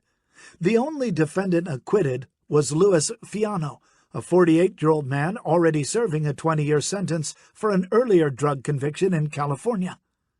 Despite protests by government attorneys, Judge Bix allowed Genovese and 4 others to remain free on previously posted bail. But since he had now been convicted, Genovese had to post $100,000 on top of his previous bail amount of $50,000. Bix gave Genovese until the following Monday to raise the amount, which he did. Unlike current practice in federal court, where there are often weeks or months between a conviction and sentencing, Genovese and the other defendants were ordered to return to court on April 17th to learn their fates. The day of sentencing, Genovese arrived at court smartly dressed in a gray overcoat, suit, and tie. He also sported a fedora and sunglasses, as well as a smile for the news photographers waiting outside the Foley Square courthouse. Inside, with a total of 15 defendants to deal with, Judge Bix had to spend the whole day listening to arguments about why he should be harsh or lenient. The prosecutors painted the defendants, particularly Genovese, as the worst type of criminals and called for tough sentences. The defendants, through their attorneys, asked for leniency. The betting by armchair legal experts was that Genovese faced as many as 5 years, possibly 10. But when it came time to sentence Genovese, Judge Bix hit the mob boss with 15 years and a $20,000 fine. Asked if he had anything to say, Genovese replied, "All I can say, Your Honor, is that I am innocent." Joseph Di Palermo also got the same sentence, and like Genovese, had his bail revoked. The other defendants got sentences ranging from 5 to 10 years. The one thing that impressed Bix was the amount of letters he got from the public on Gigante's behalf, something the jurist had never seen before. Gigante also had a large rooting section in the court and one the same size outside the building. Members of the clergy and even people from the Children's Aid Society wrote to the court to laud Gigante and his work against juvenile delinquency in Greenwich Village. Gigante got hit with 7 years, but was allowed to remain free on $50,000 bail pending an appeal, which was certain to come. Attorneys for Genovese rushed to the appeals court and got his $150,000 bail reinstated, so he was free pending his appeal. But he faced other legal problems as the federal government moved to seize his property. Meanwhile, in May, the 27 men who had attended the ill-fated Appalachian meeting 2 years earlier were indicted on the conspiracy charge that they had agreed to lie to conceal the true nature of the conclave, a prosecution that drew a great deal of attention and later led to convictions, which were finally overturned in 1960. Since he was a free man pending his appeal, Genovese was called in June before the State Investigation Commission, which had been tasked with looking into the Appalachian barbecue at Joseph Barbara's estate in November 1957. Although he had been convicted in the drug case, Genovese was given immunity from prosecution by the commission, and on June 16th, the now 61-year-old mafia boss told the panel that he had flown and driven to the upstate event with 2 of his friends, Joe Ida and Dominic Oliveto of New Jersey, because he had hoped to maybe sell Barbara some steel, as previously noted. Genovese had an interest in a Long Island steel company and thought the visit would be a good opportunity. But as it turned out, an ailing Barbara had a heart attack. Outside the house, Genovese said he congregated around the barbecue pit for about an hour, where he had a steak sandwich and a soft drink. The only other people he knew at the Barbara house were Michael Miranda and Jerry Catena, said Genovese. The event was his curse. "I should have broken both my legs before I accepted that invitation," said Genovese ruefully. As a result of all the publicity and furor, Genovese said he was a target for being framed in the narcotics case. "Everybody knows Vito Genovese, thanks to the press," said Genovese. "They introduced me to the world. Ida, told me we were going to a barbecue party, as I took it for granted that it was a barbecue party," Genovese testified. One of the commissioners, Goodman A. Saracen, quizzed Genovese on why a man like Barbara, who owned a soft drink bottling plant, would be in the market for steel. Saracen was skeptical of Genovese and told his attorney, "I certainly don't believe a lot of what he says. I tell you that very frankly." In a strange coda to the whole Appalachian saga, just days after Genovese had testified to the commission, Joseph Barbara Sr., the supposed host of the conclave, died of a subsequent heart attack in upstate New York. He really, truly did have a chronic heart condition, something that may have been the only true thing in terms of everything that was said about that infamous summit of the mob. Genovese had actually been named as an unindicted co-conspirator in the big Appalachian case, but didn't have to worry about legal troubles from it.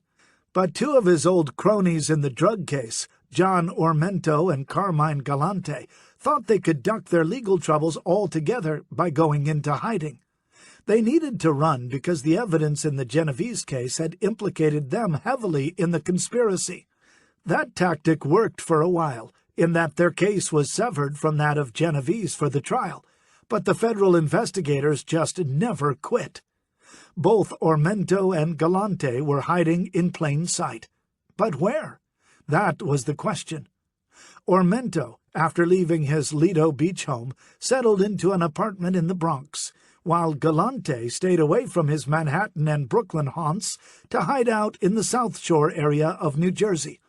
Both men assumed they could beat the cops in hide-and-seek, but chance and good detective work proved them wrong. In the case of Ormento, rumors began to fly that he had been murdered and that Galante had fled the U.S. There was a murder that would be connected to Ormento's case, although it had actually nothing to do with him. Federal Bureau of Narcotics agents James Hunt and Martin Pera had gone to the 48th Precinct in the Bronx to probe the murder of a 70-year-old man who had been bashed in the head with a lead pipe. The victim also happened to be an associate of Genovese, reportedly as a chemist who helped the drug operation. Hunt and Pera showed some photographs of some reputed strong-arm men to a detective in the precinct. The suspicion was that a mob goon had been hired to finish off the poor old chemist. The agents hit pay dirt. The detective recognized one of the photographs as that of Nick Tolentino, whom he had run into not long ago in a Bronx apartment building. Tolentino, it turned out, had gone into hiding after he was indicted in a different heroin ring.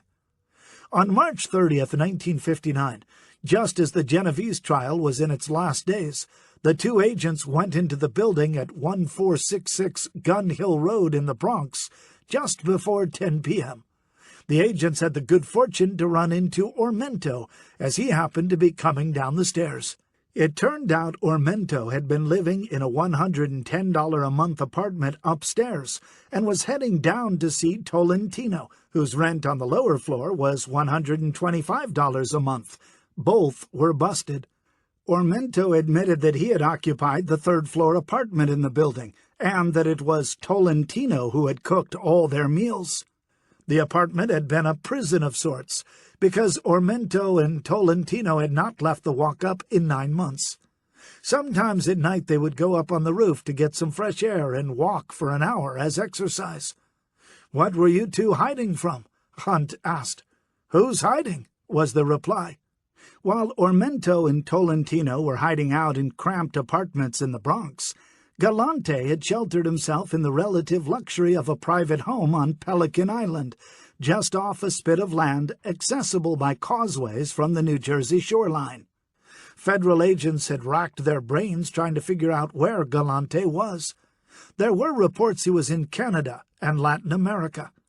Telephone and mail records were checked, and his relatives were watched in hopes that Galante might show up. Intelligence reports indicated Galante had made some trips at night to New York City proper, so it seemed logical that he was close by.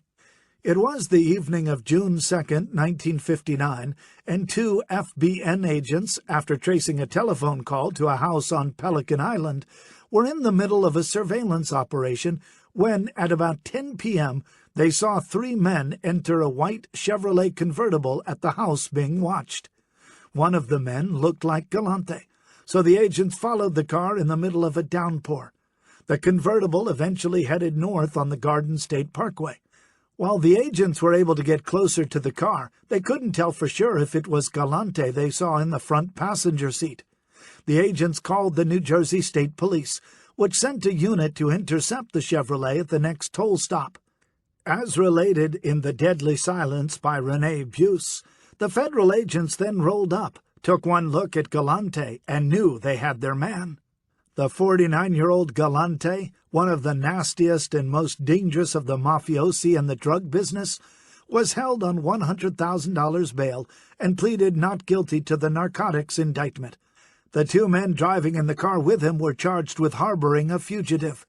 Why any judge would give suspects and mafiosi like Ormento and Galante bail after they had proved so elusive is a mystery. But that was in the 1950s, and it seemed like the presumption was that even dangerous criminals should be bailed. In the case of Ormento, he apparently went back to his home on Long Island, but that didn't mean he would stop causing trouble. The next thing he got involved in was one of the most unusual twists in the entire Genovese conspiracy case: Nelson Cantaloupe's supposed recantation of his testimony. After he was sentenced in April 1959, Genovese filed various appeals, and on June 20, 1960, the U.S. Supreme Court shot down his request for the High Court to hear his case. Things were looking rather bleak for Don Vitone. But before the Supreme Court took that action, Genovese's defense attorney, Wilfred Davis, attended a rather bizarre meeting at Our Lady of Mount Carmel Catholic Church in the Bronx on January 26, 1960. Present were another attorney known as Herbert S. Siegel, who had ties to Ormento, a priest from the church, a notary public, and lastly, Cantaloupe himself. As Davis would later describe it in his own affidavit filed in Manhattan Federal Court, Cantaloupe, in the presence of the others, swore that all of the testimony he gave about Ormento and Galante in Genovese's trial was false and untruthful. During the church interview, Cantaloupe didn't want to discuss his trial testimony about Genovese, but he insisted that he lied about Ormento and Galante, particularly about an alleged meeting he had with them in a restaurant in Manhattan, which had been brought up in his testimony at trial. It turned out the Cantaloupe's interview was recorded, and a transcript filed with the court by Davis showed the relevant portions. Davis asked Cantaloupe if Ormento and Galante sent him on a trip to Puerto Rico in either 1956 or 1957, as he had testified. To all questions about that subject, Cantaloupe answered, "No." "They never sent you on such a trip?" asked Davis. "No," replied Cantaloupe. The transcript showed that Cantaloupe also claimed that FBN agents had suggested certain elements of his testimony. While Davis was reluctant for reasons that remain unclear to mention Genovese's name, the lawyer did ask Cantaloupe if he ever traveled to the Bronx with Ormento in a car, and again the witness answered no. If Cantaloupe's recantation was true, then he never went to the Bronx meeting as he testified he did, riding in a car with Genovese to the Matzier house. Thus, he could not have heard Genovese ask at that time if final arrangements had been made about the territory concerning the Spanish-speaking market. It could be the kind of evidence Davis needed to overturn the verdict and get a new trial. Davis used the transcript in requesting that the court grant Genovese's request for a new trial, based on a sworn, notarized statement by Cantaloupes, which he said he was making to clarify my past errors. Davis also said in his court papers that in August 1960 he had learned that Cantaloupes did indeed claim everything he testified to about Genovese was false. But the old adage that if something is too good to be true, it likely isn't, was apt in the case of Cantaloupes' recantation, or, let us say, alleged recantation. It turned out that the whole song and dance involving Cantaloupes, the priest, the church, and the lawyers was basically the result of bribery and a hoax. For while John Ormento was out on bail in his drug case, he was up to no good in an effort to try and corrupt the criminal justice system. In the end, it turned out that Cantaloupes was paid off to recant his testimony, and when he was caught by FBN, he withdrew his recantation. The entire scam was uncovered during a hearing before Judge Bix, and was spelled out in a lengthy ruling he made in which he shot down Genovese's efforts to have his conviction thrown out. It was the kind of thing that makes judges view any time a witness recants testimony with suspicion. Here is what happened as related by Judge Bix. It was early January 1960 that Cantaloupes got some telephone calls from someone who was never identified that in substance said he would be paid if he recanted certain parts of his testimony. At some point, it was Ormento who turned up the heat and called Cantaloupes, telling him that unless he went along with the plan to change the testimony, all would not go well for him, as Judge Bix delicately put it. For going along with Ormento's plan, Cantaloupes was to be paid an initial $3,000, with the promise of up to $30,000 more if he followed a script that was going to be dictated by the Long Island mobster. On January 24th, Siegel was contacted by Ormento, who wanted the attorney to verify that the fellow he had talked with was in fact Cantaloupes. Eventually, in a kind of Keystone Cops routine, Siegel and another attorney, Amadeo L. Loretano, shadowed Cantaloupes as he met with Ormento at a restaurant in the Bronx. The lawyers slinked around outside and then decided to go into the eatery and buy sandwiches in an effort to appear inconspicuous. The two attorneys said they couldn't be sure that the man was Cantaloupes. At one point, Siegel and Ormento met Cantaloupes in the attorney's office. Even Ormento had suspicions that he was being conned and blurted out, "You are not Cantaloupes?"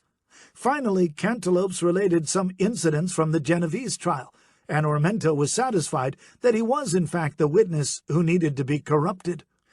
After the January 27th church meeting where he signed a notarized document, which Ormento wrote, recanting his trial testimony, Cantaloupes went to Siegel's law office and got money in cash totaling $3,000 from Ormento. That cash was the down payment for the recantation. But the scheme fell apart. Within days of the payoff, Cantaloupes gave statements to federal prosecutors and FBN agents about the bribe from Ormento. However, according to court records, even with a grand jury probing the bribe, Ormento continued to try and get Cantaloupes to go along with the scheme. But even with some poorly made audio tapes that Ormento tried to use to bolster the recantation, Judge Bix saw through the scam. The recordings, said Bix, were forced and cajoled, not made under oath, and the product of bribery. While the effort to overturn the verdict by bribing Cantaloupes turned out to be a disaster, Genovese's attorneys nevertheless pressed their appeals. But Bix shot them down, as did the Court of Appeals. The eminent lawyer Edward Bennett Williams even took on Genovese's case, raising the argument that the government had not turned over the notes of some of the FBN agents and a federal prosecutor who had debriefed Cantaloupes. But at least at the appeals court level, those arguments didn't work. Finally, in February 1960, Vito Genovese lost his bid to stay out of prison, while Williams took his case to the U.S. Supreme Court. He had run out of options and had to surrender to begin his 15-year sentence. Chapter 24. Vito Genovese's last moments as a free citizen of these United States occurred on February 11, 1960, when he walked into the U.S. courthouse on Foley Square to give himself up in the chambers of Judge Sidney Sugarman. Dressed in a dark, wide-brimmed hat, shirt and tie, and dark overcoat, Genovese looked like he was going to a funeral. He seemed grim. When reporters asked him if he had anything to say, Genovese, as the Daily News reported, gritted his teeth and fought to hold back tears, but said nothing. After surrendering, Genovese was held in a holding pen for about 2 hours, and then led out of the courthouse and past a horde of television, newsreel, and newspaper reporters who barraged him with questions like, "Are you the head of the Mafia?" Genovese managed a grin but said nothing. He was taken to a nearby detention center to wait for the Bureau of Prisons to decide where to send him. A bus took Genovese with some other newly minted prisoners to a prison in Lewisburg, Pennsylvania, and then he was bused to his new home, the federal prison in Atlanta, Georgia. The packet of documents that accompanied him claimed that he was a menace to society and a habitual criminal. His criminal record was extensive, the records added, noting that Genovese is considered by some to be the chieftain of the Italian underworld in this country. For good measure, his attendance at the Appalachian Gangland Convention was also noted. As menacing as Genovese was made to sound in those Bureau of Prison records, the 62-year-old man who was examined by prison doctors seemed anything but forbidding. At 167 pounds and just over 5 feet 7 inches tall, Genovese was slightly overweight by modern standards. His blood pressure was high, 182/110. He had pains in his right side, and his feet ached. He was also missing a few teeth and bore the scars from the infamous Prospect Park accident in 1924 and spinal surgery in 1946. Genovese also complained about the effects of past bouts of bronchitis, a harbinger of the emphysema that was to come thanks to his habitual heavy smoking. He also seemed to be bothered by high places, an indication that he suffered from a form of vertigo. Simply put, Genovese was an old man and not aging well. As part of the process of figuring out what to do with Genovese, prison officials assessed his intelligence, recording his IQ at 84, which was considered low average, although that kind of arbitrary classification apparently had no impact on his ability to thrive in the world of crime. Later, that IQ score was upped to 95.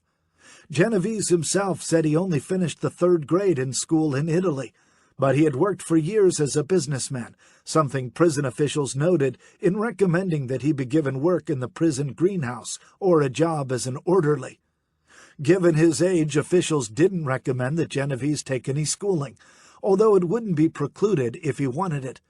But one thing Genovese did want to partake in was the practice of his old Roman Catholic faith. Prison officials thought that was a good idea and encouraged Genovese to attend prison services and take the sacraments. When it opened in 1902, the Atlanta Federal Penitentiary was the largest facility in the federal system, with room for 3,000 inmates. It had some large sports facilities, such as a baseball diamond, handball courts, and basketball courts, as well as bocce courts, a popular item with Italian inmates. When Genovese arrived in 1960, he found himself in some good company.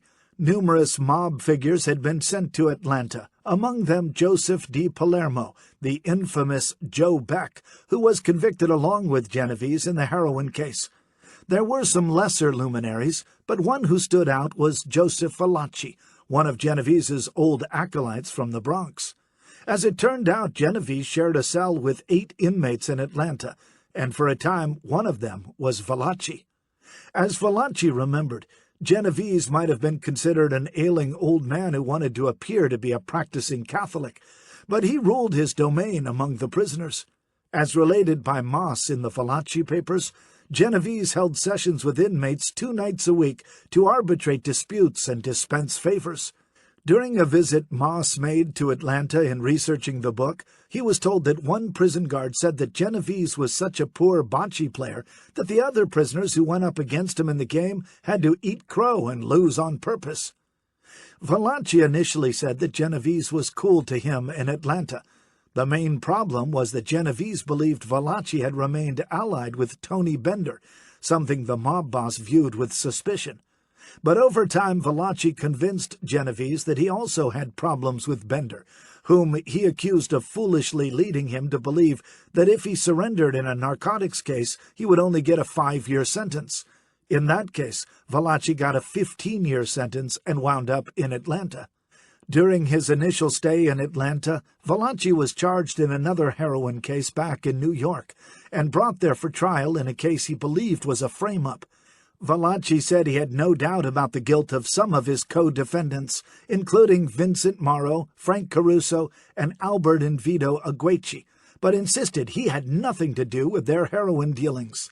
Morrow and Caruso turned into fugitives, and Albert Genovese, after making bail, was found dead in an upstate field after being strangled and then set on fire with gasoline. It was also reported that Genovese's body had been carved up and about 30 pounds of flesh taken from his body while he was still alive. Valachi went to trial in December 1962 with 11 others and was found guilty. He received a 20-year sentence to run concurrently with the 15 years he was doing in Atlanta.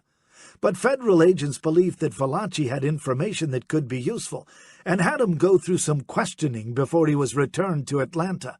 Back in Atlanta, Genovese at first accepted Valachi back into the fold of prison life. But at the same time, Vito Genovese had been convicted of the narcotics charge and was now incarcerated in Atlanta, where it seemed to Valachi that he had Genovese's ear. Valachi, ever paranoid in the prison culture, believed Genovese was telling Genovese that Valachi was an informant. Genovese appears to have wanted to divert attention away from himself, since, as Moss would later report, he would turn into an informant for the FBN. Genovese would later deny to prison officials ever knowing anyone named Genovese. Valachi's paranoia was further stoked when Genovese remarked about the disappearance of his once trusted underboss, Tony Bender. It was April 1962 when Bender disappeared after he left his home in the company of 2 other men, telling his wife that he wouldn't be gone for long. Bender, who was under suspicion for drug trafficking, was never seen again. Genovese commented to Valachi that whatever happened, it was the best thing that could have happened to Tony. He wouldn't be able to take it like you or I. It was a sign that Genovese knew or suspected that Bender was dead, and it didn't make Valachi feel any better. The one episode that really made Valachi dread prison life close to Genovese occurred when the crime boss started telling him how bad apples had to be removed before they spoiled the whole barrel, a simple metaphor, Valachi thought, for the need to get rid of informants. With that, Genovese gave Valachi a kiss, the kiss of death. Fearful, Valachi requested that the prison put him into solitary confinement, but after a brief stay in the hole and a fruitless attempt to talk with George Gaffney of the FBN, he was ordered back into the general prison Popular. Valachi saw threats all around him. On the morning of June 22, 1962, Valachi was walking in the prison yard when he noticed 3 men loitering behind the baseball grandstand. To Valachi's paranoid mind, the men appeared to be waiting to ambush him, and in fact they started to approach him. He had to act. Picking up a 2-foot-long piece of iron pipe that was nearby on the ground, he went into a rage and struck a man he thought was Di Palermo, who happened to be walking by. But Valachi had struck the wrong man. His victim, whose head was split open and body beaten to a pulp, wasn't old Joe Beck, but rather John Joseph Sopp, who was in Atlanta for a bank robbery conviction. Valachi didn't even know him. Sopp died after 2 days in a coma. Valachi now faced a murder charge on top of all his other legal troubles. He had only one way out: cooperation. As the public later came to know, the death of Sopp compelled a guilt-ridden Valachi to become one of the most significant cooperating witnesses for the federal government in the history of law enforcement. There would be other cooperators after Valachi, particularly those like Sammy the Bull Gravano, who helped the FBI nab John Gotti. But it was Valachi who was the man who gave the American public, as well as the FBI and Congress, its first vivid picture from the inside of the Mafia, or La Cosa Nostra, and in the process showed how a boss like Genovese wielded his criminal power. Peter Moss in the Valachi papers put the whole Atlanta episode in perspective best. This seemingly senseless killing by apparently so unremarkable a hand would end with Valachi becoming the first person to unmask the Cosa Nostra, whose very existence had been the subject of fierce debate, even in law enforcement circles. Almost overnight, as a result, Valachi's name became as familiar as that of Capone, Luciano, Costello, or Genovese.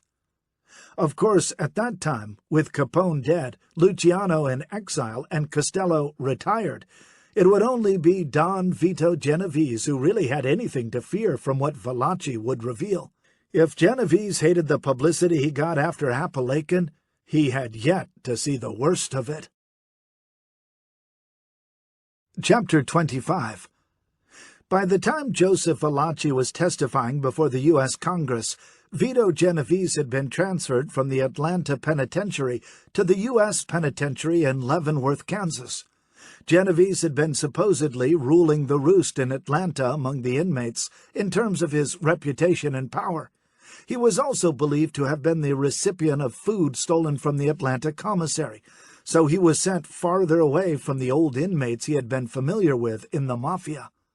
But in Leavenworth, Genovese became very aware, from the newspapers and magazines he read, about the things Valachi was saying about him to the FBI.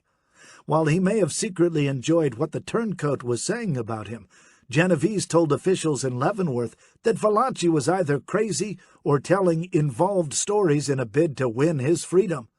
Yes, Valachi had been his cellmate in Atlanta, but he had nothing to do with his getting that assignment and never signed any inmate's request, including that of Valachi, to bunk in the cell. Genovese also disputed Valachi's description of the mob boss's power behind bars, and said he never was asked by Valachi to talk with any inmates. As far as the murder Valachi committed, Genovese said that he had nothing to do with it, stating that he was in the visiting room the morning the killing occurred, and that when he was informed that one of his cellmates had committed the crime, Genovese had asked, "Which one?" Valachi began his public testimony before the U.S. Senate Committee on September 27, 1963, and as far as Washington, D.C. was concerned, it was the only show worth anything in town. Adding spice to the event was the claim that Valachi had a $100,000 contract on his head, something that warranted a protective cordon of Capitol and local police, FBI agents, and U.S. Marshals. As the Daily News described on the opening day of the Valachi hearings, the 7 senators sat Google-eyed as, for the first time in memory, a witness in the Senate caucus room blandly related how he had committed a murder, and volunteered that he had carried out other killings under Cosa Nostra orders. Valachi also gave a primer on life in the mob, describing the bloodletting ceremony in which an inductee to the Mafia had his finger pricked and held the burning picture of a saint as he swore loyalty to the life of crime. But Valachi also described numerous historical murders that served as the underpinning of the modern mob, beginning with the killing of Joseph Masseria in a Coney Island restaurant in April 1931. Genovese was part of the group of gangsters who coaxed Masseria to go to the lunch and were present when he was shot dead, said Valachi. After Masseria was killed, Salvatore Maranzano pulled together the mob in New York City, anointing himself as the big boss, said Valachi. But that didn't last too long because Maranzano became greedy and plotted against the likes of Genovese and Lucky Luciano, the very men who helped catapult him to power. Valachi said that he got wind of Maranzano's plan to execute Genovese, Luciano, and others, and that it was Genovese who approached a group of Jewish gunmen under the control of Meyer Lansky to take out Maranzano. It was on September 10, 1931, that Maranzano was ambushed in his Park Avenue office by a group of shooters led by Red Levine, explained Valachi. The stories told by Valachi to the senators became the spine around which a good portion of the history of La Cosa Nostra, or the Mafia, has been set. Much of the old history has been retold numerous times and in various formats, books, movies, television series, and has become ingrained in the American culture. Critics have argued that Valachi wasn't that significant a figure in the mob, although he was connected to major players like Genovese. But little has emerged to challenge his basic storyline, although his wife, Madeline, disavowed him after he testified, saying he was a womanizing lout whom she gave up on years ago. Back in Leavenworth, prison officials noted that Genovese didn't seem the least bit disturbed about the things Valachi was saying. He has created little difficulty here, and the recent publicity has caused very little comment. According to a note from the Leavenworth warden to his superiors in Washington in August 1963. Other prisoners sometimes approached Genovese, but he said he gave them a polite good morning, but then brushed them off, said the warden. For the most part, Genovese didn't appear to have any close friends in Leavenworth, and when he was confined to the hospital unit, the staff watched closely, knowing his links to the mob, for anything suspicious, but found none. The only person Genovese said he ever was close with behind bars was a cellmate he had in Atlanta known as Angelo Paccione, a man with a crippled leg whom Genovese felt sorry for. Still, when he testified publicly in September 1963, Valachi labeled Genovese as the boss of all bosses, who was running 3 branches of La Cosa Nostra from his cell in Leavenworth. Valachi said he didn't fear Genovese now and was giving him a kiss of death right back by testifying. Moving to more contemporary crimes, Valachi said it was Genovese and Frank Costello who ordered the 1952 murder of suspected federal informant Eugene Johnny, who was gunned down in Harlem. The contract, according to Valachi, was farmed out to Tony Bender. Johnny turned out to be an informant, but was also trying to work an angle with the mob when he was killed, stated Valachi. One way Genovese could have run things from Leavenworth was by personal prison visits from friends and relatives, or by letter. But prison records showed that Genovese, by August 1963, wrote only to his attorney, his daughters, Nancy and Marie, his son Philip, and surprisingly, to his wife Anna. Visits were again limited mostly to his children, Marie Esposito, Nancy Simonetti, and Philip Genovese. His attorney, Wilfred Davis, paid him visits to discuss legal strategy. His brother Michael, long considered an associate of the crime family, visited Genovese almost every month from August 1962 through August 1963. The one problem with Michael's visits was that he and his brother would sometimes lapse into Italian, which drew a warning from prison guards to stop, or the visit would be terminated. After a while, prison officials told Michael Genovese that if he wanted to visit Leavenworth again, he needed to make a request in writing before he showed up. Michael Genovese complied with the prison request and made additional visits to see his brother, as did Attorney Davis. Curiously, an unidentified representative from the NYPD visited Genovese between August 1963 and August 1965, as did a representative from a New York prosecutor, also not identified. There was no indication what was said in those law enforcement meetings, but thought was given by federal officials that if Genovese was transferred to a facility like the McNeil Island Correction Center, a federal facility in Puget Sound in the state of Washington, the move possibly could induce him to cooperate further with the government. That phrase was also curious because it suggested that Genovese, the boss of the Mafia, had provided some cooperation. Having lost his final attempt to get his case overturned, Genovese became resigned to prison life and settled into a sedentary routine. The one legal hope was that he would challenge the legality of his sentence. Genovese's health kept him in periodic stays in the hospital unit at Leavenworth since July 1962, and by all indications he was a model patient, described as a most cooperative patient with an excellent attitude. The doctors must have loved him. So did the prison's Catholic chaplain. It seems that Genovese attended Mass regularly and he had shown a keen interest in the Catholic program and takes an active part in all Catholic devotions, said prison officials in a 1965 memo. What's more, Genovese made his Easter duty and regularly took the sacraments, which means he must have gone to confession. For a man of advancing years, suffering from emphysema, heart problems, and the effects of bladder cancer, there wasn't much physical work Genovese could do in prison, although he did visit the Leavenworth Recreation Yard. To pass the time, Genovese read magazines and books from the prison library. Those, at least, kept him up to date on what was going on back among his old Mafia associates. Don Vittoni had a fearsome reputation in the underworld. Everyone knew that. Yet, in his interaction with the prison staff, he seemed like a genial grandfather. If he had animosity because of his situation, Genovese didn't show it, not against the prison staff, the U.S. government, or the court that had consigned him to a life behind bars. He related that he was well satisfied with his retirement here and had considerable praise for the medical and institutional staff, was how one of Genovese's annual prison reviews described him. Chapter 26. His sleep came in fits and starts.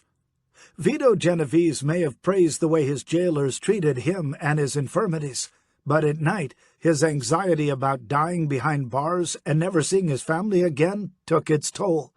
Sleep became difficult. He stayed awake thinking about what life had been and what it had become.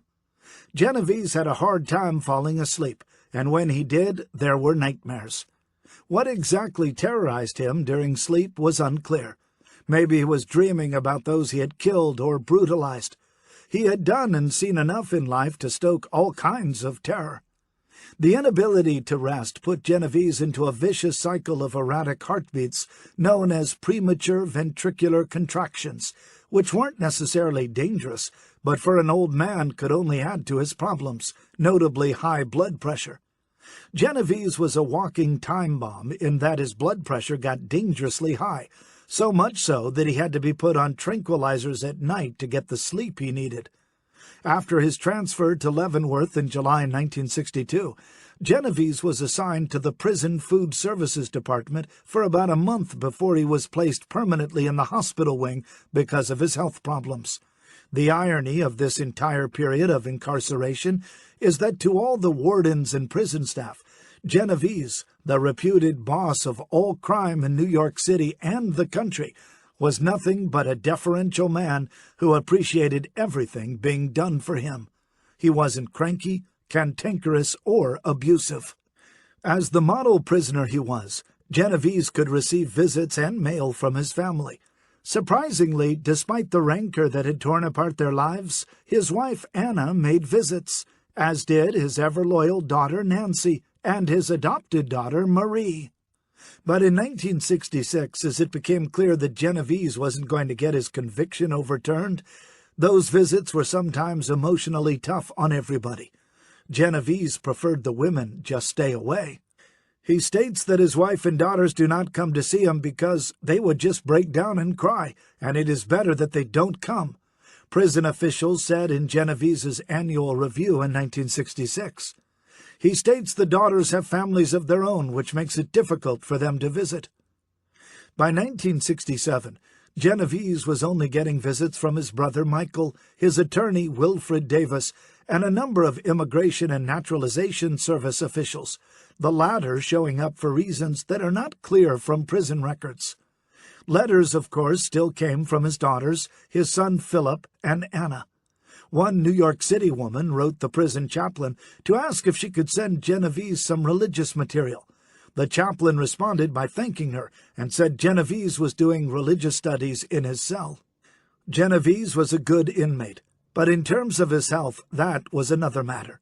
Once a heavy smoker, Genovese finally quit smoking about a year after he was incarcerated, but by then the damage to his lungs had been done. His body was that of a man old beyond his years. He had emphysema and clogged arteries, something his sedentary lifestyle in the prison hospital didn't help. As time went on, Genovese's medical problems began to hold him in a firmer grip. A prison mugshot of him around the time he was in the prison hospital showed an aging man with wisps of gray hair and a lined face with skin that sagged in hangdog fashion. It was a far cry from the dark visage with penetrating eyes and unswept hair of the man who had once demanded respect in the American underworld. By late January 1969, Genovese noticed that he was getting increasingly short of breath, and sometimes he couldn't walk halfway across the exercise yard without getting winded. He also started to have increased swelling in his ankles, a sign of heart failure, and was overtaken by a feeling of malaise.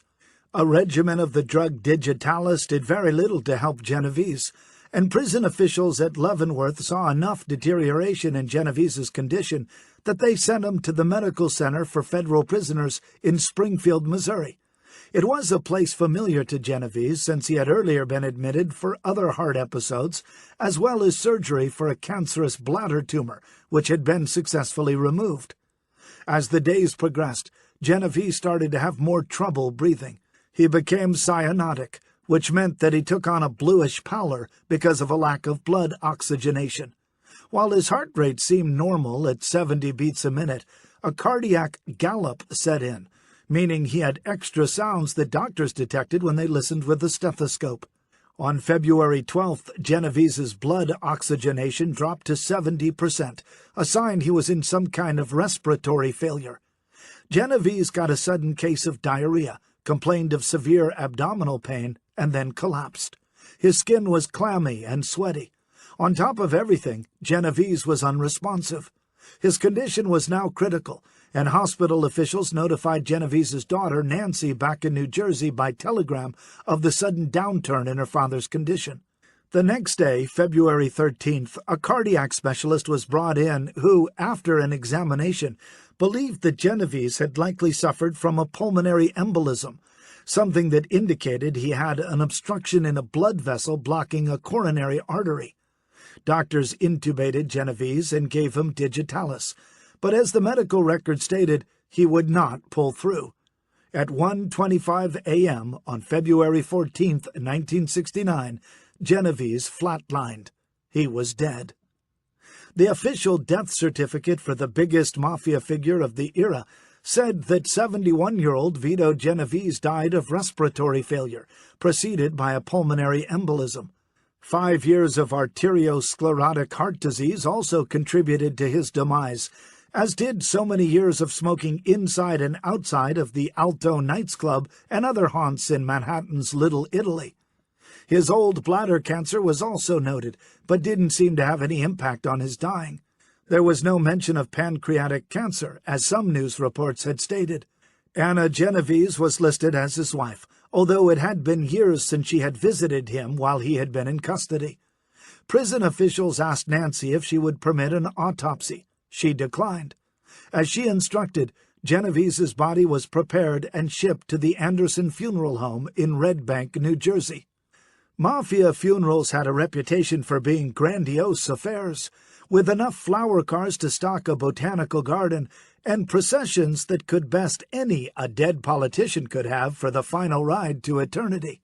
In 1928, when Frankie Yale, who Genovese rubbed shoulders with in the days of Prohibition, was machine-gunned to death on orders from Al Capone, his funeral was unrivaled for the time. His casket was estimated to have cost $15,000, an extravagant sum, and one subject to gross inflation by the newspapers. An estimated 150,000 onlookers lined the funeral route as his cortege, comprised of 35 flower cars and 200 limousines, made its way to Brooklyn's Holy Cross Cemetery. In the case of Genovese, things were much lower key. Mafia experts and cops expected the wake at the Anderson Funeral Home and the church funeral to be lavish, much like Willie Moretti had when he was slain in 1951, and thousands lined up outside the church in Cliffside Park. But if a grand event was expected for Don Vitone, what occurred was a disappointment.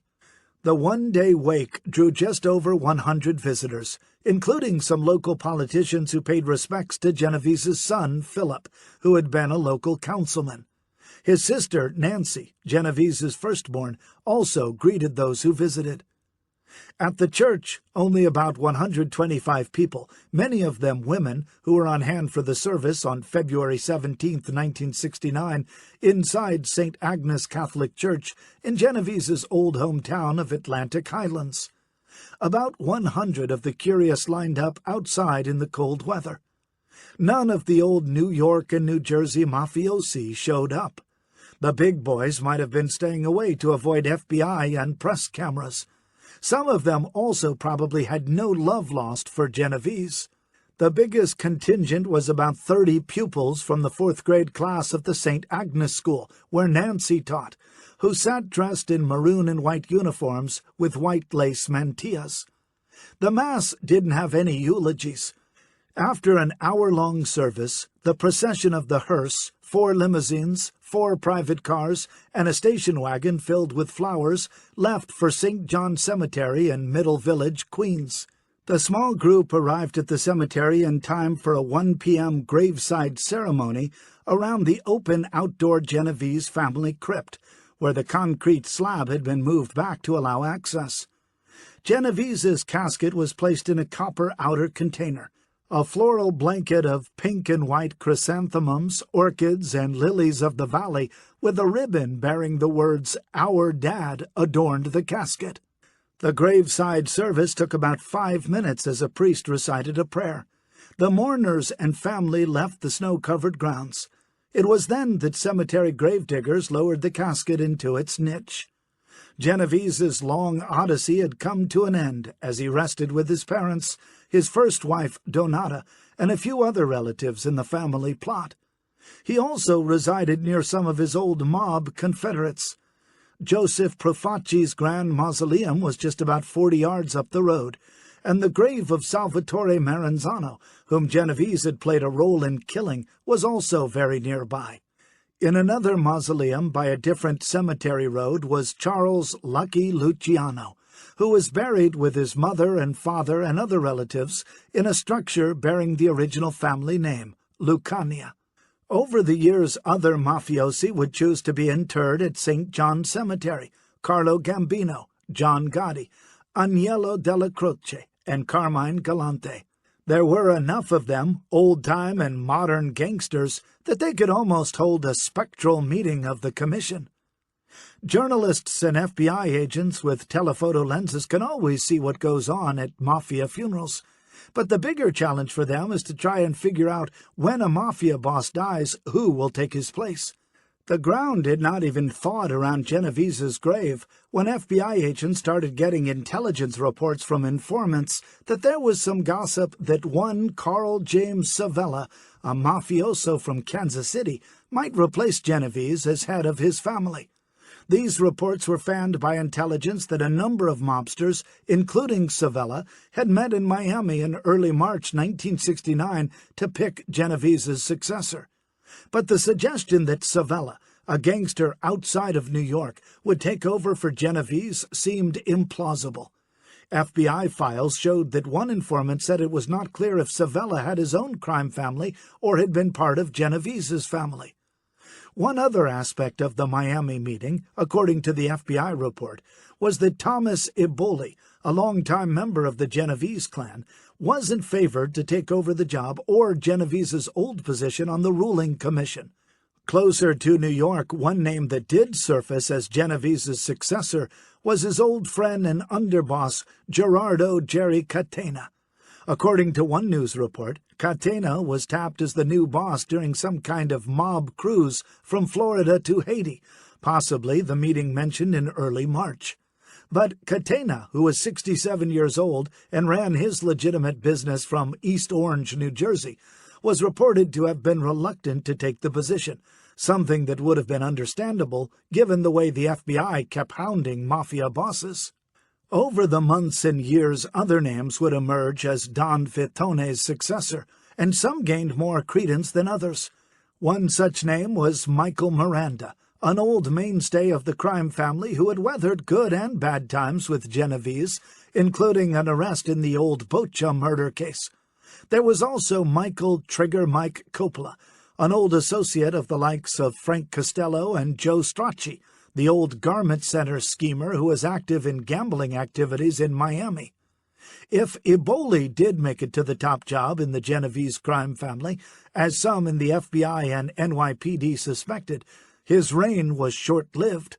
A dapper dresser who was known to sport a snap-brim gray straw hat, Eboli was involved in managing prize-fighters and oversaw the Genovese family interests in the docks and nightclubs. When Genovese passed away, it was Eboli and some others who managed the crime family operations as a committee. But during testimony before an investigating committee, Eboli, who had suffered from heart problems, seemed irrational. It was shades of Willie Moretti all over again.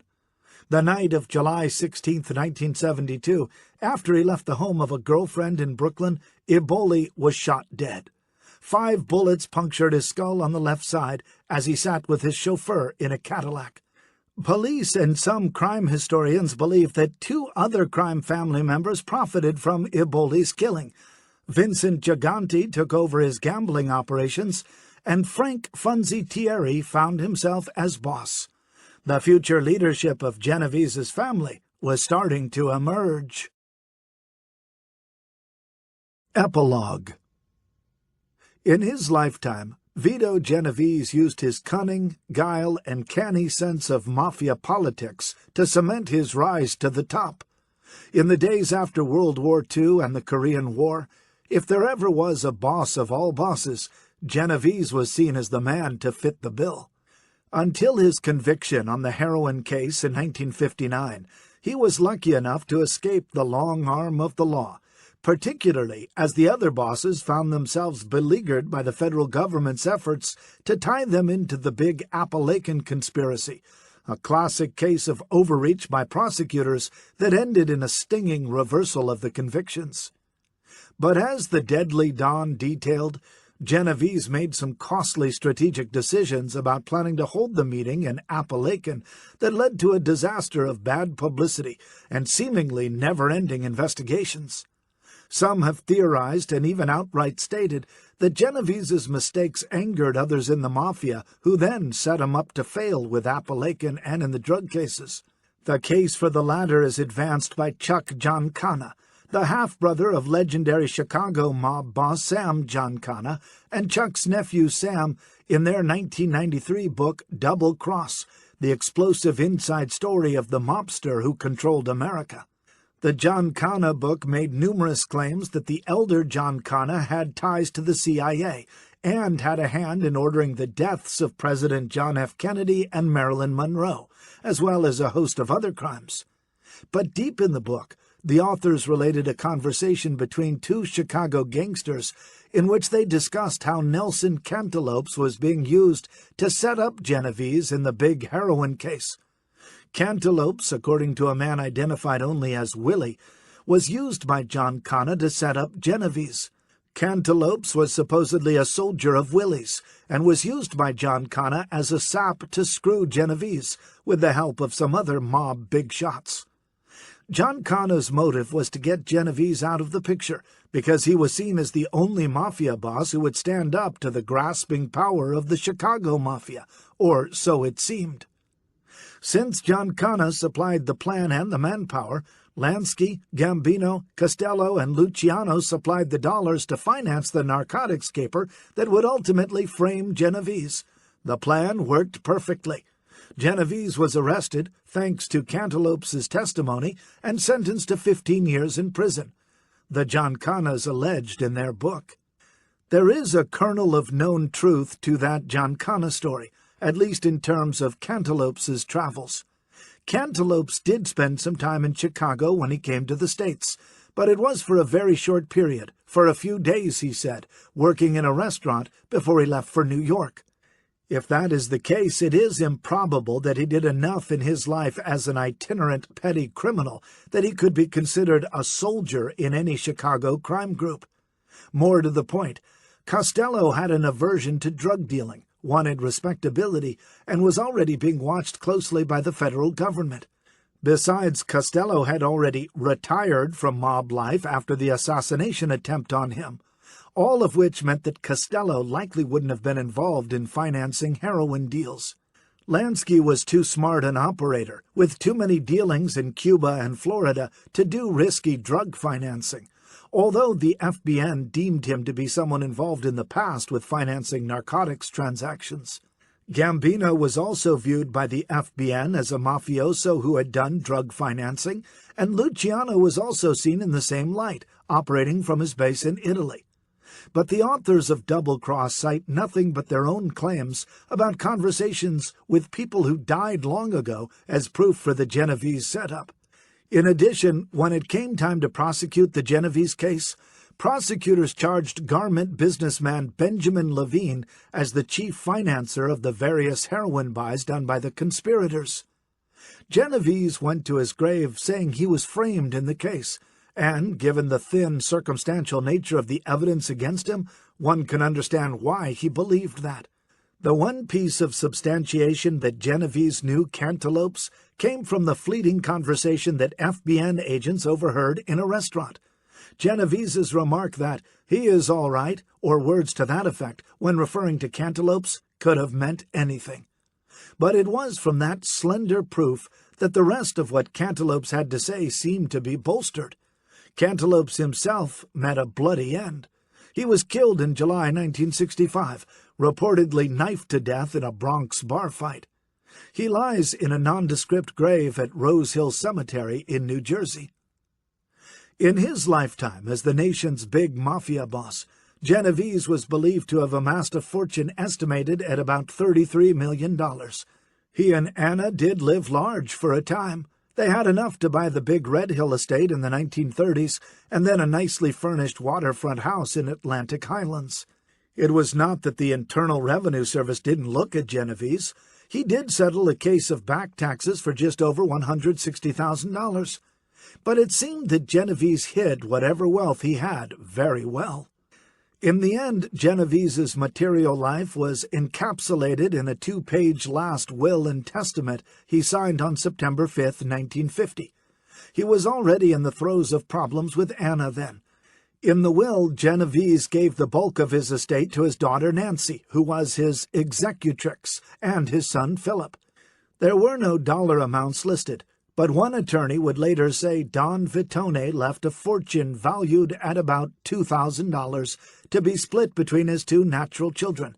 Maria Genovese Esposito, who Genovese said under oath was his adopted child, got the grand sum of $5. For Anna, there was nothing. During the lifetime of her adopted father, Maria is said to have disavowed him. But if the prison records are accurate, at some point Maria had a reconciliation with Genovese, since she was listed as a visitor while he was in Springfield for the final years of his life. If his feelings towards her changed, Genovese never got the opportunity to change the will. Yet the will and the paltry sum Genovese was reported to have at his death really don't tell the whole story. As it turned out, Genovese was frugal in prison. Records show that over the years on a regular basis he purchased U.S. savings bonds with money taken from his commissary account, the account all prisoners have to make purchases from the prison stores. In Genovese's case, he was making purchases of bonds with face values of $250 to $500. Where he got the money to do that was unclear. It could have been from family or his Social Security benefits. In any case, Genovese had no use for the bonds while in custody, and he made daughter Nancy the beneficiary.